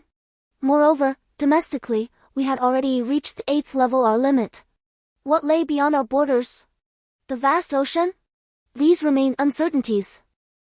Our pace of evolution was so sluggish that one misstep could lead to our demise, and we might not even grasp how it happened. I did not shy away from mentioning our instructor. I intended for the government to recognize that, despite my origins as a zombie, I was still a Chinese citizen. Furthermore, through the experiences with Little Turtle, the monkey, and Little Bai, I understood that my journey would be long. For a moment, everyone fell into contemplation. Half an hour passed, and all were lost in their thoughts while drinking. Suddenly, Sister Chui slapped her thigh and stood up. Everyone has fallen into a misconception. What is our greatest strength? In our midst, there are many advanced evolutionaries. Although we are merely initial stage 8 level evolvers, united we possess the strength to contend even with the late stage zombie king. If we can eliminate the 7th level zombie monarchs, any of our 8 level zombie monarchs can easily subdue the remaining ones. This would grant us the opportunity to evolve further. And living zombies are much easier to transport, allowing us to cultivate more 7th level zombie monarchs. We were momentarily stunned by this revelation. Indeed, it was so simple. Yet none of us had considered it. Suddenly, my elder brother stood up, proclaiming, What my dear sibling has said is correct. Let us first secure our position. As long as we remain united, within a month, we shall be able to conquer the advanced zombie monarchs surrounding BJ City. We also possess an aircraft. Let us request the government to dispatch others to assist. The group expressed their agreement. I too rose to my feet. Indeed, Commander, you have heard the consensus. As for the execution of this plan, it is your responsibility to report back. I require the government's full cooperation. The esteemed flying monarch Dairon responded. I shall report immediately. Should the higher-ups oppose this time, I will shed my military uniform and face you directly. With that, he downed his drink and departed. As we gathered to eat and drink, the earlier dilemma was resolved, and spirits lifted. Unbeknownst to us, the officials in BJ City convened an urgent overnight meeting. Filled with heated discussions. One faction argued that those born of zombies must harbor ulterior motives, while another insisted on unity to overcome the challenges ahead. The debate raged until dawn, ultimately leading the chairman to strike the table decisively, declaring support for the initiative. Chapter 96 Dragon Team at the break of dawn. The piercing sound of an off-road vehicle shattered the tranquility of the morning. The commander hastily exited the vehicle, shouting outside a room, "Fei Huang, rise swiftly. I bear urgent news." Following this, fiery exclamations erupted from another room. "Who has perished? What is all this commotion? You ought to act like a commander." As I, together with Sister Cui, donned our attire and stepped out of our quarters, she inquired, "What is the matter?" "Pardon my intrusion, madam. Last night, an emergency meeting was convened, and the chairman decisively declared full support for Fei Huang. A battalion of soldiers will be dispatched today to assist him with logistical tasks and eliminate scattered zombies. The aircraft will arrive shortly, accompanied by the finest pilots and liaison officers. Most importantly, the esteemed commander himself is coming, bringing along the Dragon Team." The commander reported in a flurry. "Dragon Team?" I seized upon this term, and while speaking, I beckoned the commander to follow us to a nearby civilian house, which served as a temporary lounge. "What kind of organization is the Dragon Team?" I asked. "I am not entirely certain myself, I only know this is classified information. Before the apocalypse, they were responsible for addressing supernatural occurrences. They refer to themselves as cultivators, monks, Taoists, individuals of all kinds." The commander appeared equally perplexed. "Very well. Please share more details," I prompted. No sooner had I spoken than the sounds of aircraft and transport planes filled the air. I rose and exited with the others. The rest of the group had also gathered around me. 50 transport planes and an aircraft descended upon the cleared fields, where officers were energetically directing the soldiers. I observed tanks and artillery being unloaded from one of the transport planes. Sister Cui leaned close to my ear and remarked with considerable confidence, "You must hold your ground." Upon finishing her words, she smiled as the aircraft opened its door, revealing a 2-star general, accompanied by a Taoist priest. Following them were 20 individuals clad in various attires, both male and female. The commanding officer hastened over to salute and gestured towards my direction. I could not help but smile, revealing my delight as the general and the Taoist swiftly approached me. The general saluted and introduced himself. "I am Lieutenant General Wang Yang, here under orders to assist with the Fei Huang operation." The Taoist greeted with a solemn "Amitabha," acknowledging us. I dared not be overly presumptuous and promptly stepped forward. "Your Excellency, Emperor of the Undead Fei Huang, an esteemed Taoist, please allow me to clear the way for the hall behind." As everyone filed in, they took their respective seats. Once settled, General Wang pointed to the elder Taoist and introduced him. "This is Daoist Wang Zhenghao, the current leader of the National Dragon Group. Were it not for a certain familial connection, I would not have been able to invite him." The Taoist quickly stood and humbly stated, "I am but a mere foundational cultivator, how could I claim to be a celestial being? This time, I have brought 20 members of the Dragon Group, all of whom are in the Qi refinement stage, to assist General Wang and Emperor Fei Huang." "Truly, a man of profound wisdom," I responded. "It is an honor to meet you, Daoist Wang." I then inquired, I wonder, General Wang, is your presence here to collaborate with us in battle? Or shall we be aiding you instead? As soon as my words fell, a commotion erupted outside. Some diminutive zombies, emboldened by newfound abilities, were unaware of their insignificance. Unaccompanied, they recklessly intruded, prompting Ren Gong to lean close and whisper in my ear. They claim to be members of the dragon group, and someone is instigating trouble. I chuckled, glancing at Dao Zhang and General Wang before inviting them in. I instructed the kitchen to prepare a grand feast for all, ensuring that our soldiers were served the finest food and drink. Ren Gong interjected, indeed, master, which startled me, as he had already slipped away.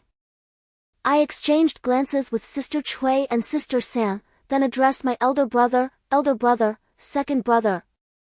Please keep General Wang and Dao Dong company for a moment while Sister Cui, Sister San, and I step outside to make arrangements. General Wang, this is my elder and second brother, I shall excuse myself for the time being. I offered a courteous bow to Sister Cui and Sister Mei and then exited. What is it? Sister Mei could not contain her curiosity. Did you not notice? They refused to submit to us. Moreover, we have only just begun to engage with cultivators. I believe it is time we glean some knowledge ourselves. Sister Cui, have Shuangma summon the unicorn to fetch the monkey. It's just a few dozen miles and can be done swiftly. During the feast, Sister Mei, you should intentionally stir up trouble so that their subordinates will act. I will play the mediator, and ideally, we can arrange for the monkey to engage in a duel with that Taoist. Sister Cui responded, is that wise? They have come to assist us. To which I retorted, if they are not subdued, what assistance can they provide? I stifled a laugh and called for Ren Gong. Why did you refer to me as master just now? This is my heartfelt willingness, and as my master has stated, I shall henceforth be your steward. After much contemplation, I am eager to accompany you. As I finished speaking, I was about to kneel when I hastily wrapped my arms around you, appreciating your genuine intent. Very well. I accept you. From now on, I shall refer to you as Old Run, and you shall call me Dong Jiaxia. You must enlist all those skilled in the culinary arts, including the soldiers who surely have their own cooks, and ensure that everyone's meals are prepared.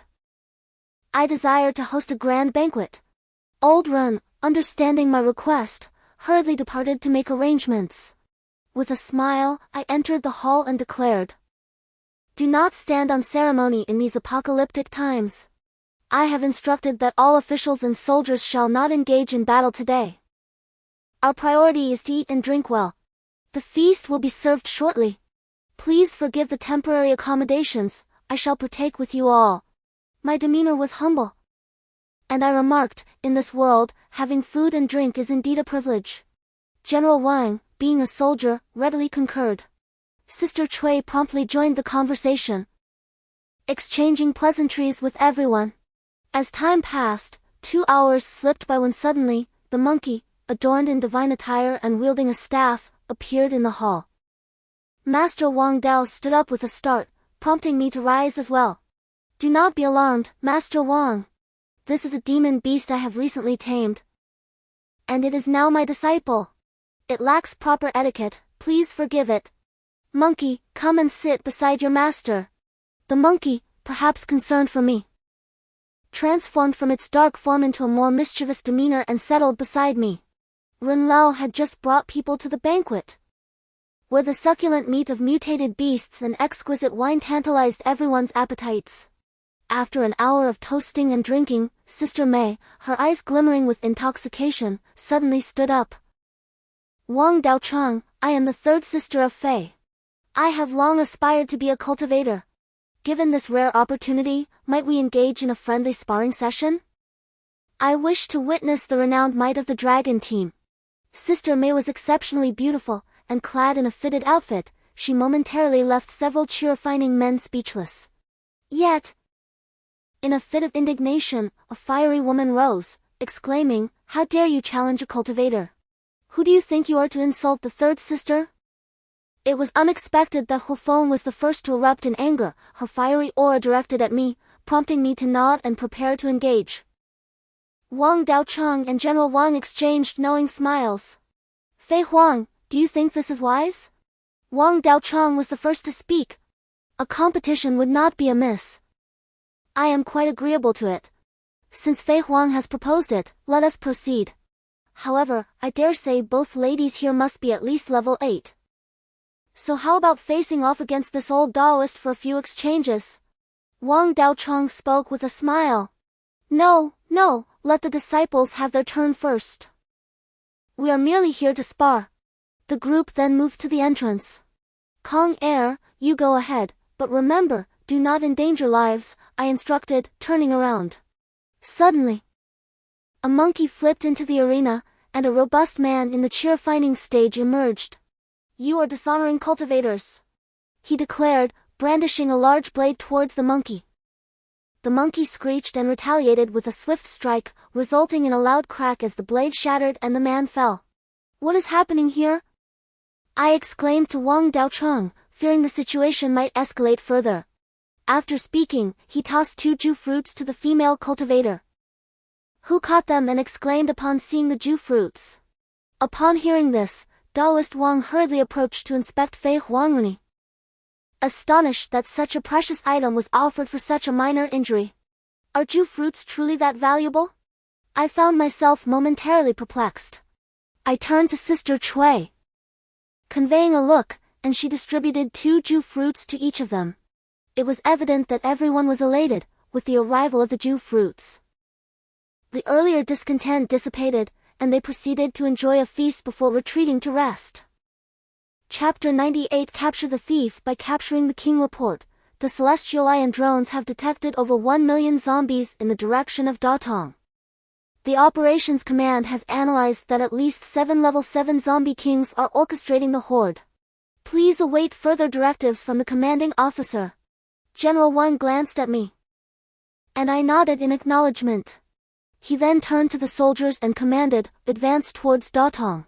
As we approached the zombie horde, second brother suddenly rose to take flight. Allow me to lead the charge. If it proves too difficult, you may follow.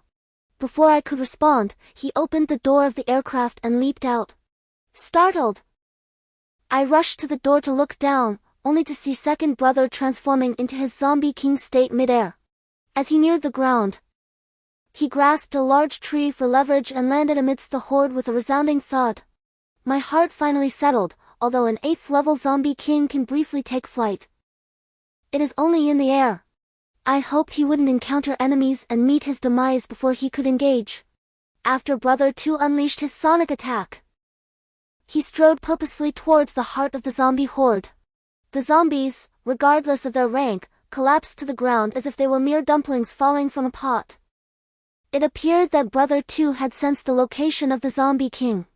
Indeed, after approximately 10 minutes, Brother 2 encountered a formidable zombie monarch, flanked by a throng of level 5 to 6 zombie kings charging towards him. With a sudden halt, Brother 2 executed another sonic attack, laced with provocation. The advancing zombie kings, in their frantic rush, came to an abrupt stop. Those who had been running at full speed had their heads burst upon impact. The level 7 zombie king glanced around helplessly before kneeling on the ground, surrendering. The soldiers aboard the aircraft, including Commander Wang and Taoist Wang, were left utterly astounded. Was it truly over? Commander Wang forced a wry smile, reflecting on the foresight of the chairman. If the government had relied solely on the military to combat such a multitude of zombies, countless lives would have been lost, and resources squandered. Yet now, with just one individual, the flying monarch had subdued 1 million zombies in a mere 20 minutes. It was indeed remarkable. After shaking his head in disbelief, he suggested, "Let us descend, brother. Please take charge." With a command issued, we leapt from the aircraft as it hovered approximately 10 meters above the ground, careful to avoid a landing that might incite unforeseen complications. While Brother 2 proceeded to take control of the zombies, Commander Wang reported to his superiors. Meanwhile, I strolled alongside Sister 3 and Taoist Wang, feeling somewhat bored. Taoist Wang, I inquired, you refer to yourselves as cultivators. Could you elucidate the concept of cultivation for me? As I wandered to a desolate house, I pulled a table and swept it off. My sister went to fetch something to boil water, and I could not help but inquire about a topic that had long intrigued me regarding cultivation. Taoist Wang, without pretense, responded, "Since Fei Huang has asked, I shall share. Consider my age, I have surpassed 95 years, yet in the realm of cultivation, I am but a novice, merely at the foundation establishment stage. In terms of power, I am akin to your 8th level zombie empress. It is only upon entering the core formation stage that one can truly be deemed a cultivator, for now it remains a vague classification." After half an hour of eager listening, I began to grasp the essence of humanity's pursuit of cultivation. To embark on this path, a sect must first select disciples with potential, training them in physical and Taoist practices according to their respective methodologies. The stages of cultivation are divided into refinement stage, Qi refinement stage, foundation establishment stage, core formation stage, nascent soul stage, transformation stage, and the great ascension stage. Beyond that, Taoist Wang admitted he was uncertain. It is said that transcending these stages leads to immortality and enlightenment. Moreover, the earth is home to numerous cultivation sects, including those devoted to Buddhism, Taoism, spirit cultivation, the path of the undead, and those who attain enlightenment through slaying. Lastly, there are also beings who achieve enlightenment through the cultivation of animals.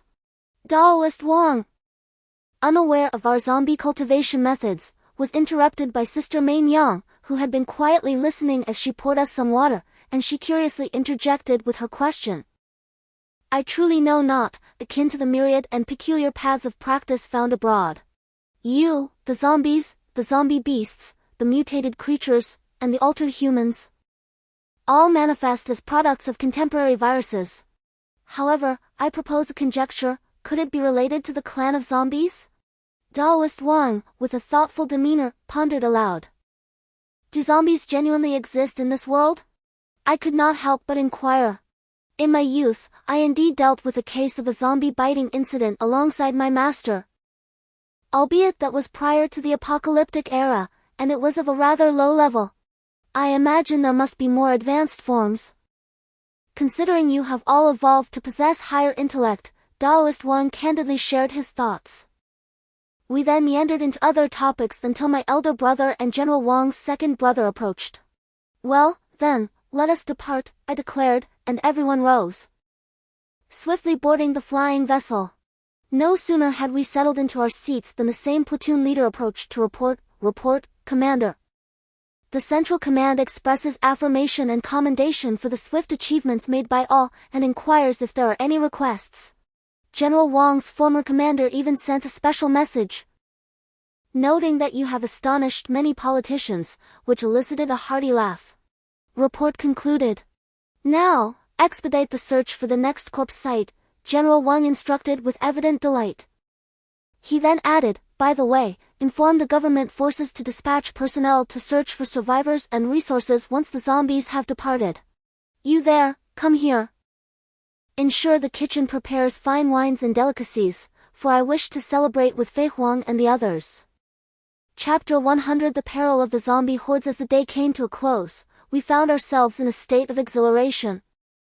Having managed to subdue an astonishing number of millions within the zombie tide, spirits were high as we celebrated with drinks, sharing tales of our day's triumphs. However, General Wang was overwhelmed. His satellite phone rang incessantly. In his own words, the sheer magnitude of the zombie horde approaching the cave base rendered the landscape barren, leaving no room for survivors to hide. The government had dispatched all available drones to broadcast calls for survivors and supplies in the path of the oncoming horde. Yet manpower was severely lacking.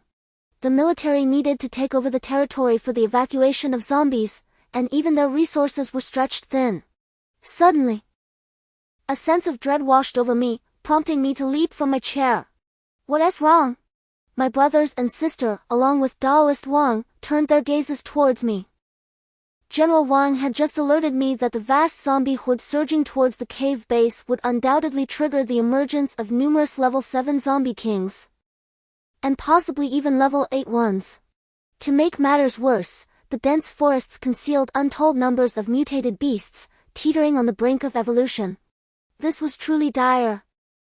As soon as I voiced my concerns, the gravity of the situation dawned upon everyone, leading them to lower their heads in contemplation. Perhaps we should separate and observe each zombie group, my elder brother suggested weakly. I shook my head in response, deeming that impractical.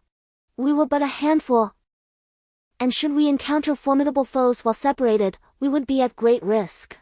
My brothers and sisters looked anxiously at the ground below. Just after our descent, Sister Chui rushed over, reassuringly exclaiming, it's all right, dear sister-in-law, do not worry. My elder brother wore a comforting smile as he endeavored to soothe our fears. Chapter 101 Beasts, you have performed admirably. Come, do not rush. Sit down and take a sip of water, I said with a reassuring smile. Turning to the others, I explained the situation. Firstly, we must address the containment of the zombies. Secondly, the mutated beasts will inevitably be drawn to the zombie horde in search of sustenance and evolution. Thirdly, the congregation of numerous zombies may give rise to a more advanced zombie king. Lastly, will our efforts to subdue the zombies here provoke a larger gathering or alliance of zombie kings from other regions? Let us secure our own territory first, I suggested. For now, we should refrain from interfering with other areas. We must focus on the zombies near the cave. The mutated beasts may be keen to devour them, but as long as we manage the level 6 zombies and above, we should be fine.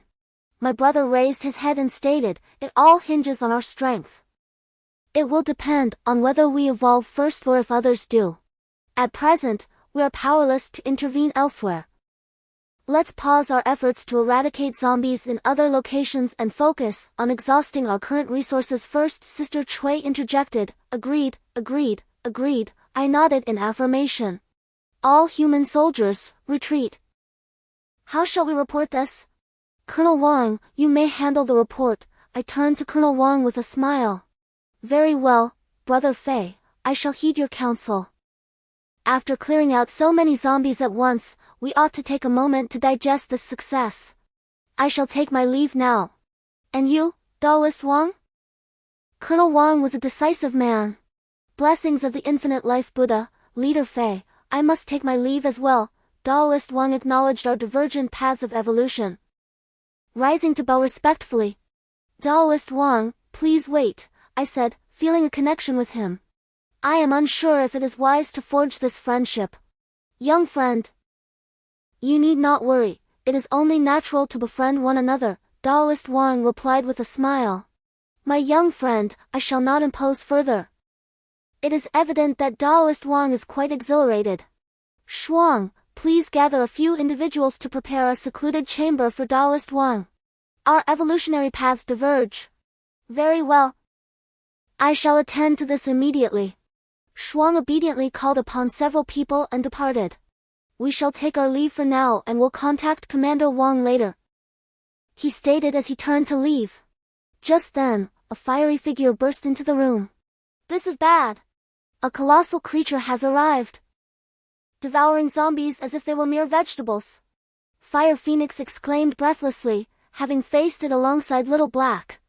Chapter 102 The Giant Lizard. We exchanged glances. Indeed, it had come. All those below level 8 must remain in the cave. No one is permitted to venture out, I commanded.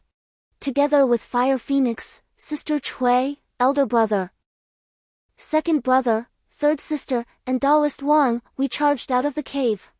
To our surprise, Commander Wang followed suit, all the while contacting fighter jets for assistance. We raced alongside Fire Phoenix to the foot of the mountain, where we beheld a creature that resembled neither a crocodile nor a gecko, measuring approximately 20 meters in length. Towering over us like elder brother in his transformed state, voraciously consuming zombies. Little Black circled around it, yet could not draw near. What manner of beast is this? It bears an uncanny resemblance to a dinosaur, I remarked in astonishment. This must be a demon beast. Its level indicates it is nearing the Golden Core stage. Taoist Wang responded, displaying his extensive knowledge. What is the distinction between a demon beast and a mutated beast? I cannot help but inquire once more. The mutated beasts possess abilities arising merely from ordinary genetic alterations or viral mutations, while the demonic beasts have awakened the genes within their blood and can cultivate independently. To illustrate, one might compare zombies and ghouls. Zombies are manifestations of a virus, whereas ghouls can absorb moonlight and blood to enhance their cultivation, as Master Wang elucidated. What are you two discussing? How on earth do we combat this? The Fire Phoenix is calling out to us. Do not be anxious, I have already contacted the fighter jets. Initially, they were on standby for unforeseen circumstances. Let us first launch a missile to gauge the depth of the situation, Commander Wang remarked, just as two fighter jets soared into the sky. Upon receiving the combat request via satellite phone, he commanded the artillery to target the beast and fire, preparing to evade its attacks. As soon as his words fell, a barrage of rockets struck the creature in succession. As the smoke dissipated, we saw the monster, wounded, collapse to the ground, only to rise again with a furious roar, spewing forth a viscous black liquid that resembled poison towards the aircraft. Thankfully, the fighter jets executed a swift 360-degree maneuver to evade the assault. The creature writhed in agony, howling loudly, but the brothers in front held steadfast against its onslaught. In my moment of distraction, I was flung onto Blackie's back, just as a tail struck the very spot where I had stood moments before. Blackie, sensing my peril, had whisked me away to safety, perfectly positioning us beneath the monster's tail. As I glanced up, I realized that this fearsome dinosaur was actually a female. With a leap from Blackie's back, I seized the serpent's fang and plunged it towards the creature's reproductive organ, determined to test the limits of its supposed invulnerability. To my astonishment, the fang penetrated its flesh, eliciting a roar of pain as the monster thrashed about wildly. I swung like a pendulum, catching a fleeting glimpse of others being flung away in the chaos. Clearly, this was not a sustainable strategy. With determination, I clenched my teeth, closed my eyes, and thrust myself upwards, unexpectedly finding my way into the creature's womb. I felt the tightening within, followed by a resounding roar from outside. Quickly, I brandished the serpent's fang and burrowed deeper. Time became a blur as I clawed my way forward, the tremors of movement subsiding. Soon, flames ignited in my hands. I recalled how I had vanquished the spider monster in a similar manner. Now, having reached level 7, I wondered what level my flames had attained. In no time, I felt as though I were in a tumultuous train, my entire body ablaze, wildly grasping and searching. Through the flames, I discerned what appeared to be a heart-like mass, which I inexplicably grasped. To my surprise, it was larger than myself. With the serpent's fang in hand, I relentlessly stabbed at it. After what felt like an eternity, I sensed a moment of stability.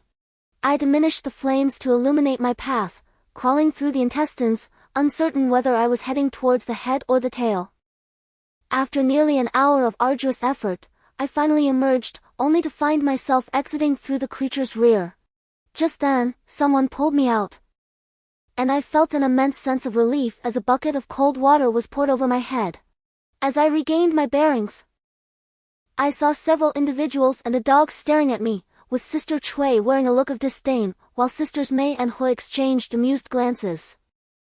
The eldest brothers struggled to contain their laughter, their expressions betraying their discomfort. When Master Wang caught my eye, he remarked, "A remarkable feat, able to accomplish what others cannot," while giving me a thumbs up, though I could still see him stifling a chuckle. All right, isn't Fei here to eliminate the monsters?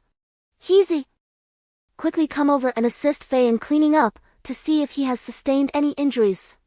How considerate, yet I did not anticipate that Heisey would run away. "Very well, you foul mutt, just wait." Chapter 103 The Giant Lizard's Den. Here, this is what you entrusted to me, however. It is not extracted from the mind but rather from the belly. I did not observe any crystal stones. After my second brother finished speaking, he handed me a box. Upon inspection, I was astonished to find a round, fleshy orb inside. What is this? I pondered, could it be the inner elixir spoken of by Taoist Wang? I must inquire with him shortly. Second brother, what else does this giant lizard possess? I refuse to believe that such a formidable creature has no additional value. In the words of a scientist, it is a treasure trove. Yet, I am at a loss as to where the treasures lie. It is merely impervious to blades and possesses bones that rival steel in hardness. Its flesh purportedly strengthens the body, my second brother remarked dismissively. Is that not a treasure? I queried as I tapped on one of the bones and addressed a professor clad in a white coat. How resilient is this bone? You are aware of the formidable nature of this beast's hide. I require 30 pieces of protective gear. Do not tell me there isn't enough beast hide available. 30 shields crafted from the bones of these beasts, along with 30 bone swords and knives. I demand 3/5 of the beast's flesh, I asserted without reservation. You understand the value of these beasts. For instance, if a leader were to don them, aside from a headshot, what else could harm him? I was quite forthright. Business is business, and I trust that even if only a single suit of protective gear remains, the chairman would willingly trade for it. Very well. I shall report this immediately. I will personally convey the message, Major General Wang stated with utmost seriousness. Thank you, Professor Yen. I returned the phone to him and said to my second brother, you should go and rest now, there is nothing more to be done. You haven't had a proper rest. It's fine, I'm not tired. Since everything is settled, I shall go check on our elder brother and sister, replied Chao Meng. Swiftly turning and exiting the cave. Chapter 104 The Allure of the Beast Spirit Pill. Sister Chui and I entered the training hall, where we first noticed the monkey and the little turtle concentrating on the central training platform, absorbing the white crystals. They paid no heed to my presence. Others were also engaged in absorbing the black crystals, which were abundant, interspersed across the ceiling. Between the monkey and the little turtle lay several artifacts exuding dark energy. Particularly a black rod that alternated between golden light, dark mist, and crimson glow in a most enchanting manner. Not understanding it fully, I simply took Sister Chui on a brief tour, observing that everyone appeared rather tranquil. Approaching Wu Ming, the child suddenly opened his eyes and exclaimed, Master, Mistress, you've come. It's so dull here, you've made me feel trapped. Every time I mention going out, Uncle Zhuge Ming gives me a good thrashing. Just look at how swollen my backside is. Indeed, you're right. Go fetch some white crystals, no need for excess, just 2 sacks will suffice, I instructed. Before turning and leading Huabao and Sister Chui through a winding path to the residence of Taoist Wang Zhenghao, calling out, Is Taoist Wang there? It was indeed Brother Fei. Quickly, please enter. Taoist Wang approached the door, opened it, and ushered us inside. After we had taken our seats, Huabao placed the sack against the wall and poured us some water. Huabao, there is a group of scientists in the hall, please keep an eye on them. If General Wang arrives, notify me immediately. Shuang is preparing the meat of the demon beast, it is of great significance. Once ready, you should partake of it to restore your vitality, for your constitution is quite weak, I instructed. Thank you, my lord. I will head over now, Huabao replied, turning to close the door as he exited. Should an ordinary person consume it without a method of refinement, they might perish instantly. However, those with internal cultivation, even if they absorb just a fraction, could become unparalleled masters. In truth, the martial arts on earth are but a form of body cultivation akin to immortality practice. As for zombies, I am unfamiliar with them, but I feel that if your wife were to consume it and withstand the transformation, ascending to a level 9 evolver would pose no challenge, Taoist Wang jested, casting a playful glance at Sister Chui. And what of cultivators? If they are like me, in the late foundational stage, with good aptitude, and utilize cultivation techniques for absorption, they could directly transcend the foundational stage to reach the core formation stage. Do not be deceived by my appearance, I have been hindered by a bottleneck for decades, and my aptitude is not particularly exceptional. Thus, should the energy be insufficient, consuming it may not guarantee a breakthrough, Taoist Wang lamented, shaking his head in regret. Chapter 105 The Promise of the Taoist Priest. I glanced at Sister Cui, who nodded in affirmation, gently patting my hand. Taoist Wang, witnessing this, exclaimed in astonishment, "You truly intend to give this to me? Do you not realize that if the nation were to learn of such a treasure, they would go to great lengths to acquire it, even at the cost of severing ties with you? You are oblivious to its immense benefits. Even if the scientists from the Academy of Sciences could extract a fraction of its value, it could extend the lives of our leaders by decades. Just as my lifespan during the foundation building stage is a mere century, consuming this could propel me into the core formation stage, granting me at least 3 centuries more. Have you both lost your senses, contemplating such a gift? I confess, I desire it as well. However, the breakthrough remains uncertain, and I loathe to squander such a treasure." "Taoist priest," I interjected, "the reason I called for you to stay was twofold. Firstly, I truly wished for your assistance against external threats. Secondly, I genuinely wanted to befriend you. Allow me to show you something." With that, I stood and emptied a sack onto the table, revealing a bag filled with luminous white crystals before Taoist Wang. He was momentarily taken aback. "Spirit stones? How did you come to possess spirit stones?" "Spirit stones?" Sister Cui inquired, her curiosity piqued. Taoist Wang turned to her and explained, "Spirit stones are the essence of heaven and earth. Our cultivation, whether as humans or beasts, relies entirely upon this essence, which we refine using our techniques and bloodlines to enhance our life force and spiritual energy. In my lifetime, I have only encountered them once, and before the apocalypse, they were traded at exorbitant prices. The denser the essence, the higher the quality. Although these are merely first-grade spirit stones, they are still treasures on Earth. Do you believe they might be of use to me?" I inquired. "Useful? Not merely useful. These spiritual stones have the capacity to elevate an utterly inexperienced individual directly into the realm of Qi cultivation." I turned to observe my companions. "Are you both serious about gifting me these?" Sister Cui and I exchanged glances, nodding in agreement. "Very well, such a significant opportunity bestowed upon me warrants a bold endeavor." Rising, I retrieved the bundle from the bed and unwrapped it to reveal an array of herbs resembling ginseng and lingji. These were the treasures I had amassed over the years. By the way, the red fruit you presented last time also qualifies as a rare treasure, otherwise, how could those Qi practitioners have been so elated? Let us be judicious in our usage henceforth. I too shall give it my all this time. These herbs will yield far greater efficacy in concocting elixirs. Is the red fruit beneficial for you? I inquired. Sufficient, indeed. Grant me a week, and I vow to strive for a breakthrough, declared Wang Zhenghao. If I succeed this time, through fire and sword, as long as you, esteemed leader, call upon me, I shall be at your service. Seeing my objective achieved, I stood and remarked, "Wang Daocheng, you exaggerate. We are merely friends assisting one another. Now, my spouse and I shall take our leave. Should you require anything, do not hesitate to reach out." Observing the Taoist's fervent emotions, we exchanged a few more pleasantries before departing the room with Sister Cui. "My little brother has grown, I can now indulge in comfort," I exclaimed. "Sister, your words are somewhat naive, our journey ahead remains long." I playfully tapped Sister Cui's nose. In Chapter 106 The Disturbance of the Zombie Horde, Brother Fei. "Do not mock your elder brother, this is not merely your achievement."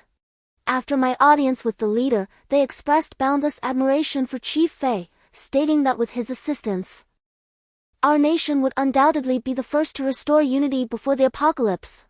They affirmed our mission of reclaiming territory and managing the zombie horde, expressing hope that we would not disappoint the nation's expectations. I briefly outlined the role of the mythical beasts to the chairman, who decisively agreed, stating that all matters would be guided by Chief Fei's counsel. However, the chairman also urged him to prioritize the nation and, where feasible, to allow the state to preserve as many resources as possible. General Wang, without beating around the bush, directly conveyed the national stance. I nodded in acknowledgement. This was indeed a concession from the state, considering that mythical beasts are treasures of the earth. Moreover, I had been promoted. I am now a commander, fully authorized to represent the nation in collaboration with Chief Fei. It was evident that General Wang was pleased, likely due to his significant achievements in BJ. Commander Wang, could you share the current situation with us? Sister Cui inquired as our discussion concluded. According to reports from Tianyan, it appears that, as Brother Fei mentioned, hordes of zombies from various regions are converging. The number of level 7 zombie kings has surged, and it seems that mutated beasts are following suit, with numerous advanced variants emerging. I believe that within a month, various factions will be redivided. I find myself rubbing my temples, a habit I have inexplicably developed. The situation is indeed unfolding in the dire manner we anticipated. Moreover, there is news that the nation has seemingly cracked the technology of extraterrestrial spacecraft. The apocalypse has catalyzed the emergence of numerous telekinetic individuals, and after extensive research, if the secrets of the spacecraft's laser cannons are unveiled, traversing the cosmos may no longer be a mere myth. Feedback from Tianyan and agents indicates that MG has reportedly developed intelligent robots akin to Transformers, with capabilities ranging between levels 9 and 10, still undergoing refinement. The marine technology of the island nation is advancing robustly, seemingly in collaboration with some oceanic sovereign. Nuclear power remains beyond our reach, and countries D and Y appear to be secretly manufacturing something. It is rumored that in country Y, the zombie kings have already reached level 9, while the government is in a state of paralysis. Additionally, there have been recent sightings of fairies and zombies domestically, and there are issues arising in the Kunlun Mountains, drawing many self-proclaimed cultivators to the area. That is all I know, gleaned during the banquet celebrating my promotion. Commander Wang spoke with a contemplative expression. Truly, we are living in an era of chaos. I rubbed my worried face.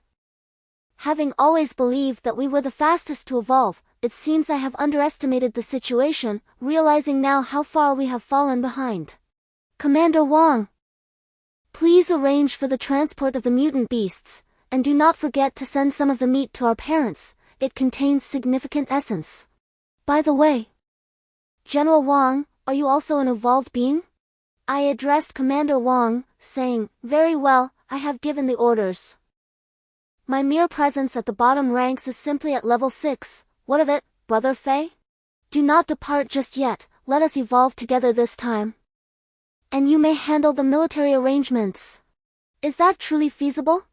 Excellent, I shall make the necessary arrangements at once. Commander Wang's face lit up with excitement as he nodded and exited the cave. Fei, are you feeling troubled again? Sister Cui timely began to massage my head. Dear wife, it is nothing, our pace remains rather sluggish. Tomorrow, you must accompany me to meet Xiao Bai. I reclined on Sister Cui's lap, and Huo Bao, understanding the situation, said, Chief, I will check on the meat in the kitchen. By the way, Huo Bao, please awaken everyone, we shall not train today. Gather all those in charge. Let us revel tonight. The meat of this demonic beast is a rare delicacy, and I want everyone to feast and be merry. Understood, Chief. I shall attend to it right away, Huo Bao replied, brimming with enthusiasm as he departed. Fei, what are you planning now? Sister Cui inquired, as Zhuang entered. Observing Sister Cui tending to my head while placing a platter of meat on the table. Sister Cui, do taste this, it is truly delightful, I said, taking my head off her lap to let her have a break. Sister Cui tore off a piece of meat and fed it to me, taking a large bite for herself. A remarkable occasion, indeed. I genuinely felt a wave of warmth enveloping me. By the way, Fei, when will you claim your beloved? Sister Cui inquired without lifting her head. I caught a glimpse of the sour expression on her face, and hesitated to respond. Sister Cui, what are you saying? As I stammered, my face flushed crimson. All right, enough with the pretense.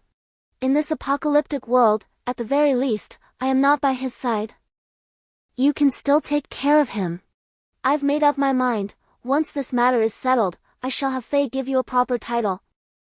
Sister Chui spoke while observing my expression, nearly choking on a piece of meat.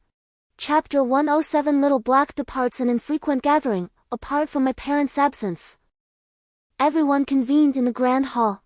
I found myself seated at the center, flanked by Sister Chui and Shuang on either side.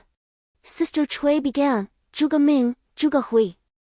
Zhuge Qing, Commander Wang Yang, Long Shan, Hua Bao, Peng Cheng, Lei, Lu Cheng, Ren Gong. On the other side, Shuang introduced, elder brother Wu Tian, second brother, Chao Meng. Third sister Mei Yang, Hu Feng, Na Na, Jiao Jiao, Wang Hong, Wang Yan. Haizi and Kong were already drinking directly behind me. Wu Ming, with a childlike demeanor, mingled with Xiao Gui and the monkey. At the lower end sat several officers of notable rank, evidently trusted confidants of Commander Wang Yang. As the various chefs began to lay out the sumptuous feast before us, I took the opportunity to speak, amidst our busy lives. I wanted to gather everyone here for a few reasons. Firstly, to apprise you of the current state of our nation. Secondly, the energy derived from the beast meat is considerable, and I hope it will rejuvenate everyone. And thirdly, to discuss our future development goals. Faye, what is it? Has something occurred? Brother Wu Tian inquired with concern. Faye, you ought to clarify the situation, otherwise, our merriment over drinks will be dampened. Brother Zhuge Ming also interjected. I nodded and turned to Commander Wang Yang, saying, might I trouble you to elucidate the current state of the world and the recent developments regarding the zombie hordes? After nearly half an hour of Commander Wang's exposition, I observed many individuals lost in contemplation, grappling with the magnitude of the information shared. Clearing my throat to shatter the silence, I encouraged, let us not despair. Brother, could you elaborate on the situation concerning the zombie hordes in our vicinity these past few days? All eyes turned towards me, with many gasping in disbelief. I reiterated, I do not require your understanding, merely follow my directives. Allow me to explain our evolution. Have you all observed the white and black crystals within the cave? The black crystals represent the concentrated zombie virus, while the white crystals embody the essence of life, collectively referred to as spiritual stones. We evolve by absorbing the black spiritual stones derived from the zombie virus, while beasts and cultivators can elevate themselves by consuming the white stones. However, the production of these spiritual stones relies on countless corpses, be they zombies, mutated beasts, humans, or even celestial beings. As long as there is an abundance of spiritual stones, we shall continue to evolve. I strategically introduced this information, recalling that Taoist Wang had mentioned these spiritual stones were merely of the first level, and I could only forge powerful beings through sheer quantity. I called out to Little Black, who was happily sharing a meal with the monkey. Upon hearing my voice, it hesitantly approached me. Starting tomorrow, for the next 10 days, drive away as many mutated beasts as you can. Gather them here to engage in battle with the zombies. Once the task is completed, do not return. Instead, seek out Google for me. You have reached level 8, and if you wish to become a demon beast, you must have your own opportunities. Little Black paused, nuzzling against me, and I noticed tears welling in its eyes. I gently patted its head, saying, silly child, this is your path. Remember to find Google for me. In Chapter 108 Selfishness, as everyone sipped their drinks, Commander Wang approached me, raising his glass and signaling for space to be made for him to drink with Fire Phoenix. Brother Fei, there is something weighing on my mind that I wish to share with you, he said, clearly already under the influence. Commander Wang, please go ahead, I encouraged. Your recent decision will catch the government off guard, leading to a massive influx of zombies towards this area. Who knows how many will come? The surrounding hundreds of miles may truly become a realm of the dead. Coupled with the mutated beasts that feed on zombies, it could result in a desolate landscape for miles. How can the government possibly manage this chaos? Truthfully, I had also considered this dilemma when making my decision. Yet I chose to disregard it. Commander Wang, you see the current situation. We still possess the strength to suppress others. If we are reversed within a year, what then shall we do? Let us not even speak of serving the nation. Some casualties are inevitable. The government shall save as many lives as it can, and in doing so, expand its territories. The survivors from other regions may find salvation, and resources shall be abundant. Report the truth. For I trust the government understands the necessity of difficult choices. Can we not proceed with caution? After all, Sister Cui is human, with a tender heart, unable to bear witness to such suffering. We lack time, prioritizing our own well-being is paramount. I too rose to join my elder brother and the others for a drink. When I awoke, my elder brother and Commander Wang had already departed. I inquired of Sister Cui whether she could contact the White Fox. She attempted to reach out, and a phantom materialized. I hastily spoke, Sister Bai, may I implore you to look after my family? My true self remains in slumber, I am merely a projection. This is a jade token. Should your family encounter peril, they need only crush the jade, and I shall appear. However, my true form is too weak to act more than once in haste. The White Fox's projection uttered these words before vanishing, leaving behind a jade pendant. I had wished to meet her once more, yet it seems such a visit would bear little fruit. I said to Sister Cui, please take this to my parents. She nodded and exited. I glanced around, everyone was steadily absorbing the black crystals. I sought out Sister May to survey the zombie horde. Each day, the corpses number in the thousands. I have dispatched a group of advanced zombies specifically to transport the bodies to the mountaintop. Yet, behold the multitude of mutated beasts atop that hill. Sister May sighed, truly uncertain of what the future would hold. Sister May, you are correct. Other matters are beyond our current contemplation. Just look at the countless hordes of zombies descending from the mountain. We lack the energy to intervene. And what of second brother? A level 7 zombie king is causing chaos, and he has gone to address it. Oh, I see. Sister 3, shortly. You must drive all the level 7 zombie kings to the mountaintop, allowing them to lead the zombie hordes and advanced mutated beasts into battle. As long as they do not descend the mountain, they may wreak havoc as they please. Leave the level 6 zombie kings to guard the cave entrance. This way, should any changes occur, we can maintain control within the cave. Other matters can be disregarded.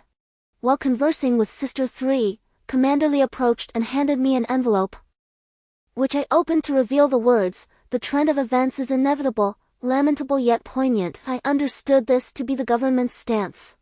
Commander Wang, what of my elder brother? I inquired, nodding as Sister 3 and Commander Wang gazed down at the countless mutated beasts and zombies engaged in a fierce struggle below. How is my elder brother? I asked again. Hearing my inquiry, everyone gathered around. Wait. Brother Wu Tian, I am merely concerned for you, Commander Wang's it quickly interjected. My brother is merely caught up in the moment, leave him be. The medical staff must continue their work, he urged. Remember, young man, do not entertain any thoughts regarding my brother or else. My dear brother, I tremble all over, a dark aura emanating from me, and to my astonishment, my eyes have turned crimson once more. Sensing something amiss, everyone turns their gaze towards me.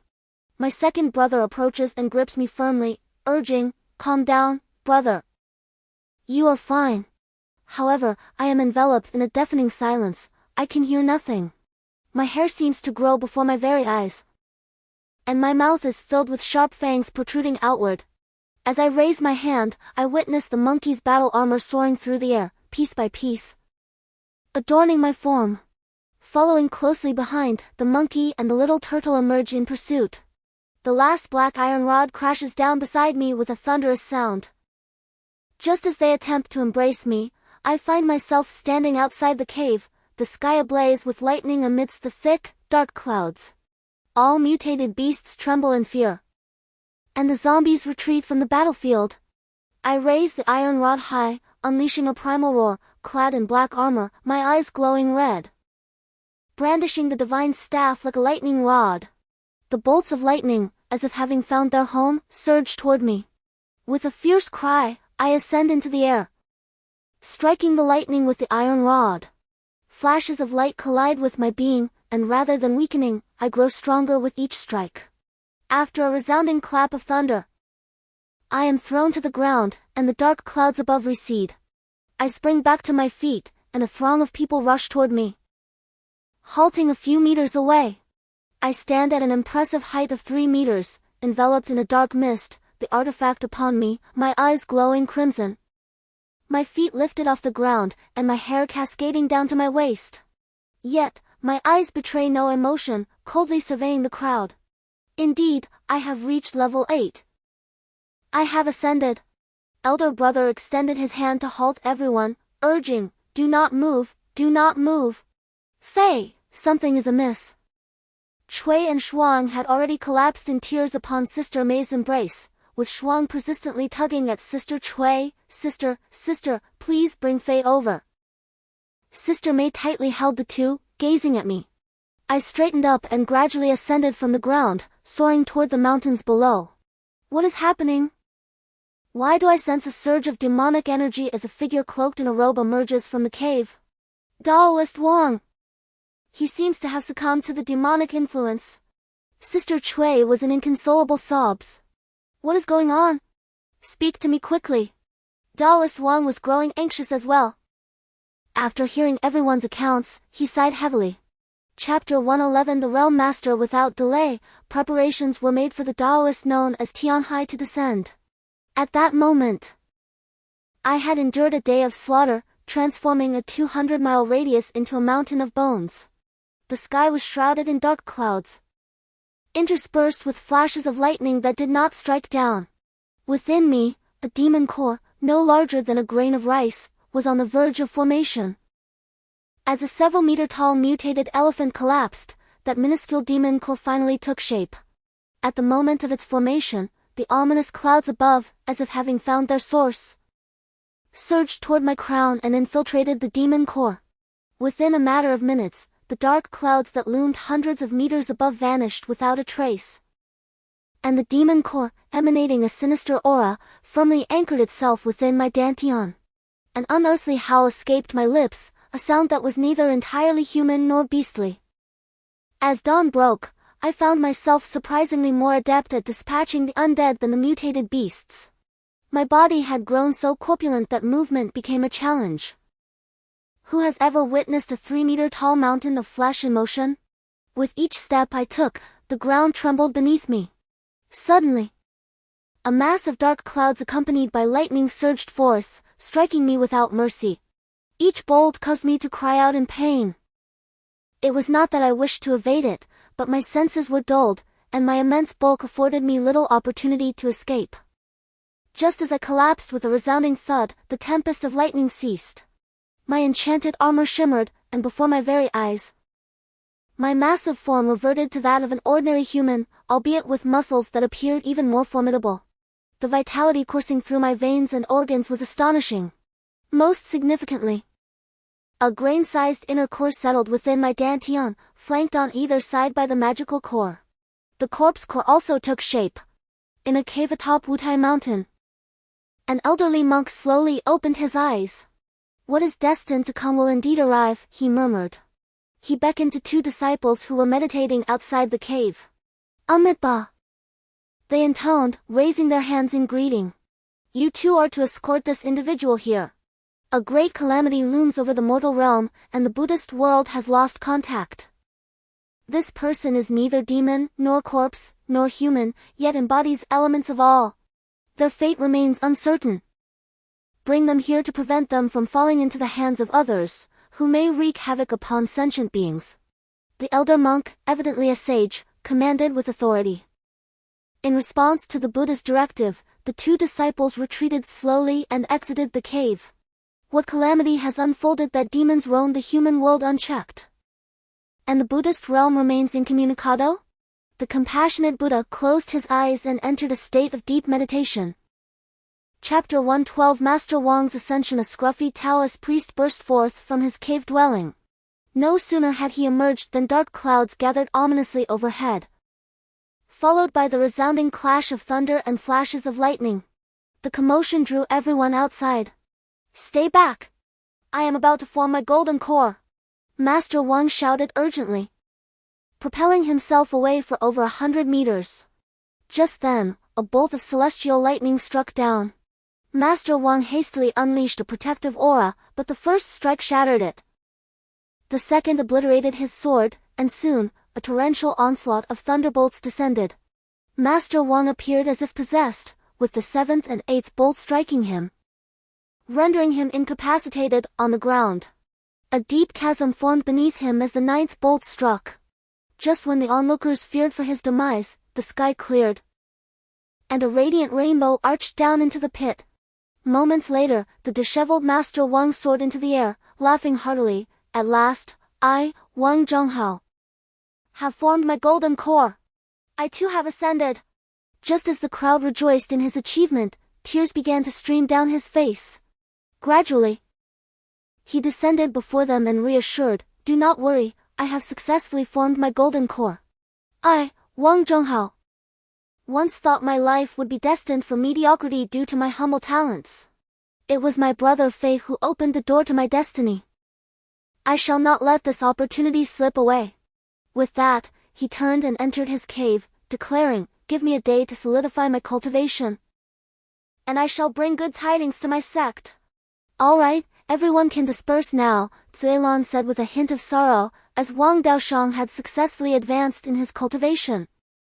Shuang approached, entwining her arms around her. Yet, the crowd remained unmoved. Wu Ming, catching his father's glance, stepped forward. "Madam, master will be just fine. My master is akin to a celestial monkey, capable of traversing heaven and earth." Hearing this, Kong Kong began to pound his chest in agreement, eliciting laughter from Zuelan. "Ming-er, you are his disciple, do not bring him shame," she admonished lightly. "I know, it's just that my esteemed master has never really taken care of me," Wu Ming mumbled, lowering his head. "What did you say?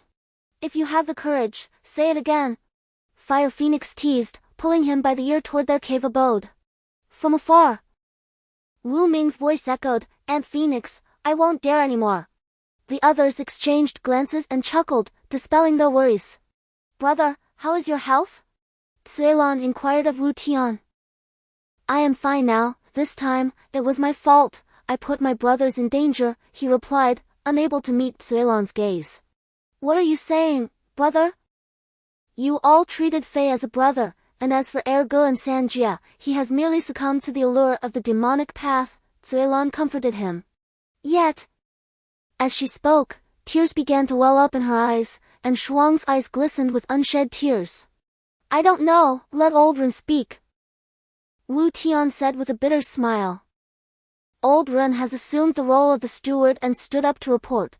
The power of the undead acquired through leader Wu Tian's sacrifice has resulted in over 530 level 7 zombie kings, while level 8 remains absent. We have successfully reclaimed over 200 million from the sea of zombies, with nearly 50 million currently on the mountain. There is no data from Heizi's side, but it is anticipated that there are several tens of millions to over 1 billion mutated beasts. Heizi is currently untraceable. Additionally, in the area where Leader Fei disappeared yesterday, Commander Wang reported the loss of several tens of millions of mutated beasts and zombies. However, the Heavenly I happened to pass by at that time and did not observe any unusual circumstances. Chapter 113 My zombie army darling, how are you?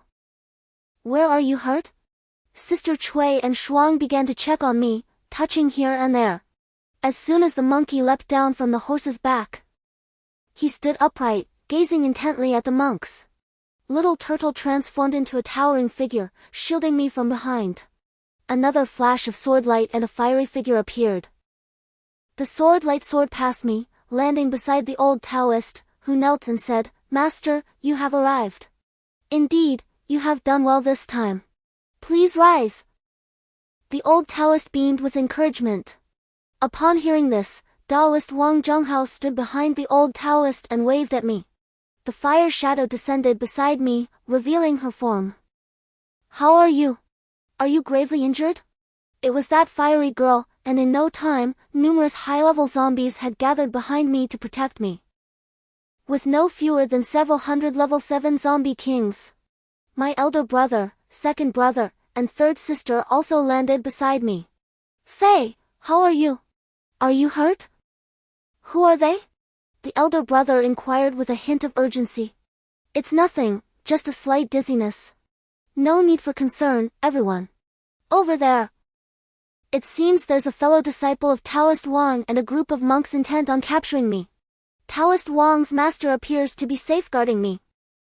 No sooner had I uttered these words than my demonic armor vanished instantaneously, adorning the monkey in a resounding clap. The obsidian staff beside me transmuted into wisps of ebony smoke, materializing in the monkey's grasp. Unexpectedly, the monkey exhibited the most pronounced reaction. Aware of the monkey's extraordinary nature, everyone transformed in unison upon witnessing its response. I was shielded by the diminutive turtle at the fore, while my elder brothers underwent a metamorphosis into towering, 3-meter-tall zombie sovereigns, their hands brandishing formidable claws. The third sister, too, manifested her claws. Simultaneously, the three emitted a unified roar, echoed by the advanced zombies behind them. Sister Chui's arboreal tendrils danced across the firmament, while the fire phoenix metamorphosed into a fiery figure aloft, emitting a piercing cry as she mounted the unicorn, brandishing a laser sword. Concurrently, Commander Wang Yang in the heavens bellowed, "Everyone, prepare. Cooperate fully with Flying Emperor and the others." As the overwhelming horde of zombies surged towards the center, stretching endlessly across the landscape, it was impossible to count their numbers. Witnessing our formation, Master Wang whispered urgently to his mentor, who nodded in response. He promptly rallied his fellow disciples to join us. Perhaps it was my lingering obsession, or perhaps my ignorance of the peril at hand, but upon seeing the vast army behind me, I boldly cried out, "Kill!" Instantly, a torrent of soldiers charged towards the few monks. "How dare these insignificant zombies challenge the Buddha?" "Amitabha," I exclaimed. The monks, steadfast and unwavering, formed madras, their bodies aglow with golden radiance, as illusory arhats appeared behind them. The power of the Dharma was boundless. Once again, the monks shouted in unison, unleashing their hand seals, and the advancing horde of zombies disintegrated before them, thousands turning to dust. Seemingly losing patience, the industry monk ascended into the sky, exclaiming Amitabha, and reached out towards me. Master Wang called out urgently, "Flee, benefactor! He is at the transformation stage, entering the realm of immortals. He is not to be trifled with." Yet, his warning came too late. As I stood frozen in fear, I felt there was no escape. Just as his grasp neared me, my little turtle turned over, shielding me. With a resounding crack, I witnessed the turtle spitting blood, flying back towards me. Before I could even call out to it, a dark staff struck the monk's massive hand. The impact sent shock waves that knocked us all backward. Blood trickled from the corner of my mouth as I glanced at the monkey beside me, only to find it too had been injured, spewing blood into the air. Strangely, the monkey had managed to counter the monk's grasp as well. What on earth was happening? Two demon beasts in the stage of core formation astonishingly withstood my strike, as the industry observer remarked. In Chapter 114, Tang Sang's flesh, Master Wang Dao arrived just in time. With a command, over a dozen Taoist priests rushed to our side to provide aid. The old priest turned to the industry monk and bowed, saying, "Infinite Life Buddha, esteemed senior in the industry, could you spare them?" With a sigh, the old priest was about to speak when a mass of black clouds surged forth, pushing the industry monk away. "You foul monk! When did the people of our demonic sect come under your jurisdiction?" As the black clouds dissipated, a man enveloped in dark energy stood beside us, followed by 5 or 6 others emerging from the shadows, all shrouded in dark mist, their eyes and lips blackened, particularly their eyes which glowed a blood-red hue. "I am Yan Kuan, and with my brother Yan Wei here, I shall see who dares to move." proclaimed the black-haired man, floating confidently. Haha, Yan Kun. When did your demonic realm dare to venture into the mortal world? This person is also sought by our realm's master, he continued. As a golden light and a silver light manifested, followed by the sudden appearance of 50 coffins that fell to the ground with a resounding thud. The coffins stood upright as their lids swung open, revealing 50 muscular soldiers with vacant eyes and sharp fangs. The moment these beings emerged, the surrounding zombies retreated several hundred meters, none daring to approach. Golden and silver generals, I did not expect your realm's master would dispatch you. What are your intentions? Yan Kun inquired. A series of sword lights sliced through the firmament, cascading before the gathered crowd. To their astonishment, amidst the chaos of the mortal realm, the forces of the demon and zombie realms dared to descend upon them.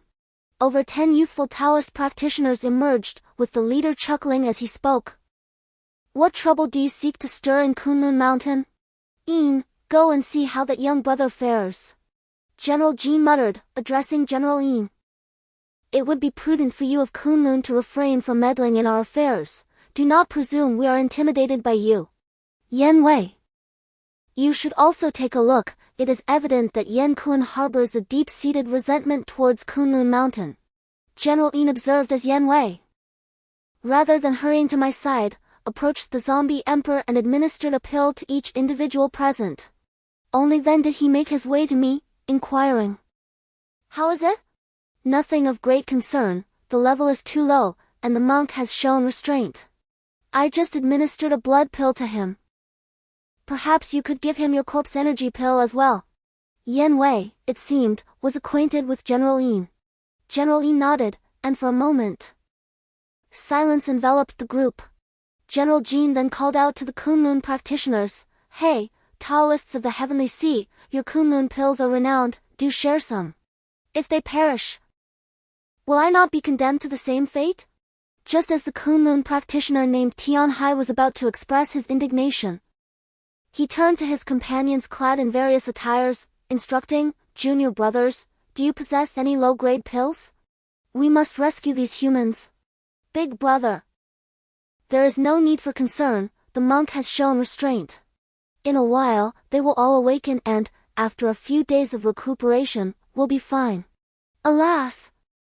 Our firearms are of no use against them, we can only hope that the new developments from the government prove effective. With a heavy heart, we withdrew our orders. Peering cautiously at my fallen form, following a resounding rumble, Commander Wang Yang retreated. In Chapter 115, a discussion of heroes over wine. The Taoist of Tianhai raised his hand, and a lavish banquet materialized before everyone. It has been centuries since we last gathered, it is a rare occasion indeed. Allow me, your humble brother, to host this gathering. Who else in the vast realm of mortals can bring us together like this? Truly, it is a precious moment, indeed. However, these zombies are somewhat bothersome, their kind akin to crows. Silver Armor, would you kindly summon our brethren to disperse them? That base, if I recall correctly, is referred to as Fei. Golden Armor rose and seated himself, directing his words to Silver Armor. Of course, elder brother. Having lived for several millennia, I have yet to encounter zombies. I am uncertain whether they are of our kind. I shall descend and give instructions, Silver Armor murmured. It is indeed a rarity. A remarkable occurrence that we have managed to meet without resorting to blows. Allow me to contribute to this timeless narrative. Yan Wei. Please ensure that all the onlookers are cleared away and reinforce the protective barriers. Shortly, I shall bring the youngsters to partake in some libations. And we shall see if this lad, Tian Hai, has brought enough spirits. Yan Kun revealed his true self, a robust man with a ruddy complexion. Brother, I understand. Yan Wei responded. I too wish to partake in the discourse of heroes over wine. Might I be permitted? The monk, surprisingly, accepted the invitation with enthusiasm. Gesturing for several others to withdraw to a distance. Seeing you vexes me, Yan Kun muttered, today, only today. You are you, old Taoist, Yan Kun declared, pointing at the golden elixir youth. Master Wang Zhenghao hurried over. Senior, how may I assist you? Come, sit beside me, for I find you agreeable. You may not recognize me, but I am Yan Kun, the demon king of the mortal realm. Should you perform well, did you see that? This lad, Tianhai, might casually impart some wisdom to you, which would serve you a lifetime. I doubt he would bestow such favor lightly, the demon king Yan Kun concluded, casting a warning glance at Tianhai. Tianhai was momentarily taken aback by his words, and upon reflection, he realized that the demon king had issued a command. How could Tianhai possibly disregard your dignity? Here, little Dao, this is a manual of cultivation I fortuitously acquired during my travels. Sufficient for you to ascend to the immortal realm. Its title is the Return of 10,000 Swords, and I bestow it upon you today. Do not underestimate its significance. As soon as Tianhai finished speaking, the old Taoist hurriedly bowed in profound gratitude. In the realm of cultivation families, such an opportunity could take generations to procure. Perhaps even thousands of years without encountering it. It was astonishing that it had been granted with a mere word from the Demon King. Disciple Wang Lutze expressed his gratitude towards the Demon King and Tianhai, then knelt down and prostrated himself 9 times. Rise, for you appear rather lacking in ambition. Yan Kun remarked with a smile. This drinking session has certainly become intriguing. Please, take a seat. Wang Lutze, the Taoist, found a place at the lower table and filled his cup. Rebellious child, why are you still lingering there? Everyone exchanged glances and burst into hearty laughter. Oh!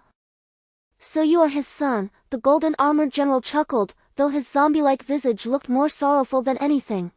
Come now, young one, rise and join us in drinking. You have been silent for too long, he said. As they turned to me, I realized I could no longer pretend. I stood, rubbed my eyes, and said, Good evening. Esteemed seniors. It is a rare pleasure to find such a delightful slumber. While not particularly graceful, I dashed over in my trousers, raised my cup, and downed a drink. Delicious! Oh, how I wish you could allow me to maintain my pretense a little longer. Chapter 9 Merely Drinking. Greetings, esteemed seniors, I am the zombie Wu Fei. Strange, his corpse Dan differs slightly from mine. I recall that when I formed my Dan, it was not this diminutive. Moreover, this corpse Dan harbors something else. No wonder these zombies are merely fearful upon seeing us, we cannot command them. Furthermore, General Yin turned to the Demon King Yan Kun and called out. Old demon, come take a look. He actually possesses a magic Dan within him. Of course, without a magic Dan, why would I be here? Yan Kun scoffed. No. You fool, have you ever seen a demon who retains a corpse Dan upon transformation? General Yin berated him. Oh, young one, come here, Yan Kun gestured. And my body uncontrollably flew to his side. A wisp of black mist penetrated my being, circulating within my dantian before emerging again. It is indeed peculiar. My demon clan originated from the chaos of primordial energies, just as your corpse ancestors emerged from the chaotic death energy. Traditionally, we demons are quite domineering. Regardless of whether one is a beast or a human, upon entering the demon realm and forming a magic Dan, any prior Dan will inevitably assimilate into a magic Dan. How is it that this young man has escaped such assimilation? Intriguing. Step aside, imprisonment is imprisonment, yet you speak so grandiosely. Alas, I must ask you, great monk. How is it that you have yet to reach the pinnacle of the transformation stage? Look around, none of us are below the great ascension stage. You are even outdone by your junior disciple Xing Xian, who has already transcended. Is it not your Buddhist artifacts that are formidable? Fearing that slaying you would incite conflict among the realm's lords? I could crush you without hesitation, you are but a demon, devoid of any dignity in front of a monk. After speaking, he ignored him and said to me, Fly, young lad, show me your transformation into a demon. I scratched my head and replied, Senior Yan, how does one transform into a demon? He struck me lightly on the head and said, You don't even know how to transform into a demon, yet you claim to be one? Sit down, Your demon core is intact, Yan Kun instructed. Indeed, it has changed. Even your zombie form should change, General Yin added. Not one to be coy, I swiftly transformed into an imposing 3-meter-tall 8th level form. Stop, stop, stop. That is not a zombie form. General Yin called for an immediate halt. It seems there is a misunderstanding regarding zombies and ghouls. Very well, gather your companions. I shall enlighten you all, he continued. Chapter 117 Elementary students Sister Chui and the others had awakened and were observing us from the side. I waved my hand and approached them, while the Taoist of Tianhai waved his hand again, causing a grand feast to appear beside us. Quickly! Pay your respects to the esteemed seniors, I urged with a glance. Everyone understood the gravity of the situation and hurriedly bowed in greeting. Only the little turtle dashed to the banquet and began to eat, while the monkey, clutching a black stick, seized a bottle of wine and scampered onto the little turtle's back to drink. The Taoist of Tianhai looked at the little turtle, while the Demon King focused on the monkey. Fearing a breach of etiquette, I quickly intervened. Please excuse them, seniors, these two are always like this. Not at all. General Yin, you may proceed, the Taoist of Tianhai said with a smile. Once, General Yin took a sip of wine. Let us set aside the trivialities.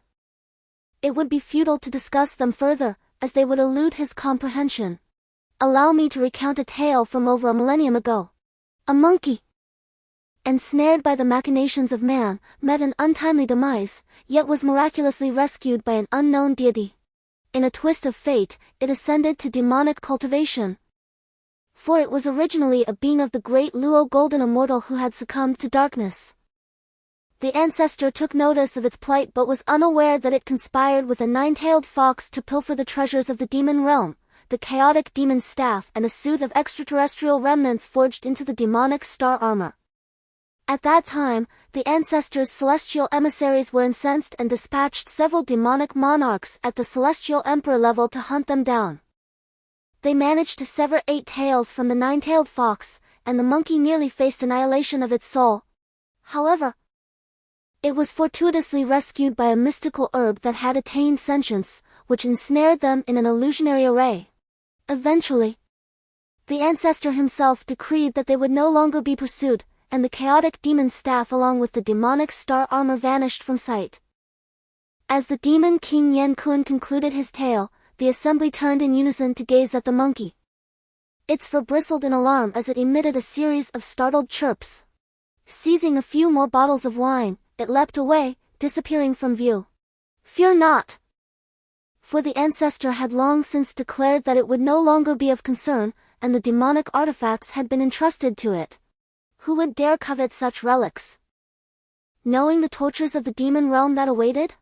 Even if offered to me, I would decline. Furthermore, we cannot ascertain if it has been reincarnated, the demon king mused, shaking his head in a gesture of comfort. Chapter 118 The zombie body. I took a deep breath. The figure beside you is the divine beast Xuanwu. Isn't it? The silent Taoist Tianhai suddenly spoke. Indeed, Senior Tianhai, I would never dare to utter falsehoods.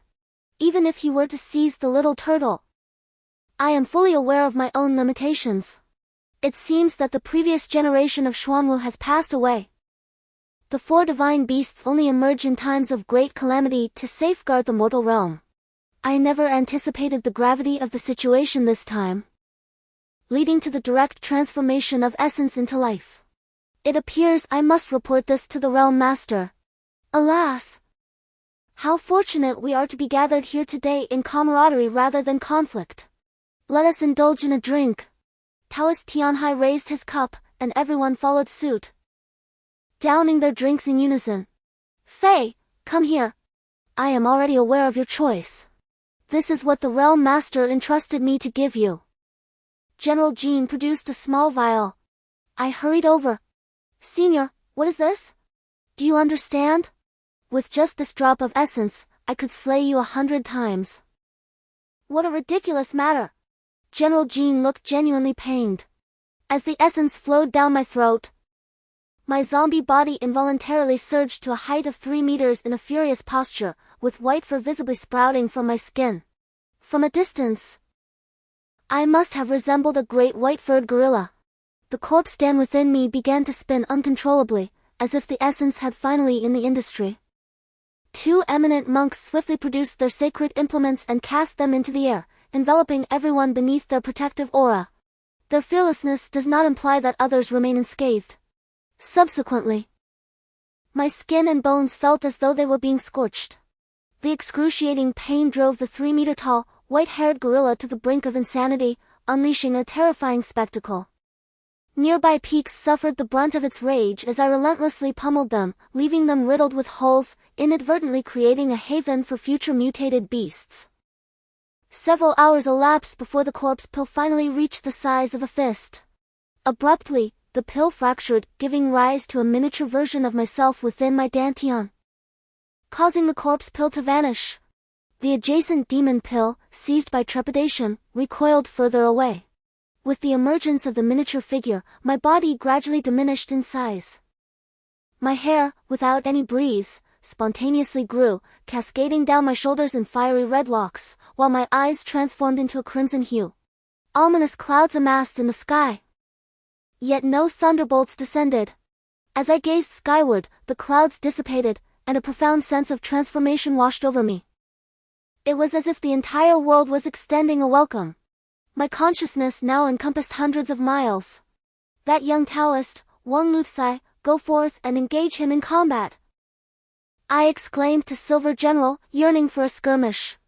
Very well, I shall test the young friend, Wang Lutsai responded without pretense, soaring towards me and delivering a punch. I smiled faintly, eager to assess the resilience of my physical form, and met the blow head-on without evasion. The impact sent me hurtling backward a couple of meters. Yet I remained unscathed.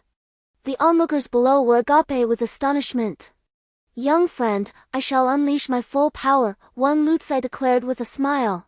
Come. Let me witness the prowess of a nascent soul-stage zombie. Never in my life have I crossed blades with a zombie. Excellent, Taoist Wang, I, too, wish to put myself to the test. I roared, my figure materializing beside Wang Lutsai with spectral swiftness. Devoid of any elaborate techniques, I launched a straightforward punch. Wang Lutsai, in turn, refrained from employing any Taoist arts, and we engaged in a fierce exchange in the skies. Wang Lutsai, being in the late nascent soul stage, executed steady and precise maneuvers, while I, endowed with thick skin and exceptional resilience, proved to be a formidable opponent. After a while, the spectators below grew weary of the spectacle and resumed their seats, partaking in wine as they watched our back-and-forth clash. Chapter 119. What exactly are zombies? With a resounding thud, I fell to the ground, while Master Wang landed gracefully with a hearty laugh. Master Wang is truly formidable, I am in awe. As I rose to my feet, Sister Cui draped a garment over my shoulders, and we all took our seats once more. Generals Jean and Yin conferred quietly, then addressed the Taoist and the monk, reminding them not to forget our current state of truce during the Great Ascension phase. However, they cautioned that we must not provoke the flying boy. The Lord of the Free Realm shall make the final decision. I had heard the Lord mention that he initially believed the virus released from your zombie realm was meant to gather followers in the human realm. But then, it became evident that even the portals to your domain had been sealed. The Lord indicated that prior to the closure of our heavenly gate, chaos had erupted in the celestial realm. According to his wisdom, Earth seemed to be the least affected, otherwise, we would not witness so many realms devoid of visitors. The Taoist took a sip of wine and added, while the monk nodded in agreement, this zombie virus is indeed formidable. I interjected, why have we not intervened? Even your scientists seem unable to unravel its mysteries. The Taoist responded, earthly technology is a form of cultivation in itself. Who knows how many technological cultivators exist beyond our planet? He took another sip of wine, gazing contemplatively at the stars above. Chapter 120. Preparing for seclusion. For a moment, silence enveloped us as we savored our drinks, each lost in thought. I departed, hoping that our next encounter would not be one of life and death. The Demon King rose first, reminding the flying boy not to forget to visit the demon realm. Rising, he transformed into a wisp of black smoke and departed, while the others from the demon realm also transformed into demonic essence, following suit. I too took my leave, uttering a silent prayer of Amitabha. The monk, with a graceful bow, cast aside a cassock, and the disciples soared into the air, settling into meditative postures, accompanied by a chorus of Amitabha, as they ascended into the sky. With an envious gaze, General In handed my brother a storage bag belonging to a cultivator. It would be rather unbecoming to carry an array of cumbersome items. Such a device is a true artifact for ostentation. Ha ha! Do not all look at me. I possess but 2 of these, acquired centuries ago after vanquishing 2 nascent soul practitioners. Our clan of zombies finds blood to be the most delectable of sustenance. These items, however, shall not be refined, as General In remarked, gesturing towards me. I understood his meaning. General Jean, do you have any discarded trinkets or useless metal that you could bestow upon this lad? I would not be so shameless as to impose directly. Once they departed, our group felt liberated, gathering around me with excitement. Quickly, let us see what treasures lie within. Fire Phoenix was the first to break the stillness, and others curiously clustered around. I opened the storage bag and poured its contents onto the ground, revealing a substantial assortment of items. There were foundational cultivation manuals. I extracted a tome on fire techniques, which Fire Phoenix eagerly snatched. The rest were various techniques employed by cultivators, not particularly useful to us. A mountain-splitting axe was among the items. My older brother took it up and found it quite to his liking, inserting it into his waist. Second brother discovered a silver dagger, which he sheathed in his boot. After rummaging for a while, third brother surprisingly selected a wolf-toothed club and a copper hammer. Third sister opted for a pair of claws from unknown demonic beasts. My eldest brother then chose a set of breastplate armor, seemingly intended for Wu Ming. I glanced at Sister Cui, who was examining the Taoist methods provided by Master Tian Hai. Afterward, she approached me, saying, "Taoist Wang, rest well today. We shall discuss matters further tomorrow." Chapter 121 Seclusion. After a night of exchanging sweet nothings with Sister Cui, we rose early the next day and convened in the assembly hall. Sister Cui handed me the storage bag, and I emptied its contents onto the table. "Wu Ming, Zhuge Qing, please take a look at these cultivation techniques and see if any are suitable for you." The 2 gentlemen joyfully set off to explore the surroundings. I expressed my gratitude to Taoist Wang Lutsai, saying, "I am truly thankful for your timely arrival, otherwise, I would surely have been taken away by several monks. Such great kindness is beyond words. I wonder what plans you have?" "To be honest, it matters little to me," Taoist Wang Lutsai replied. "Since my disciple has gained this opportunity through you, it is only fitting that I assist." "What are your intentions, my young friend?" "I had initially promised the government to eliminate the zombies, and I intend to fulfill that commitment. Moreover, my parents have been treated well by the authorities. Additionally, I have already reached the 8th level of the zombie realm, the domain of the Crimson-Eyed Zombie, allowing me to confidently let everyone enter seclusion. As my cultivation has advanced, it is imperative that everyone follow suit. If Taoist Wang has no pressing matters, why not stay? Firstly, you could help guard the cave. Secondly, you could study the techniques bestowed upon you by the esteemed Tian Hai. And thirdly," I gestured, summoning Old Run, who brought over several sacks of spirit stones, spilling them across the ground. "Taoist Wang, what do you think of these spirit stones?" "Spirit stones? Excellent. I accept your offer. I shall remain with my disciples until your evolution is complete, and then I will depart." With a wave of his hand, several disciples happily gathered the scattered spirit stones. Commander Wang Yang waved his hand dismissively, commenting, "What are you saying? The government's technological advancements are surging, and research on extraterrestrial technology has made remarkable progress. It is said that foreign entities have developed colossal mechanized beasts, currently undergoing enhancements, reputedly capable of vanquishing vampires and werewolves with ease. Indeed, they are formidable. Domestically, several large-scale robots have also been developed, primarily as our alien weaponry is rapidly being deciphered, with their capabilities rumored to be capable of slaying celestial beings. However, I wonder what kind of celestial beings these scientists are referring to. Alright, I hereby declare that starting tomorrow, we will seal the cave and all personnel will enter seclusion. Commander Wang Yang, if you have any trusted aides or relatives who are evolved beings, please bring them along. Outside the cave, it will suffice for me, Taoist Wang Lu. And yourself. Thank you, Chief Fei, I am immensely grateful and will fully cooperate with Commander Wang Yang. I am quite exhilarated, it seems he has quite a few followers. With a mere thought, I dispatched a wave of mental energy, summoning hundreds of level 7 zombie monarchs to my side.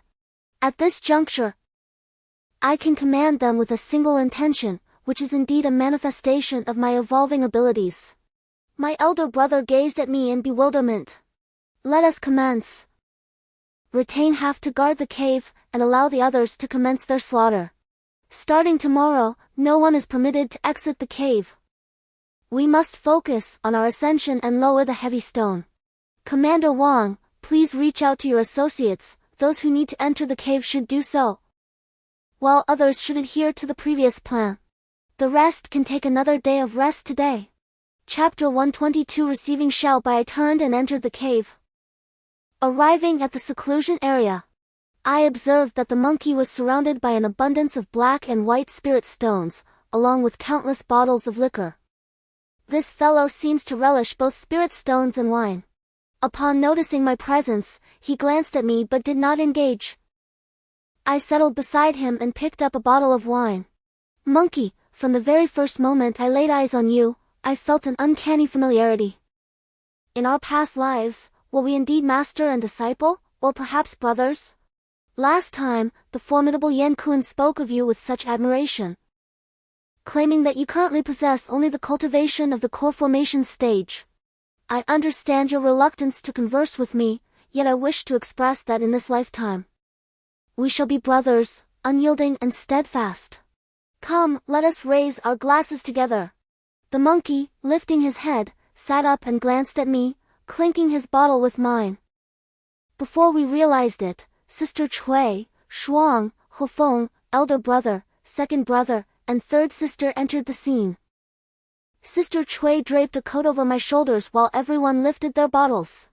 The monkey hesitated for a moment, looking at me, and eventually, our bottles clinked together. For a brief spell, silence enveloped us, only the sound of pouring liquor filling the air.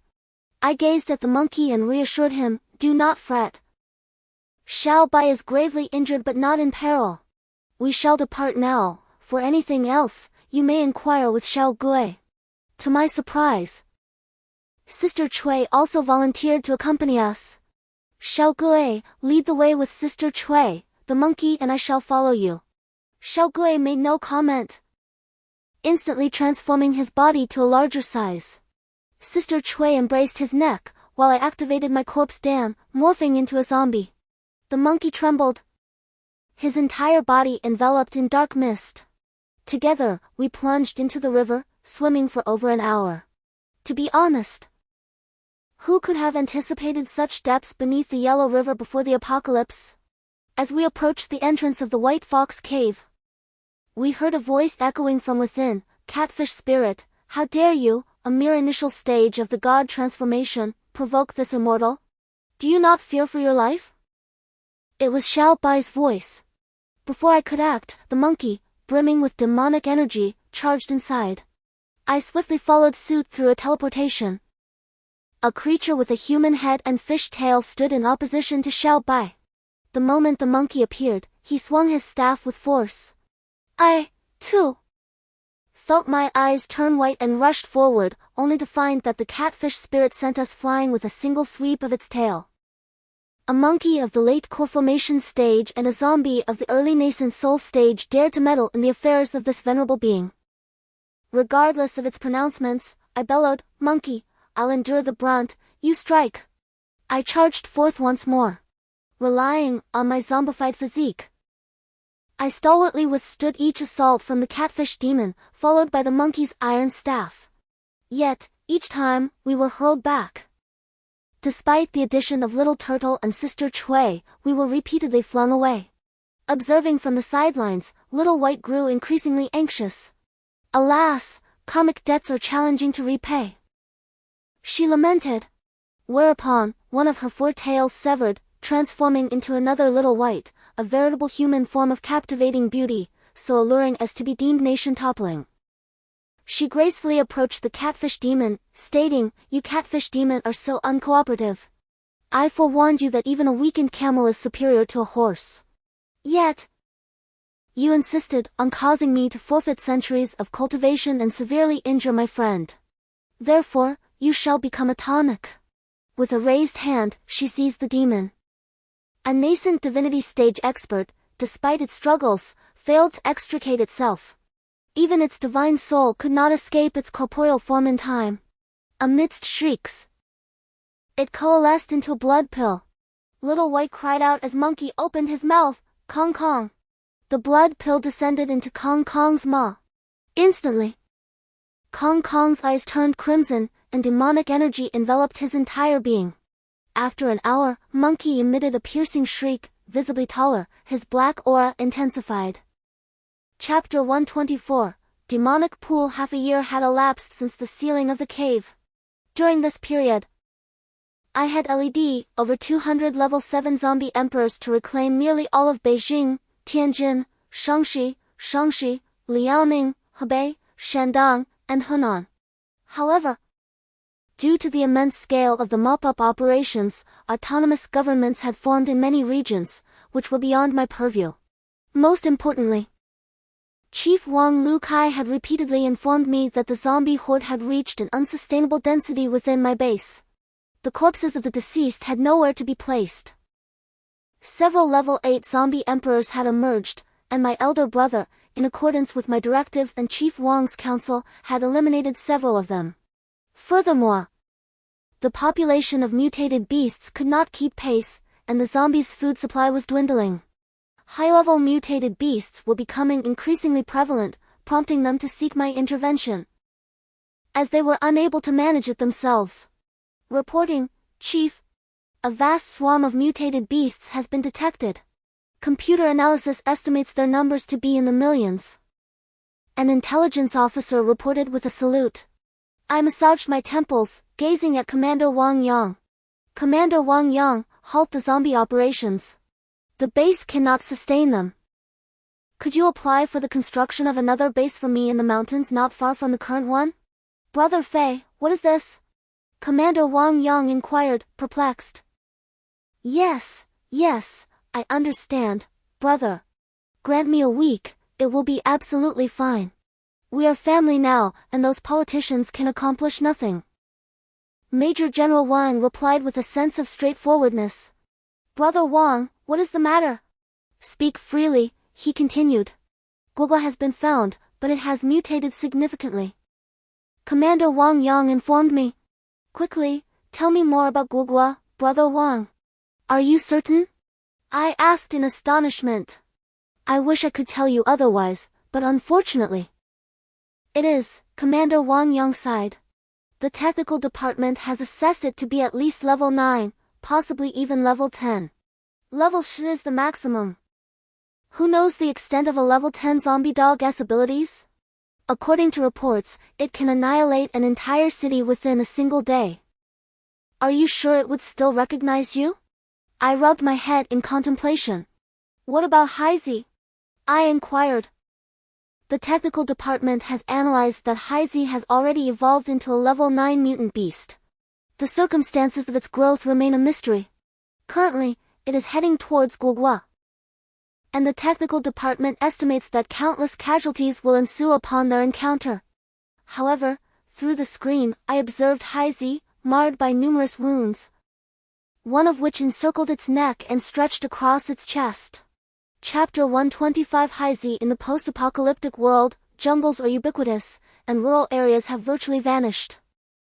ravaged either by hordes of zombies or beastly tides. Aside from the cities where towering skyscrapers still stand, an endless expanse of forest prevails. Recently, Heisey LED a team and successfully dispatched an 8th level mutant wild boar. Indeed, amidst the carnage, Xiaohong has now ascended to a level 9 mutant beast. Not long ago, it withstood a heavenly tribulation and successfully refined its core. Transformed, it now resembles a small building, and its wind-based skills have become instinctual. The aforementioned 8th level wild boar was decapitated by its wind blades. At that moment, Xiaohong heard the sound of a helicopter overhead. It tossed the wild boar to its followers behind and lifted its head to bark at the sky. Well, even though it has become a beast emperor, it remains a dog at heart. I leapt from the aircraft, and Heisey, momentarily stunned, pounced on me, its several hundred pounds of weight nearly suffocating me. Xiaohong exuberantly licked my face before finally settling on my lap with a contented hum. Commander Wang Yang, you all go ahead. I will remain here with Heisey. First, ensure the base is constructed, then, call me when it is ready. I will bring Heisey and the others over. Remember, Brother Wang, this must remain clandestine. Excavations should be conducted several meters below the mountain for optimal secrecy. The blood pool must be substantial. I implore you. Rest assured, my brother. We shall depart first. Do take care of yourself. I will promptly send someone to construct it, Commander Wang Yang stated before the aircraft turned and soared away.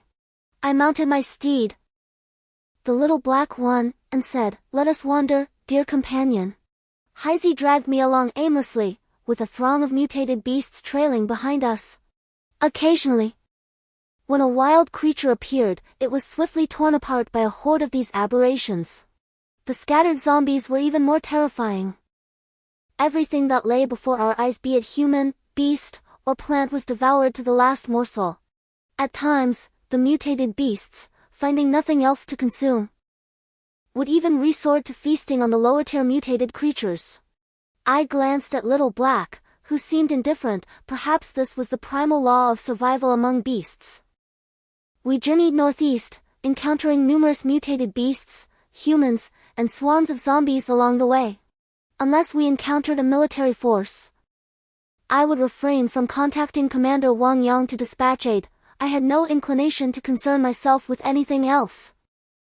Little Black truly displayed the capabilities of a level 9 beast emperor, subjugating any level 8 zombie emperor or mutated beast he could conquer, and dispatching those he could not.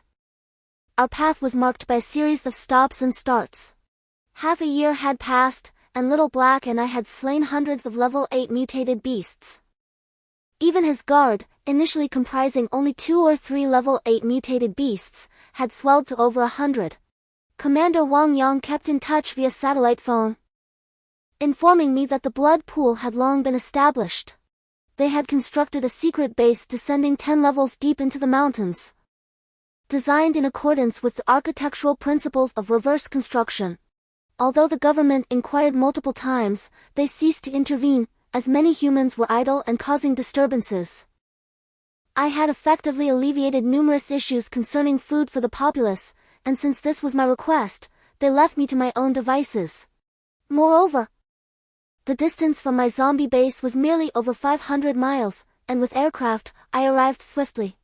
Later, Taoist Wang Yang, somewhat bashful, approached me. "Brother Fei," he said, "there is one more matter to discuss. Due to the extensive construction and mining over the past 6 months, the blood pool base has attracted a considerable human presence, leading to the formation of a trade market. This is beneficial for both the government and humanity. I also wish to utilize your location to train an elite cadre, specifically a battalion of mutated beings and evolved individuals. Since you require blood, as long as humans, zombies, and mutated beasts continue to clash, there will be an inexhaustible supply of fresh blood. I have already initiated the construction of a grand arena and spectator stands within the cavern. It promises to be an extravagant spectacle." At last, Commander Wang lowered his voice, seemingly having walked quite a distance, and said to me, "Brother Fei, it is not that I wish to say this, but your transformation into a demon is an affront to humanity and justice. Do not blame me for arranging so much. It is only through these measures that I can provide you with the greatest concealment and security. Give me another 6 months, and I shall construct a city for you. At that time, you may confidently bring your family over. This is your true foundation on earth. I have even thought of a name for it, Wucheng. I pondered for a long while, recognizing that this proposition undeniably held advantages for me. Although Commander Wang was also seeking an escape route for himself, it still greatly benefited me. Indeed, my lord of the city, we all shared a laugh, conversing a little longer before ending the call. To be honest, I find myself quite in agreement with Commander Wang's perspective. On that day, Little Black and I had just vanquished a mutated bear. This bear was indeed formidable, yet ultimately unyielding. Through our cooperation, Little Black managed to pin it down, and I mounted it, delivering countless blows until it finally succumbed. I sank my teeth into the bear's vein, greedily consuming its blood. Yes, in my zombie form, each battle necessitated copious amounts of high-grade blood. I had never wasted the blood of the high-level mutated beasts we had slain along the way. The blood circulated within my body, subsequently absorbed by the blood infant within me. As the blood infant evolved, that magical core had retreated to a corner, and I was taken aback to discover that my primordial infant had transformed into a blood-red hue, with the blood of this level 8 mutated bear.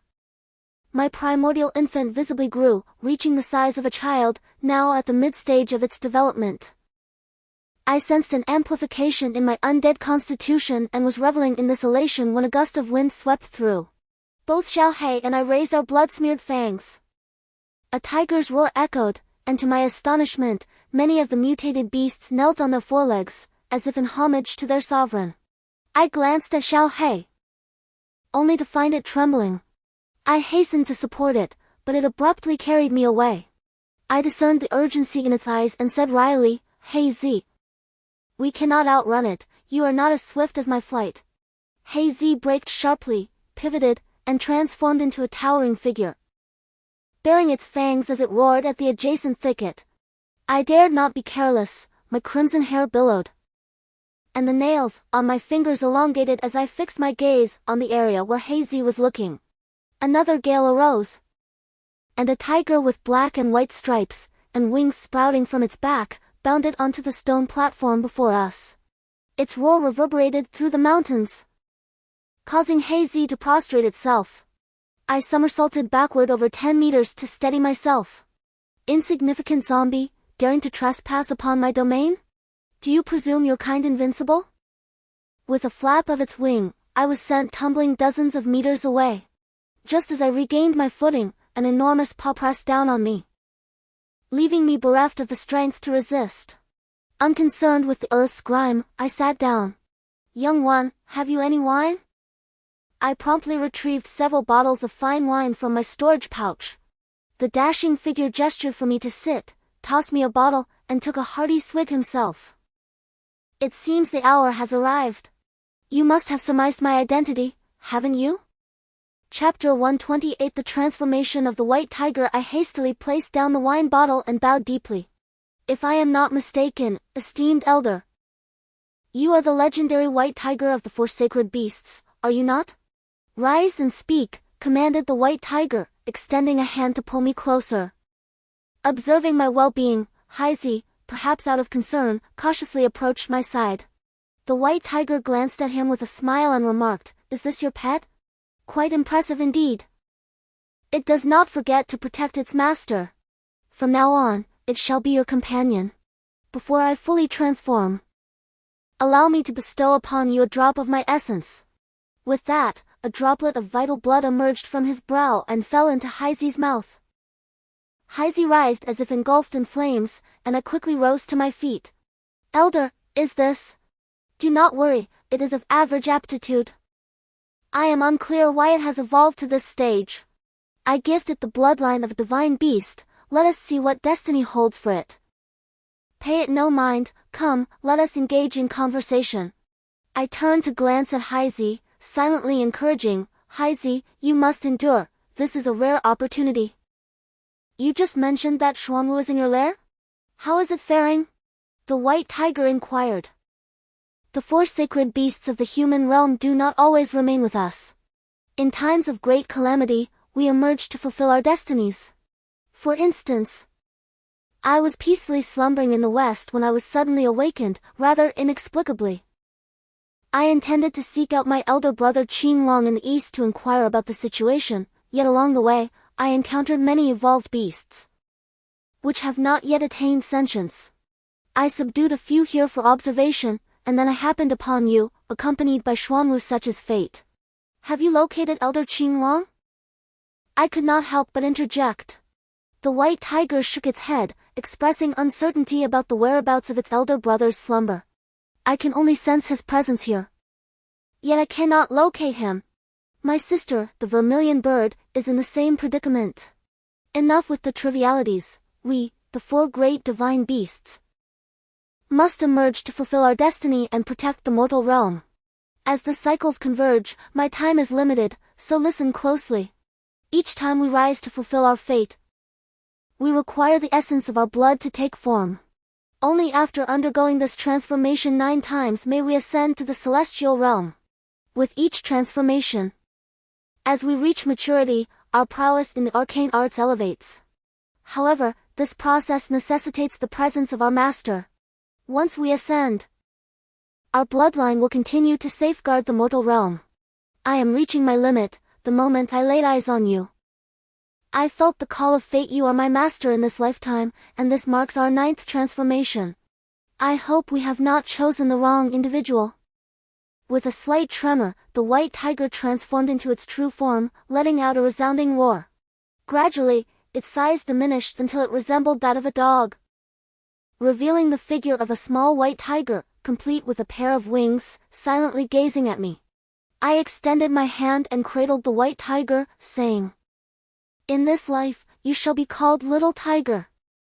Chapter 129. Little Black. At full level, Little Black continued to roll about beside me as I lifted a bottle of wine to my lips, taking a sip while embracing Little Tiger. I silently observed Black Z, who fluctuated in size, appearing quite distressed. After a while, the sky became overcast with dark clouds, and thunder rumbled ominously. Many mutated beasts, startled, fled far away. Finally, the first bolt of heavenly lightning struck, and to my astonishment, Black Z let out a roar like that of a tiger. A blade of wind intercepted the lightning. The tribulation of heaven showed no mercy. Each subsequent strike was more powerful than the last, crashing down upon Black Z, while I stood anxiously by, knowing that Master Wang had warned me against intervening in the heavenly tribulation, lest it turn into a trial for 2 instead of 1. As the 9th bolt of heavenly lightning descended, Black Z sprang into the air, unexpectedly sprouting a pair of wings. With a powerful flap, the winds howled and dust swirled, as he gently descended beside me, resembling a black panther adorned with wings. I distinctly sensed a transformation within him. Indeed, Black Z had reached the pinnacle of his evolution, attaining level 10 and the cultivation of the nascent soul stage. I rewarded him with a gentle pat on his head, remarking on his growth. Little Black approached and nudged my face with his head. Chapter 130. Changes in the base. You have awakened. The two turned to face me. Where is this? I sat up and soared into the sky, heading towards the mass grave on the mountain peak. There were no mutated beasts in sight. Instead, I witnessed a series of zombies voluntarily leaping into the pit. My second brother observed from the side, flanked by a multitude of level 7 zombie kings. I descended beside him. "Second brother," I called out. "You're awake," he replied with a smile, giving me a reassuring pat. A figure approached and leaned against me. "Cui Jia, let us go," I urged, embracing her and planting a kiss on her forehead. "Go wake up eldest brother and third sister." Cui Jia nodded and walked away. In a short while, eldest brother, second brother, third sister, Fire Phoenix, Cui Jia, and Shuang gathered before me. I gestured for everyone to exit the cave. Taoist Wang and Commander Wang Yang also approached. I ostentatiously spread a banquet before us, and we took our seats. I appointed Brother Wu Tian as the supreme commander of the zombie base, while Chao Meng and Mei Niang were designated as vice commanders to oversee all affairs of the base. Noticing eldest brother's desire to speak, I raised a hand to silence him. Monkey, little turtle, little tiger, and little white will temporarily remain at the zombie base. Monkey must stay put. It is crucial for everyone's evolution. With a change in tone, I addressed Daoist Wang Lu. Daoist Wang, I would like to invite you to assume the role of an elder in Wu City. May I inquire if you would accept this position? I could command others, but I felt it necessary to consult Daoist Wang, the Lord of Wu City. Such a position is indeed what I desire, he replied, indicating that Commander Wang Yang had already spoken to him about it. Thank you, Daoist, I said, bowing respectfully. I hereby appoint Zhuge Cui as the Lord of Wucheng, Commander Shuanghe Wang as the Deputy Lord of Wucheng, and Daoist Wang Lutsai as the Elder Guest of Wucheng. Hufeng, you shall continue to accompany your sister Cui and sister Shuang. Sister Cui, all human evolutionists are to cease their cultivation and be unified in Wucheng. Please take charge of the arrangements. Brother Wu Tian, Brother Wu Ming will remain here for the time being, as the absorption rate is relatively swift. Additionally, ensure that black crystals and white crystals are dispatched daily to Wucheng for the cultivation needs of the officials. Where is this Wucheng? Mei Niang inquired, unable to contain her curiosity. Commander Mei Niang, this was entrusted to me by Lord Fei 7 months ago. It is a place of free trade for humans, mutated beasts, and cultivators, located 500 miles from here. When you have the time, you should visit. Commander Wang Yang rose and said, Third sister, please assist me in safeguarding our stronghold. I chuckled playfully, saying, Go away, you chatterbox, while Mei Niang affectionately ruffled my hair. Very well, since we have made our decision, let us awaken everyone, said Deputy Lord Wang. Please arrange the aircraft, I am eager to see it. Half an hour later, everyone except Ren Chenggong, the monkey, the little white, the little turtle, and the little tiger gathered outside the cave. Second brother also remained behind, as the base requires guardianship. Everyone boarded the aircraft. We had already taken the elevator to the second floor, a large conference room, followed by a circle of VIP rooms around the Colosseum. Commander Wang led us with a smile to the third floor, saying, City Lord, look, this is where I ostensibly reside.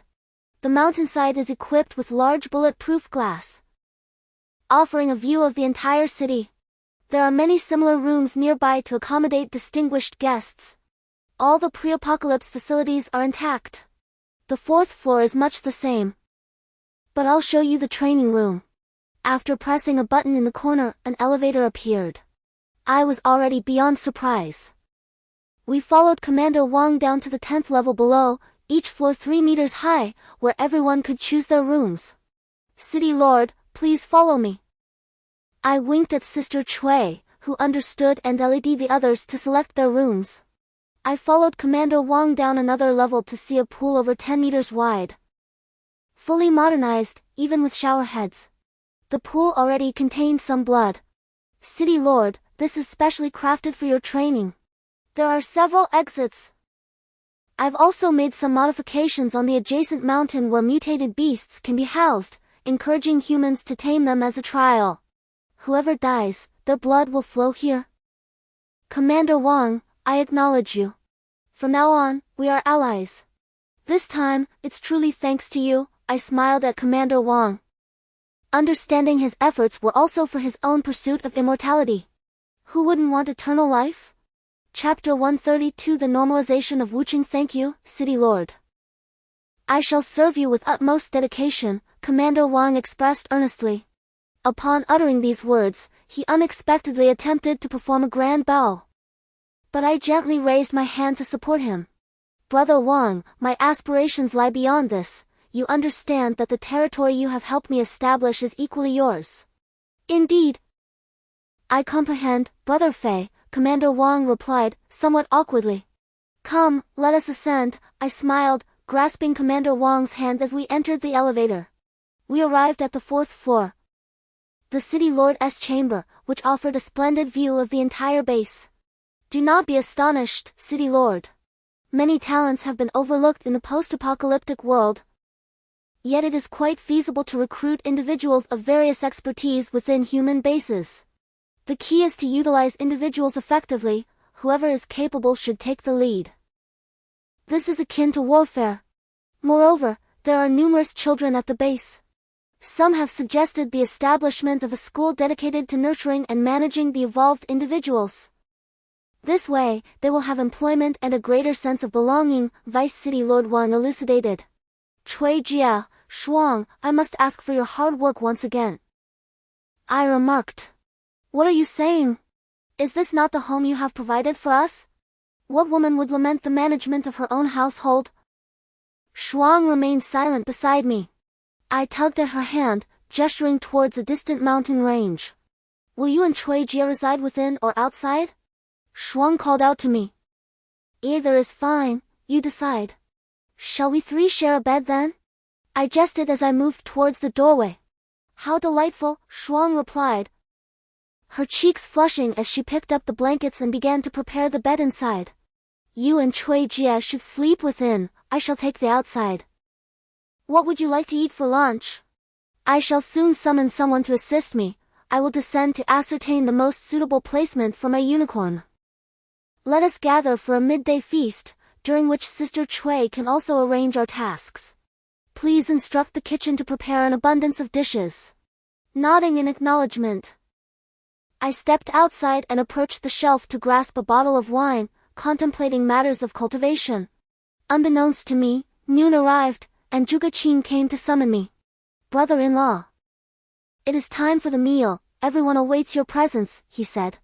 I responded affirmatively. Chapter 133 The Appointment of Positions in Wu City Leader Fei. The dining table is rather insufficient for such a gathering. I have already instructed the preparations, explained Vice Lord Wang. Not at all, your efforts have been commendable. I replied with a smile. Very well, let us proceed. I will now assign positions. Today, all present are the heads of Wu City.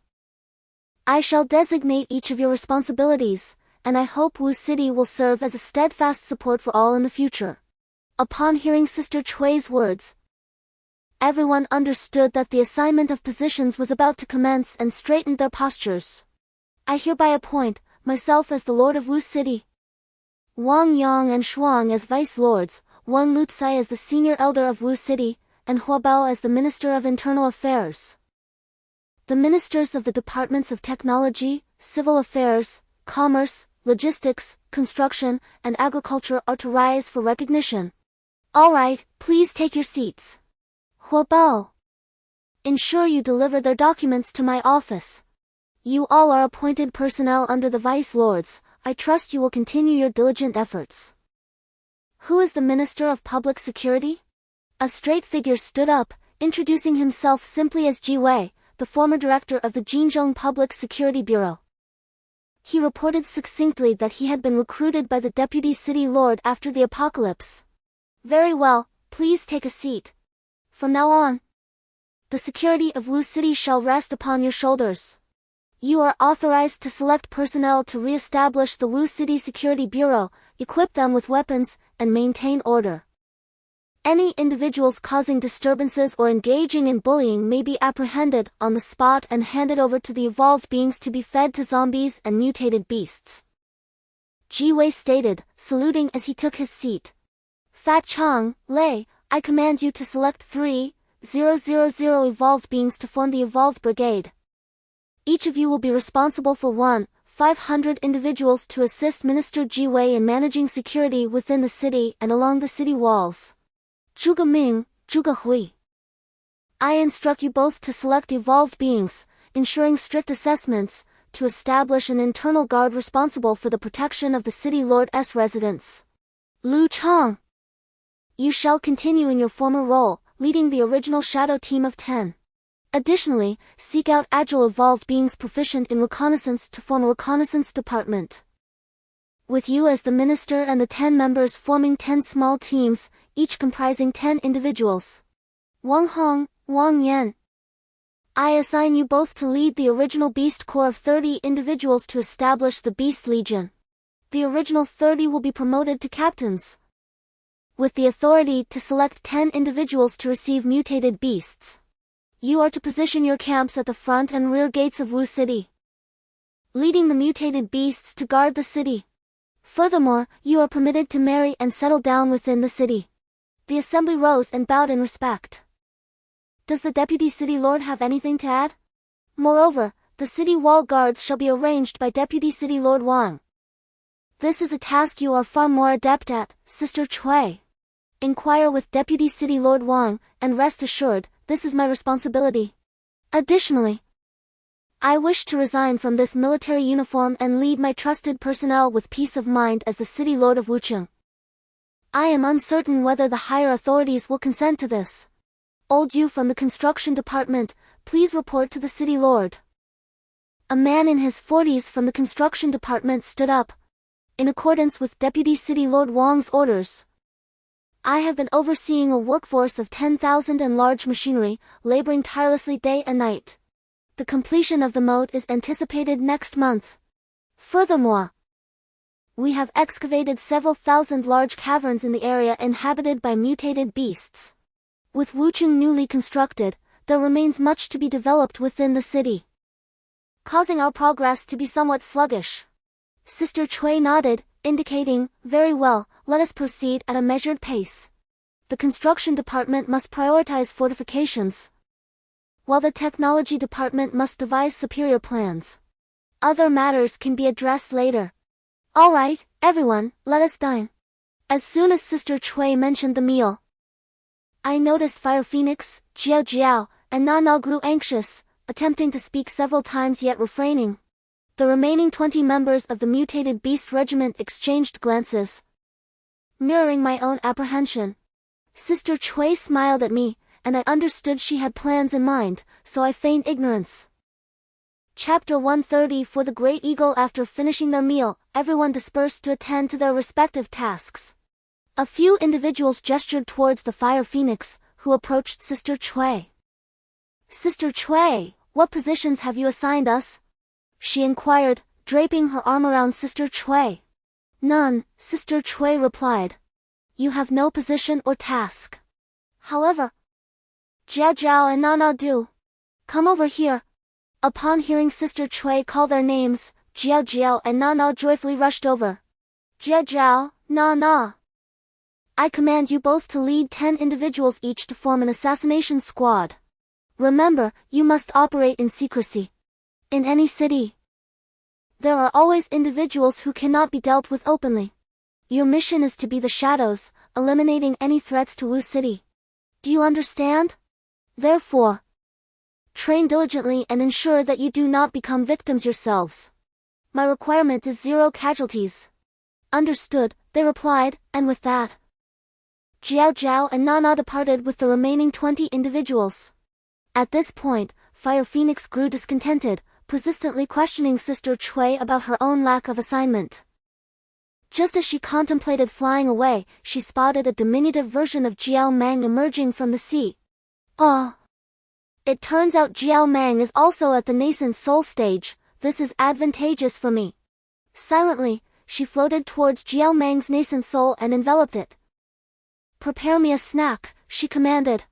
The nascent soul of Jiao Mang struggled in her grasp as she sank her teeth into its neck, drawing it in. In an instant, Jiao Mang's essence surged into her dantian, and to her surprise, the timid demon Den swiftly enveloped and integrated with Jiao Mang's nascent soul. She noticed the nearby nascent soul glaring furiously at the demon Dan, as if to say, just wait. Another hour passed, and I distinctly noticed the demon core beginning to expand, growing until it reached the size of a child's fist before ceasing its growth. Subsequently, it began to emanate a surging demonic energy towards me.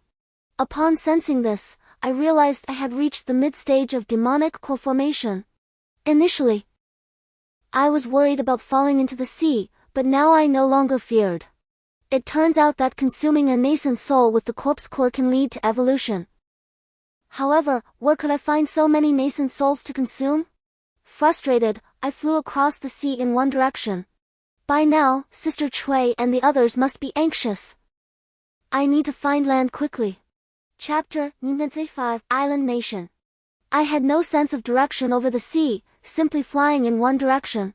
As dusk approached, I finally spotted a piece of land and hurried towards it. Upon landing, I felt an overwhelming sense of comfort. Indeed, land is preferable. I reverted to my zombie form and headed towards the port. In the distance, I heard the howls of zombies, sensing that there must be a human settlement there. I urgently needed to find someone to ask where I could find a radio or satellite phone. Sister Chui and the others must be frantic. Meanwhile, in Wucheng, chaos reigned. Sister Chui paced anxiously in the hall, while Shuang sat on the sofa, visibly angry. There's news! There's news! Deputy City Lord Wang Yang rushed in.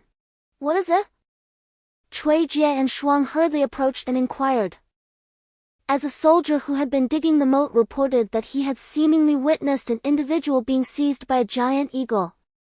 This person was idly loitering outside the city, which had drawn the soldier's attention. Due to the considerable distance from the city, the warning system of the walls had not been triggered, and thus he had not reported this to Deputy City Lord Wang, who was now anxiously speaking. This foolish man. What on earth was he doing outside the city? Shuang exclaimed, stamping her foot as she looked at Cui Jie. What shall we do now? Cui Jie pondered for a considerable time, turning this way and that. Worrying won't help us. Let us not concern ourselves with him for the moment. With his skills, he should manage just fine. After saying this, she turned to Wang and added, Deputy City Lord Wang, please enlist the government's assistance with the Heavenly Eye. Stating that Chief Wu Fei has gone out for personal matters and is now uncontactable. Understood, City Lord. I shall attend to it right away. Wang replied before turning and leaving. As I walked amidst towering buildings, I was struck by the sheer number of zombies on the streets. Where on earth am I? Why are the buildings so tall, and why are there so many zombies? Could this be City SH? I muttered to myself, with this many zombies, there must be a considerable number of zombie kings here. I wonder if there are any level 9 or 10 zombie kings. Regardless, I decided to explore and assess the situation of the city. As I continued to walk, I realized that this city was devoid of survivors at night. It was essentially a realm of chaos and darkness. I felt the presence of dozens of level 7 zombie kings and one level 8 zombie king, surrounded by throngs of zombies. Where exactly am I?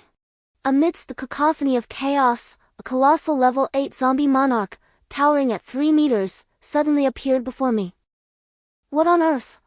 I exclaimed, bewildered. Where am I? Is there a satellite phone I might borrow? As I gestured, the creature continued its incomprehensible babble. Clearly, it did not grasp my words. Surely, I haven't found myself in some distant land, I pondered, a wave of confusion washing over me. In this moment of linguistic disconnect, I reiterated my inquiry, what is this place? I had no intention of encroaching upon its territory, I merely sought to use a telephone. Yet, the creature responded with another torrent of unintelligible sounds, leaving me none the wiser. Resolving to address the matter later, I clenched my fist and, transformed into a zombie, engaged in combat with it. It had been ages since I had last fought, and we exchanged blows in a fierce struggle. As a powerful punch hurtled towards me, I realized I could not evade it in time. Swiftly, I shifted into my demonic form, dissipating into a plume of black smoke. The creature's fist passed harmlessly through, leaving us both momentarily astonished, myself marveling at the versatility of my transformation, while it simply stood in shock. Seizing the opportunity, I reverted back to my zombie form and delivered a powerful kick, sending it crashing into the ground. I then landed atop its head. The level 8 zombie monarch flailed its arms, muttering something that eluded my comprehension. Frustrated, I glanced at the surrounding level 7 zombie monarchs and inquired, Is there anyone among you who understands Chinese? I exclaimed, Sire, I comprehend to some extent, though not proficiently. But I can discern the utterances of that female level 7 zombie empress. Prior to the apocalypse, I was a tour guide and had studied Chinese. I could perceive her trepidation towards me. Excellent, approached and listened to his words. I waved my hand at her, gesturing at his incomprehensible speech. What is your name? All right, Nico. What is he saying? Sire, Okamoto Naiko hastily translated. Lord Eiko Fengchuan states that he submits and implores you to spare his life. I released my foot, and they engaged in another exchange that was beyond my comprehension. Eiko Fengchuan rose to his feet. Sire, Naiko inquired timidly. Lord Eiko Fengchuan asks why you have not consumed him? She stole a glance at me as she finished speaking. I have no appetite. Inform him that if he disobeys, I shall devour him. I feigned a menacing demeanor as I conveyed this to Naiko.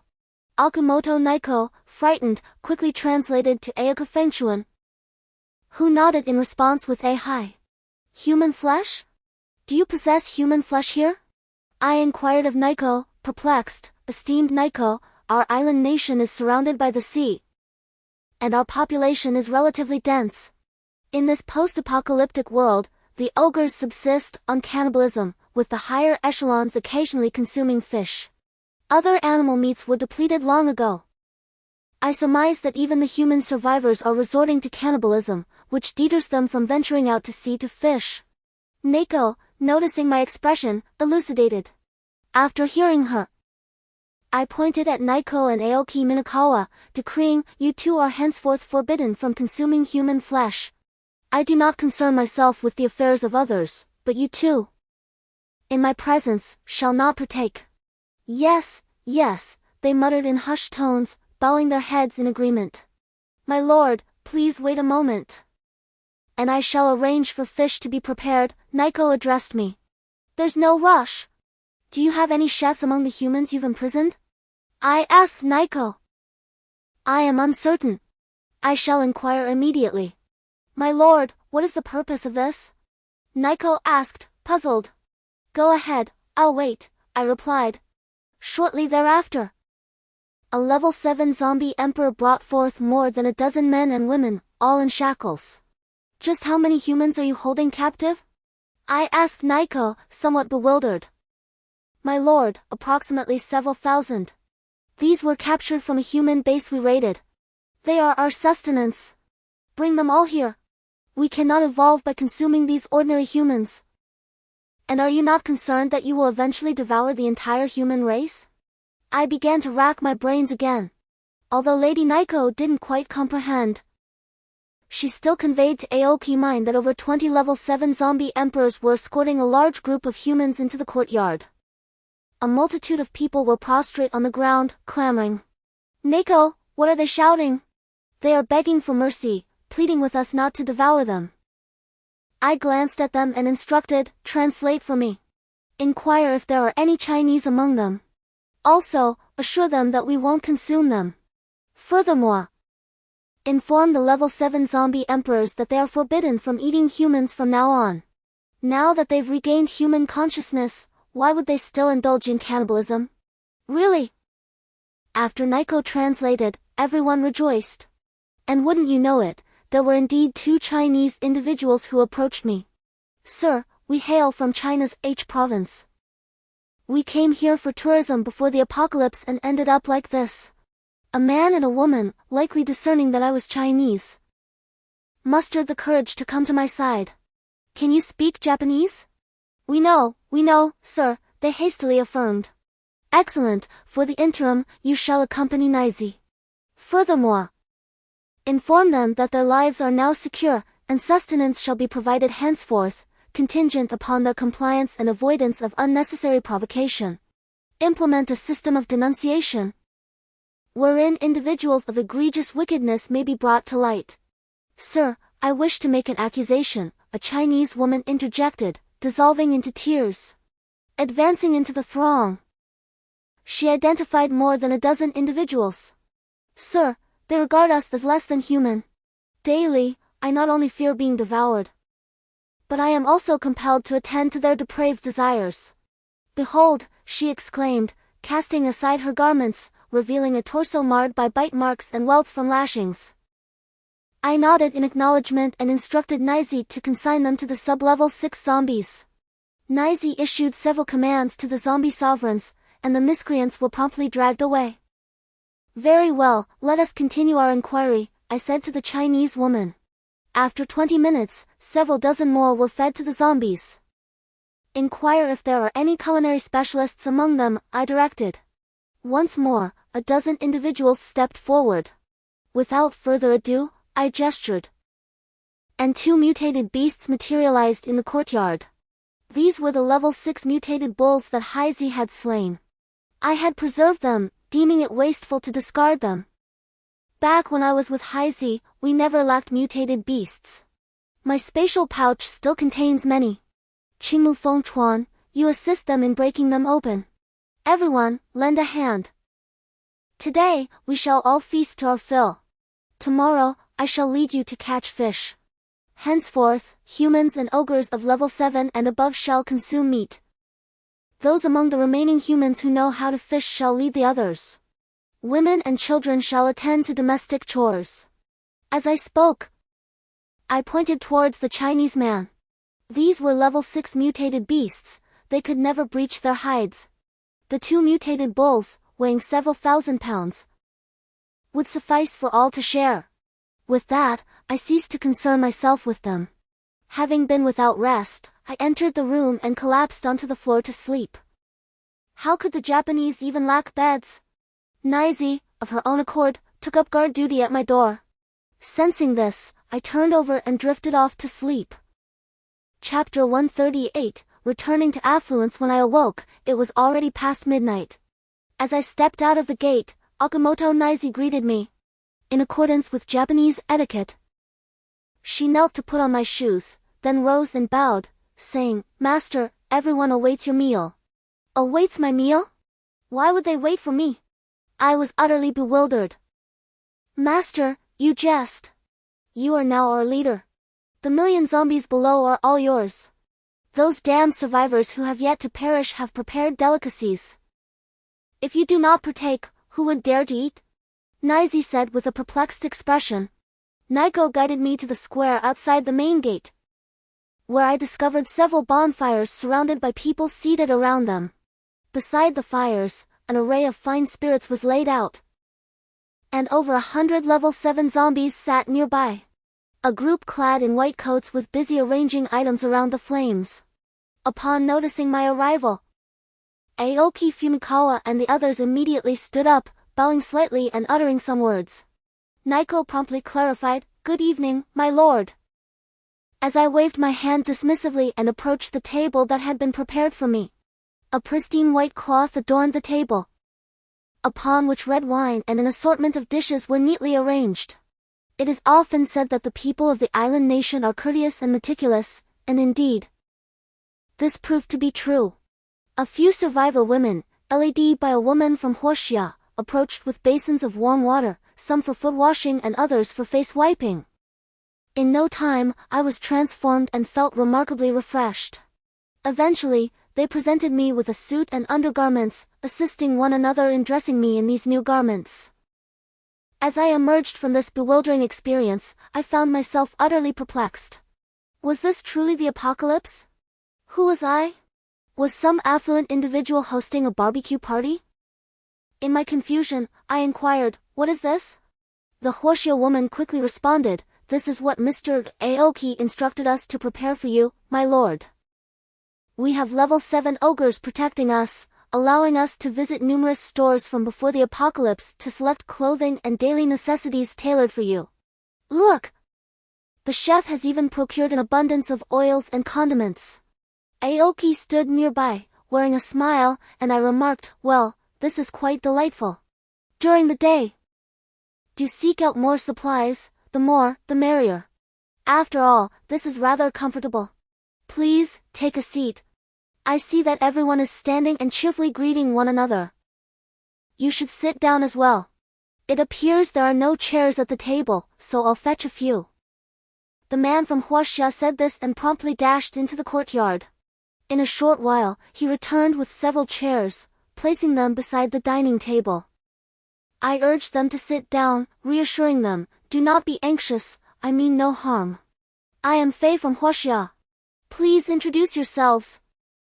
I address both the Horseshoe woman and the Horseshoe man. Esteemed guests, I am Suchin from H province. Esteemed guests, I am Shirley from Essex province. Very well. Let us commence the meal. Shiji, tomorrow, please take a few people to the seaside for fishing. After the meal, could you inquire if anyone knows where to find a satellite phone? I arrived here unexpectedly and need to reassure my family of my safety. Naiko quietly translated my words to Aoki Peakchuan. Aoki Minekawa expounded at length, conveying that such resources were typically exclusive to military entities. He lamented the uncertainty of the army's whereabouts, suggesting that military installations might be the only viable places to seek them. Furthermore, Aoki Minekawa cautioned against fishing, citing the perilous state of the ocean. He attributed this to the pre-apocalyptic era when the island nation discharged significant amounts of wastewater into the sea, resulting in the emergence of colossal, mutated aquatic monsters. He recounted a near-fatal encounter, emphasizing the inherent risks. Aoki Minekawa proposed scavenging urban stores for sustenance, leveraging control over zombies. He also cautioned against the presence of other high-level ghouls in the city, besides himself. Nako's interpretation underscored the fact that zombies held little terror for me now. I was undaunted even by the prospect of facing a level 9 zombie emperor, though a level 10 opponent would pose a considerable challenge. An earlier exchange with Heizi revealed the potency of the virus. Heizi had effortlessly overpowered a Yuanying stage zombie king. The virus's capacity to engender such formidable creatures was truly remarkable. Very well, I understand, I responded, massaging my temples. We shall address this in the morning. I then beckoned everyone to partake in the meal as the cooks presented the mutated beast meat. Nako poured me a glass of foreign liquor, and I invited everyone to commence. The repast was clearly a source of joy for all, given the rarity of mutated beast meat in Japan. Chapter 139 The corpse demon alcohol indeed serves as the finest medium for human interaction.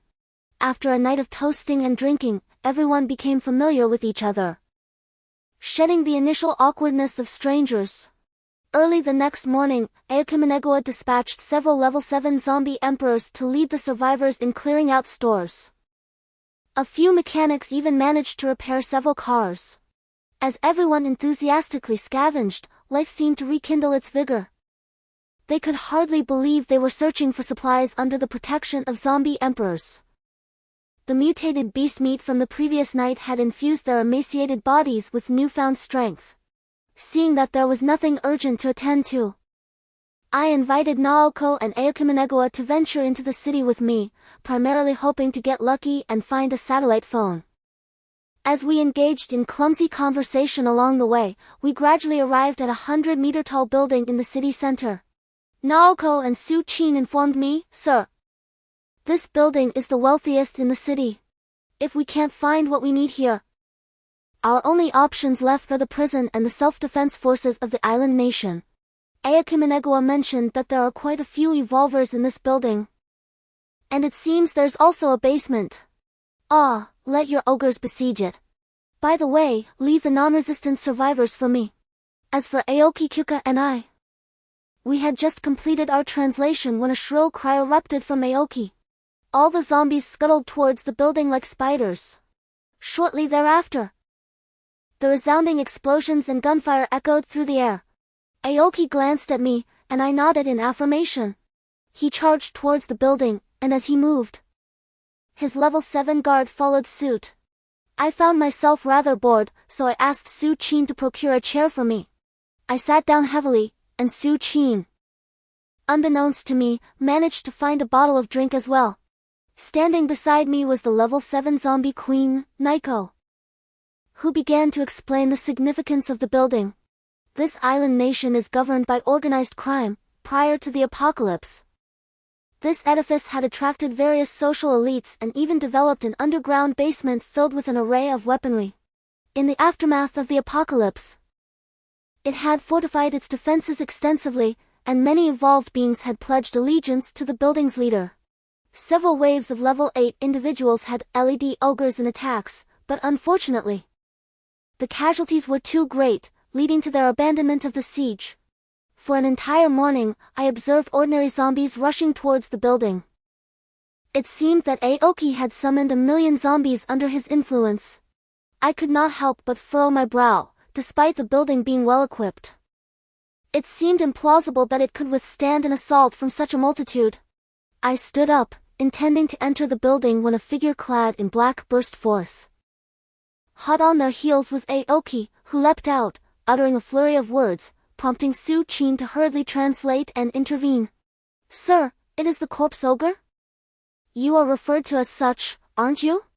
I looked at Su Qin with confusion, but seeing Qingmu Fengchuan in a hurry, I intercepted the black-clad figure with a surge of dark energy.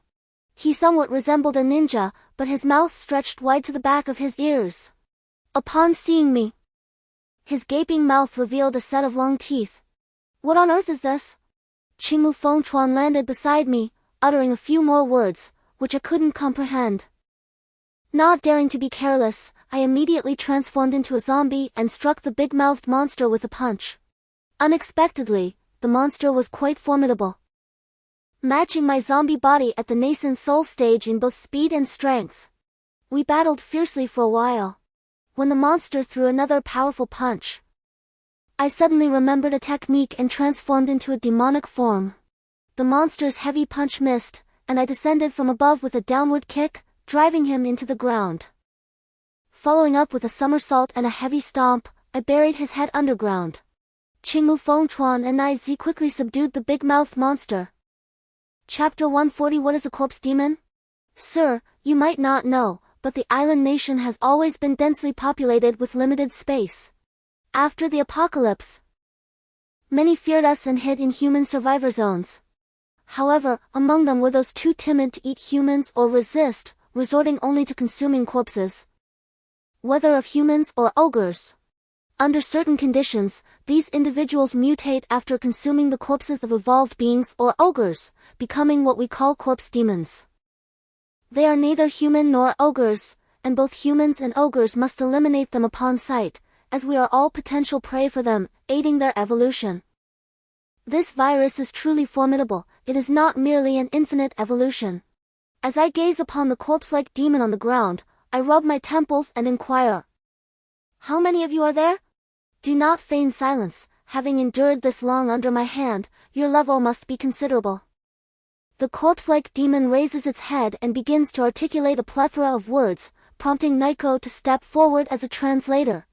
"Do not be so pleased with yourself. I am merely an Earth-level demon lord. Our Heaven-level demon lord will take vengeance for me." Frowning, I realize that such corpse-like demons have evidently proliferated in this island nation.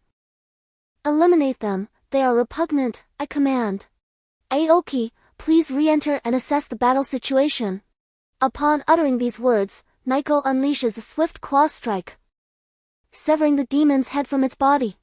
With another decisive kick, she reduces the head to a mere pulp. Having exchanged a few words with Aoki, he nods and rushes back into the building. I cannot help but sigh as I observe Nico's ferocity. It seems that in this apocalyptic world, there is no room for mercy. The cacophony of gunfire within the building finally ceases, and I wave my hand, entering the structure. All survivors have been gathered in the lobby, on the first floor, a considerable number huddled together in panic. Scattered weapons and lifeless bodies indicate that this building once possessed armed forces, which have likely been eradicated. Aoki speaks briefly with Nico. Ascending in the elevator to the 40th floor, we disembark to find the entire level lavishly appointed with a swimming pool, golf facilities, and a wine cellar. A man in his 40s was prostrate on the floor, surrounded by scantily clad women of various nationalities, still indulging in opulent luxury despite the prolonged apocalypse. Upon noticing our arrival, the man hastily crawled toward us, begging for mercy. I frowned and ordered them to be dragged away and fed to the zombies. Nizi waved her hand dismissively, and several zombie sovereigns hauled the individuals away. Approaching the wine cabinet, I retrieved a bottle and tossed it to Aoki, remarking that the place was suitable for a temporary stay. I instructed Su Qin to take stock of personnel and provisions, and tasked Aoki with positioning the zombies around the building to prevent any surprise attacks while we slept. Acknowledging that we couldn't afford to remain idle, I said I would contemplate our next course of action. Nizi and Aoki translated and relayed the orders. Spotting a barbecue grill, I procured some mutated beast meat from my dimensional pouch and began grilling it with Nizi. Soon, the succulent aroma of roasting meat filled the air. I summoned Aoki and the remaining dozen or so zombie sovereigns, and we gathered around the wine rack, sampling various vintages as we dined. My lord, one of them inquired. What shall be our next move? Naiko was savoring her meat when she casually inquired, why don't the adults lead us to reclaim other areas? Since we have some leisure time, I believe with your capabilities, it's quite feasible. The 7th level zombie king mumbled while eating. Naiko translated for me, and I chuckled softly. About to respond when the elevator doors swung open, revealing Suchin accompanied by over 20 individuals. Sakin, come here quickly. You've worked hard, I said, picking up a piece of meat and presenting it to her with the plate. Suchin hurriedly accepted it, expressing her gratitude. Thank you, my lord, as she took a bite. My lord, everything has been settled. This basement is quite expansive. Apart from luxury cars, there are numerous storage rooms filled with enough food to last a year. There's also an arsenal brimming with weapons. I inquired with an elderly resident of the building, who informed me that during the onset of the apocalypse, the building's overseer had procured a substantial amount of food and had even plundered several businesses to amass such reserves. Suchin took another sip of wine and added, among these 20+ individuals, there are several evolved beings, including one with mental evolution. I thought you might find it useful, so I brought him for you. A mental evolver? I exclaimed in astonishment, realizing that such individuals are highly valued by the state. How could one possibly be here? Chapter 142. Contacting the base. Suchin called out. And a youth, around 17 or 18 years old, stepped forward. My lord, you summoned me, he said with a bow. Suchin promptly translated beside me. Would you care to share your story? I was intrigued and chuckled as I tossed him a piece of mutated beast meat. The lad, without hesitation, bowed deeply and sat down to devour the meat heartily. Rising afterward, he approached the liquor cabinet and guzzled down half a bottle of wine with great enthusiasm. Wiping his mouth, he came over to us and said, My lord, please feel free to inquire. Having eaten and drunk my fill, I am ready to meet my end. I merely seek a swift release from you, my lord. Suchin stood beside me, translating his words. I inquired with a smile, I have heard you are a mental evolutionist. Do you share your abilities? He replied, before the apocalypse, I was fond of playing games, particularly captivated by the Transformers series.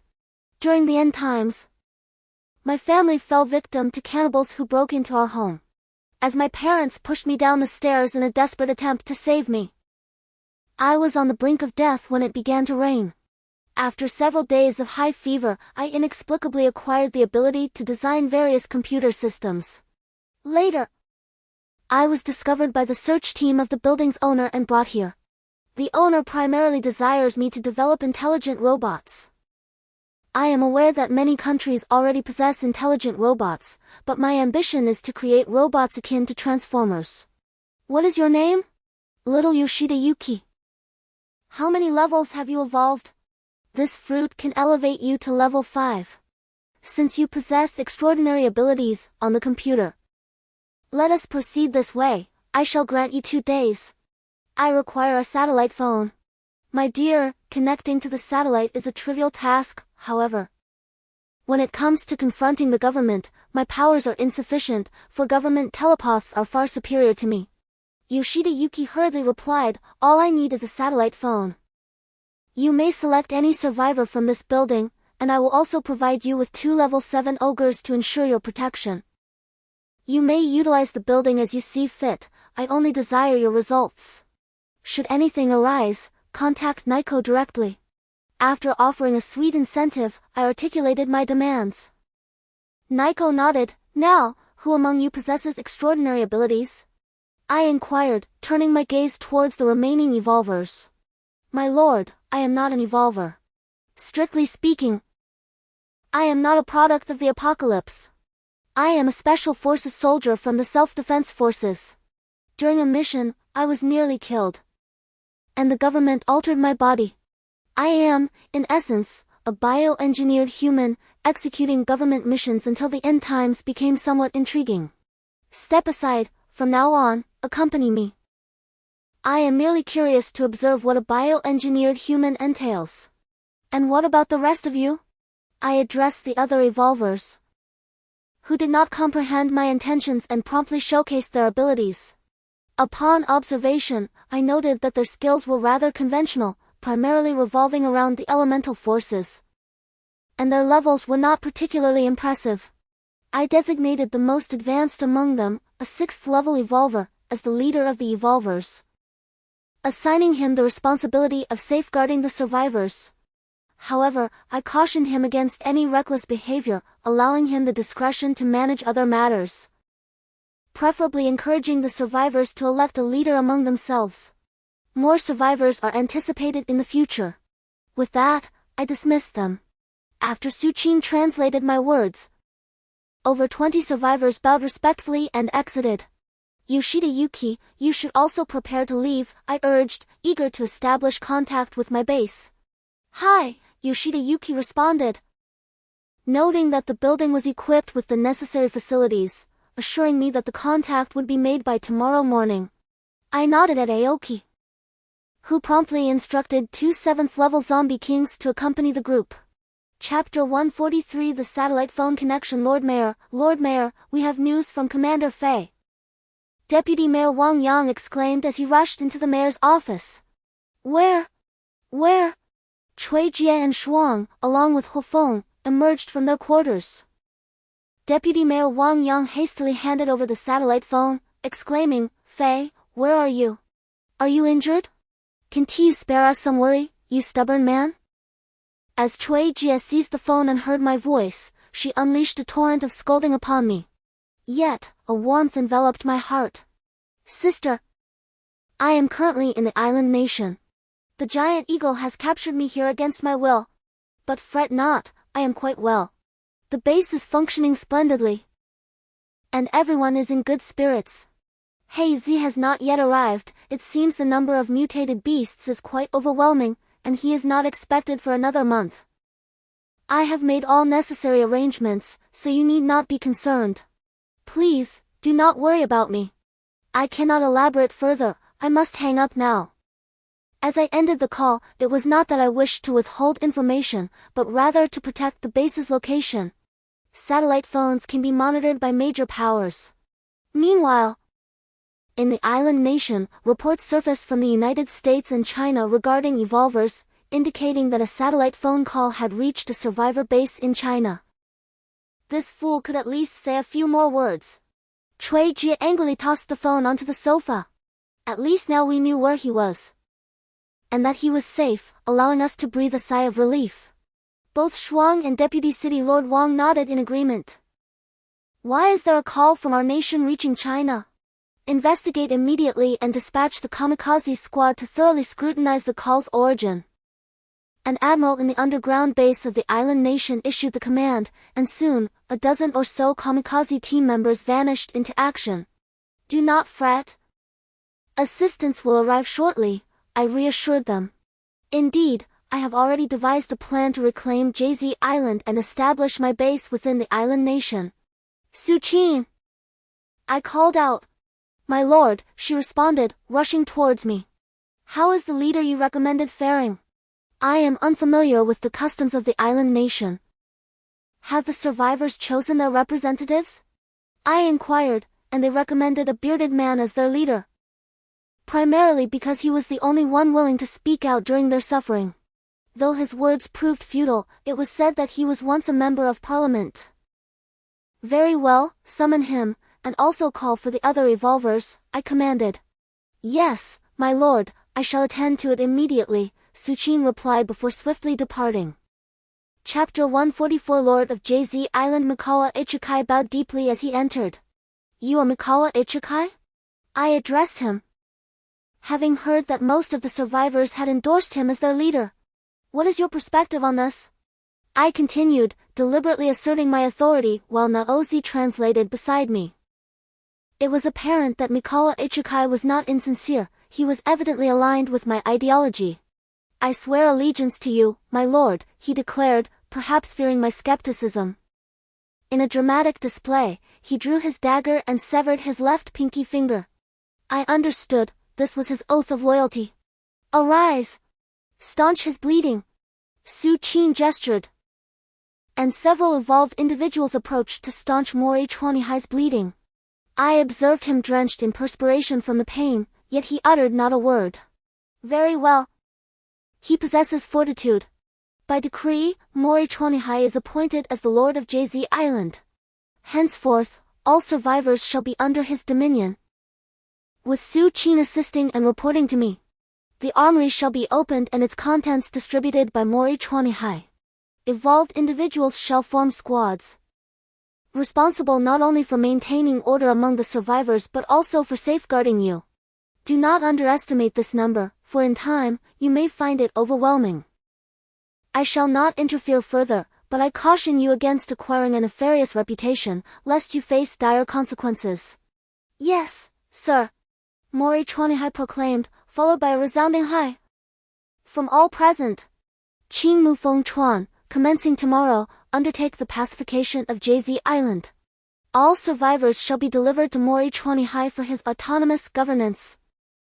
Our sole concern shall be the reclamation of JZ Island, and any who obstruct us shall be slain.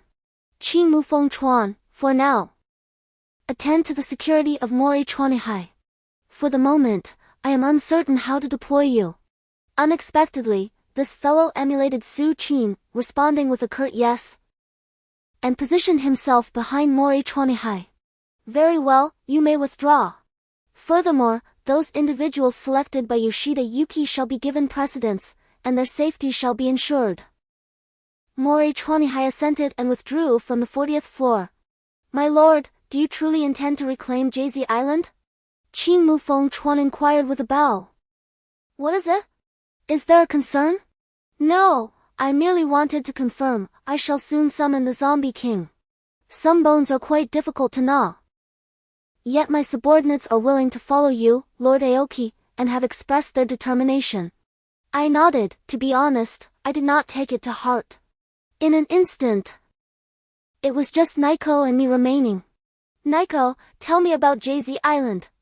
JZ Island is the most remote isle of the archipelago, primarily focused on trade, and is home to a considerable presence of the Border Defense Self-Defense Force. Currently, aside from Lord Aoki, there are 5 Ogre Kings, one of whom is particularly formidable. Last time, Lord Aoki nearly met his demise. Additionally, there is an abundance of mutated aquatic beasts, making the coastal region a no-man's land for both humans and us. The government forces are uncertain if they still exist. On the sea, both aircraft carriers and fighter jets have essentially been annihilated by the ocean's overlords. However, I once heard of a missile base in this vicinity for defense, Naiko explained meticulously. A missile base? That is quite a valuable asset. Not to mention my current state of being in the nascent soul phase, small missiles from aircraft and artillery could still provide some defense. However, I cannot withstand a large missile capable of obliterating an entire city, such is the might of modern technology. Naiko, gather all possible intelligence on the location of the missile base, we shall seize it. Yes, my lord, Naiko replied, stepping outside. Chapter 145 Level 9 Ogre. For a continuous month, I have accompanied Aoki Fengchuan and Naiko in conquering 2 urban areas. JZ Island, neither too large nor too small, has witnessed the demise of 2 level 8 zombie kings at our hands. I rewarded Aoki Fengchuan and Akiyama Naiko with 1 each, and the slain level 7 zombie kings were distributed among the other level 7 zombie kings under Aoki's command. Morikawa Ichiha has performed admirably, consistently gathering resources behind us, while the survivors in our enclave have begun to coalesce into a more substantial community. With the increase in level 7 zombie kings and evolved beings, we have finally established our own base. Morikawa Ichiha reported, let us rename it to Survivor Island. If we broadcast our message via the radio, we will undoubtedly attract a significant influx of survivors. I did not decline his suggestion. I merely cautioned him to ensure that the survivors would not fall victim to malevolent individuals. On that day, as Morikawa Ichiha was updating me on the survivors' status, he said, "Leader, behold, this is the map of JZ Island. Currently, we occupy many locations. I have initiated land development. Before the apocalypse, JZ Island was renowned for its fertile agricultural land, with a population exceeding 10 to nearly 20 million. After the cataclysm, most have transformed into ogres. Presently, we boast a population of approximately 2 million survivors, though our food supply is insufficient. We barely have enough provisions for half a year. It seems wasteful to let so many go unused. Aside from Yoshida Yuki, who has selected a few individuals, there are constant disturbances each day. I seek your guidance. Esteemed leader, could we establish a survivor base? This would ensure better communication with Huoxia and provide more effective management of the survivors." Naiko, as my timely translator, was present. I told him, regarding the survivors, "I shall not intervene, you are fully responsible for their welfare. After all, I am merely a transient in this island nation. Just do not compel me to resort to violence against you." I remained seated, on the sofa, my gaze unyieldingly fixed ahead. "Yes, my lord, I comprehend. I am merely your humble steward, and it is through your nurturing that I, Morikawa Kazumi, exist," he said, wiping the sweat from his brow and bowing deeply in explanation. "As long as you remain sensible, I shall ensure your safety." Just as I finished speaking, a tremor shook the ground violently. "Do not be alarmed, my lord. Such is the nature of the world before the apocalypse. Earthquakes have become rather frequent post-catastrophe." Realizing it was merely an earthquake, I nodded. "Find someone skilled in fishing. Tomorrow we shall reclaim CQ City, and we shall see if they can catch fish." "Indeed, I shall make the necessary arrangements at once," Morikawa Kazumi replied, bowing as he exited. "My lord, CQ City is situated right by the sea. It was a bustling trade hub in days gone by," Naoko remarked beside me. The following day, Aoki Minakawa and Akamoto Naoko, accompanied by a horde of zombies, journeyed with me towards CQ City. Aside from leaving a few zombie kings and some elite zombies behind to guard, I took the rest with me. I needed Morikawa Kazumi to establish a survivor base. After a day of travel, I found myself reminiscing about Little Black, wishing he were here. He could have soared effortlessly to our destination. Suddenly, a wave of psychic energy surged towards me, causing me to stagger momentarily. Aoki Minakawa and Akamoto Naoko, along with the zombie horde, collapsed within the vehicle. In an instant, I was propelled out of the car, and there, not far in the sky, hovered a figure of diminutive stature, chattering incessantly in a stream of garbled words. Chapter 146 Battle against a level 9 ogre. My attempt to control it with a zombie emperor's mental command proved futile. It seems I was dealing with a high-level zombie emperor. Transforming into a Jiangshi, I charged towards the looming shadow with crimson hair, fearing that any delay would jeopardize Aoki Fengchuan and the others. "Heavens!"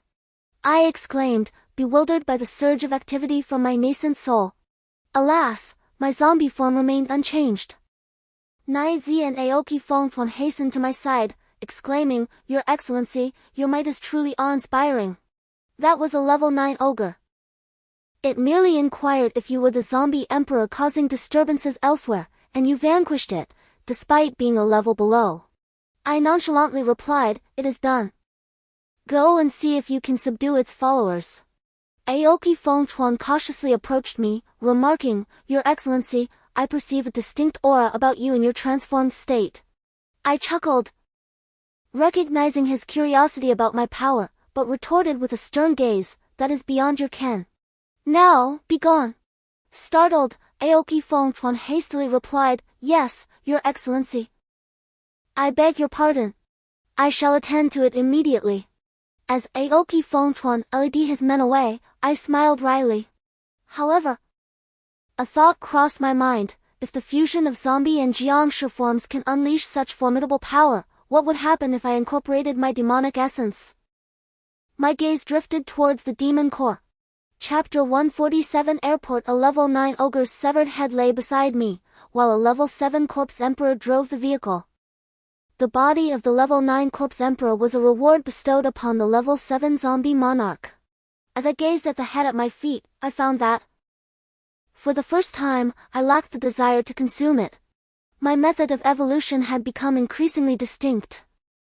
Such a powerful corpse emperor was merely a trivial matter to me. I couldn't help but glance at Nico. She caught my gaze and asked, "My lord, what is it?" "It is nothing. You may consume this level 9 ogre. I see you have been stuck at level 7 for quite some time. I wonder if consuming it will allow you to evolve to level 8. If not, I shall devise another plan for you," I replied to Nico. "My lord, is it true? Are you giving it to me?"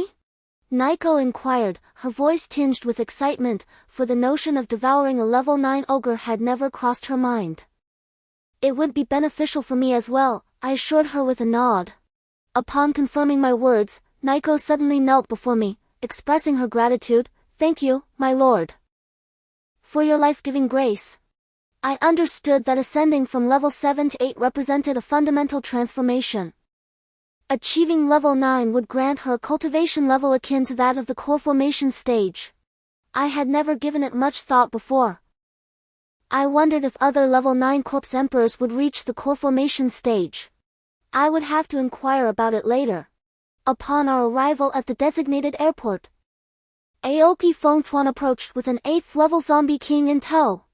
"This is our esteemed master, you should pay your respects immediately."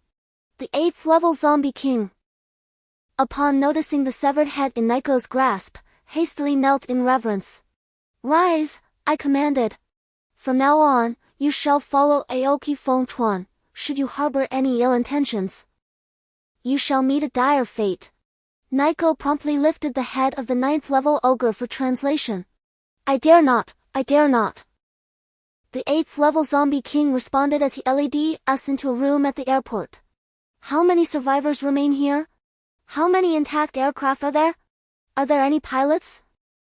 I inquired of the 8th level ogre as I settled down. "So, there are no pilots left?" "I am a pilot," he replied. "But it is advisable that the master refrain from flying.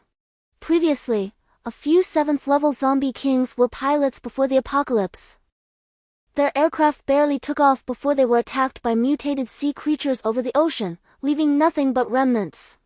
Upon hearing this, I fell into deep contemplation. It appears the ocean has become a veritable no-man's land for humanity. Even if I were a giant eagle with swift flying speed, they would still capture me before I could arrive here. Chapter 148 The Peculiar Rainfall. Aoki Fengchuan, you too should venture into the city and gather the other zombies. Also, please find me another translator. Nico is on the brink of evolution. Aoki Fengchuan, you mentioned that this JZ island is not particularly large. And although the population is somewhat dense, it is not excessive. Why, then, are there so many 8th level zombie kings? How did you achieve your evolution? In Huoxia, despite the movement of millions of zombies, the emergence of so many beyond level 7 zombie monarchs has left me perplexed. It is exceedingly difficult to transcend to a level 7 zombie monarch in Huoxia. Why, then, do we witness such an abundance in the island nation?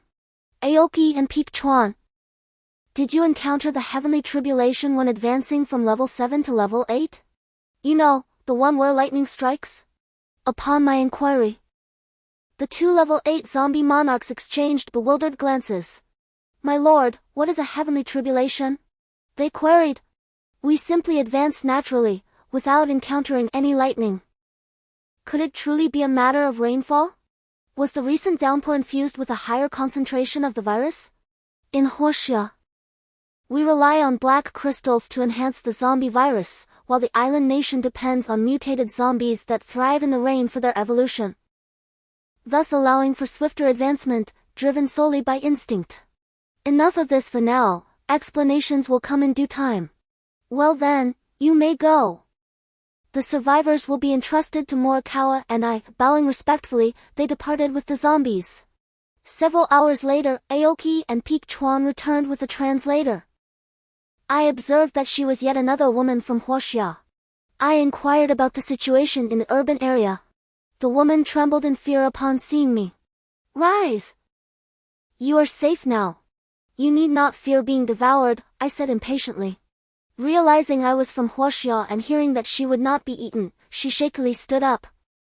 "And my lord, the cannibal lord has already conquered the survivor base in the city, and a human from the island nation is organizing the survivors." "Very well. You shall serve as my translator for the time being. Naiko, you may proceed with your evolution." Naiko joyfully agreed and hurried to a room. I could tell she had been eagerly anticipating this moment, as she could scarcely wait a minute longer with me present. "Qingmu, you go ahead with your tasks. I shall return tomorrow. You may arrange matters as you see fit." I turned to glance at the woman. "Translate this, why are you in a daze?" It appeared that she had yet to acclimate. Upon my call, she hurriedly translated for Qingmu Fengchuan, who acknowledged and departed. I summoned a level 7 zombie monarch and, accompanied by the survivor woman, we boarded a vehicle, instructing the zombie monarch to drive as we meandered aimlessly around the airport. I could not resist the urge to gaze at the aircraft. Chapter 149 Kamikaze Squad. Let me find you some clothes at the airport mall. The woman stared at the mutated beast meat in her hands. "Go ahead and eat, it is not human flesh." I asked the driver to translate. "Do you know where the mall is?" Bored, I started to wander when a shadow flitted past me. I perked up my ears. "Sir, what is the matter?" I called out. "Must I invite you to come forth?" The survivor woman quickly translated aloud. To my surprise, more than 10 masked warriors appeared in succession from behind the mall's wall on the second floor. We had been encircled without our knowledge. They swiftly jumped in front of me, and one of the leaders began to speak fervently. "Sir, he inquires about your true identity. Was it you who made the satellite call a few days ago?" "Ah, it seems they are government personnel." "Inquire what they are," I urged. "Are you affiliated with the government?" I inquired of the woman, who then translated my words. In response, a voice from the opposite side bellowed, "Bakayaro!" With a swift gesture, several figures clad in black materialized beside me, brandishing their blades. I chuckled, shifting into my undead form, a form impervious to even the most devastating artillery. Mere blades were of no consequence. With a series of resounding thuds, I endured a barrage of strikes, yet remained unscathed. It was my turn. Channeling my inner energy, I unleashed a flurry of blows, eliciting cries of agony as the black-clad figures collapsed to the ground. I cast a scornful gaze upon their leader, sneering. "You dare attempt to harm me with your paltry cultivation? You are no match for a single strike." Suddenly, the leader vanished from sight. I extended my senses, yet failed to detect his presence. A fleeting shadow passed overhead, and I felt a sharp pain as a blade pierced my scalp. "A ninja?" I mused. "I am familiar with their tactics." As another blade lunged toward my eye, I seized it with unwavering grip. With my other hand, I grasped the would-be assailant's form, slamming him violently against the ground. A torrent of blood erupted from his lips as I evaded his body. He seized the opportunity to retreat behind his remaining comrades.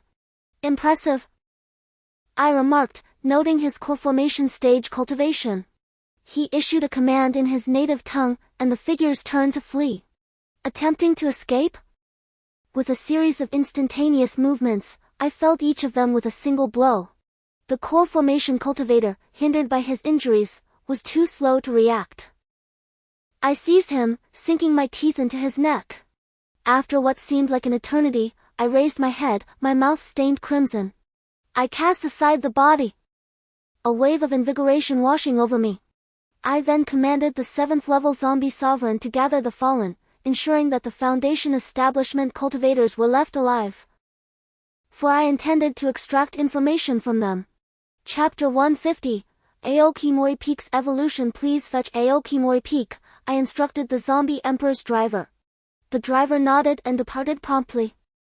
My gaze shifted to the figure sprawled on the ground clad in black. This island nation is quite remarkable. It casually deploys a squad of cultivators, each at least at the foundation establishment stage, with the leader being at the core formation stage. Is it possible that there exists a plethora of cultivators in this land? Upon reflection, the idea is rather terrifying. While humans and beasts require centuries, if not millennia, of cultivation to attain such realms, zombies merely consume to reach these levels. If that isn't chilling, then what is? After more than 2 hours, Aokimori Peak finally arrived. Upon entering the hall, he immediately noticed the black-clad figures. Shinkei's squad, my lord. Are you unharmed? He inquired. Do you recognize them? I replied, somewhat astonished.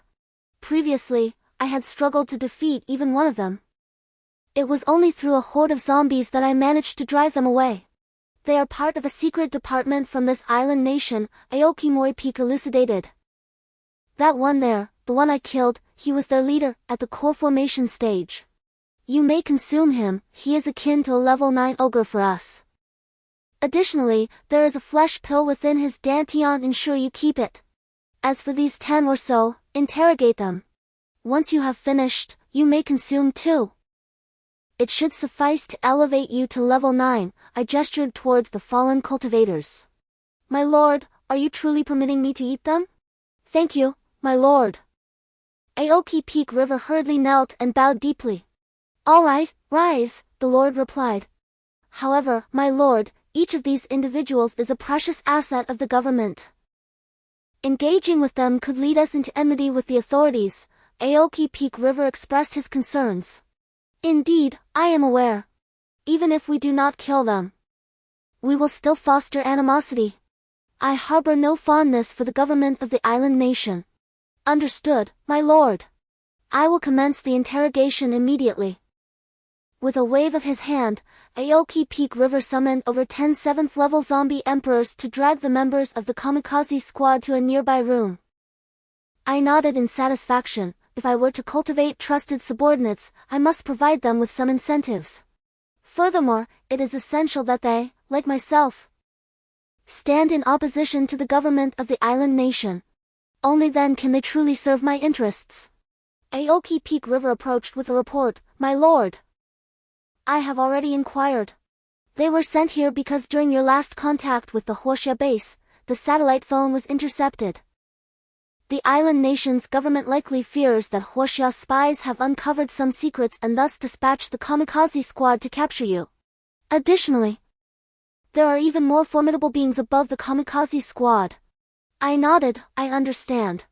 You may proceed with your evolution and bring forth 2 foundation establishment stage individuals. With another wave of Chapter 151, Nizi attained level 8, Ayaka Fengchuan advanced to level 9 amidst the monotonous interlude. Morikawa Kazumi presented a report on the status of the survivors. While resources were generally sufficient, the abrupt onset of the cataclysm had rendered many marine provisions, once a staple of the island nation's diet, unfit for consumption, thus precipitating a vexing food crisis. Furthermore, the level 8 man-eating ogre from CQ City conveyed that he had successfully subjugated all ogres within the urban expanse and escorted them to the airfield, where they were placed under the surveillance of a level 7 corpse emperor. He then sought guidance regarding subsequent directives.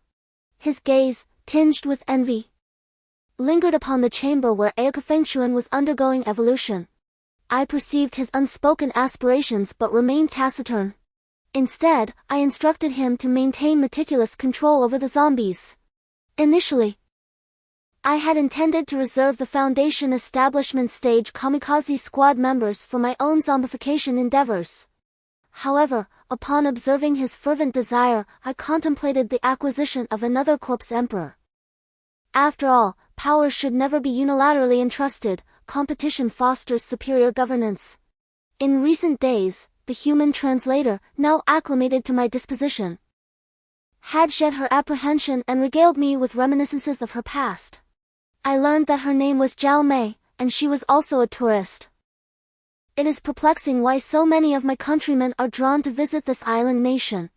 Zhao Mei had been acting rather eccentrically these past days, incessantly imploring me to accompany her on shopping sprees to the supermarket. Emulating her parlance, she exclaimed that she had never experienced such unbridled joy. With every item at her disposal, each time I would clutch my head, feeling as though I had encountered a peculiar anomaly. With a wild cry, Naiko burst forth, my lord, I have succeeded. I am now level 8. Upon saying this, she knelt beside me. Thank you, my lord. Rise. It is merely level 8. Why are you so elated? Soon, Aoki Peak will reach level 9, I remarked. Nani? Naiko exclaimed in surprise. I chuckled and gestured towards another room where the detained kamikaze squad was located. Naiko gaped in astonishment. All right, do your best for me. And I promise you all will advance to level 10, I reassured her. Thank you, my lord. Naiko transformed her worry into joy and rushed off to flaunt her achievement among a throng of level 7 zombie kings. Before long, she was whisked away by Zhao Mei for a shopping spree, leaving me astounded, my mouth agape. Women are truly incomprehensible creatures. In the underground base of the island nation, Aoki Peak finally emerged, not disappointing me. He had indeed evolved into a level 9 ogre. When he handed me a meat pill, I inquired whether he possessed such a thing within him. To my surprise, Aoki Peak shook his head. Is it possible that zombies in the pill formation stage do not have pills? Achieving pill formation purely through physical prowess is remarkable. Moreover, neither Aoki Peak nor Naiko exhibited the thunderous cleansing that typically accompanies evolution.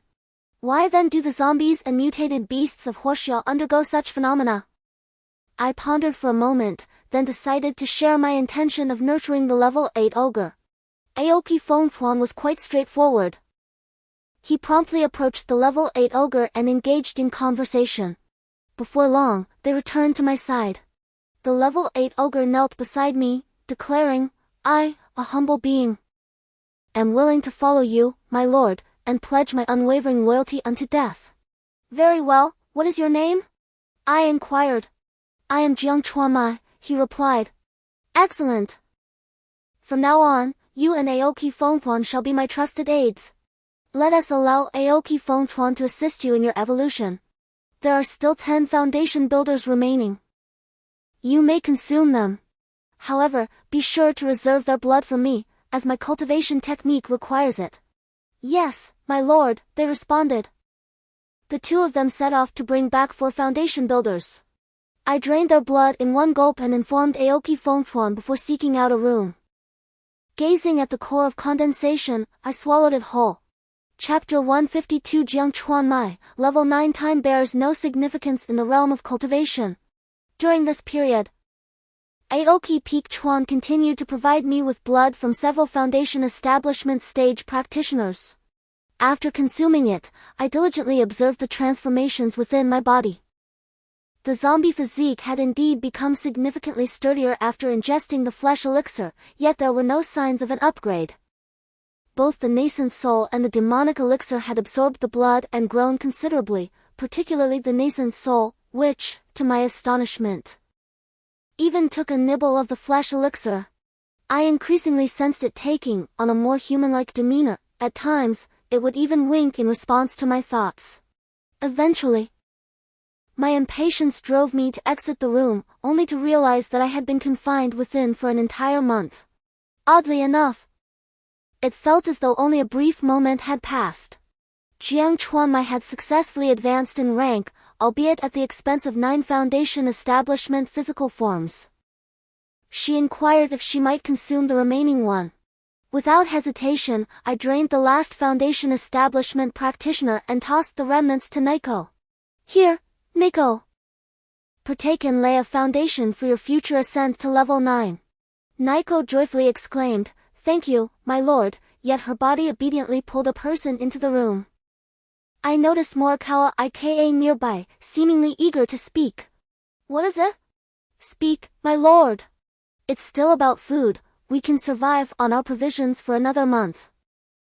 In 3 months, we will be able to harvest the crops grown from the ogre corpses, so we still lack 2 months' worth of sustenance," reported Senchuan Kazumi with a furrowed brow. If only Sister Chui were here, none of this would pose a problem. At last, Neko emerged, and I summoned a few of them. We boarded the off-road vehicle and drove towards the survivors' base. In the distance, I noticed that half of the perimeter wall had already been erected beside the tall buildings of the city. At the entrance, Senchuan Kazumi and Su Qin spotted our approach and hurriedly descended the wall, accompanied by a group of evolved ones to greet us. "Greetings, my lord," they all bowed in unison. I raised my hand and said, "All right, go fetch some skilled fishermen. Bring the evolved ones with us to the seaside." I did not alight from the vehicle but instructed, "By the way, have you established a technical department?" Chapter 153 Fishing Post-Apocalypse. Fishing has become nearly non-existent. A single net cast into the sea yields hundreds of pounds of fish. Observing the fishermen's exuberance in the shallow waters, I felt a sense of connection. Occasionally, a mutated fish would attack a fisherman, yet the evolved ones would swiftly retaliate, bringing the creature to the surface. As time passed, the level of the evolved ones continued to rise. Reflecting on recent events, I pondered the origins of the evolved ones. Was it also the first rainfall after the apocalypse? Why are the evolutionists of Huoxia so different? I stood at the bow of the boat, lost in thought, watching Morikawa Ichi directing the crew through a walkie-talkie, orchestrating the transportation of the captured fish using military trucks. The deep water area had long been set with large nets, and we were all preoccupied with our own concerns. Morikawa Ichi, perceptive as ever, brought me a chair and poured me a glass of red wine, making me feel as though I were on a leisurely vacation. Aoki Takamaru, Jiang Chuanmai, Naiko, Suchin, and Jiaomei were all keeping me company, engaged in light conversation, while only Morikawa Ichi remained focused on his commands, tirelessly managing the operations. Human beings were still less complicated than zombies. Suddenly, a volley of gunfire erupted. Several large fish leaped from the depths, attempting to assault the humans, only to be swiftly dispatched by the evolutionists. I watched as the fish's blood stained the ocean. Knowing that blood bait was indeed the most effective lure for fishing before the end times, I wondered if this was a prudent course of action. I noticed Morikawa Ichi directing something else, as many ordinary survivors were being transported by larger trucks, joining the ranks of those engaged in fishing and transporting. Morikawa Ichi approached, downing a glass of wine in one gulp. I gestured for him to take a seat, and Suchin kindly brought him a chair. "Mori-kun, how is everything progressing? Is it going smoothly?" "Sir, everything is currently proceeding without a hitch. Occasionally, there are aggressive fish, but the evolutionists have managed them effectively. Our evolutionists are well treated and sufficiently numerous. The captain you mentioned last time seems quite capable. He was involved in management matters before the apocalypse." "Oh, summon him over." "And how is that bioengineered individual I mentioned to you?" Hastening to address the situation via the radio, Morikawa Ikumi urgently issued a series of commands. "Crystal clear," he affirmed. "He's been by my side constantly, save for meal times, shadowing my every move." With a subtle gesture, he indicated the subject in question. My gaze followed his direction, where I beheld the bioengineered being. Adorning his left shoulder was a formidable greatsword, nearly as tall as a man, while his right shoulder bore a weapon of unfamiliar design, its ammunition hinting at considerable destructive force. As our eyes met, I offered a casual wave, prompting his approach. "How fares life's adjustment?" I inquired. "I am uncertain," he responded. "My memories are fragmented, only recalling my past as a dying soldier. Attempts to delve further triggered debilitating headaches. Fortunately, the presence of numerous translators proved advantageous, with Naiko rendering his words into a comprehensible form. Meanwhile, Su Qin diligently translated the utterances of others, facilitating seamless communication on my part. Nodding in acknowledgement, I gestured to Zhao Mei, requesting an additional chair for our augmented guest. Accompanying the seating arrangement, I casually tossed him a bottle of spirits. Subsequently, the leader of the evolved soldiers approached, bowing deeply in deference. "Esteemed sir, you summoned me?" the evolved leader inquired. "Word has reached me of your commendable performance," I remarked. "State your name, abilities, and evolutionary tier." "Reporting, sir. I am Kawamura Chisato, a 6th-tier evolutionist, possessing the ability of hydrokinesis." "Hydrokinesis, you say?" My curiosity piqued, I exclaimed. "Demonstrate your prowess. In this vast ocean, the ability to command water is indeed remarkable." With a respectful bow, Kawamura Chisato proceeded to the water's edge. Raising his hand, he summoned a surge of water from the depths, manipulating it with effortless precision.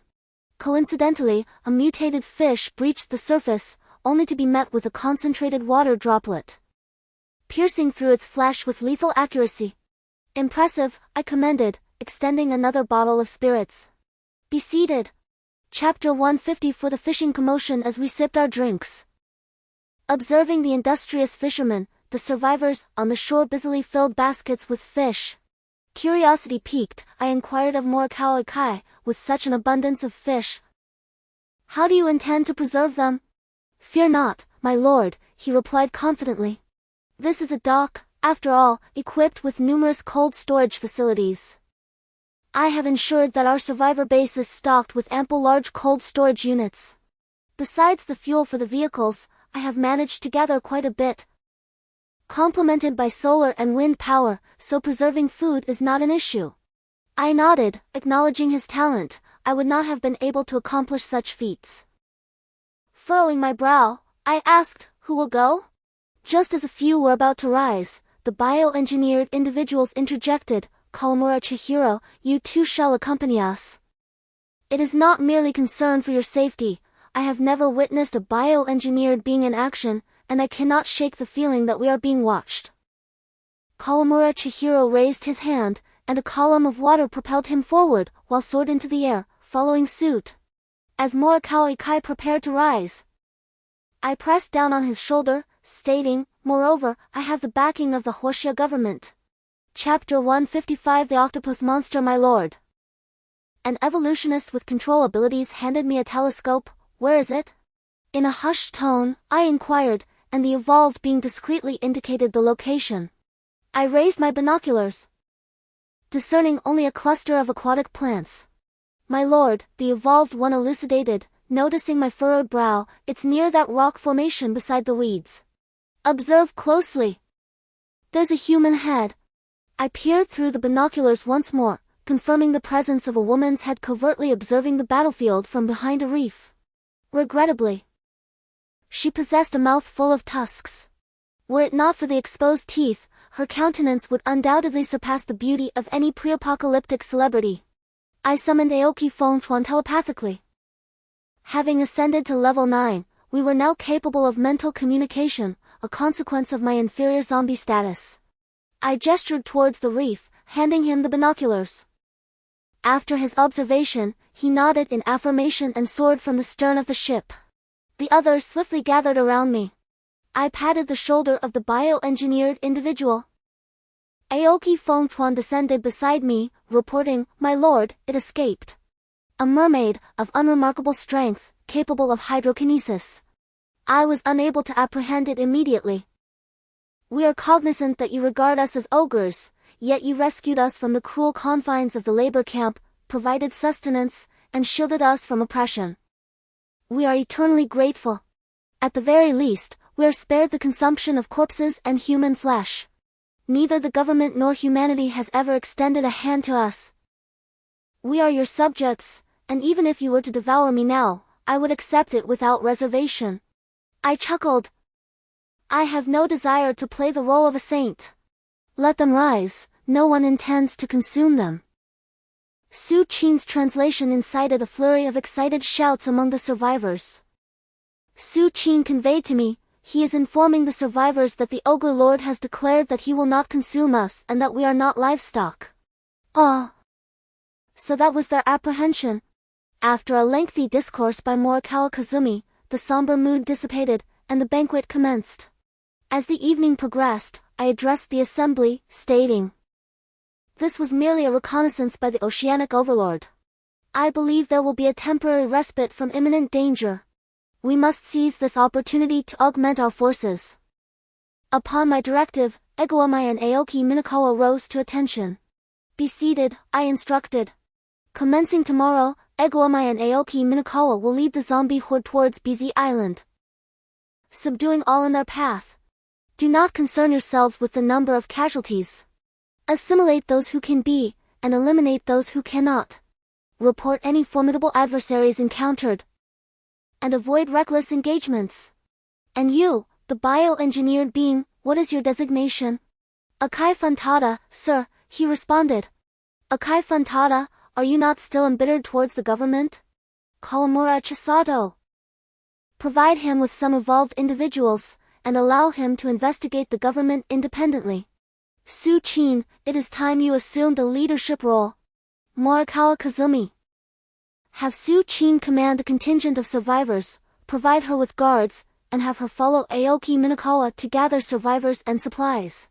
You will oversee the allocation of resources.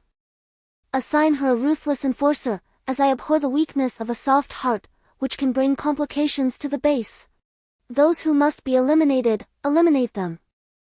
Naiko will remain with me, and promptly report any developments. Morikawa Kazumi, you will also lead a team to procure additional provisions, as you will eventually be responsible for accommodating all the survivors of the island nation. Do not disappoint me." A chorus of assenting voices echoed, "Yes, sir." "And where is Yoshida?" I recall the cerebral evolutionist, the esteemed one, who remains on JZ Island, presumably occupied with some endeavor related to Morikawa Ikai's report. "Let us not concern ourselves with him. Whatever he desires that we possess, we shall provide." "Have any talents emerged among the survivors recently?" And also, I need him to construct a satellite phone for me, as I wish to maintain communication with Huoxia. This is the code." "Indeed, esteemed one. There have been numerous professors among the survivors lately, and I have prepared various laboratories for them, however, none have stood out significantly. By the way, there are 2 nuclear experts who were unable to evacuate before the apocalypse. Would you require their services? I sense they may prove useful in the future. I will arrange for their accommodation." "Very well, please ensure they are settled, they should indeed be of assistance. Everyone has worked diligently today. Let them enjoy a hearty meal and rest early," I praised. The following day, I awoke to find Naiko, Zhao Mei, and 2 level 7 female zombie queens waiting beside my bed, startling me. "What are your intentions?" I jested, asserting my purity. "Esteemed one, it is time to rise." "We have been awaiting you for quite some time," Naiko said, pulling me up and leading me to the bathing area. The women, with their combined efforts, gave me a thorough cleansing after days without a bath, brushing my teeth and scrubbing my back. They then dressed me in a pristine suit, making me resemble a groom. To be honest, I am not particularly fond of wearing suits, they feel uncomfortable. Everyone has gone about their tasks, allowing us to care for you. For who else could fulfill the role of our leader? Zhao Mei explained. Well then, may I request to wear something more casual? The suit I wore made me feel as though I were on the verge of matrimony. After much insistence on my part, several women finally relented and changed my attire. Only then did we step out of the bedroom. As I progressed through the chapters of the Ocean Tree, I found myself increasingly aware of a peculiar madness creeping into my psyche. My violent thoughts surged to new heights, and I wondered if the malevolent energy was consuming me. Since the last time I fused with the primordial infant and the zombie body, I attempted the fusion once more, yet the primordial infant remained unchanged. I even endeavored to incorporate the demon core into this amalgamation, but to no avail. News of Jiang Chuanmai and Aoki Funchuan's recovery efforts arrived intermittently, relayed by Naiko.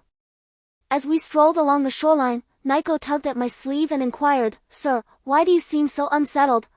"It's nothing. I am merely lost in thought." "How goes it with Jiang Chuanmai and Aoki Fengchuan?" "They just reported that a level 9 zombie emperor emerged in FG City, but they manage to vanquish it, sustaining only minor injuries.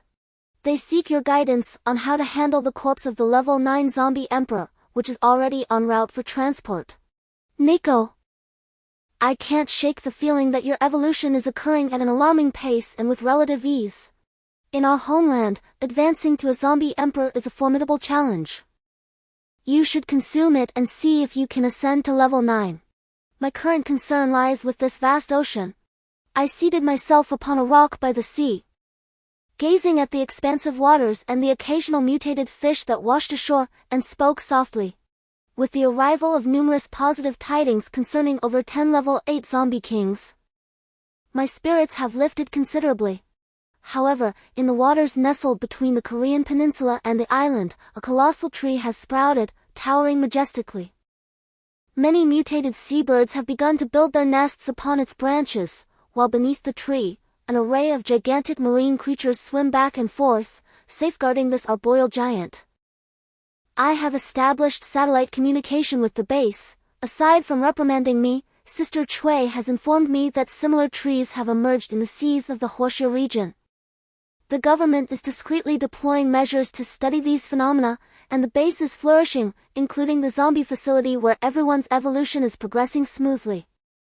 My elder brother has ventured out and returned with numerous zombies. Under the guidance of his master, Wang Zhonghao, along with the provision of Beijing, is swiftly approaching the Yuaning stage. Daoist Wang Lukai is diligently honing his swordsmanship. As I exit my room, I no longer fear exposure. The changes in the ocean signify a common adversary for zombies, mutated beasts, and humanity alike. At this juncture, no one is concerned about one another. Chapter 158 Combat Robots. The essence of death and blood serves as the cultivation energy for zombies. The more corpses present, the more conducive the environment becomes for zombies to advance to the Great Ascension stage. The malice and blood are also essential for the evolution of demonic entities. The greater the resentment in the world, the more favorable it is for demonic cultivators. The zombie form relies on flesh and viruses for evolution, with the potential for infinite advancement as the viruses within evolve and are supplemented by flesh. The evolution of zombies in Huoxia is contingent upon the accumulation of viruses. Otherwise, the abundance of prey or kin, or the presence of mutated beasts, is necessary. In contrast, the island has experienced a rapid innate evolution due to a rainfall. What, then, of the ocean? At present, the ocean has undeniably given rise to wise leaders. The ocean itself is the most formidable realm. Countless scientists have grappled with its mysteries. Yet they remain elusive, especially as Nico has evolved to level 9 over the past 6 months. Together with Jiang Chuanmai and Aoki Minakawa, the trio of level 9 zombie monarchs has completely reclaimed the small island.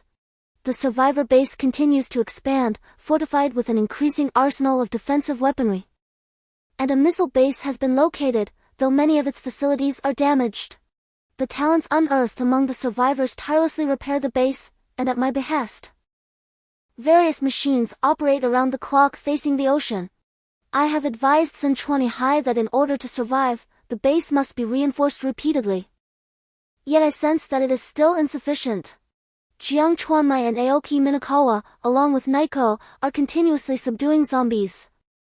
And the air outside the base is filled with their ominous growls. Within the base, every weapon that can be found has been hoisted onto the walls, and all capable personnel are diligently training for battle. A piece of good news arrives. Yoshida Yuki from the technology department has made advancements with the combat robots.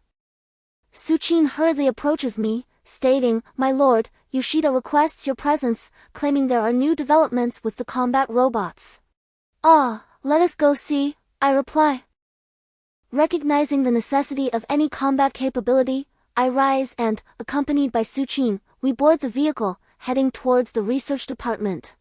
Upon my arrival, Yoshida Yuki eagerly takes my hand and leads me to the research base. "My lord, this is the intelligent robot I have developed. Is there any discernible difference?" I express my skepticism, recalling my previous encounters with level 8 intelligent robots in Huoxia. You once spoke to me about this matter, indicating your skepticism regarding my research. However, this time, I present to you a robot capable of mass production, distinctly different from those manufactured in Huoxia, where technology hinders large-scale manufacturing. Pray tell, what levels of evolutionary capabilities can be achieved? My interest is piqued.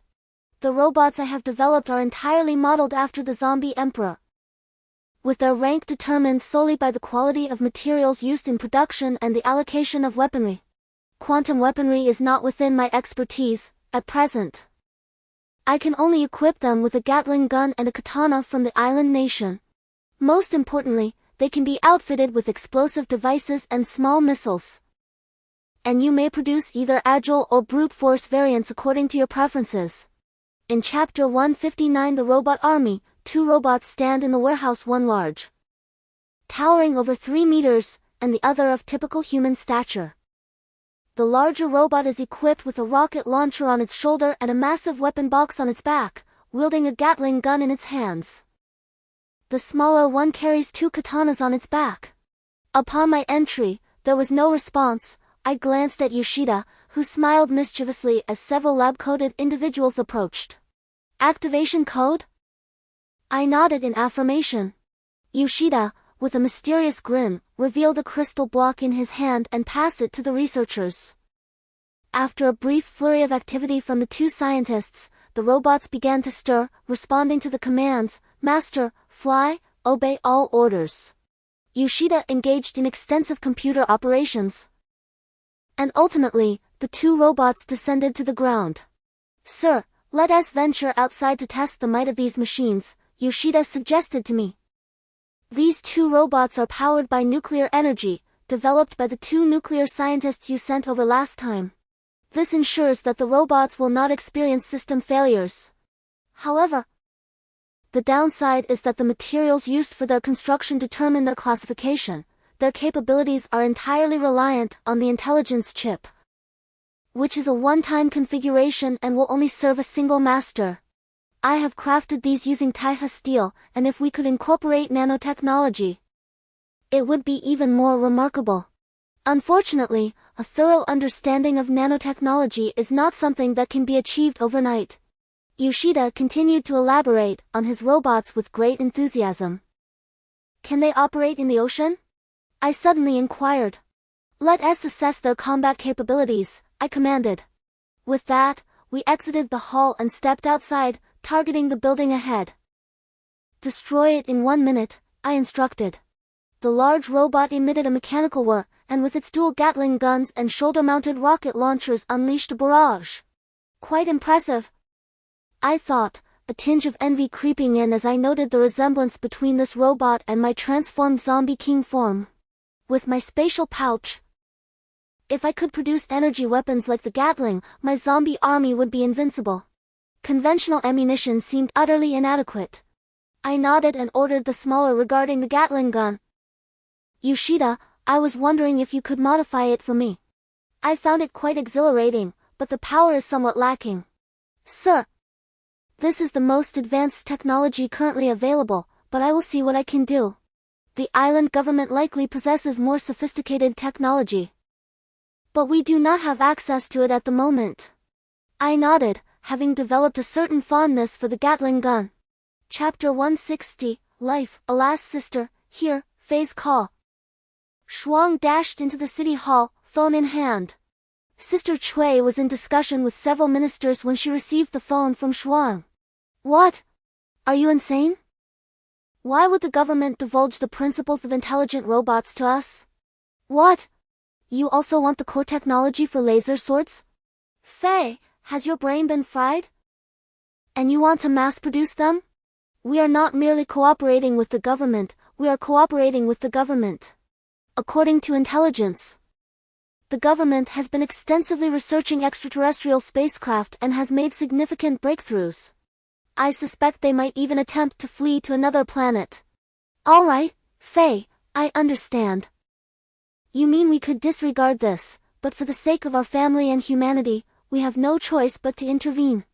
Once again, we must stand at the forefront, regardless of what others may think, correct? My astute wife, how is it that nothing escapes your notice? Alas, Faye, aren't you weary? Can't we simply live our own lives? She hung up, leaving me to ponder at the beeping satellite phone. Can't we live our own lives? Humanity is greedy and selfish, wouldn't a cleansing be beneficial? Rubbing my aching head in agony, I lamented my inability to rectify this bad habit. Thankfully, Nico promptly came to my aid, kneading my temples. Sighing, I reached for a bottle of liquor, consuming nearly half in one go. Nico, I mused, why should the plight of humanity concern us? Ultimately, I managed to establish communication with the government leaders, who acquiesced to my demands. They conveyed to me the principles behind the laser sword. Though I scarcely understood it and handed it over to Yoshida Yuki and her team, I instructed them to endeavor to produce humanoid robots. As the intelligent robot technology remained a state secret and was not permitted for my use. Nevertheless, acquiring the laser sword technology was a significant concession. Standing by the seaside, I gazed into the distance before entering Yoshida Yuki's production facility alongside Nico. Recently, I had taken to inspecting the progress of robot production, for I desired an endless supply of them. With the reclamation efforts of Aoki Minakawa and Eguamai, many major cities had fallen under our control. Remarkably, both of them were nearing level 10, while I remained at level 8, a situation I could not tolerate. Even the magic elixirs had shown no signs of activity. The island nation's government seemed to have vanished without a trace, as we had yet to locate them. Upon my arrival, Morikawa IKA hurried to greet me. My lord, you have arrived. The factory's production is stable, and the number of survivors is increasing. Besides the logistics department, nearly all combat personnel have participated in production to exchange for supplies. Those who caused disturbances were fed to the zombies by Kawamura Chisato. Well done, I acknowledged.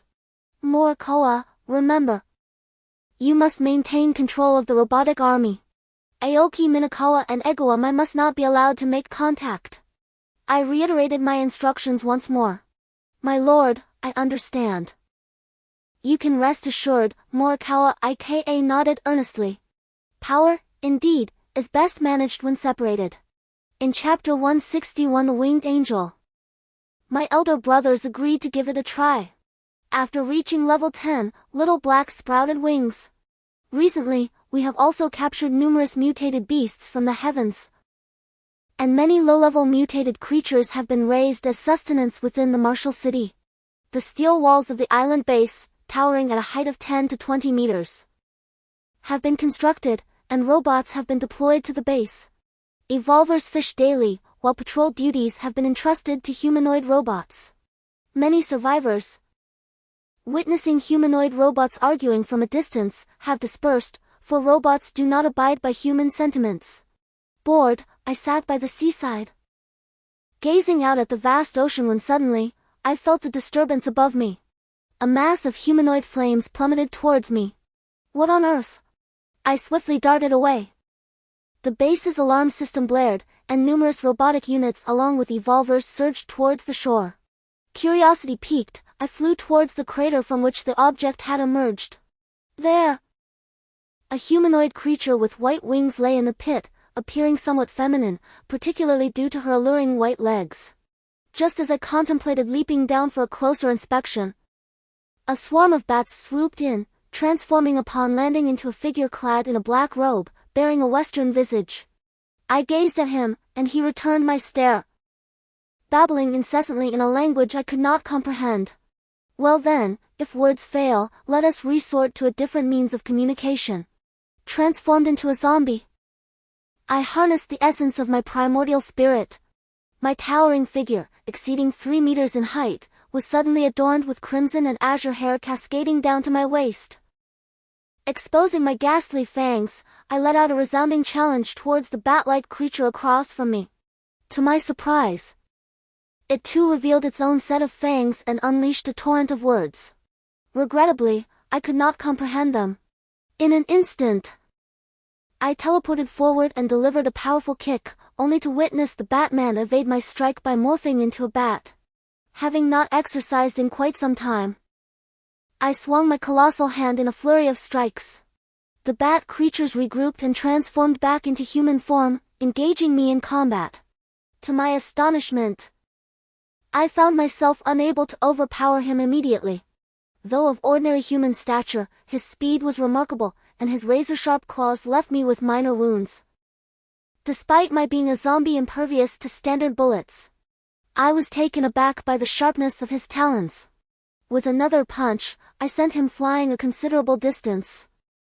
Observing as he frantically gestured and spoke another barrage of words. Amidst the crowd of evolved beings, Suchin called out, "Master! He says you are kindred spirits and that there is no need for conflict." Suchin, now a manager of the base, had just received a warning about the base's security. Leading the humanoid robots to approach. I paused, pondering the notion of kindred spirits. How had I failed to sense this? Nevertheless, I reverted from my transformation and beckoned Suchin to come closer. "Suchin, do you still understand English? Please inquire about his identity and those in the pit." Suchin engaged in conversation with the Batman and then turned to me, saying, "Master, he claims to be a high-ranking vampire and asks if you are a zombie from Huoxia. He has come here in pursuit of this fallen angel." An angel? Hadn't he the celestial realm been severed from us? Last time, I distinctly heard those from the Great Ascension period mention that the Batman had transformed and approached me, performing a noble greeting from abroad. "My lord," he stated, expressing his reluctance to engage in combat with me. "May I inquire if you could allow him to take away the angel's corpse?" Suchin translated this for me, and I instructed her to inform him that such a request was impossible, yet I would be pleased to offer him a drink. Chapter 162 Vampire Hunter Jared. "Suchin, please act as my translator," I continued, "and kindly invite this vampire gentleman to our base." Once we were seated, I procured a bottle of fine wine and instructed Suchin to arrange for it. "Aren't there still a few offenders among the evolved? Let us eliminate one and provide this gentleman with some blood." I found the vampire to be quite courteous, which piqued my interest. I directed Suchin to handle matters, as there were indeed evolved individuals in the base who took advantage of their status to bully others, and they had been detained. Since they were destined for death, it was preferable to entertain our guest instead. "Mr. Zombie from the East, I appreciate your hospitality. I am Hunter Jared from the vampire clan of Country Y, a member of the nobility. Feel free to inquire about anything," he said, with Suchin translating promptly. "How did you manage to travel all the way to the island nation? Do you fly? Are you brave enough to soar over the ocean, given the myriad of mutated fish and monsters lurking beneath?" Upon hearing my words, Hunter Jared displayed a wry smile. "Mr. Hunter Jared, please take a moment to rest," I suggested. "Sakin, make arrangements for him. Aren't there a few helicopters available? Provide him with one." Suchin conveyed my message to Hunter Jared, and we exchanged nods of understanding. I then retreated to my room, where I had instructed for the angel's body to be delivered. As I caught a whiff of the angelic blood, an insatiable thirst surged within me. Hunter Jared's explanation echoed in my mind, yet it was laced with divine essence. 2 days later, I emerged from my chamber, entranced by a delightful aroma. My zombie form had astonishingly evolved. The long-standing bottleneck was shattered by a mere angel, and I had finally ascended to the 9th level of the zombie emperor. Even the demon core had absorbed a trace of divine blood, though regrettably insufficient, igniting within me a heightened anticipation for the celestial beings above. If I were to consume a true angel, how much further could I evolve? Chapter 163 The Temptation of the Sea Beast. The following day, Hunter Jared departed once more. In his words, he was entangled with matters concerning the vampire clan, where he held a prestigious status among the elite vampires. Their internal strife was fierce, and he extended an invitation for me to visit Y Country, where I pledged to extend my hospitality. Beyond the helicopter, I also gifted him a mutated islander as sustenance, a remnant of the aberrant murderer captured by Morikawa Ichi. After bidding farewell to Hunter Jared, I settled on the edge of my bed, observing my nascent soul. Recently, I had sensed something peculiar about it. Typically, zombies and corpses cultivate through their physical forms. Yet I possessed a divine soul. The demon core made some sense, as a divine soul is requisite for demonic transformation, but how had my nascent soul come into being? Other zombies did not possess the ability to condense cores, they drew power from their corporeal forms. Zombies with nascent souls are typically birthed through acquired processes. Yet I was a sentient being, a zombie with thoughts, and my nascent soul appeared to possess consciousness as well, often seeming to smile in my direction. I recalled the first time Little White encountered me, calling me master. Upon later reflection, I realized she must have been referring to her companion, the monkey. Yet, why did I, as a zombie, retain the capacity for thought? Suchin entered, and it seemed that the surface of the sea stirred with activity. Would you like to take a look? I have already informed Zheng Chuanmai and Aoki. Our battle robots are on standby. And Lord Senkua has organized the survivors and the evolution team to set up a defensive line along the wall, with various weapons fully operational. Indeed, this demonstrates effective leadership. I remarked, my astonishment directed towards Suchin. This young girl, once a traumatized youth, had matured unexpectedly quickly. Our 2 fishing boats were overturned, and thereafter, a multitude of marine creatures began approaching the base. Currently, there has been no unusual activity reported from Jiang Chuanmai and Aoki.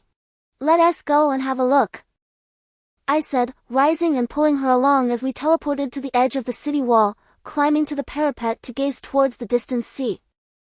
The colossal robot remained still, indicating that Senkua had indeed located the original army's commander.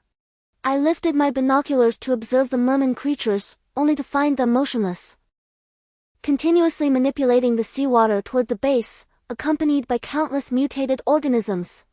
At last, there were casualties. One evolutionist, feeling overly confident, rushed to the wall only to have his head bitten off by a flying fish.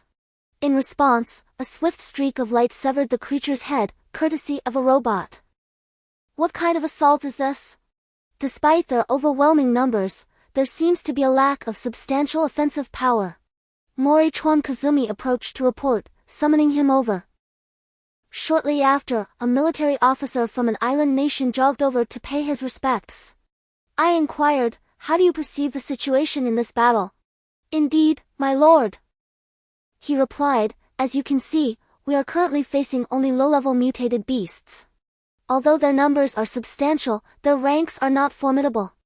I propose employing incendiary tactics. This port was originally a major trading hub, and we have previously amassed a considerable stockpile of gasoline and incendiary devices. I have arranged for gasoline projectiles to be launched, and we await your command. Soon, we shall indulge in a seafood barbecue. After translation, I gazed toward the battlefield and indeed observed that there were no high-level marine beasts present. I concurred with the strategy, we could proceed with the operation. Barrels of gasoline were cast into the ocean by evolved beings and aircraft, ignited by incendiary devices. A great inferno enveloped the coastal waters, as countless marine creatures writhed in the flames. Ascending into the sky, I focused intently on the mermen, only to be surprised that they ceased their assault, vanishing beneath the waves. Is this it? They withdrew just like that? I exclaimed in astonishment. Was such a grand display merely for the sake of delivering us some seafood barbecue? The conflagration raged for several hours, and ultimately, Mori Chuan instructed the troops to clear the battlefield. I approached the officer, commending, you performed admirably today. I expect you to present me with a strategic plan. With a resounding thud, I placed my glass upon the table, demanding, who will enlighten me on your decisions? The crowd fell silent, and Su Qin promptly translated. Gentlemen, the production of gunpowder and robots must not cease, and this time we have discovered that ammunition requires extensive manufacturing, otherwise, we will be unable to meet the demands of the battlefield, as the commanding officer has stated. I slammed my hand on the table and exclaimed, you bunch of scoundrels. Do you truly believe you can withstand the onslaught of the oceanic mutated beasts? Each of you seems to think you are invincible. But even if these creatures were to attack you today, would you be able to eliminate them all? How many of these so-called munitions can truly vanquish the oceanic monstrosities? My urgent words plunged everyone into deep contemplation. Indeed, the oceanic mutated beasts are inexhaustible. Just consider today's assault, how much fuel and military strength did the base expend? Yet the adversary scarcely acknowledged our efforts, remaining indifferent. You may believe you have achieved victory, but in reality, you have already faced defeat. Chapter 165 Mother is ill, sir. What do you propose we do? Mori-chuan asked me. What other option do we have besides a decapitation strike? Find the highest-ranking water combat force to scout the ocean. We can discuss further strategies later. Ensure the survivors do not cause any disturbances. Your troops must maintain strict oversight to guarantee the development of the industrial and agricultural sectors. Furthermore, urge the scientific division to expedite their efforts in developing aerial vessels. I recall that such technology existed before the apocalypse. It would be prudent for all survivors to reside in these ships, as they would provide far greater safety than the ground. My words sent everyone into a frenzy of thought. Sir, sir. An evolved individual fluent in Chinese rushed to my side, clutching a satellite phone. A call from Huoxia, they insist you take it. I received the phone and inquired. This is Wu Fei, who am I speaking with? Don't panic, it's about my mother. I am feeling anxious as well. My parents have always received the utmost care, and Zhugua has been prioritized above all others, which is quite unusual. Shuang, you and Sister Cui should keep an eye on her. Let me confide in you, she is merely putting on an act. Please have Haizi come to pick me up. I will have someone send you the location. The changes in the ocean have been immense. Even aircraft carriers are now stranded in the sea, and flying vehicles are rendered ineffective. Only Haizi possesses the strength to navigate through this. What do you mean Auntie is pretending? That's inconceivable. Both Sister Cui and I are at our wits' end. Alright. I will give it a try. It may take a few days for Haizi to make contact. He is quite formidable now, with the hills nearby teeming with mutated beasts truly impressive. I hung up the phone and surveyed the venue, noticing that everyone was staring at me. Suddenly, a multitude of people knelt before me. In Chapter 166 Searching for the Corpse Demon, a month passed after enduring the onslaught of oceanic mutated beasts, during which the survivors managed to stockpile an abundance of food, sufficient to last 2 years. Having witnessed the ferocity of the ocean, they extraordinarily united. A significant number of robots and weapons were also manufactured. The Ministry of Technology approached me, stating that under the current conditions, they could only produce a specific type of spaceship and were unable to mass-produce flying vehicles. However, constructing spaceships necessitates the hides of mutated beasts to create hot air balloons. The sturdier, the better.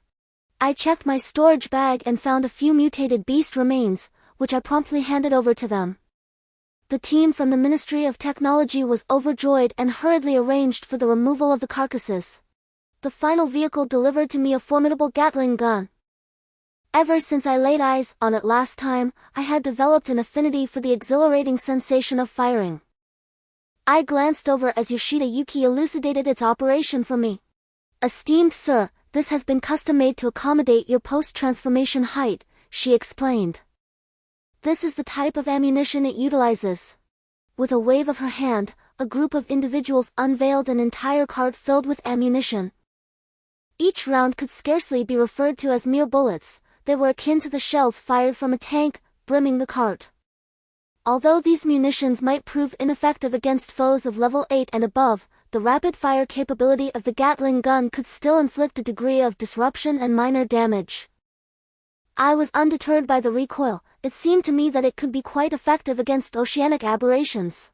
Yoshida Yuki continued, Sir, I am still in the process of developing a suitable machine gun and ammunition tailored for you, as there is currently no prototype. It would be even more advantageous if it could harness nuclear power, thereby eliminating the need to carry such a vast quantity of ammunition. There was a hint of regret in Yoshida's expression, as she reflected on the classified nature of atomic power if only access were possible. I nodded in acknowledgement. But how will you transport so much ammunition?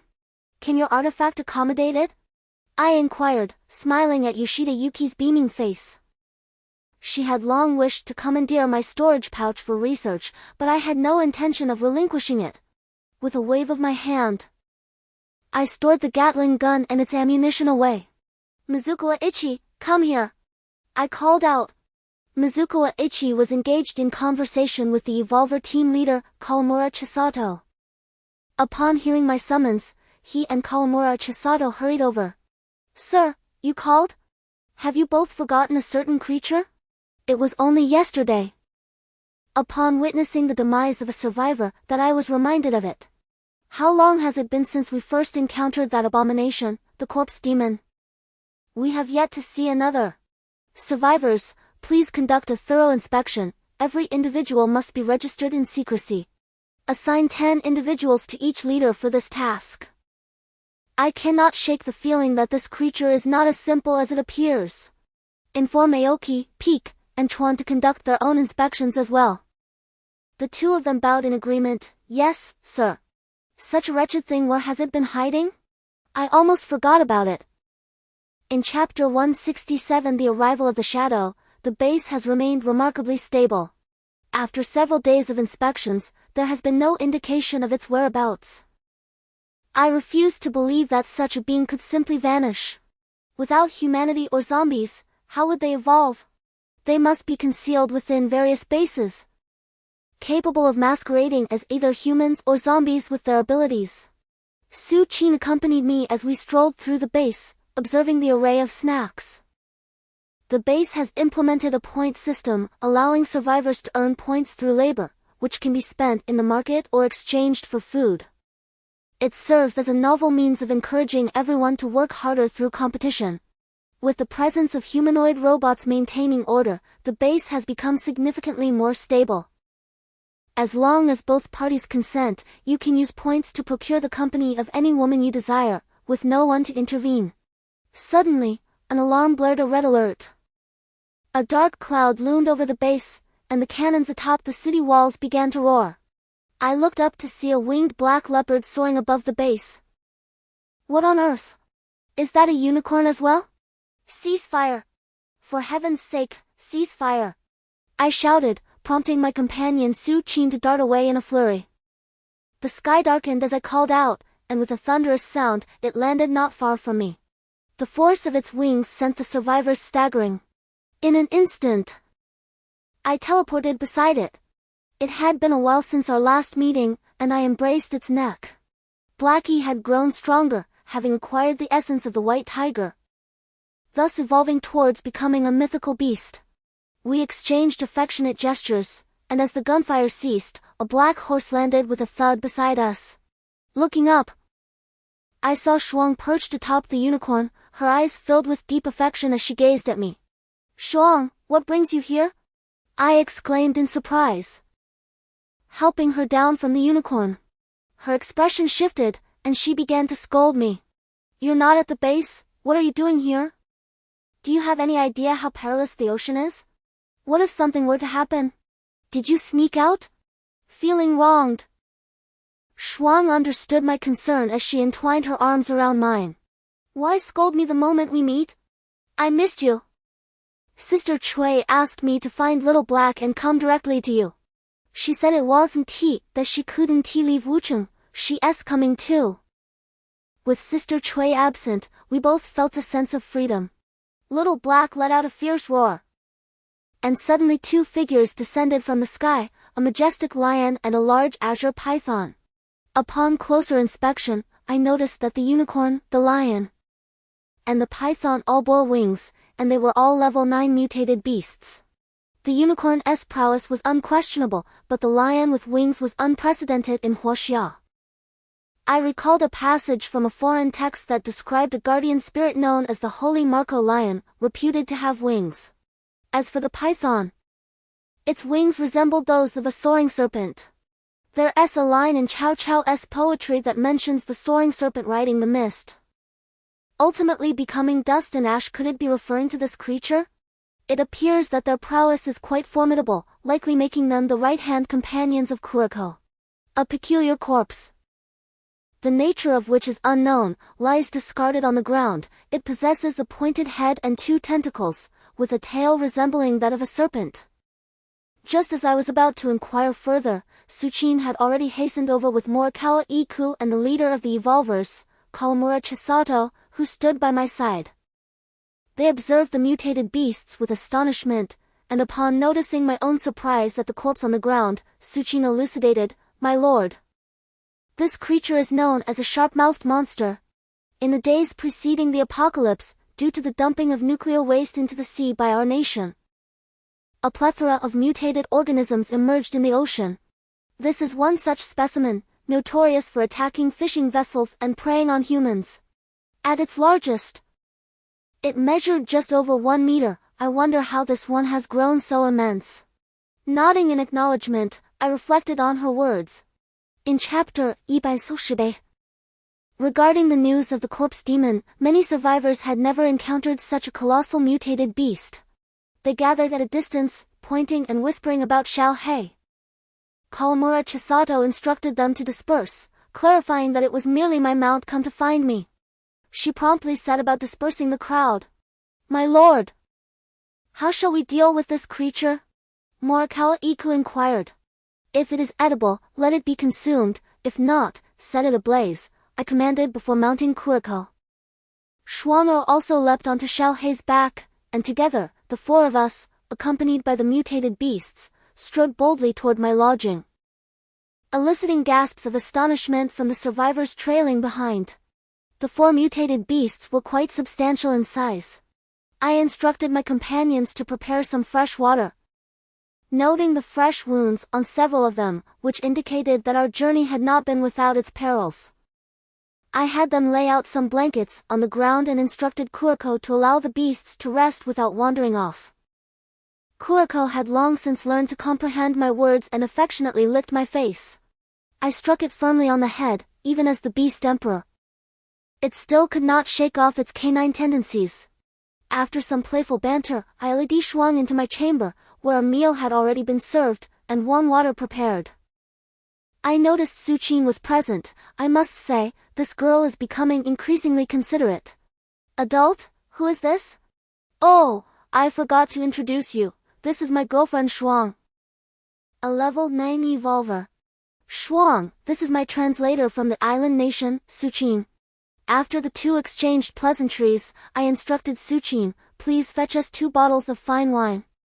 Do stay and dine with us." As it happened, I had matters to discuss with her. Suchin complied and soon returned with 2 bottles of wine, pouring for us before taking a seat herself. "Shuang, how was your journey here?" I noticed that Heizi and the others bore some minor injuries. "Let me tell you, it was quite a challenge. Even Heizi encountered several formidable opponents. Time flew swiftly as we indulged in food and drink. After reuniting with Heizi, he led the lion and the great serpent under Shuang's guidance towards the island nation. Upon reaching the sea, they were assailed by a flock of seabirds, which were of no significant threat.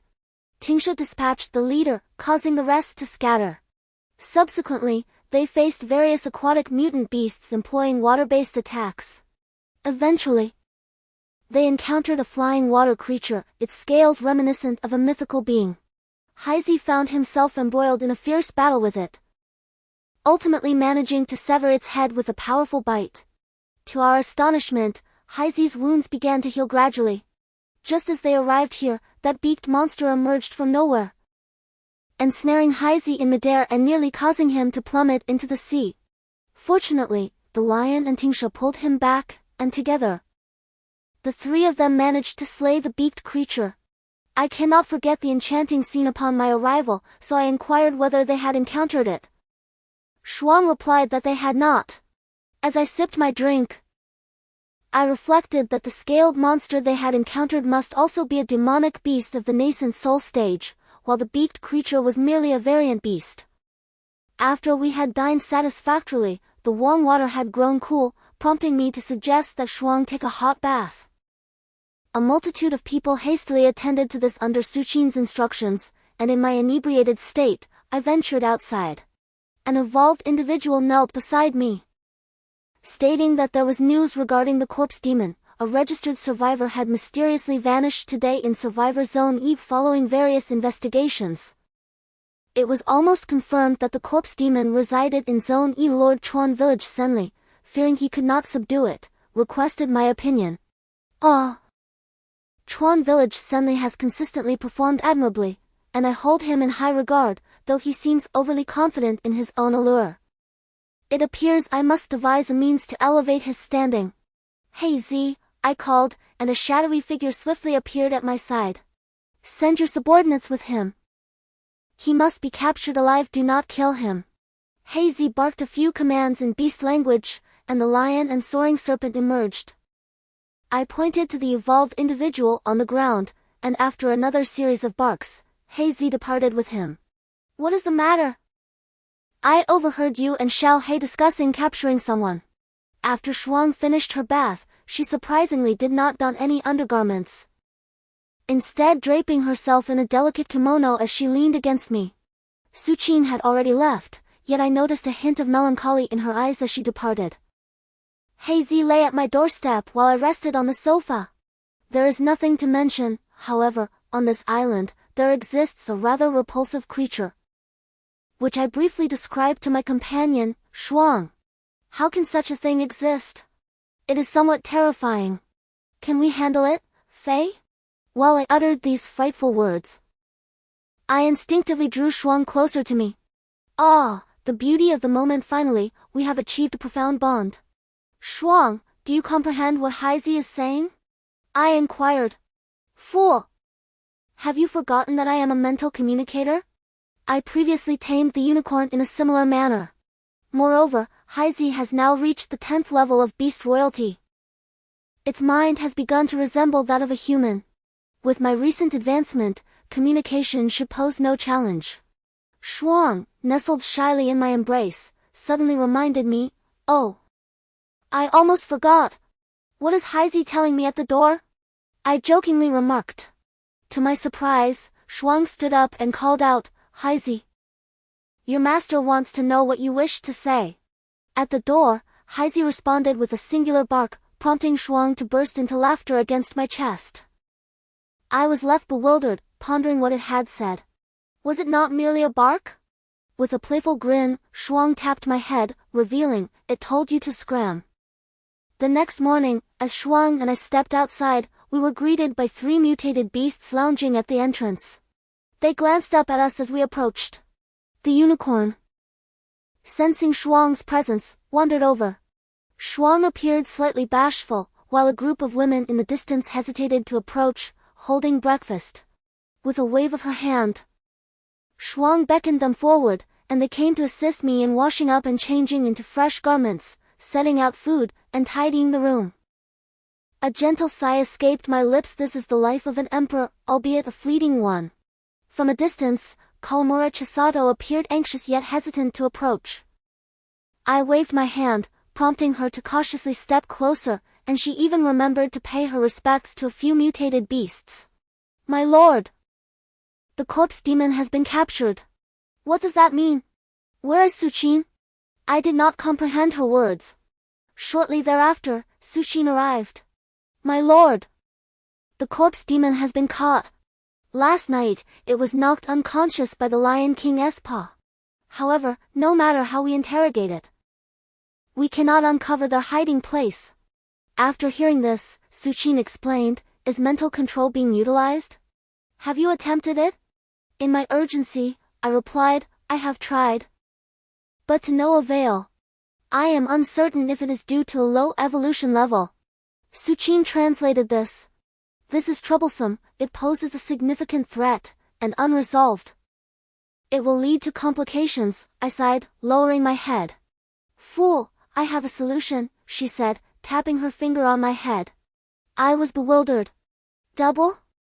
Su Qin called me over, offering a flurry of instructions, before finally pointing at Hazy and giving me a wink. Chapter 170: The Prototype of Transformers. One uneventful day, I accompanied Shuang and the others, casually wandering around the base. I recounted to Shuang the changes I had experienced over the past couple of years in the island nation and how I had arrived there. The humanoid robots scattered throughout the base caught Shuang's attention, prompting her to scold me, "You fool!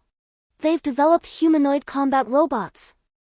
Yet you haven't thought to ask the Technology Institute to create a translator for you? With such a device, you could effortlessly communicate in any language." She then playfully twisted my ear. Indeed, it was such a simple solution that had eluded me. I feigned pain, exclaiming, "Women are perplexing. Just yesterday, we reconciled. And today she's already filled with jealousy." I glanced curiously at Su Qin in the distance, wondering why no one had informed me of these matters. To my astonishment, several towering robots, each standing around 20 meters high, were stationed at the center of the technology department. Equipped with rocket launchers, Gatling guns, and laser swords. The most formidable of them bore a massive 30-meter-long sword on its back. It appeared that Yoshida truly was in the process of creating transformers. "Where is Yoshida?" I inquired. To my surprise, the squad leader understood me and swiftly dashed away. Moments later, Yoshida Yuki hurriedly approached, astonishingly speaking in fluent Chinese without the aid of a translator. "What is this? I was hoping you would prepare a translator for me. How come you all possess one while I do not?" I expressed my frustration. Yoshida Yuki looked taken aback, nearly dropping to her knees. Yoshida Yuki glanced at Su Qin, her arm entwined with mine, expressing her irritation. "What's the fuss about?" "It's merely a translator," she remarked. "Yoshida, I find your large robot quite intriguing, do enlighten me." After saying this, she playfully pinched me. Understanding her intent, Yoshida Yuki promptly waved her hand, summoning several translators for me. "My dear, behold. This is the Transformers I previously mentioned. Before the apocalypse, I was an avid fan, constructing numerous models, yet none met my expectations. However, after my cerebral evolution, I have successfully created the rudimentary version of Transformers.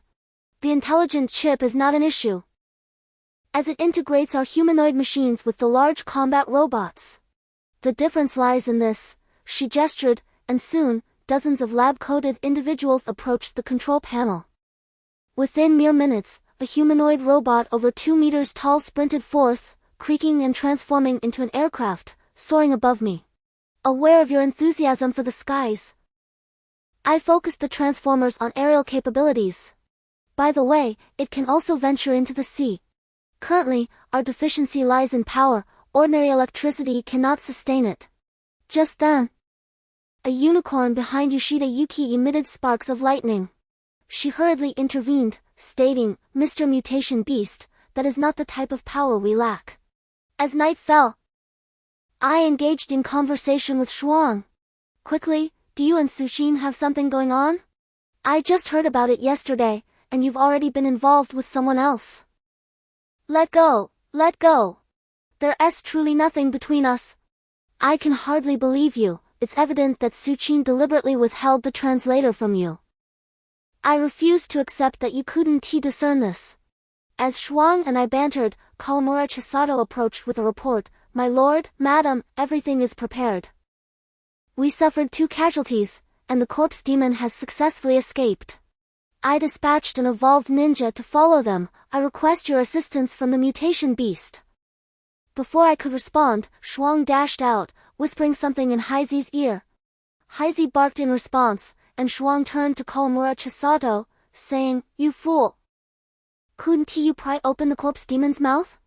In the quest to locate their lair." It became evident that allowing him to escape was the only means to uncover its whereabouts. With a smile, Shuang remarked, "You should go alone. Our presence would merely be a burden to you. With Heizi by your side, you might not only struggle to defeat them but also find it challenging to evade." Handing me a suit of dark attire, I pondered her words, then accepted the garment and donned it before swiftly exiting the room. A series of instantaneous movements left me momentarily disoriented. Am I truly heading in the right direction? I wondered anxiously. Just then, a figure emerged from behind a tree. The leader knelt before me on one knee. Upon closer inspection, I recognized him as a ninja. Impressive, I had not sensed his presence at all. prompting me to regard him with newfound respect. Rise, you must be the ninja dispatched by Kawamura Chisato, am I correct? The translator effortlessly rendered my inquiry. And to my surprise, he responded in Mandarin, albeit somewhat clumsily. Indeed, sir. Just moments ago, the mutated beast lord has pursued him. The opponent is cunning. Lead the way. We shall follow. I refrained from using instantaneous movement, primarily due to my uncertainty about the direction. The ninja exhibited commendable speed, and we traversed the terrain in a series of leaps. Sir, look! The ninja abruptly grasped my arm, directing my gaze toward a shadow behind a large rock, panting heavily. Isn't that the corpse demon? I tilted my head to scan the surroundings but found no sign of Heizi. Growing increasingly anxious, the ninja pointed upward. I extended my senses, and indeed, I detected a cluster of dark clouds in the sky, where Heizi was concealed. It became evident that expertise lay in specialization, and I could not help but regard this ninja, clad in black attire with his face obscured, with a measure of respect. I nodded, understanding that silence was paramount at that moment. The corpse fiend, having rested briefly, employed his movement technique and darted forward with great celerity. Maintaining a distance, I soon realized that my tracking skills paled in comparison to those of the ninja. I lowered my head and conceded to him, "You may proceed unimpeded. Maintaining contact as necessary, I shall follow in your wake." The ninja, likely perceiving me as an encumbrance and wary of detection, nodded in acknowledgement and vanished once more. After a protracted journey, punctuated by intermittent pauses, the outskirts of SG Island finally came into view as the night neared its end. It appeared that Shuang's suspicions were not unfounded. Treachery had indeed transpired. SG Island was under the jurisdiction of Eguamai. Yet the corpse fiend had been conveyed to its shores by a vessel. I summoned Kuriko with a whistle, and the ninja materialized at my side.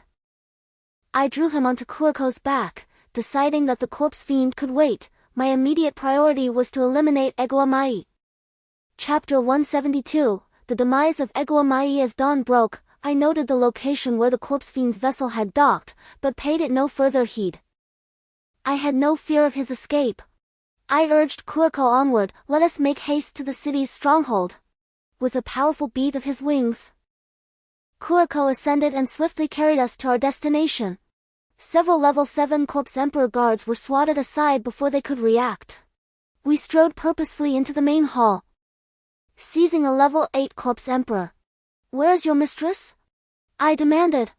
"Esteemed one, the island master Jiang Chuanmai is currently receiving important guests in a secret chamber. I shall promptly report to you that I, with a mere flick of my hand, have dispatched one of them." Beside me lay a multitude of level 7 to 8 Corpse Emperors. I casually gestured towards an 8th level Corpse Emperor, commanding him to approach. "Spare me, esteemed one," he implored, trembling in fear and dropping to his knees. "Rise," I ordered, "or I shall extinguish your existence this very moment." With the 8th level Corpse Emperor quaking in trepidation, we proceeded towards the secret chamber. Behind us, one of the lesser Corpse Emperors lunged at the fallen 8th level Emperor. For the energy virus he possessed was invaluable for their evolution. Under the guidance of the 8th level Corpse Emperor, we arrived at a descending secret chamber. He indicated the interior, and I strained to listen. They were discussing matters pertaining to some base. I nodded at Heizi, who then unleashed a gust of wind that shattered a significant portion of the chamber's lock. With a swift kick, I sent the door flying open. Just as Jiang Chuanmai began to scold, my presence, alongside Heizi, interrupted him. Upon recognizing me, his expression transformed into a welcoming smile. "Esteemed one, what brings you here? You didn't even allow me to receive you." I disregarded his words and turned my gaze towards the 2 10th level Corpse Ogres. Without the need for further perception, their attire and gaunt, skeletal appearance made their nature apparent. I immediately transformed into my zombie and corpse form.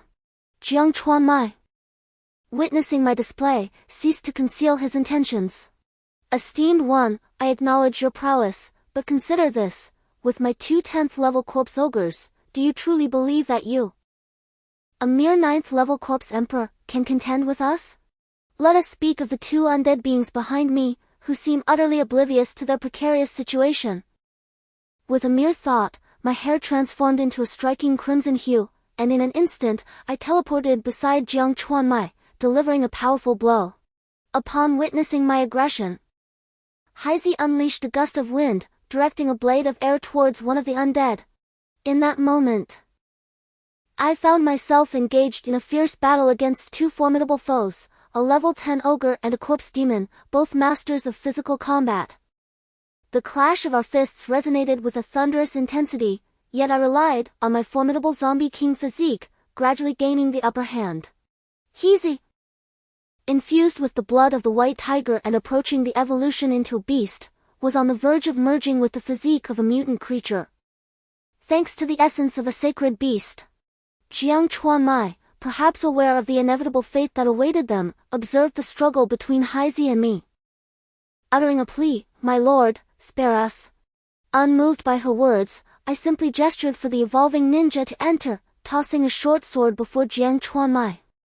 The small figure, realizing his missteps, expressed gratitude. "Thank you, my lord." I patted the ninja on the back, remarking, "Foolish lad. Our physical forms are not easily pierced by a mere sword." Jiang Chuanmai, paralyzed by fear, was merely caught in a moment of folly. "Indeed, do share your name. It brings me joy. This fellow has potential." Chapter 3, Neko. "My lord, I am Kobayashi Yu, at your service," the ninja replied with a bow. "Ah, splendid. I am quite pleased. In this apocalyptic era, such individuals are rare." With a wave of my hand, we exited the chamber, summoning the level 8 evolver. "Seal the chamber temporarily and inform Naiko to come at once." The level 8 evolver promptly nodded and hurried outside. Moments ago, I sensed a trace of dark energy emanating from the corpse demons. These must indeed be the formidable celestial class corpse demons spoken of upon my arrival on this island. I summoned my magical core, which responded with a flicker of energy. It seems the dark energy is present, albeit deemed unworthy by my core. With resolve, I drew upon my magical core for a deeper intake, and in an instant, the two corpse demon bodies were transformed into mere husks. I distinctly felt my magical core expand slightly. I gestured towards the door, and a 7th level corpse king approached. I pointed to the remains on the ground, indicating that the body of Jiang Chuanmai should be left, while the two corpse demons ought to be taken away for incineration. After I spoke, several corpse kings entered to remove the bodies. Akiyama Naiko and Aoki Minakawa humbly knelt before me, exclaiming, "My lord, we are among the first to follow you. How could we ever entertain thoughts of betrayal? You possess keen insight, my lord. Without you, there is no us. Who would dare defy you? I, for one, would never dream of betraying you." I regarded them for a moment before replying, "Rise. Naiko, what is your current standing? Which of you has a 9th level corpse king under your command?" Just as Aoki Minakawa was about to speak, Naiko interjected, "My lord, I have a sister under my command. A 9th level corpse king, who has been assisting me in managing our territory, steadfast and loyal." It appeared that Akiyama Naiko had already surmised my intentions. "Summon her to me," I commanded. "I intended to offer her to you, but it seems you may not require her services. Focus on your tasks, and I shall ensure that you both break through your respective bottlenecks. Reaching the 10th level will not mark our ultimate destination."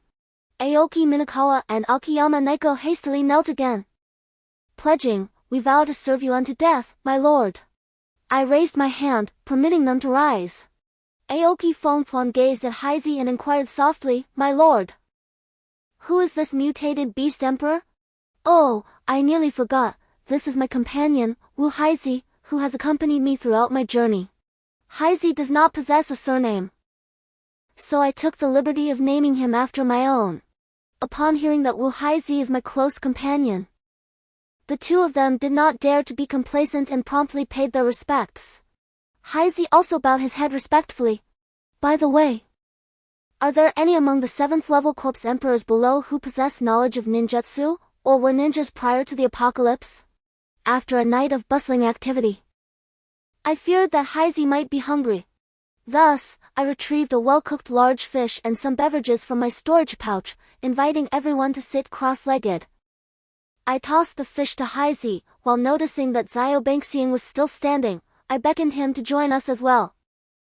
I threw each of them a bottle of liquor and opened one for myself, taking a sip. I should have over 10 bottles, and Nizi likely possesses a similar amount. As they were previously subordinates of Aoki Fengchuan, who was quite familiar with them. Summoning them over, Aoki Fengchuan whispered to one of the corpse emperors, who then dashed off.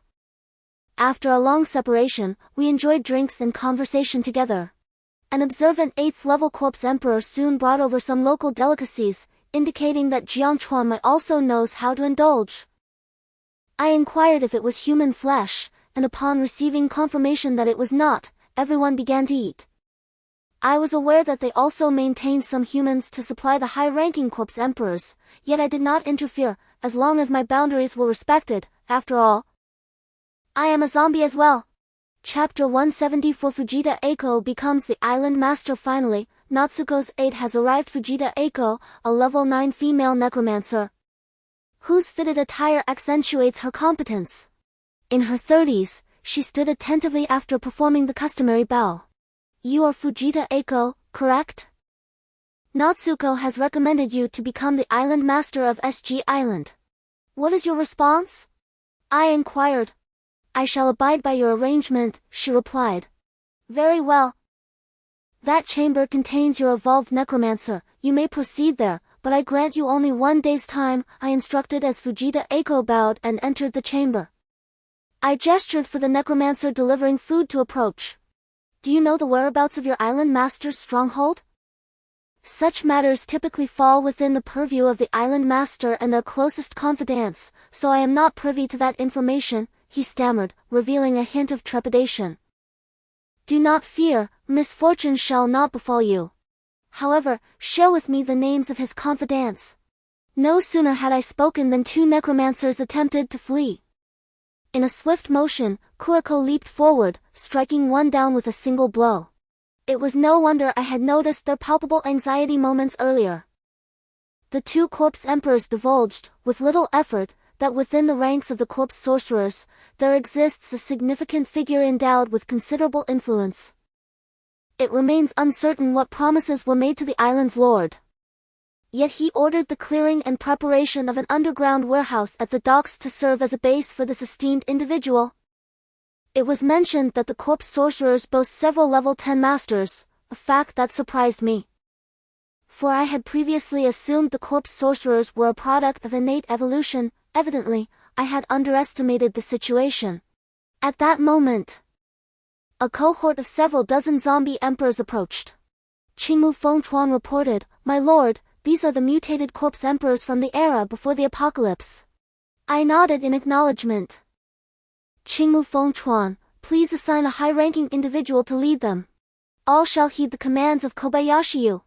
Although Qingmu Fengchuan may not fully grasp my intentions, he complied with the arrangement. I gestured for Kobayashi-yu to follow. Kobayashi-yu, you have but a day to communicate with your subordinates. Once Fujita Eiko emerges, you shall commence your mission. Kobayashi-yu bowed respectfully and departed with Qingmu Fengchuan. Naiko, gather all the corpse emperors you can find shortly. We must not underestimate the corpse sorcerers. We cannot afford to be careless, I instructed. Naiko nodded in agreement. What manner of being is the master of the corpse sorcerers? Capable of producing so many level 10 entities? I could not help but ponder. Chapter 175 surrounding the lair of the undead sorcerer Fujita Eiko has evolved. Yet she remains at level 9. I inspected her status and found it comparable to Naoko's, which offered me some solace. I instructed her to integrate the zombies. By the time evening descended, Kobayashi Yoshitaka had already dispatched a team to gather intelligence, with a specific location in hand and a clear objective. We aimed to assess the enemy's strength, facilitating my encirclement strategy to annihilate them in one fell swoop. Okamoto Naoko and Aoki Managawa were also mobilizing their forces. Though this process required time, even if all the zombie kings converged, their pace would remain sluggish, compelling me to bide my time. By midday the following day, Fujita Eiko reported, "My lord, all zombie kings have commenced surrounding the undead sorcerer's base. Ordinary zombies have filled the entire island." Kobayashi Yoshitaka has relayed that the undead sorcerer is aware and has begun preparations for defense. Aoki Managawa and Okamoto Naoko are on-site directing operations, awaiting your commands. I rose and patted Kuriko. We stood together as I issued the order to attack without hesitation, leaving none alive. Upon concluding my command, I summoned Fujita Eiko to mount Kuriko. With a powerful flap of his wings, we soared towards the battlefield. In the sky, an endless sea of zombies advanced upon the undead sorcerer's base, led by various level 7 zombie kings orchestrating the horde. I understood that these were merely fodder. Yet I was acutely aware that the command over zombies stemmed solely from strength. Should Kuriko and I fall, they would mercilessly tear us apart and consume us. I harbored no compassion as we flew onward. Throughout our journey, Fujita Eiko continued to relay orders for the assault until we landed beside Naoko and Managawa. After they greeted me respectfully, I inquired, "What is the situation?" "Very well, we shall not let them escape, even if we must pile them beneath a horde of corpses. They shall meet their demise." "Have the aerial forces been mobilized?" As soon as I posed the question, helicopters and transport aircraft roared overhead. One helicopter hovered in midair, and Morikawa Akiyomi, mounted upon a unicorn, descended beside me, followed closely by Lion Emperor and Tingsha behind Heizi. "My lord! All helicopters and fighter jets are now in position, and we have made every effort to transport the combat robots as well," Morikawa Akiyomi reported, presenting me with a large cylindrical object. I recognized it as a lightsaber, meticulously crafted by the technology park specifically for my use. "Fujita Eiko, Aoki Minakawa, Okamoto Neko. You three shall direct the horde of zombies to attack. Where is Kobayashi Waisei?" Just as I finished my inquiry, Kobayashi Waisei hurriedly arrived. "My lord, I have gathered intelligence. There are over 30,000 undead in the base, though they are formidable and of considerable rank. I did not observe the master, so I am uncertain of his presence," he reported. I nodded. "Morikawa Akiyomi, unleash a missile assault, obliterate the base. Ensure that aerial attacks are maintained and that we do not engage directly. Fujita Eiko, Aoki Minakawa, Okamoto Neko, command the ordinary zombies to advance, while the elite undead must remain vigilant against aerial threats. 30,000 against millions of zombies, let us not bring disgrace upon ourselves." As soon as I uttered these words, the onslaught commenced. I remained indifferent to the demise of the ordinary zombies. Missile after missile struck the base, ensuring that even the subterranean facility would be brought to the surface. Chapter 176. The army approaches. As the missiles were launched, the earth trembled with thunderous roars, leading me to question whether Morikawa Ikai intended to obliterate the island. With the emergence of the first undead demon, a multitude of them soon surfaced, greeted by an unending horde of corpses. Death, accompanied by incessant screams, permeated the atmosphere. With a resounding crash, a swarm of undead demons surged forth, attempting to escape into the sky, only to be met by relentless missiles raining down from a distance, cascading like dumplings. I retrieved my walkie-talkie. "Morikawa Ikai, your mission is complete, you may retreat." No sooner had my words left my lips than Fujita Eiko, Aoki Minakawa, and Okamoto Neko ascended into the air, accompanied by level 8 or higher undead monarchs, ready to engage in battle. Armed with a specially crafted spear and mounted on unicorns, they inquired, "Fly, where do you think the leader is?" I observed that the undead demons were of considerable strength. It seemed they were still in the rear. "Boss, we must maintain our composure. You stay here, don't create unnecessary trouble for me. Heizi, take Shizi and Xiaoxi into the fray." I noticed a significant presence of level 10 undead demons in the sky. Fujita Eiko, Aoki Minakawa and Akamoto Neko had long since learned that sheer numbers would not secure victory. It appeared we would have to rely on Haizi. Haizi barked a few times, unfurling his wings as Shirzi and Xiaoxi joined the battle. Very well, I acknowledged your status as Beast Emperor, yet you still behave like a dog. I shook my head in resignation. Even as the Beast Emperor, Haizi roared at other mutated beasts but remained playful beside me. The sky was incessantly graced with the fall of corpses, while fierce battles raged upon the ground. The sheer magnitude of the zombie horde, led by the formidable level 7 Corpse Emperor, displayed a relentless courage in their advance, undeterred by the prospect of death. In a swift culmination of over 3 hours, only the echoes of the undead remained. I transmitted my thoughts, and the level 7 Corpse Emperor began to transport the bodies of the corpse demons to me. The zombies had no need for such remnants, existing solely to execute commands of slaughter. The battle in the skies continued to stalemate. Yet I observed that my comrades were holding their ground, particularly Haizi, who seemed to dominate with overwhelming force, thanks to his bloodline of the White Tiger. It was conceivable that he might shatter the pinnacle of mutated beasts before anyone else. I found myself genuinely intrigued about what he would become after transcending. Indeed, the corpse demons were of a higher caliber, yet upon closer examination, it seemed that their level 10 prowess was significantly diminished. Both Fujita Eiko and Akiyama Neko had yet to breach the level 10 threshold, yet they battled fiercely against 2 corpse demons, even gaining the upper hand, with Fujita Eiko exhibiting an air of invincibility. "Faye, what do you intend to do with these corpses? They are rather grotesque," Daishuang inquired, staring at the multitude of corpse demon bodies. I nearly retorted in frustration. We exchanged glances, blinking in unison, and I couldn't help but feel a surge of exasperation. Upon completing the absorption of the demon core, I sensed the external demonic energy swirling joyously, prompting me to continue my endeavor. Chapter 177. The Chinese demon lord accompanied by Shuang, the task of gathering tens of thousands of corpse-human demon corpses from the million-strong zombie army was swiftly accomplished.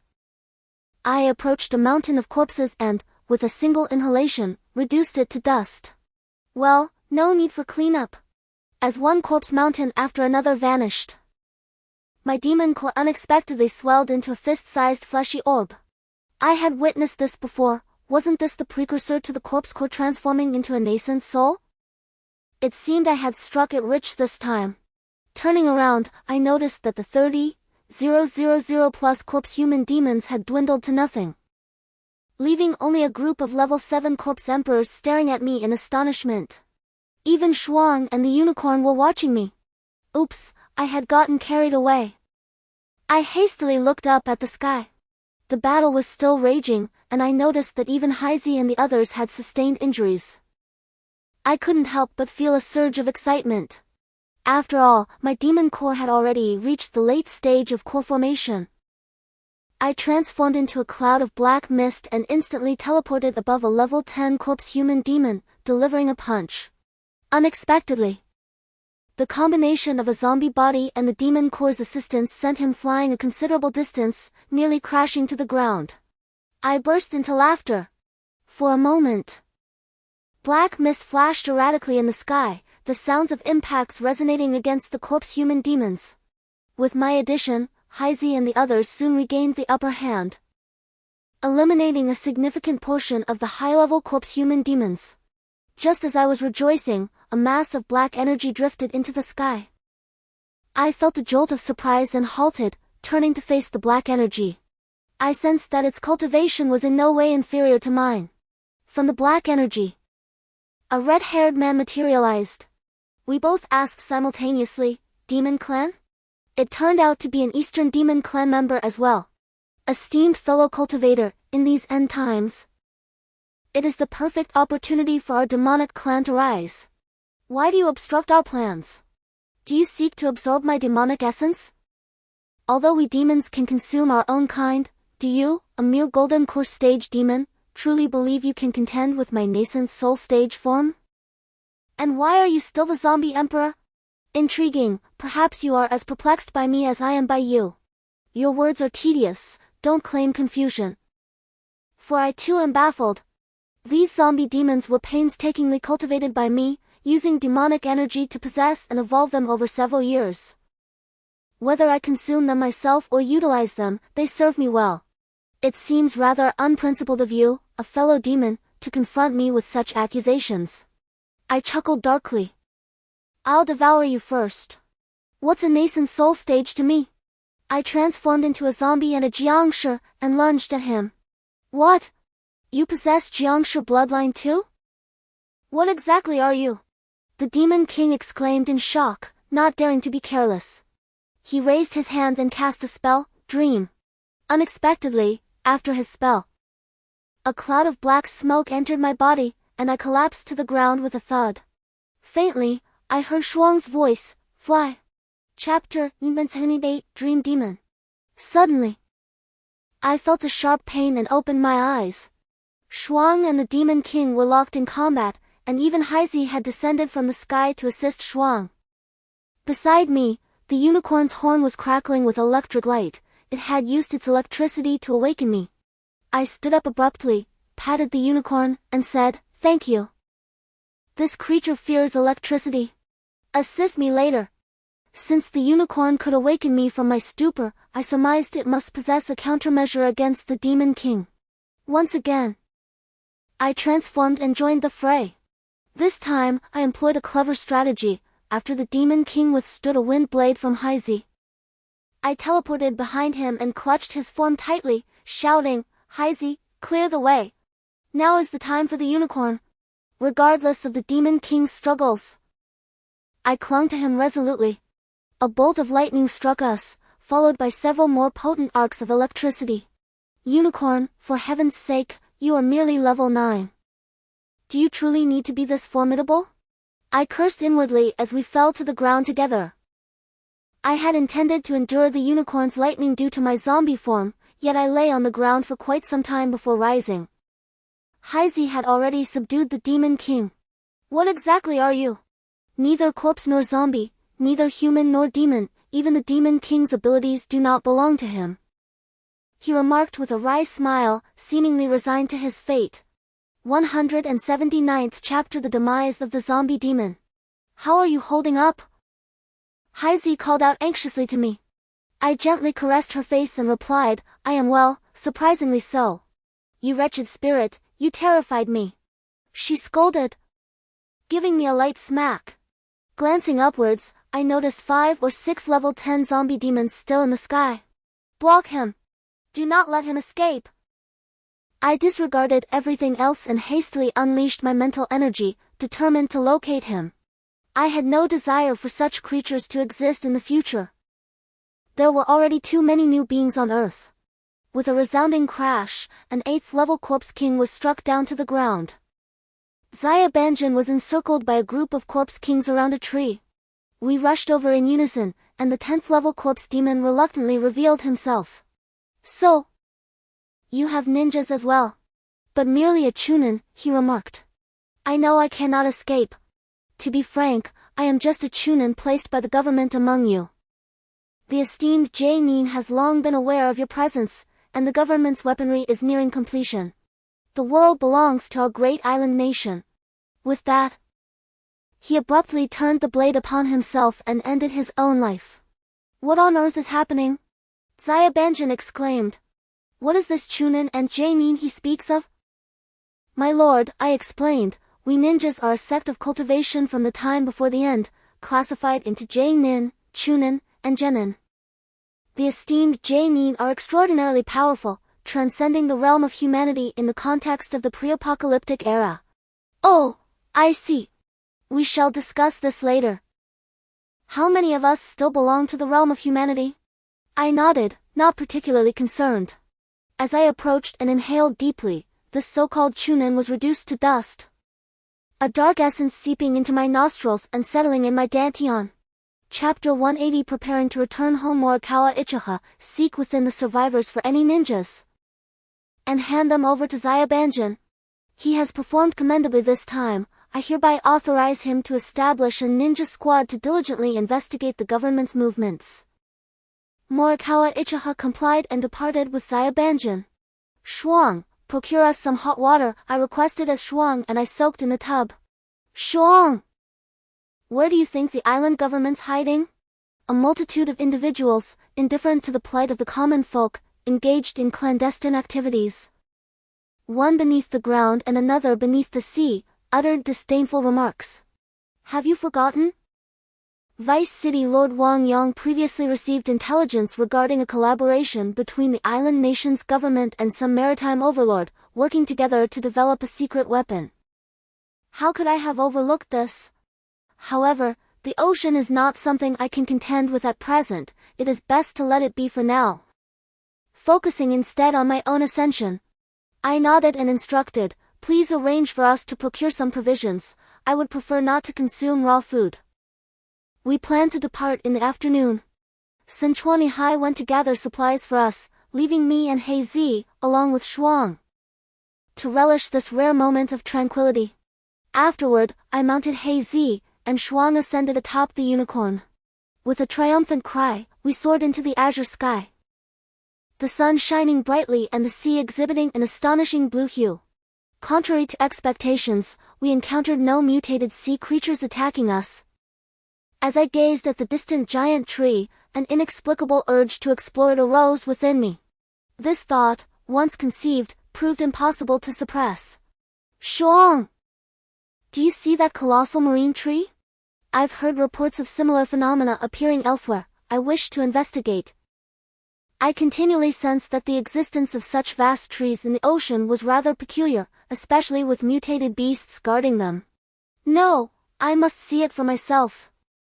My resolve was firm as I urged Hei Zi onward, who turned and flew towards the giant tree, while Shuang, with a resigned shake of the head, followed closely behind, on the unicorn. Chapter 181 The giant tree. A colossal tree emerged from the depths of the ocean. Its branches adorned with platforms spanning hundreds of square meters. Countless mutated seabirds occupied these platforms, and as we descended onto one, the avian creatures attempted to attack us. However, with a fierce roar from Hei Zi, they retreated to other platforms. The structure of the platform was intricately woven from dense branches, providing a remarkably sturdy footing. Both Shuang and I, filled with curiosity, cautiously touched and explored our surroundings, feeling quite secure. The giant tree stood resilient, its trunk plunging deep into the unfathomable sea below. What purpose did this magnificent tree serve? Shuang and I whispered among ourselves. Suddenly, a column of water rose gracefully, revealing a mermaid wielding a trident. Who called out to us, "Hey, are you the lord of the island?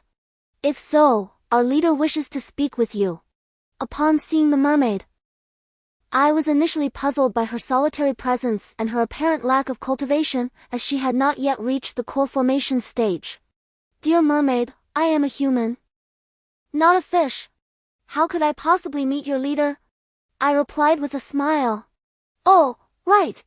Please wait a moment, I will inquire with my leader, the mermaid responded, before flicking her tail and vanishing back into the water.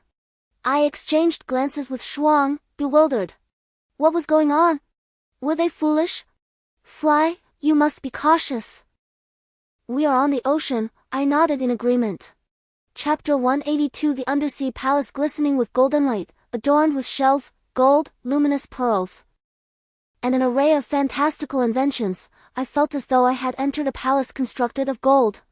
Guided by two mermaids, I slowly followed them into the grand hall, where an elderly merman sat upon a golden throne, surrounded by an eclectic gathering of merfolk, as well as creatures with fish heads and human bodies, and vice versa. The variety of forms was astonishing. Upon entering the palace, I was struck by a peculiar sensation akin to the weight of land. I approached the elder slowly, locking eyes with him. Human, to which side do you belong? His inquiry left me bewildered. What side? Was not your land also afflicted by the virus? With your own term from Huoxia, zombie, do you not belong to that category as well? The merman elder remained unhurried, gently pressing me for an answer. You know this. Yet you still question me. Is the ocean not the same? You, I recognize as a mermaid, but are you something else? I was undeterred and countered directly, "Foolish human. Do you not realize that Earth is fundamentally an ocean? Humanity has evolved for merely a few thousand years, while we have existed across multiple worlds for ages. It is simply that your evolution has outpaced ours, leaving marine life struggling to keep up. Yet do not mistake us for fools." The elder merman, unfazed, suggested. "Let us dispense with such banter. You know I am no match for you, nor are the few beside you. Can we not discuss something of substance? I do not seek to boast of my own prowess. The elder is accompanied by several merfolk whose cultivation I cannot fathom. Such a realm I have only sensed in the likes of Yen Kuan and Yen Wei during the Mahayana period. It appears I am once again in the presence of ancient aquatic beings. Indeed, my young friend, you possess a certain intrigue. Even a mere Yuan-ing stage zombie can perceive the realms of others. Since you are already aware of your circumstances, I shall refrain from further verbosity and we may proceed directly to the matter at hand." "Prepare a banquet," commanded the merman, who was a robust figure. Gesturing to dismiss those around him, he uttered a few more words, though they were unintelligible to me. Remarkably, the waters of the palace receded in an instant, transforming the space to resemble an aquarium, with tables laden with feasts appearing. To my astonishment, the merfolk transformed into human forms, walking on two legs. A stunning red-haired beauty entered, and truth be told, such exquisite beauty could outshine even the most celebrated star of the pre-apocalyptic era, her figure voluptuous and captivating. Approaching the elder, she bowed gracefully, addressing him as father. The elder then turned to me, "Since you have attained the Yuan-ing stage, are you familiar with the concept of a realm master?" "Senior," I replied, "I have indeed heard of it. The earth itself has a limited capacity for cultivation. Regardless of any race present on earth, only a realm master can reach the pinnacle of cultivation here. Furthermore, a realm master is typically of the lowest cultivation in their respective realms or is tasked with a mission, equating to the celestial immortal stage. Any individual who breaks through to the celestial immortal stage must depart Earth for other planets that can sustain their cultivation level, embarking on what is known as ascension. This is the will of the heavenly Tao, a decree that all beings on Earth cannot defy. Since the arrival of the virus, not only have your lands suffered, but our oceans have also been afflicted. Even the formidable oceanic beasts of the Great Ascension stage have transcended to the celestial immortal stage under the virus's influence. Have you noticed those towering trees? Each tree symbolizes a celestial immortal sea sovereign, serving as the companion tree of every sea monarch. Representative of the unity between ocean and land, birthed from the same Mother Earth. These trees also signify the essential resources that all marine life extracts from the sun. However, as you have observed, numerous companion trees, previously unseen, have emerged above the surface due to the virus's onslaught. The exponential rise of celestial immortal sea sovereigns, unable to ascend, has plunged our oceans into chaos akin to that of the land. Even more alarming is the fact that those sea sovereigns who have evolved through the virus are now uniting their powers with the intent to invade the land. I rise and bow in gratitude. "Thank you, Lord Realm King, I have learned much. You need not rush to respond. Among the myriad beings of our cultivation realm, many are inherently gifted and require merely time to reach the celestial immortal stage. Yet now, under the virus's siege, coupled with the endless mutations of oceanic beasts, I sense that even more sea sovereigns will emerge in the future. I observe you and discern several cultivation physiques, including that of a zombie. I hope you can alter the current predicament." After speaking, I lifted my cup, and we all shared a drink. I smiled awkwardly, pondering what a mere zombie like myself could accomplish. You are all celestial immortals yet find yourselves equally powerless. I wonder why I was summoned to speak such words. Lord Sea King, I am but a nascent soul, possessing a childlike heart, yet I feared disappointing you. I stood and bowed respectfully once more. Everything has its destined course. We should simply exert our utmost effort. The elder, displaying great magnanimity, remarked that Misha, being a formidable sea king at the nascent soul stage, would accompany me today, and I should treat her well.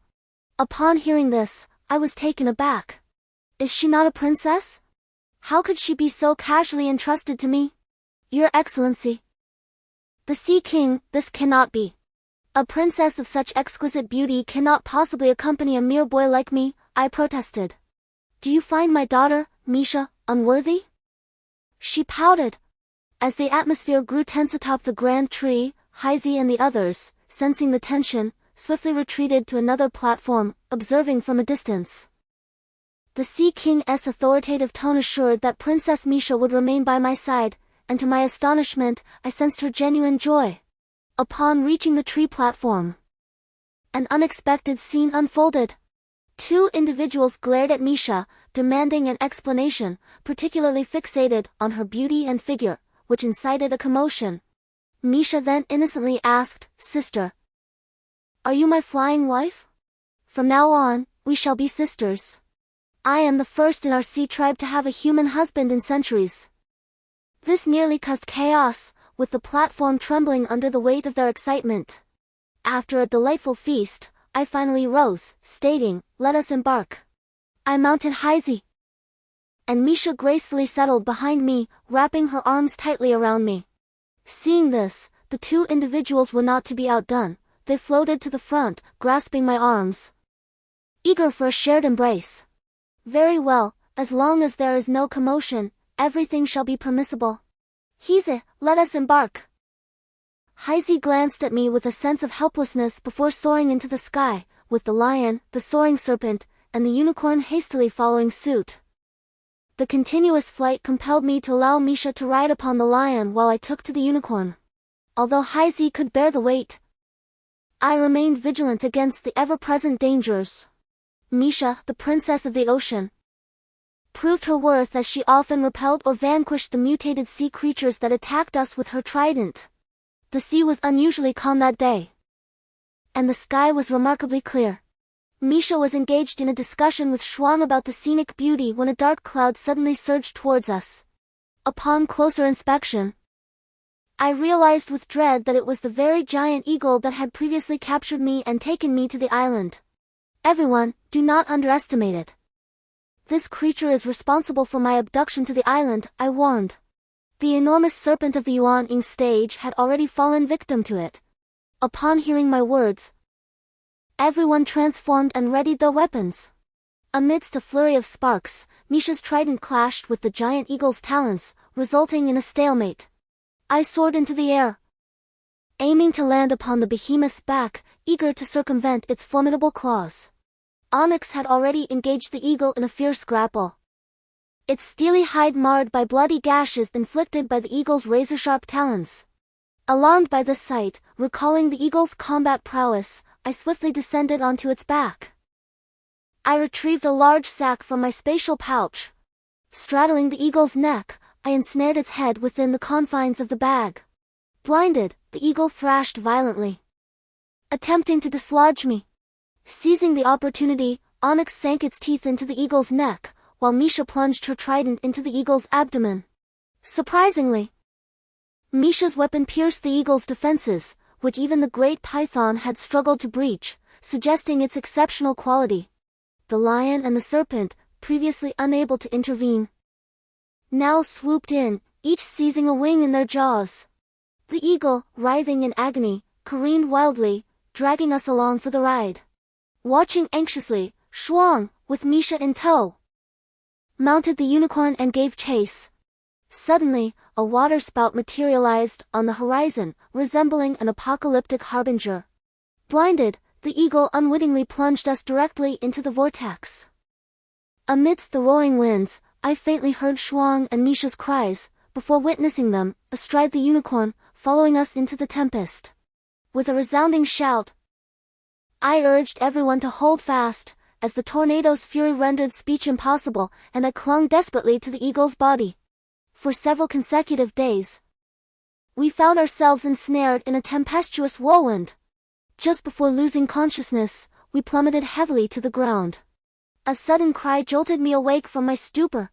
In a daze, I glanced around and saw that Blackie, the lion, and the soaring serpent were all clinging tightly to the colossal eagle. We lay sprawled across its massive form. While a short distance away, Shuang and Misha were tightly embracing a unicorn resting upon the sandy shore. Thankfully, we had not been separated. With great effort, I pushed myself away from the eagle's body and stood up. We had landed on a desolate island, devoid of any other human presence. Behind us, the thicket was saturated with water. I hurried to Shuang's side and checked their pulses. To my relief, they were both normal. A wave of comfort washed over me. Encountering a colossal eagle rarely bodes well, and I pondered where this time it had brought me. "Shuang, have you eaten?" I inquired. Shuang nodded and took a bite. The remainder of the meal consisted of the eagle's carcass. I turned to Misha and asked, "Is this of any use to you?" She shook her head, then nodded. "Our mermaid lineage is ancient. As long as we grow normally, we can live for 5 centuries. Those of us with divine blood can thrive for a millennium. And evolving to a higher plane is not an issue. However, I sense something amiss with this eagle. It should have been easily subdued by the 3 of us, including Blackie. It is hard to believe that we barely managed to vanquish it." I nodded thoughtfully and instructed Blackie and the others to share the spoils. "Blackie, save some for us, and those talons, those are indeed formidable weapons." Upon hearing my words, Blackie nodded and went off to divide the spoils with the lion and the serpent.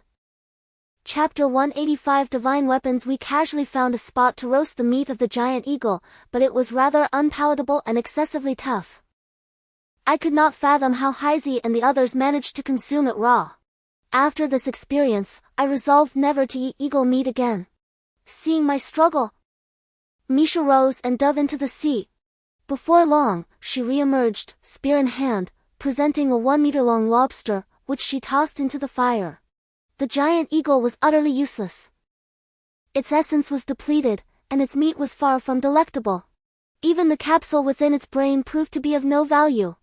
Fortunately, Misha was there to listen as I vented my frustrations, berating the giant eagle. Shuang and Misha, while listening to my complaints, continued to roast the lobster. My mood was irritable, and I demanded they step aside. Puzzled, they complied and moved away from the fire. Taking a deep breath, I raised my hand, unleashing a burst of flames directed at the lobster. It had beat. The cooked lobster meat is indeed delectable, uplifting my spirits considerably. While Shuang and Misha were engrossed in conversation, they paid me no heed. Heisey tossed a giant eagle's claw beside me, piquing my curiosity. I picked up the talon, finding it remarkably rigid. Driven by intrigue, I transformed into a zombie form, and with the claw, I made a swift incision upon myself. To my astonishment, it indeed penetrated my defenses. What a remarkable item this is, capable of breaching the corporeal form of a nascent soul zombie. Just moments ago, I had derided the giant eagle as worthless, yet now I could hardly contain my desire to express affection for it. I meticulously stripped away the remaining flesh from the eagle's claw, grasping the leg bone and playing with it for a while. I called out to Shuang, urging her and her companion to join me. Doubtful, Shuang took the giant eagle's claw and approached a nearby tree. With a casual swing, the tree fell in response. The cut remarkably smooth, as if sliced by a knife. She then directed her swing towards a large boulder, which shattered into fragments beneath the shadow of her claw. This delighted Shuang immensely. "Misha, here, you take this one," I offered, handing another claw to her. "Though this is the first gift you've bestowed upon me, I wish for you to keep it." Upon seeing Misha manifest a trident in her hand, it became evident that she too possessed a storage bag. "This weapon," my father declared, "is a renowned bifurcation fork among the Celestial River Water Army, a divine artifact in the heavens, crafted from meteorite iron of the Milky Way. Designed to counter aquatic beings. No wonder I sensed its extraordinary nature. Keep the giant eagle's claw for now. Should I acquire other treasures in the future, I will consider gifting them to you." Misha smiled, her beauty enhanced by the gentle curve of her lips, nearly captivating me entirely. "Ah, yet another enchanting being. I am exceedingly delighted." After my conversation with Misha, I discovered that she had shared what we discussed with Shuang. Seizing a trident, they began to practice together, their laughter resonating in the air. Leaning against the sturdy figure of Xiao He, I retrieved a bottle of wine from my storage bag. Captivated by the sight of these two ethereal women soaring gracefully, in that moment, I found myself lost in thought. What is the purpose of life? What am I pursuing now? Chapter 186. Upon arriving at JND, we rested for 2 days and aimlessly soared through the sky. Shuang, Mei Sha. Where do you believe we are? Furthermore, I found myself accompanied by a water princess of the nascent soul stage and a level 10 beast king. Although my zombie form holds considerable power, I cannot be deemed as low-tier combat strength in this world. In the urban environment, imposing Western figures loomed before me. Yet they charged at me with their heads bowed. Misha, perhaps unfamiliar with zombies, panicked and leaped onto the unicorn, while Shuang embraced her. I projected my thoughts, causing the horde of zombies to halt momentarily, but soon they surged towards us again. What on earth is happening? A lion's roar echoed, sending the zombies tumbling in disarray. These creatures, despite their low levels, seemed uncontrollable. I focused on a towering, critical hit zombie and unleashed my mental wave, witnessing it kneel with a resounding thud. Yet it continued to screech incoherently at me. Is it truly this simple? I merely turned, and they submitted? Fly, it seems that the zombies here only revere the strong. The Westerners cherish freedom. In their lifetimes, they fought for liberty. Even after becoming zombies, their innate physical prowess still embodies the spirit of freedom. You've transformed into a zombie king, which reflects their helplessness and fear towards imperial power. I rubbed my head, dismissing such thoughts. Whatever. I must quickly find someone or a high-ranking zombie king to inquire about our location. This time, I did not relinquish my zombie king status, leading everyone through the city. What is happening? Why are there only zombies? I could not sense a single living soul. Various bulky zombies and agile ones roamed the streets, avoiding us from a distance. Some foolish ones were directly dispatched by Hey Z. Fly, can you at least check the shop signs and coordinates? After saying this, I entered a supermarket to rummage through. A globe suddenly appeared before my eyes. Shuang pointed at the text on the counter. How would I know? You may not recognize other things, but surely you can be unfamiliar with these 3 characters? Shuang tapped the counter. Damn, Shuang! Have we really run all the way to Canada? I pondered for a moment.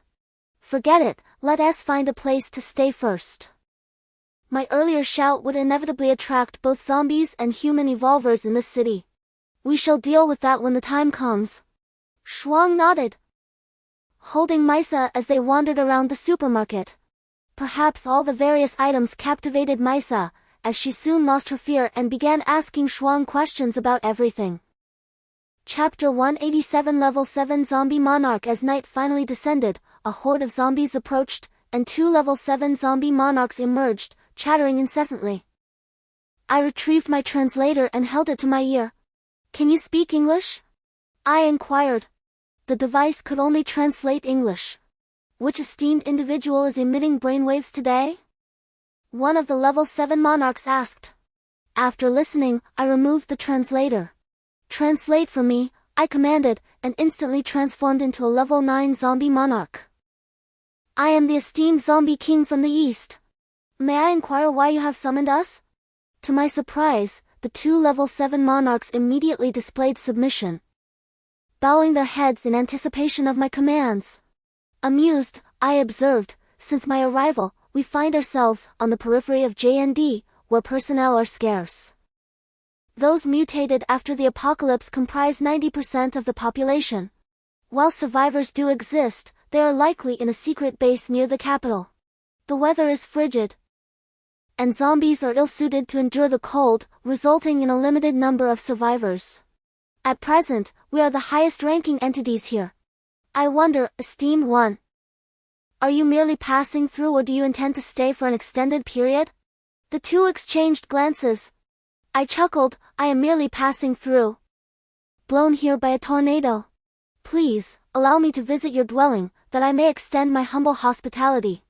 Graciously, I gestured to lead the way, but to my astonishment, upon seeing the Blackie, lion, serpent, and unicorn, the two level 7 zombie monarchs gasped and promptly knelt before them. What could possibly be happening? We have encountered the beast monarch! They exclaimed in unison. What a curious turn of events, they exhibited far more reverence towards them than they had towards me. Please rise. For these 4 beast emperors are our allies, and it is their first visit to your realm. Upon hearing this, the 2 individuals stood up. Unbeknownst to you, my lord, in our country, zombies have become rather inconsequential, only the Great Elk is revered as the true emperor. The zombie emperors feast at will. And we initially presumed these 4 esteemed individuals were mere attendants of the Great Elk. I chuckled softly, they are not worthy of such a title. Please, lead the way. To my surprise, the 2 approached with a Hummer. Shuang, Misha, and I settled into the vehicle, while Heisey and the others spread their wings and followed closely behind. Before long, we arrived at a towering building. After a few rounds of drinks, my lord, may I inquire about your current realm? Do you wish to pay a visit to the Beast Emperor? The towering zombie emperor asked me. Indeed, I must go. However, first, could you enlighten me about your circumstances regarding the Beast Emperor? It was rather intriguing, in such a vast nation, with so few survivors, yet a zombie emperor, having regained its intellect, feared a single beast emperor. By the way, does your beast emperor possess the ability to speak? I jestingly inquired, and as I spoke, I absent-mindedly licked my lips. What kind of beast emperor could it be? If Heisey and I were to consume it, would I ascend to the 9th level? Or if Heisey devoured it, could he transcend into a mutated beast, achieving the transformation into a divine beast, taking on human form? The more I contemplated, the more eager I became to meet it, nearly drooling at the thought.